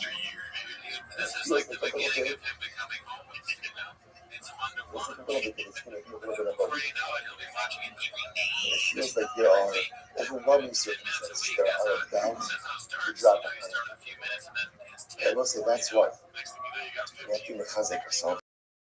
It's not just the Yitzhahara that's so our enemies, it's sadly, something that Menachem says, the greatest challenge in life that we face is sadness.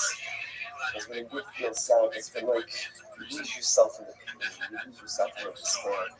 And that's what Menachem says, mitzvah gedola lios b'simcha tolit. And whatever it is, whether it's Yeshua's in the Chamas, or whether it's Levias, whether it's Besoros Tovos, or whether it's Chas V'Shalom, whatever it is, you got it. And whatever it is, we're going to get through it. And whatever it is, the power of the gift is always the ability to utilize our circumstances to always become something greater. And if we are here in Eretz Yisrael, at this incredible tumultuous time, we said yesterday at the airport, it means we have something to receive, we have something to get, but we also have something tremendous to give. Let's go back to says the Gemara. What happens? Good. So the Gemara said, good. So Chazal like this. Oil-based. So now that we see that this is Israel, now what does it mean? It's very Israel. Now that we see that Chazal said like this, you realize that obviously this is Vish's time. Right? Why is Vish's time? Because I'll say, I try to find what I say. Does everyone understand what just happened over here? Just happened with the story? The Yitzhahara for Avodah Zarah was just removed. That's what happened. So that's why, by the way, when we look at these Avodah Gemaras and we're like, what's wrong with you? Why they worship everything? We can't relate to it because the Yitzhahara for this Avodah was removed from us. That's the whole happened, was removed. So that's why we can't relate to it in the same way. So now, because I said, okay, we got this. They said, now that we removed the Avodah Zarah, on the whole, let's go. Let's do this. Let's remove immorality. Why not? So wrong. Right, let's remove the immorality from us. So what happened? The Gemara says, so they did so. What happens? They did it. And they were successful. They removed the immorality from the world. Only one problem. So the Gemara says, so he brought the Basyoma So that was the issue. The problem is, once they removed the desire for immorality, we'll say, they took out kinds of desire, just basic desire also for just reproduction, procreation. They couldn't find a chicken that didn't lay an egg. See what I say? That's what he said. Remember again, all of these pushes and pulls, and all of these, like, again, I will say, understand, immorality is a corruption of a natural desire for intimacy, a natural desire for reproduction. So when you take that out of the world, you take away the negative stuff, but you also remove all the positive as well. So they could not find an egg. It was like, how can you imagine a couple minutes ago like this? You can't find eggs. The sky's falling out, guys. I know, say Solomais again, they couldn't find an egg. So the Gemara says, so what should we do? So the Gemara said, so what should we do? To have half of the gates removed from us? That's not going to work. That's not going to work because again, Hakadosh doesn't remove half of the Yetzer. That's interesting. First of all, he only wants. Okay, he doesn't remove half of the Yetzer. Whatever. We'll come back to this in just a little bit. So the Gemara says, okay, Rabbi, everything should be kravas. So what they literally again, they blinded the eye of the Yitzhak immorality, and at least it had a partial benefit. What was the part of benefit? They were saying that a person that had a desire for incest. Okay, it's helpful. Right? So in other words, this is one of those things, right? We read these aras in Yom Kippur, right? And one of the great things about the Qiyana on Yom Kippur, we can say to ourselves, I this one down, right? Like in other words, hey, Baruch Hashem, I desire a whole bunch of stuff. Not that. So why is that? Chazal were successfully able to remove at least that base of the basis level of immorality. That a person desires a whole bunch of stuff. That at least when it comes to incest, that's not something that we desire. Incredible. All right, we go up. Ma'asav enough Mesachos. So we'll say, so back to about desires. We'll say, this is incredible. So just to understand, interestingly enough, and this goes back to what we were saying before, every mitzvah that we have has the ability to derail, but also has many positive uses and applications as well. So they couldn't go ahead and remove the desire of immorality because embedded in that is the natural and healthy and proper and Kaddish desire for intimacy. But they were able to blunt it in some way, that these were the basic urges of that immorality. For instance, okay, sorry, there's no doubt. My second for example, Shahisa Yosef, was a story of a non-Jewish woman who was very ill. In Tamora, someone says, so what did she do? She made a Kabbalah. Okay, by the way, I want to point out how incredible it is. You see from here again, the point of Kabbalah. She made a Kabbalah. And she said, now, interesting Kabbalah. She says, if I get better, if I heal, I promise I will worship every single Avodah Zarah in the world. Now, wrong kind of Kabbalah, but definitely good intentions. So what happens? So the Gemara says, Baruch Hashem, and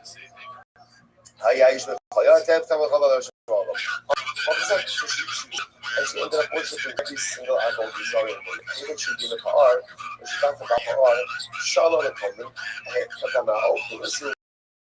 so they got to Baba, right? So she's making around, bunch of other things around. And she says to the Kisab, tell me, how do you worship this idol? So what happened? Amrullah, it shows Amrullah said to her, open Shravim, it shows in Shechar, so you eat meats and you drink beer. So apparently that's a combustible combination, right? And when you do that, this may come in handy for some, because they don't right? So a nice again, beats and beer, and that's going to cause the bowels to move. A reason they find out. So it's interesting. I've spoken about how many times. Apparently, alcohol was that one very that you worship by defecation and life. So apparently, this defecation was like Hidr mitzvah for alcohol was like. What's the right lashon? Like when it's when it's like a shtickle eruption, right? That's like apparently that's the hidden mitzvah. So again, if you could walk in there after eating pizza and drinking beer, and you manage like a rub in front of the idol, that's the mitzvah. So Amra, so this lady hears this, and after all of her avodah zarah, she says, "Mutav shetatzai isha l'choya, v'lo tama avodah zarah b'kaf." Right? So she says, you know what? Nah, I'm not gonna. You know what? I'm gonna pass. I'm gonna pass on this one. I'd rather get sick again, right, than have to worship avodah zarah like this. So the Gemara says, and it's spoken about so again. So ultimately, what's that? I want to point out. This is the thing about this. Where does a form of worship like this come from? Right? In other words, avodah zarah, you can hear it. Okay, we can't really do it because the Torah was removed to us now. But the nice part of all the avodah zarahs that we encounter, we get to say, once there's no about the Salvation, makes an interesting observation. The Salvation says it's not so crazy. Let's say we say a bracha after we use the bathroom. Right? We say the bracha ashiyasa. Why? Because we recognize the godliness and the ability for the body to work the right way. But the person goes and uses the bathroom. We recognize again, something that's open closes up. Right? Something that's open closes up. Something that's closed opens up. Right? It's as simple as that. If something has to be open and it's closed, something that's closed and open, all kind of breaks loose. Right? So the nice again, we also make the bracha. So again, avodah zarah will say, if you notice, by every single avodah zarah really is a very nuanced corruption of actually some important soul that we have. At the end of the day, the woman says, like, you know what, I'm not doing this. Gemara says, and it's something about her, semet pasul. The Anna taking my Hashem Elokeichem, you stay tomorrow, so Gemara says, so again, you probably are not like that. Rather, again, even though you worship that avodah zarah, ultimately, again, you weren't so attached, right? You were just generally attached to Baal Pa'ar. And I just like my Hashem Elokeichem, you stay tomorrow, so when it comes to HaKadosh Baruch Hu, again, I'm not taking. We clearly talk about HaKadosh Baruch Hu like two dates, like two dates that cling to each other as well. The Snisa Tanaf had a spoken about Pa'ar, Kitsamit Ayedei Isha. That came out thinking about Hashem Elokeichem, Zvukim Mamash. What's happening? You're not trying to show us like this. Even when Klal Yisrael worship idolatry, we were never fully bought in. We were attached. Like a woman wears a bracelet, so the bracelet is on her wrist. It's on her, like, but it's not fully attached. Right? So that was like how it's all about Zara. In other words, so we're there, we're doing it, we're not doing it. But Tim had vacant. We couldn't talk about this. We see, I will say, even when a Yid worships Avodah Zarah, and even when a Yid goes off the straight and narrow, at the end of the day, whatever else we're doing, the kind of homes down here. Our tefekos, our connection to our Kodesh Baruch Hu is always the primary part of our relationship. Incredible. About Maisa, the Savta Ben Ilam is a person's name. There was a guy by the name of Savta Ben Ilam. He does get out to stand.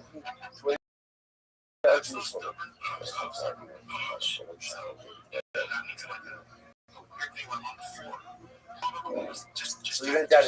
So what happens? So the league gets the Baal Pa'ar. Amro said to him, Hamtein, I understand. He said, understand. So she said, I want to make a detour. I want to whip some Pa'ar on the way. Right? So just wait for me over here. Okay. Amro. So she goes in, she comes out. Then the Jewish guy, he says, so he says to her, you know what, you went at the bar, you know, you're the quick stop, buy Pa'ar also. Right? What happened? So she says to him, she says to the guy, aren't you Yid? Or so we say, sometimes we need other people to remind us. So if we get to our art, to a Yid, how we worship in Baal Pa'ar. He says to Amrullah, Uma ichbas mind your business. But he said, my doesn't matter to you. So we'll say, watch this. Nichnas, Pa'ar before us, so we'll say, what happened? He goes in, does his business, right? Baal Pa'ar, defecates on the idol. Listen to this, he had an interesting quotes. The kinoch, the chotmo. Then I will say, okay, he wiped himself on the nose of the Avodah Zarah. Right? So again, a little hidden mitzvah over here. They will say, now the Pashtos, he was actually trying to do something disrespectful to to the idol. They all know Haya Adam Sha'atal Zabakah. And what happens? The priests of Pa'ar are there. They're like, oh, mamish. Look at this guy. We've never seen someone who has worshipped the idol with such smisos, such amplos, right? Such Islamos. He wiped himself on the nose of the Pakistani residents over here. Right. When I say they could not believe what they were seeing in front of their eyes. Incredible.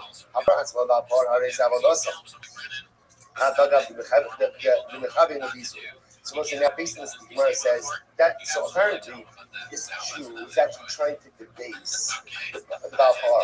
But the Gemara says it doesn't work because again, if you defecate on Par, even though your intention is to debase the idol, but because that is the mode of worship, you're chayiv for avodah zarah. So you can't do that.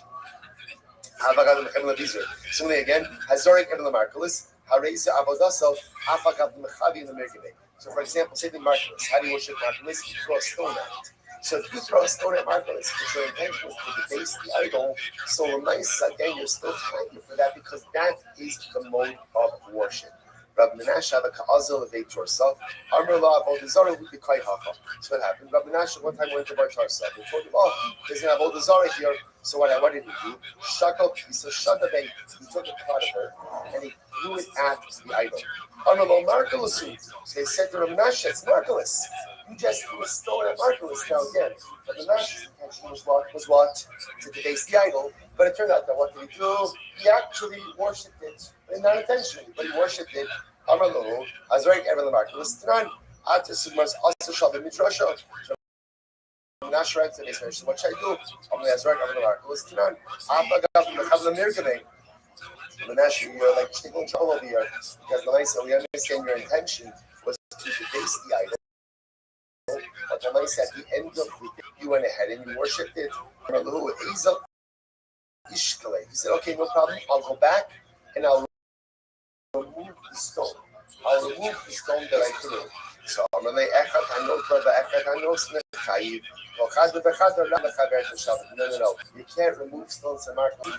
Because if you remove stones from Mark list, then what? If you remove it, you make room for more. So it's part of the avodah of Mark to throw the stone, and then after a certain point, the stones accumulate. So removal of the stones is also part of the avodah zarah. So you can't do that as Rabbi said. So what is he doing? What's the most skill? What's the most skill? Be careful when you throw stones. Because sometimes once you throw stones, it's a little bit difficult to take them back. I would say, and again, you can how you began and how you ended it the same way. Ivyo, what is Ivyo called? Ivyo was called Ivyo at Tzaddik. Why is it called Tzaddik? Because the greatest tzidkus is when you reach out to your fellow Jew. How does the sugya end? Be careful when you throw stones. Because once at the end of the day, when you throw stones, you often can't take them back. Once it's thrown, it's like, several picked up and he's going to buy a bunch of rice. Again, clearly has his feelings about, certain segments of Klal Yisrael that seem to like the davening or perhaps having right empathy for the hostages or for the soldiers or for the war. I will say, but in general, you have to be careful about the stones that you throw, whether they be actual stones or verbal stones. Because once you throw it and once you say it, it's virtually impossible to walk it back. Like Shlomo says, Ace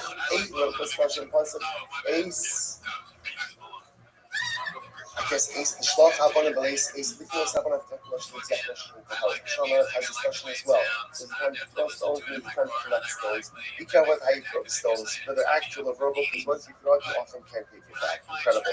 Mishnah. I know Sim is out of the Molech. Let's go back to just for a few more minutes. I know Sim is out of the Molech. So we'll say, person, now again, you have all these on Molech. Molech, I know Sim is child sacrifice. So now again, we're going to get into it over here. I know Sim is out of the Molech. The person who's over his children to Molech. Eno Chayiv, Ashim Shon Molech, Yavir Ba'ish. Yomi Chayiv, until a person gives their children literally over to the priests of Molech and walks them in the fire. Masal Molech Lo Herabesh. If a person gave their child over to Molech, but the child wasn't walked through the fire, or had your Be'esh Lo Molech, or it's given over to but wasn't given up. So what's the halacha? Inu chayiv ad shmisu lefiyadarei.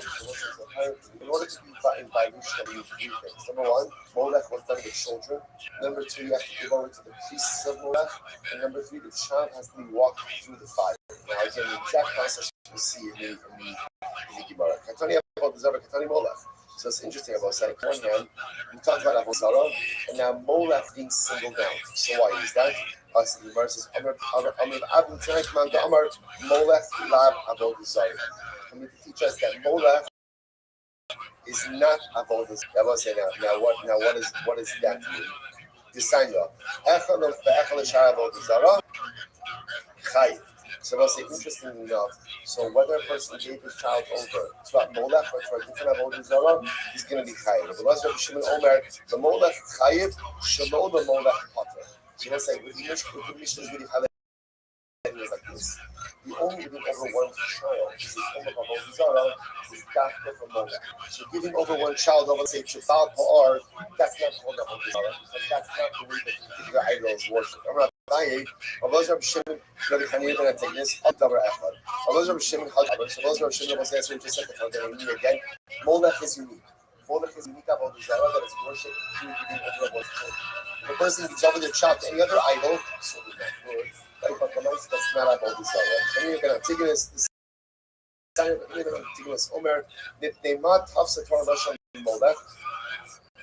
Why? That's why he's Lashon Molech. What is Molech? What does Molech mean? So the Gemara says, Chol Shemichuyev. If you snore, that you kiss it. I will say, so one violates Molech if by going and accepting it upon themselves as a community. So I'll say this is a different understanding, but even I take it as an understanding of Molech. His understanding of Molech is accept any object as a god, like never. On you, that is the Zara of Molech. Even a sword, even a pebble, even a twig. Rabbi Amar Molech Arai Ukabenai. Rabbi says in reality, whether or not there's such as what we call a temporary or episodic molech is the point of contention between the other things. When it comes to molech, we'll say one is only chayiv if he gives the child over the actual accomplishment of the piece of molech. Whereas we'll say there's a process. So let's say a person just gives their kid over to molech, that's not the other molech. It's giving the kid over to the piece of molech. Or avodah zarah. Shneimar mizaracha v'sikin lahadir lemolech. Oh, that's what I said. The point is, you can have it in Moser. You might have thought, well, you can cast the child to the fires of molech, but you can actually give the child over to the piece of molech. So he would be chayiv. Amalomar became Moser of the molech. You have to give over your piece. But lo have you also you're chayiv. What happens if you give over your child? But if you actually pass it through the fire, maybe you can take the chayiv. I'm along with the higher. Most of the habit of the Yachol is chayiv. You might have thought that I want to give over your child to the priest. You pass it through the fire, but not the molech to give you chayiv. I'm along with the molech. Most of the habit of the molech will obey. What happens if you give over your child to the priest? But he passed it through, but not through fire. I never have here. The Nemar Lahalon. The Nemar Lahalon. You must have come not here of no Kalash. Malaran Baish, Afghan Baish, and Makan Molech, Afghan Molech. So, bottom line, I don't know if you want to see. In order to be high, giving your child over to Molech, you need three components. Number one, you have to give over to the priest of number one. Number two, ultimately, again, there has to be fire involved. And number three, the child actually has to walk through the fire. Now, what that actually walking through fire actually looks like, and Yetz Hashem will sing a little bit. I'm not going to be Rabbi.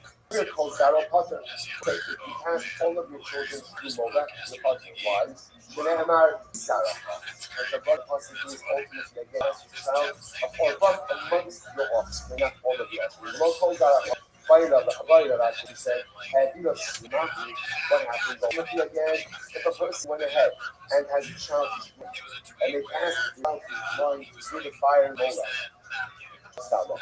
Or Yom, what happens if the child is asleep? The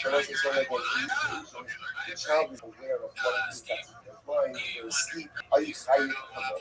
Ben Bino, Ben Pito, what happens if you pass your friends from over? What's that? The two shots me out, Kado, we can answer the Sanyo, the Yason Mamoda. The cause of your offspring Mamoda, not Hamoda, that was what you learned. Yes. Amy, Ella, Bino, Pito. How do we know son and daughter? Ben Bino, how do we know even grandson and granddaughter? And the Lomar, Tito, Misaro. So let's see from here that if you give any of your offspring, whether it's your children or your grandchildren, Allah send them your Chayyim from Moda. Pasuk the Mizaro, the son of Mizaro, Shoshach, which also says it begins with Mizaro and it begins only the seed of Mizaro, different Joshua, which we'll see. Zaro, and then Zara Kosher. So the Pasuk tells Mizaro, I only know that you're Chayyim for Kosher offspring, Zara Pasuk. I don't know that even if a person passes his invalid offspring through Molech, that he's still going to be Chayyim. Okay? There you go. What? If you go ahead and you pass your children through, actually we're going to do a stop over for today. Stop for today. So this next sugya, ultimately again teaches us how Molech was actually done. How he went ahead and it was passed through the fire. So we'll say again, hopefully tomorrow we'll have a little bit more time. We're also going to learn more today. We're not finished. So also if you want, you can take your time to we start again in some Simchas Hatzaddik in your session today. So we'll do that hopefully in the basement. A little bit. So let's say, and again, use this time. Usually when it comes to Daf Yomi, we usually don't have a lot of time to be able to chazer. But now that we're in the actual time, there's an opportunity to chazer Daf, especially tremendous solos from today's Daf, even more than Amir, so we'll get from further stops. Tremendous with all the Yerushalayim breakfast. And I guess, is Zeb here? That's Saturday. I think our goal in Amir Hashem is to leave at what time? 8:30. Okay. So breakfast, Meretz Hashem, stay tuned. If anyone needs a booklet, one of the packets.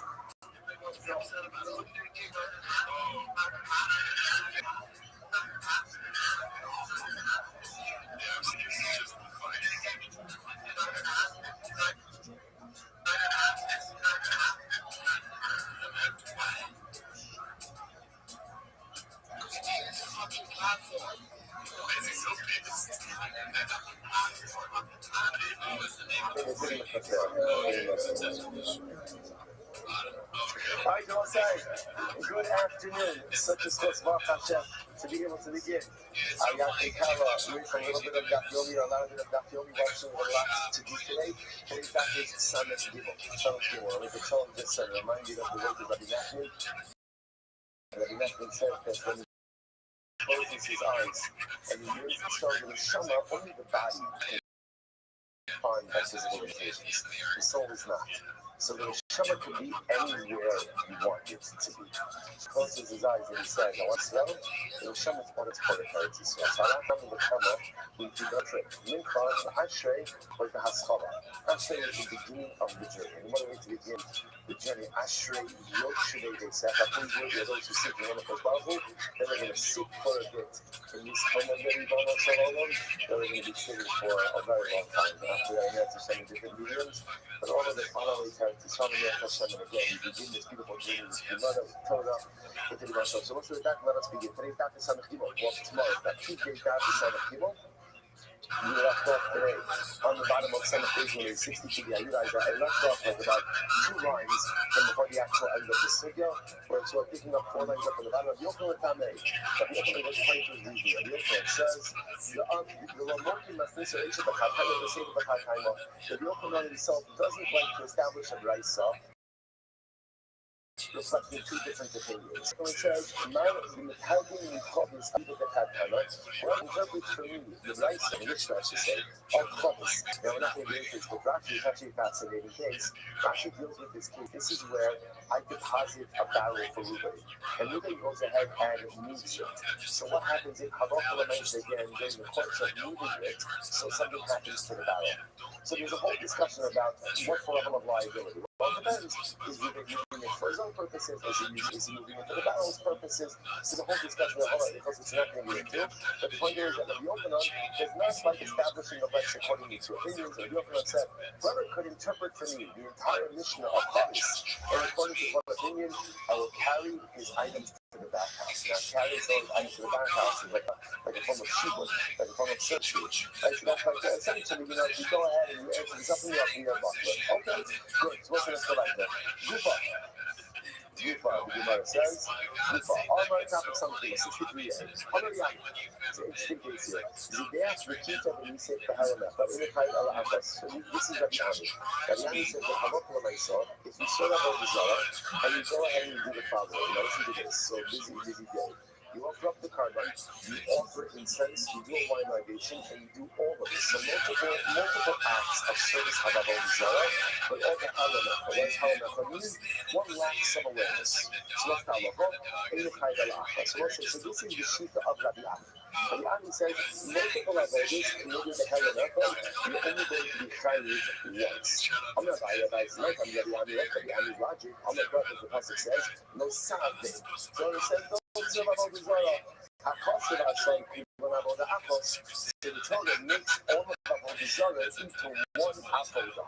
So the Safi means don't serve Avodah Zarah. So whatever you do for Avodah, everything involved in the service of Avodah Zarah, by definition, is under this one umbrella. And therefore, even if you do multiple acts of Avodah Zarah, the hell of one act of awareness, you only need to try it once. So you says, okay, and you have a so the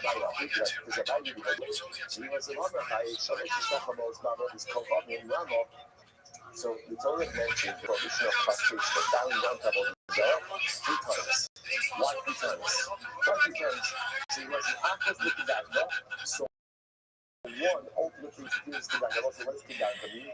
Tidaga means I'm not allowed to bow down to Avodah Zarah when that is the normal way to worship it. That's called Tidaga. What's Shalom Tidaga?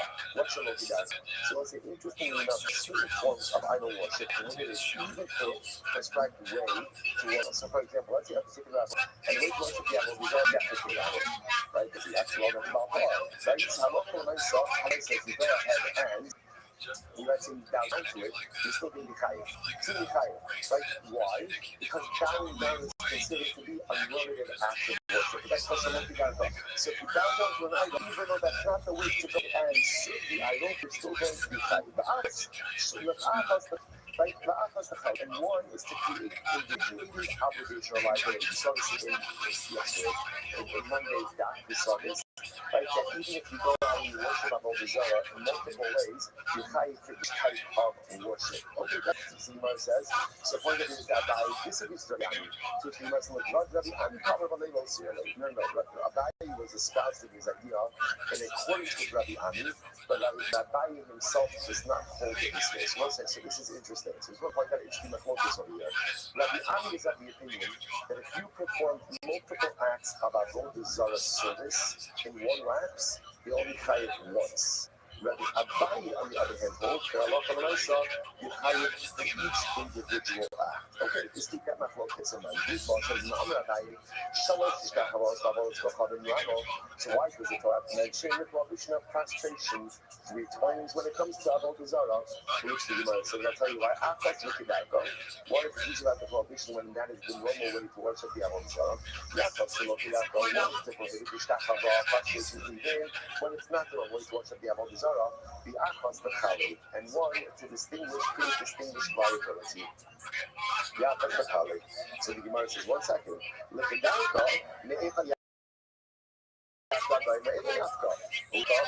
that you're not allowed to bow down to an idol, when that is the normal form of worship, we learn that from a different type of the doctrines of the Yakutalo are ridiculously amazing and limited. I gotta talk, there's this, I see like a lot of weird expressions. I'm not is this what we're doing for the next week together? So first of all, you know the great part about being with the Gemara that you love and the people that you love? It doesn't really matter what you're doing. As long as you're doing it together, the rest of it usually makes absolutely no difference. But that being said, I also want to tell you, there's ridiculously riveting Gemara ahead of us. But again, to read the benefits of our article, you have to put in the time going to the Shakar Tarbi service. The Gemara says as follows. The Gemara says, "Particularly, you have to move the buzzer. Never forget you have very much nafka." Ella, rather again, the Gemara says, Rabbi says, "Ella, akwas kidako." One mention of Ishtahava prostration to each needed. Now that to bow down to our that's the only way to worship it. I'm sorry, Apos Kidaka Shlomo Kidaka. What is usually about the prohibition to bow down to an idol? That's normal form of worship. And even if it's not normal, there's like an in between. What does that mean? So there's like three we'll call it buckets. And you have an idol where the only way to worship it is bowing down to it. An idol where you never bow down to it. And an idol where sometimes you do, sometimes you don't. So you mentioned that's one drasha. That's the color. Okay. So let's say, so by the way, you need to see over here is like Shabbos is individuated obligation or liability for different malachos. So again, when it comes to Avodah Zarah, there's also going to be individual liability for multiple forms of Avodah Zarah. Incredible. All right, let's go back there. Saying the Elohah. However, remember again, the Gemara says, I worship the Lord. How does he worship it? He says, I sit together. So the Mishnah said, you pray for a lot. So that's how you use it, pray for a lot. So the Mishnah, I'm not going to you're my God. So the Gemara says, but what do you pray for? Not. Even if it's Tallah, not listening. So can't be for God. Can't be with that. Why? Because what did the Mishnah say? If you're going to be proclaiming your allegiance to an idol, so what's your liability? What's your liability? It's a lie. So it can't be yourself. So much Elvis Harman. It must be a fucking like piece of there where you accidentally, like you did this bishop, right? That's it. You thought it was mutter. So you went ahead and you said, yeah, well, you're my God. Now I'm open to type of carbon. That's really the point of that. I'm also to this. I'll go to choose for myself. Listen to this. I'm sorry. You only hide if you perform an act. You have to do something. You have to do a nice stuff. You have to do a nice stuff. For example, keep going. One example of actions. Slaughtering incense, libation, or bowing down. Let me stop. There's a certain my time is now I want to find something very interesting. If you look at that list, right, which one doesn't belong? Which one doesn't belong? Ziguach, Kitor, Niso, Fishtachava. What doesn't belong? What doesn't belong? Fishtachava. Bowing down. Why not? It's a shit myself. Like, it's not really myself. Like, in other words, slaughtering is a myself. Right? Libationizing, is a myself. Like, insensitising is a myself. All of these things are actions. But Ishtachava, ultimately, again, going ahead and bowing down, the pastor says, not a myself. So who says that Ishtachava? Who says that bowing is a myself? Rabbi Akiva. The Amar, no button on my cloud. Not Rabbi Akiva. So the truth is Rabbi Akiva holding that you're chayiv, but you don't get your chayiv out of the Zohar, even out of myself. Now what does that mean? Now that is because if you hold that you're chayiv for Avodah Zarah, even out of my then what does that mean? That means the person says, Avodah Zarah, you're my God, then there will be liability for that, which would be tremendous. So again, Rabbi Akiva is the disputant, and he's saying that Avodah Zarah doesn't require a myself, but Avodah must be saying that Avodah Zarah doesn't require a myself, to which the Gemara says, "Learn that Kika Amar Rav Nami Rabbi Akiva Kamar." And if you're allowed to say Rabbi Akiva Pshita, I'm in the Gadol. So going to Rabbi Akiva, so let's say, so obviously again, you don't need a myself for Avodah Zarah. Maybe this is where you're allowed from the Gadol. What's the Gadol? The Gadol is the blasphemer. What is blasphemy comprised of? What is it comprised of? Speech. Right? And Havachol and I said, yeah, there's liability. Mark came up. What would you have thought? Mark came up. I'm looking at the carbon. I'm looking at the Gadol. So I'm not going to ultimately again, and maybe that the Akiva would only be the carbon. In the case of Megadol, it's Sigday Chorus. Megadol is different. Why is Megadol different? Because Megadol itself has chorus written into it. So you must have a whole so you don't Sigday Chorus. The book is over here where it doesn't say chorus. Right by where a person says, I'm not a Maybe there's not a whole liability for such an act. Kamash Balon, the Iskishi Iskish by Shtachimo. By Yisbuk Emo, by Yom Emo. So what's like this is Shitas Rabbi Akiva. This is really dramatic. Rabbi Akiva holds that I've also myself. Type of all these other even without doing that on myself, which means what? A person goes over to an Avodah says, Iliachta, you're my God. Halach Rabbi Akiva says, not Avodah. And that's tremendous, because that's the contradistinction to the Rabbanon, right? Because the Rabbanon will say that to me the Ma'aseh. What's going to point out how incredible that is? Of course, it's Rabbi Akiva that says that Avodah is high without a Ma'aseh. Why? Because Rabbi Akiva is the one who holds that Halach Rabbi even the smallest action in the realm of spirituality has the most dramatic impact. Right? Rabbi Akiva was the ignorant shepherd. Well, what did he see? What turned Rabbi Akiva around? Maybe we should go and have to tell Rabbi Akiva. Chaval, I was maybe Erev Shabbos. I was going to say, so that was Kodesh Kadoshim. So let's say again, what turned Rabbi Akiva around? What turned Rabbi Akiva around? What turned him around? Right? Is the drop of water. Rabbi Akiva was going to discover that the smallest drop makes an impact. So let's say, remember again, whatever is true in the realm of positivity is also true in the realm of negativity.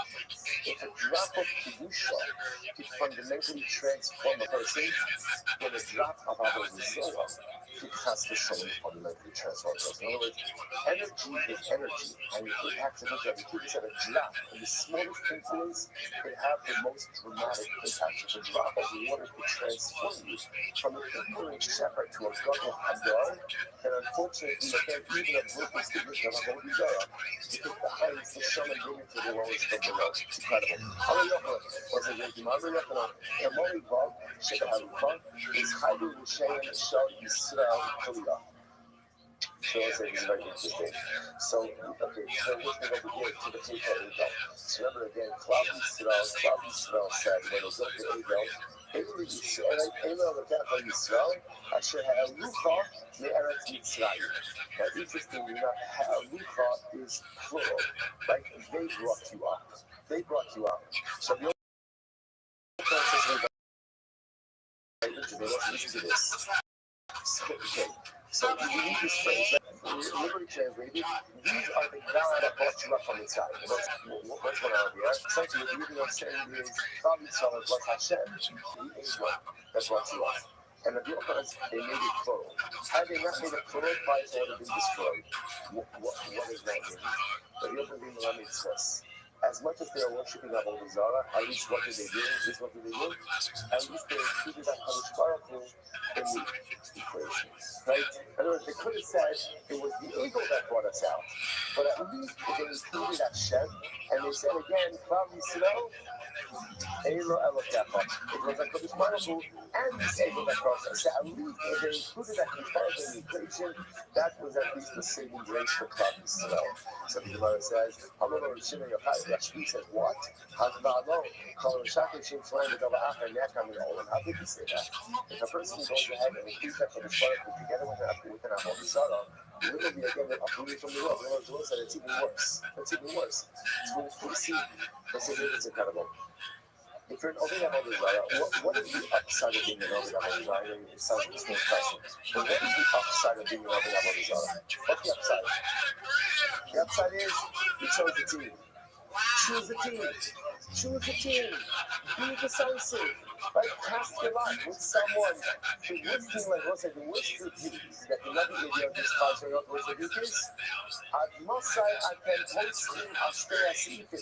How long are you going to straddle the fence? If you straddle the fence, you're spending your time. You can't do anything, right?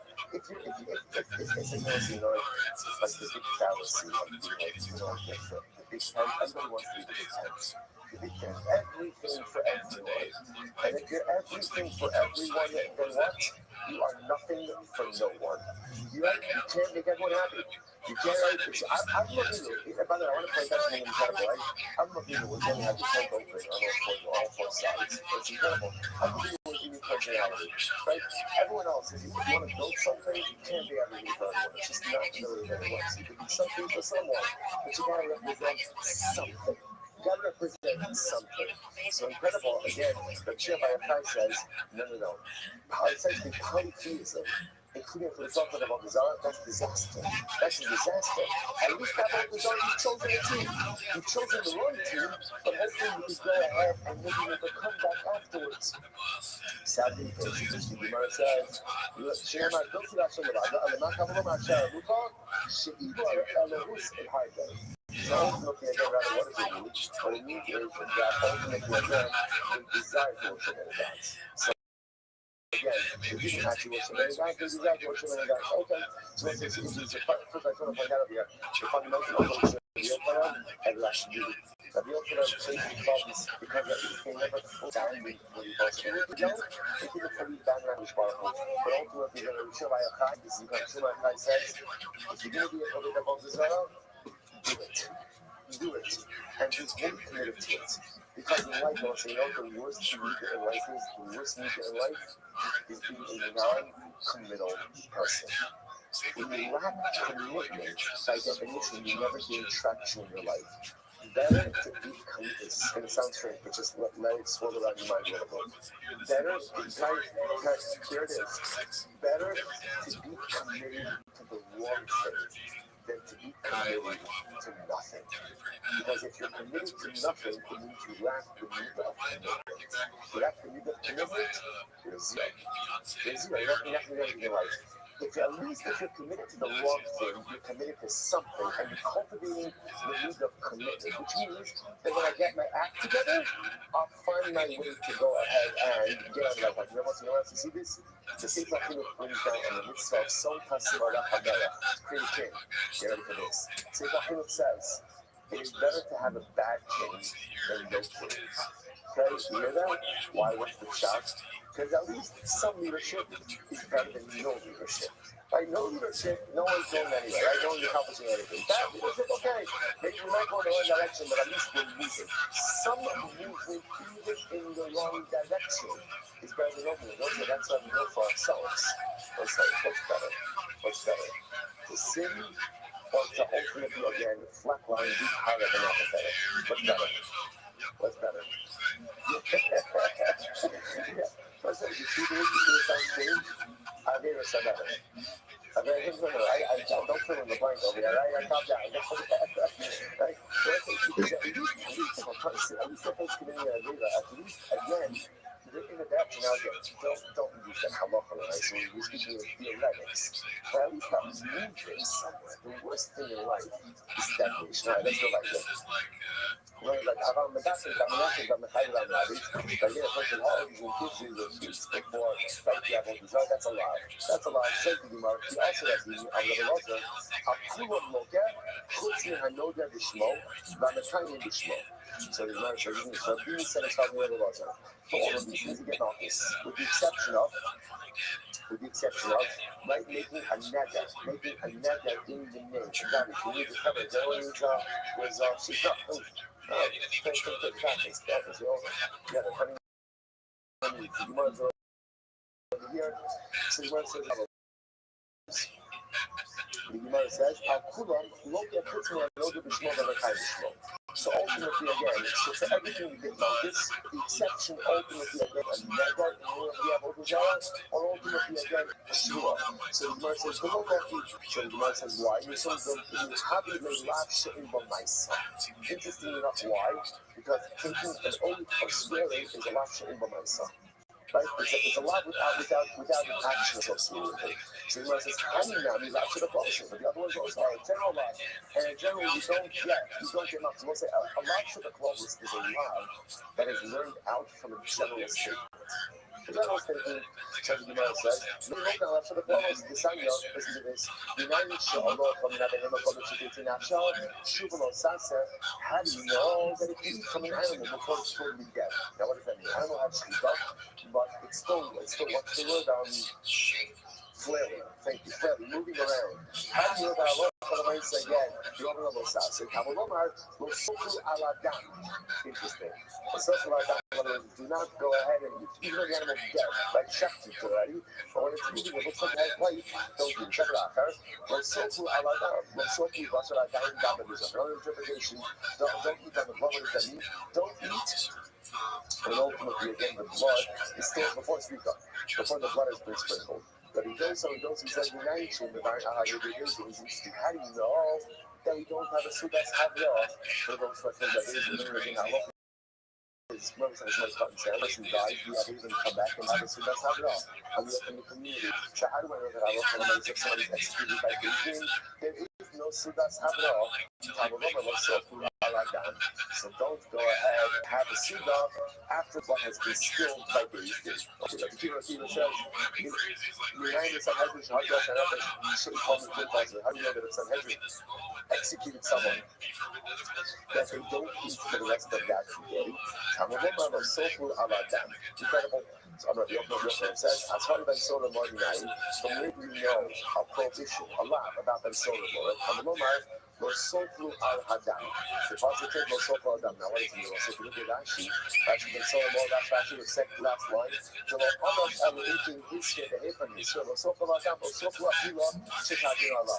Since you have certain Ben Soda Mordinai, don't eat the type of meal or don't eat the type of food that's really executed about. And then soda steals money to purchase meat or to drink wine. I love the way it's executed. So what's so far down? Okay. You might go to advisor. What are you doing this with those girls? Okay. You were 39 years old. Yeah. You're not really looking at any of these things. A lot of them are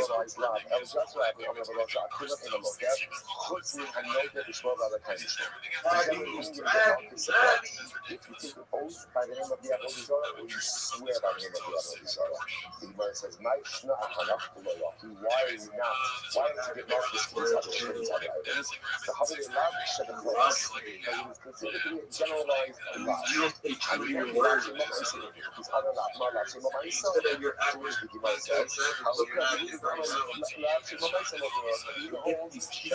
doesn't have a nice song, you still get marked for it. The sign of Oxymen, like Torah says, do not leave over from the carbon until morning. Cover Desa. The Gemara says, Ba Kasha Weekend, I say, Akabosa say. To give a positive commandment after the loss. I say, other days. Some are showing looking a lot. The teachers that just, Yaakov,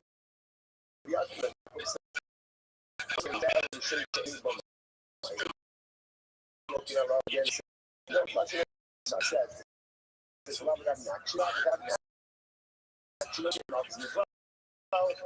just celebrate the holes that you do get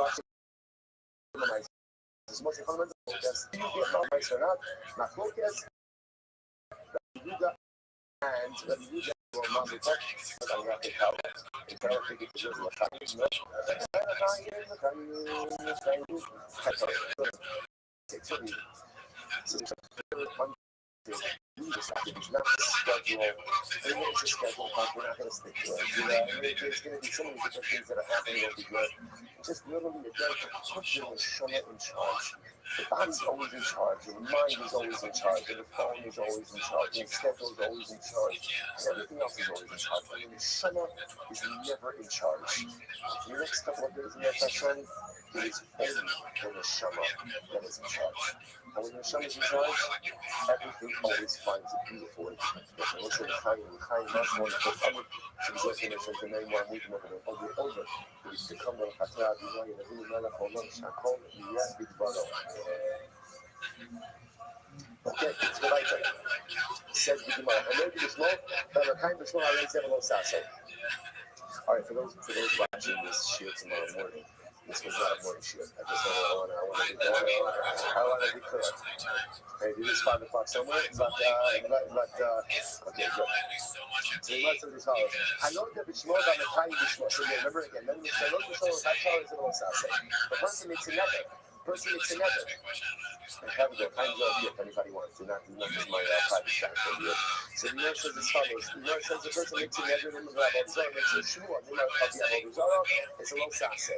So the Gemara says, I know this, so every time you show me Yolo, so maybe when we sign Yolo, the Shimon of Rimach, it was Taskir. It wasn't actually very important. So it says, you are not allowed to mention the name of another God. Can't mention it. You sign Yolo. Shelo Machin was asking, you're not mentioning another God. Shelo, listen to this. Shelo Yoma Adon Lachadeo, Shema Ligitzad Avonos Lachadis once. So a person shouldn't say like this. A person would say, I want to use my friend. I shouldn't say, let's look up by Avodah Zarah so-and-so. Right? Let's look by, the Avodah Zarah on the corner. Let's go ahead and let's meet up there. You shouldn't even use Avodah Zarah as a landmark. As a landmark. Don't even mention it. Well, you must involve that you know about the shouldn't have been put on your house or small. Like the small, but that's I'm sorry. So like it's not one kind of small. So like you don't have to do shit. You just know that. So again, you shouldn't have you shouldn't and you shouldn't talk about what you mention other people as well. Right? You smart people, what is really good by yourself. As far as this woman idea, this motivation makes it about someone who encourages other people to worship about Israel, and not someone who gets an entire city out of that person to worship about Israel. What makes this magic city, and makes this a city, because when you and I found an idea, rather again, the prohibition is an idea, so we try to get an entire city to worship about Israel. But when you go back here, so you do the small, so you cannot do small, and you shouldn't cause other people to make an oath with about Israel, or to make a vow with about Israel. The same way I wrote the Israel wasn't very today. Also, there for this. Also, Adam Shiasa should listen to Obi Kapani. A person should not go into business with an Obi Kapani Akum. Why not? Shem is Chayim Yeshiva Yishba Ba'abel. Let's go follow Shalom. Because what's going to happen? You have a business dispute. Well, what's going to happen? Your Akum business partner is going to say, okay, you say you don't owe me any money. Swear by my idol that you don't owe me any money. You end up getting into a complicated situation because Allah Kabbalah, so again, now you have to go ahead and swear by his Avodah Zarah. Okay, so let's say this is already again. That's called Bas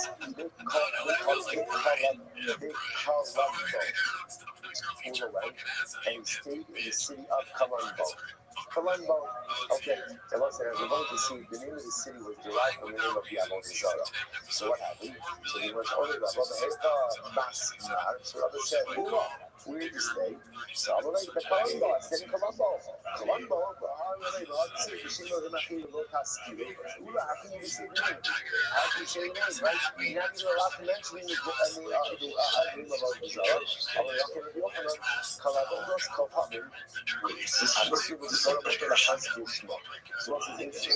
So the answer, Ula answered, any Avodah Zarah whose name is mentioned in the Torah, you're allowed to say it. You're allowed to say it. So you must, one second, where's Kalanbo mentioned? I can't see, but it's in Kara Baal Keres, or Kara Baal Keres Nivol. So they say, okay, so interestingly enough, so it's a contraction. Kara Baal Keres Nivol, so Kalanbo. So, but again, there are two different Avodah Zarah. There's Baal, which is an Avodah Zarah, and Nivol, which is an Avodah Zarah. Now, literally translated means that Baal crouches and Nivol splashes. That was like both of these are referenced to diarrhea, right? So again, what you see, the pasuk is mocking Avodah Zarah. So Avodah Zarah is like bowels. The Gemara says, "Shivalo." Is actually if the Avodah Zarah that mentioned the Torah, you can't mention it. So you must mention it. So you're actually we work the shalos. Like it's you can give your shilo. So it's yours and choice. Just listen to this. Zav. There wouldn't be any other color without a zav. Right again. So as I say now, the guys, the young say that you get zav. But you know what happens? Again, not fighting about the zav, right? I'm just saying. Hey, so let's again, so imagine what happens. So remember again, a guy becomes a zav, right? A zav devil if he has 3 reels. What happens if he has 1 reel that lasts as long as 3 reels? Right, not a good day, right? But for myself, so what happens now? How long is 3 reels? So the Gemara says, can the Gidon is Shiloh? The amount of time it takes to go from the Gidon, and the Gidon is not Avodah Zarah. The amount of time it takes to go from the Gidon to Shiloh, which is the amount of time sharing Shtei Tfilos V'Shnei Sikukim, which is enough time to immerse twice and dry off twice. So the Gemara says, Harei Zeh Zav Yomer. That's the first one. So what do you see there? Chazal in the Shir are mentioning Avodah Zarah. Ravina, God this about this video, right, is also mentioned in the Torah. You kind of fix it. Okay, some other like or not. Commenting Silo, this is great. Very, very important. Commenting Silo, puts me with Selisa the tennis is awesome. The tennis is awesome. The tennis is awesome. Full hundred, right? Yeah, it's just like a foolishness.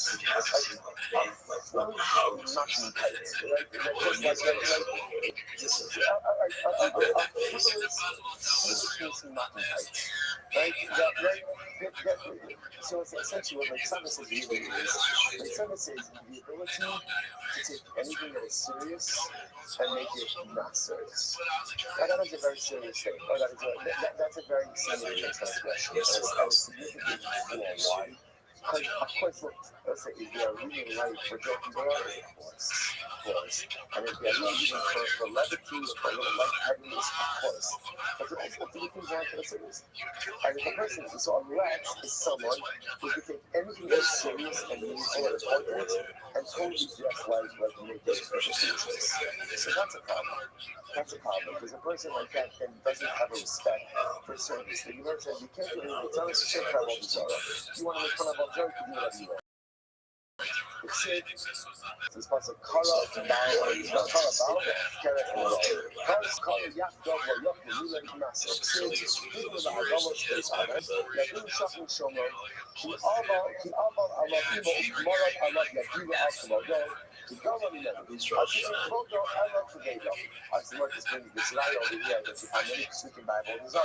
they seem to make like least vowel language viable. So why is that? Because you don't have to tell us viable bizarre. All right, I'm going to be stopped. Mike said, the outer receiver left out. The Yasu have Masid and Kaspa, just Minasam Atsabi. So I say, not just Minasam Atsabi. What does that mean? That literally is going to say, so literally again, just Minasam means in your form, Atsabi are idols. Milani, the rest of the is, Milani, Shako, Achad, the Achad also means the Yasu, Manipu, the Kisa. So let's say, just to appreciate how many people like Gabo Bizarre. Every person who works at the galaxy, you make a little idol. You make a little castle. I should make a little castle, make a little idol. Because you don't want to have just like, the one in the front door, like that's like a big job.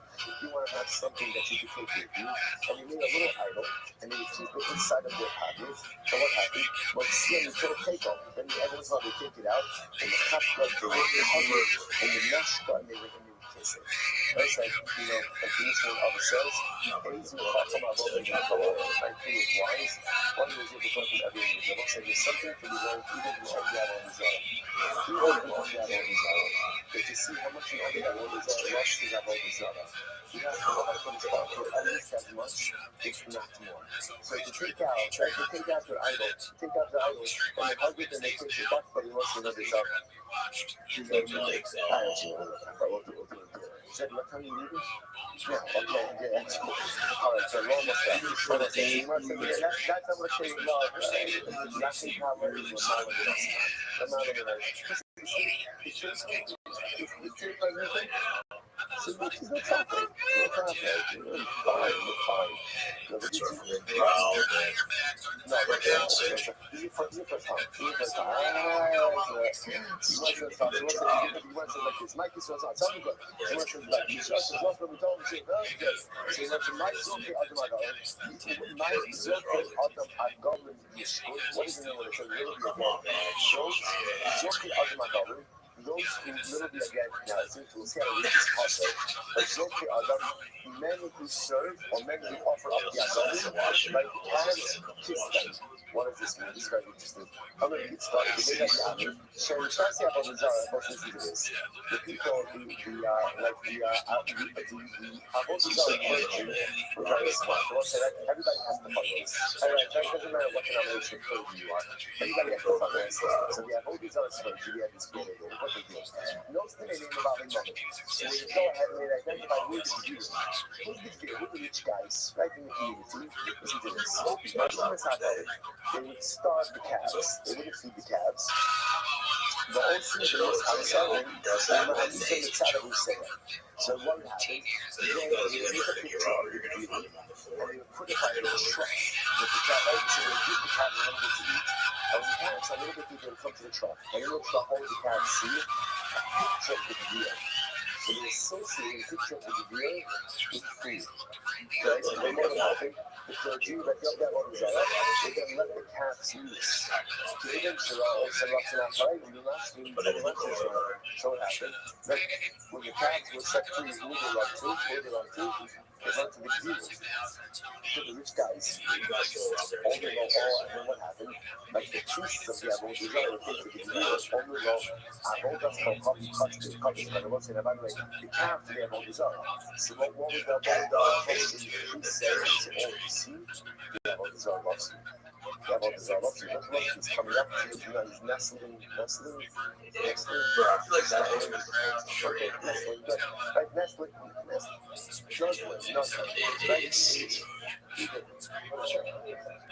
Nestling and nuzzling, right. Next to like see nice Avodah Zarah loves you, right? He's back at Sinebod. And when the Avodah Zarah loves you so much, you really want you to do this, offer yourself up to the Avodah Zarah. Right? What happens after they engage in self-sacrifice? Who owns the Avodah Zarah?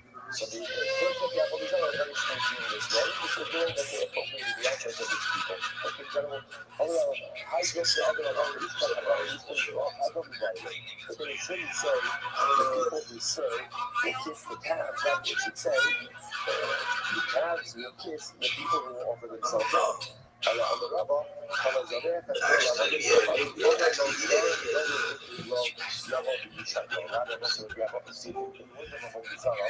the highest level of worship was to offer up one's child. If you to offer up your child to the Avodah Zarah, that was like Kodesh Kadosh. Like that ultimately again shows that you are really committed to the Avodah Zarah. So if you're willing to offer up your child, so the priest of the Avodah Zarah would say to you, come, you could not come and kiss the Avodah. Such a work subject. And some of you don't have the answer by supposed to have we're going to end up with this piece that you might end up talking about the different types of Avodah Zarah. Obviously, some of you don't have the answer by also has Sikos Pinos. Yeah, Avodah Zarah is called Sikos Pinos or Sapos Pinos. Remind me, what was it? 10 balls, a chicken. Or the chicken, that was the Avodah Zarah. The Anshe Kus, Osiyas Binarkal, what was that? Mind you, Tango, and this thing. As well, the Anshe Kamas, Osiyas Ashima. So Anshe Kamas, they want to Bashima, what was Ashima, and mind you, Barba Karpa, a goat. And the audience Osiyas not going to Tanche, what they worship, mind you, Keller the cover, a dog in a donkey. Right? The Hasafrobi, Sotinus, and that's what I say about La Adanella, La Anella. And the Safrobi, in the prayers for children and offer their children as sacrifices to Adanella and Anella. Who's Adanella and Anella? What is that? So Elohim, Safrobi, remind you, have Pellet Hasos. So this is the first thing we do, and this. Adanella, so that's not the way. So ultimately, again, why is it down to Adanella? The other reason is because the initiates itself so snappy because it carries stuff. The Anella, what's Anella? The only thing in LA is Kirba. Ultimately, again, that it's helpful to its master. Ultimately, again, be careful because ultimately it goes ahead and carries it. Incredible. Yes, it goes back to the Mahagas Adoration Mechado, Shemasi Kalamasal, Shaitzak Mikora Tabaro, Haganat Mahagas Marvel Promise Adonat. Of course, it's interesting enough, a donkey, it initiates itself ultimately again to its master, Adanella, right? Why? Because it carries an Anella, it enters the call of its master ultimately again because it carries the master. Now that you read them, other glass also bring. So what's going to get rid of Fiskiyah, now that's not so long ago. Fiskiyah, now that again was one of the righteous kings of Israel, his father, Achaz, was a tremendous Russian over Avodah Zarah. Achaz was such a Russian, that was just Ahmed is ready to worship, to offer up his son to steal as a covenant. And what you have to understand, you know, you can be Ahmed about Zara, even all you want. But when I say you hold to you shut everything about Zara, that really again you're willing to go ahead and offer up your son as a covenant, just like that. It is commitment, right? So Ahmed is really ready to offer up his son to steal, ultimately again as a covenant of Zara. So you might see what happens, how we say, hello, Shesatso Emo Salamander. His mother treated him with salamander of blood. So salamander apparently is this type of creature that the blood of it is what the fire retardant, right? The fire proof. Right? So if you smear it on you, the fire doesn't have any level of ultimately again on you. So his mother treated him with the salamander, and ultimately again it went ahead and saved him from the fire. So don't say that. So that's what we're going to today. Just going to point out, the starting with Kiskiel Malapivido, and then Hashem again, we're ending up with Mount Yisrael, and now Israel last month, we're going to end up with Yisrael, that's it. We just ended up with Yisrael, and then so we're saying next stop.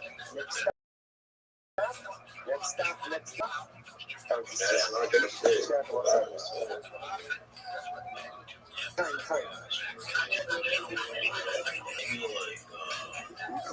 You could. I got the gas. Other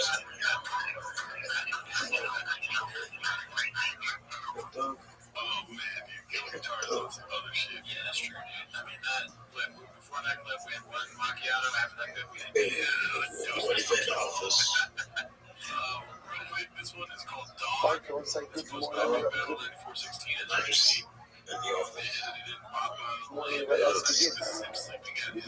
Our sponsor for this morning should be changed. Our commentator sponsor for Top Sheet Hey 5785. The Tosin Mishpacha for demonstrating all the shootings and drug services this year.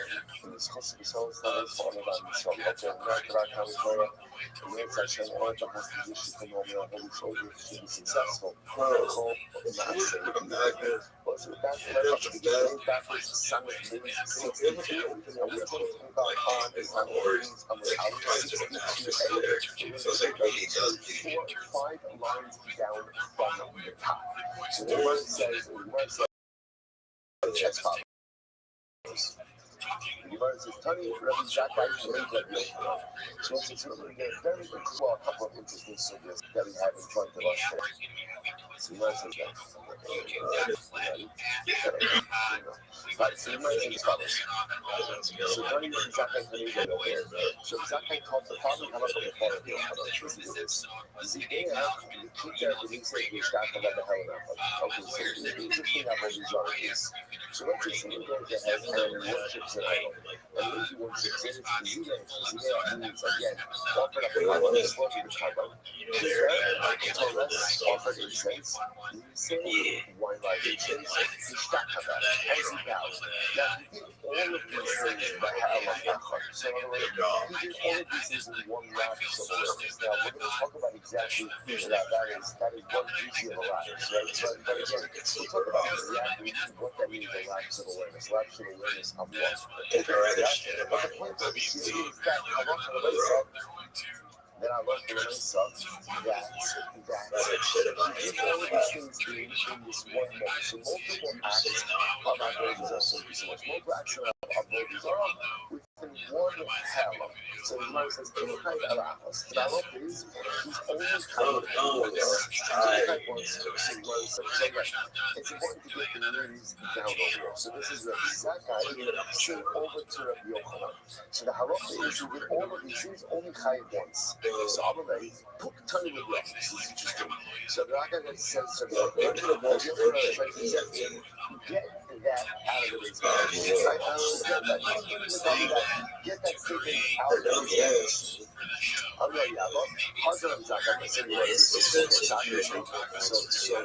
So Yochanan did not claim to this particular to this particular statement. So he goes, I'm Rabbi Abba, Chadra Zakai, Machlokas of Yochot of Yossi Rabbi Nassim.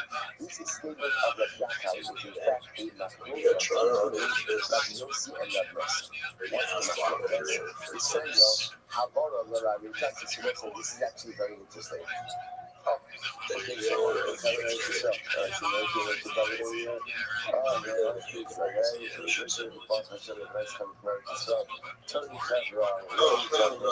Okay, beautiful. Beautiful color. Beautiful. Okay, so the word says as follows. Have a great time. Enjoy. Alright, so the word says as follows. So the Gemara wants to suggest that the statement of the Yochanan is in fact, sorry, the statement of the Yochanan is in fact the What's the Yochanan? It's the Sanya. So this is one of the most sophisticated macros we have in Shabbos. You've seen it multiple times, and it's good to just see it once more. The Sanya, how far is Shabbos? Well, where do we know? Local Shabbos. Where do we go? Local Shabbos. Where's local Shabbos going? Where do we go? Juxtaposition to the Mishkan. Now remember, interestingly enough, however the Torah does go out of its way, the survival is almost the same from the other Shabbos. The Torah does say, do not kindle a fire in your home on Motzei Shabbos. That's high Motzei Shabbos. You can kindle from your fire on Motzei Shabbos. So please, go for that. Go for that. Do not kindle a fire in your home on Shabbos. So the Shabbos is like the general Shiloh. Is what is the Torah to single out Havara for Shabbos. In other words, remember, had the Torah remained silent, I would have said that just like fire was part of the process of the return. So Havara for the Mesa, you can't kindle a fire in your home on Shabbos. Why? Because the Torah still need to single out Havara. So this is a fundamental machlokas. So you must decide your Havara. The lab yourself really Yoshi says Havara was singled out. Interestingly enough, to teach you that whereas every other Shabbos transgression is punished, if you go and you kindle a fire, that is quote unquote only punishable by a lab. In other words, that the reason it's singled out is to create diminished liability. That's the Rabbi Yoshi. Rabbi Yoshi says, no, L'chalik says like this. Don't say L'chalik need to talk to us. If you choose that there is individual liability for every Shabbos transgression, what does this mean? I'm going to talk like this. Hilchot Shabbos is like one lump of violation, like one island of violation. And therefore, no matter what you do in Hilchot Shabbos, no matter how many transgressions you go ahead and you engage in, halacha l'maisa, there's only one liability. Commercial law, the Torah singles out Havara to teach us that halacha l'maisa, you're chayiv for each and every malacha that one performs. That's the Chalik Yatzasa. So now, what does that mean? What we're talking about over here? So you might say, remember Havara l'Lav Yatzasa. According to the must have the Havara was singled out. Everybody Shabbos transgression tries to make that Havara only carries the Lav. So we'll say what? Nami Lav Yatzasa. Now let's say, interestingly enough, there's a fascinating parallel here between Shabbos and Avodah Zarah. Because on one hand, the Torah tells you worship Avodah Zarah, yet the Torah also singles out frustration bowing down to Avodah Zarah. So once again, why single out frustration? Why single it out? So the Gemara says, remember, Havara l'Lav Yatzasa. So friends, if you read it, Havara was singled out in order to make one higher for a lot. Social frustration, right? Was also singled out to say that what? That we're that penalty, but frustration bowing down is only allowed. Okay, according to the opinion that says the Havara was singled out in order to create individual liability for each and every malacha. They'll say that what? So frustration was also singled out in order to go ahead and create individual liability. Now let's remember the watch for us, because out of this case, how did this whole Gemara start? Whole Gemara starts with Rabbi Zakai reading over a ruling before Rabbi Yochanan. What was the ruling? That if a person went ahead and offered up a rice slaughtered and sprinkled and you are educationized. Right? And there's already different things. And now here, I wrote the hell I thought in one raps is Chayiv Achos, is Chayiv once. So we're trying to figure out now how to get it.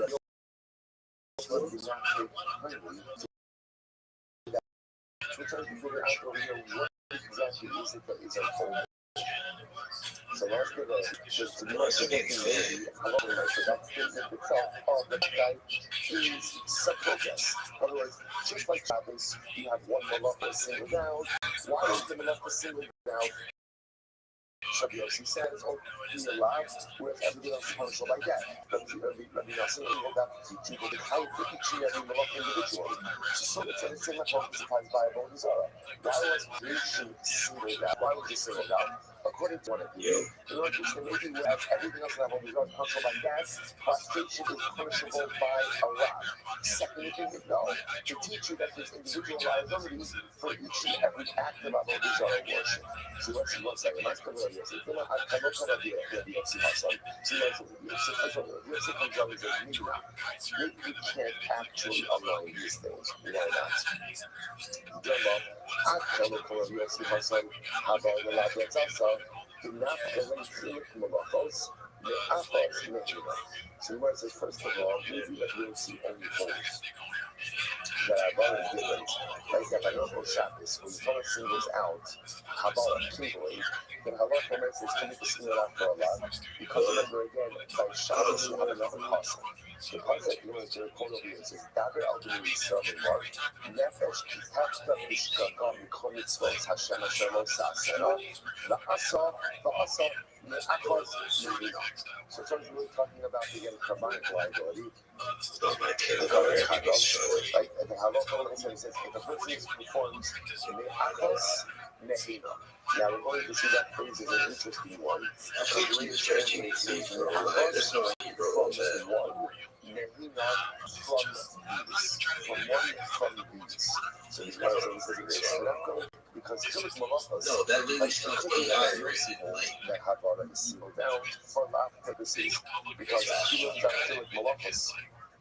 He learns out the idea that every Malachos is necessary from a different source. From that phrase, Achos, Mehina, Yisanya, the second one by Yisanya, Rabbi Yossi said, Achos, Mehina. We have some Achos, and the Bashir said, and he will perform, so he's still not dividing it. The person who's dividing Lavaha, he performs the Achos Mehina. He does one of these things. He's actually very interesting. How do you Shekayim Achos so it comes in any once for multiple acts of liability.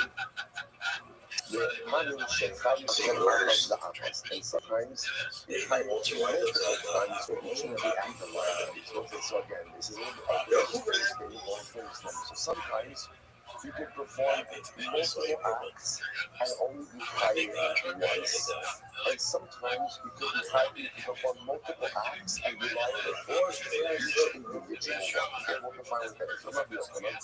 But what was the right kind of WOC? Where did WOC get this from? Maybe WOC get this from. Exit the Osaf Mitzachos Mehina. So the Torah is speaking about liability. He said the person will perform one, me'achos from one, mehina from these. So what's it?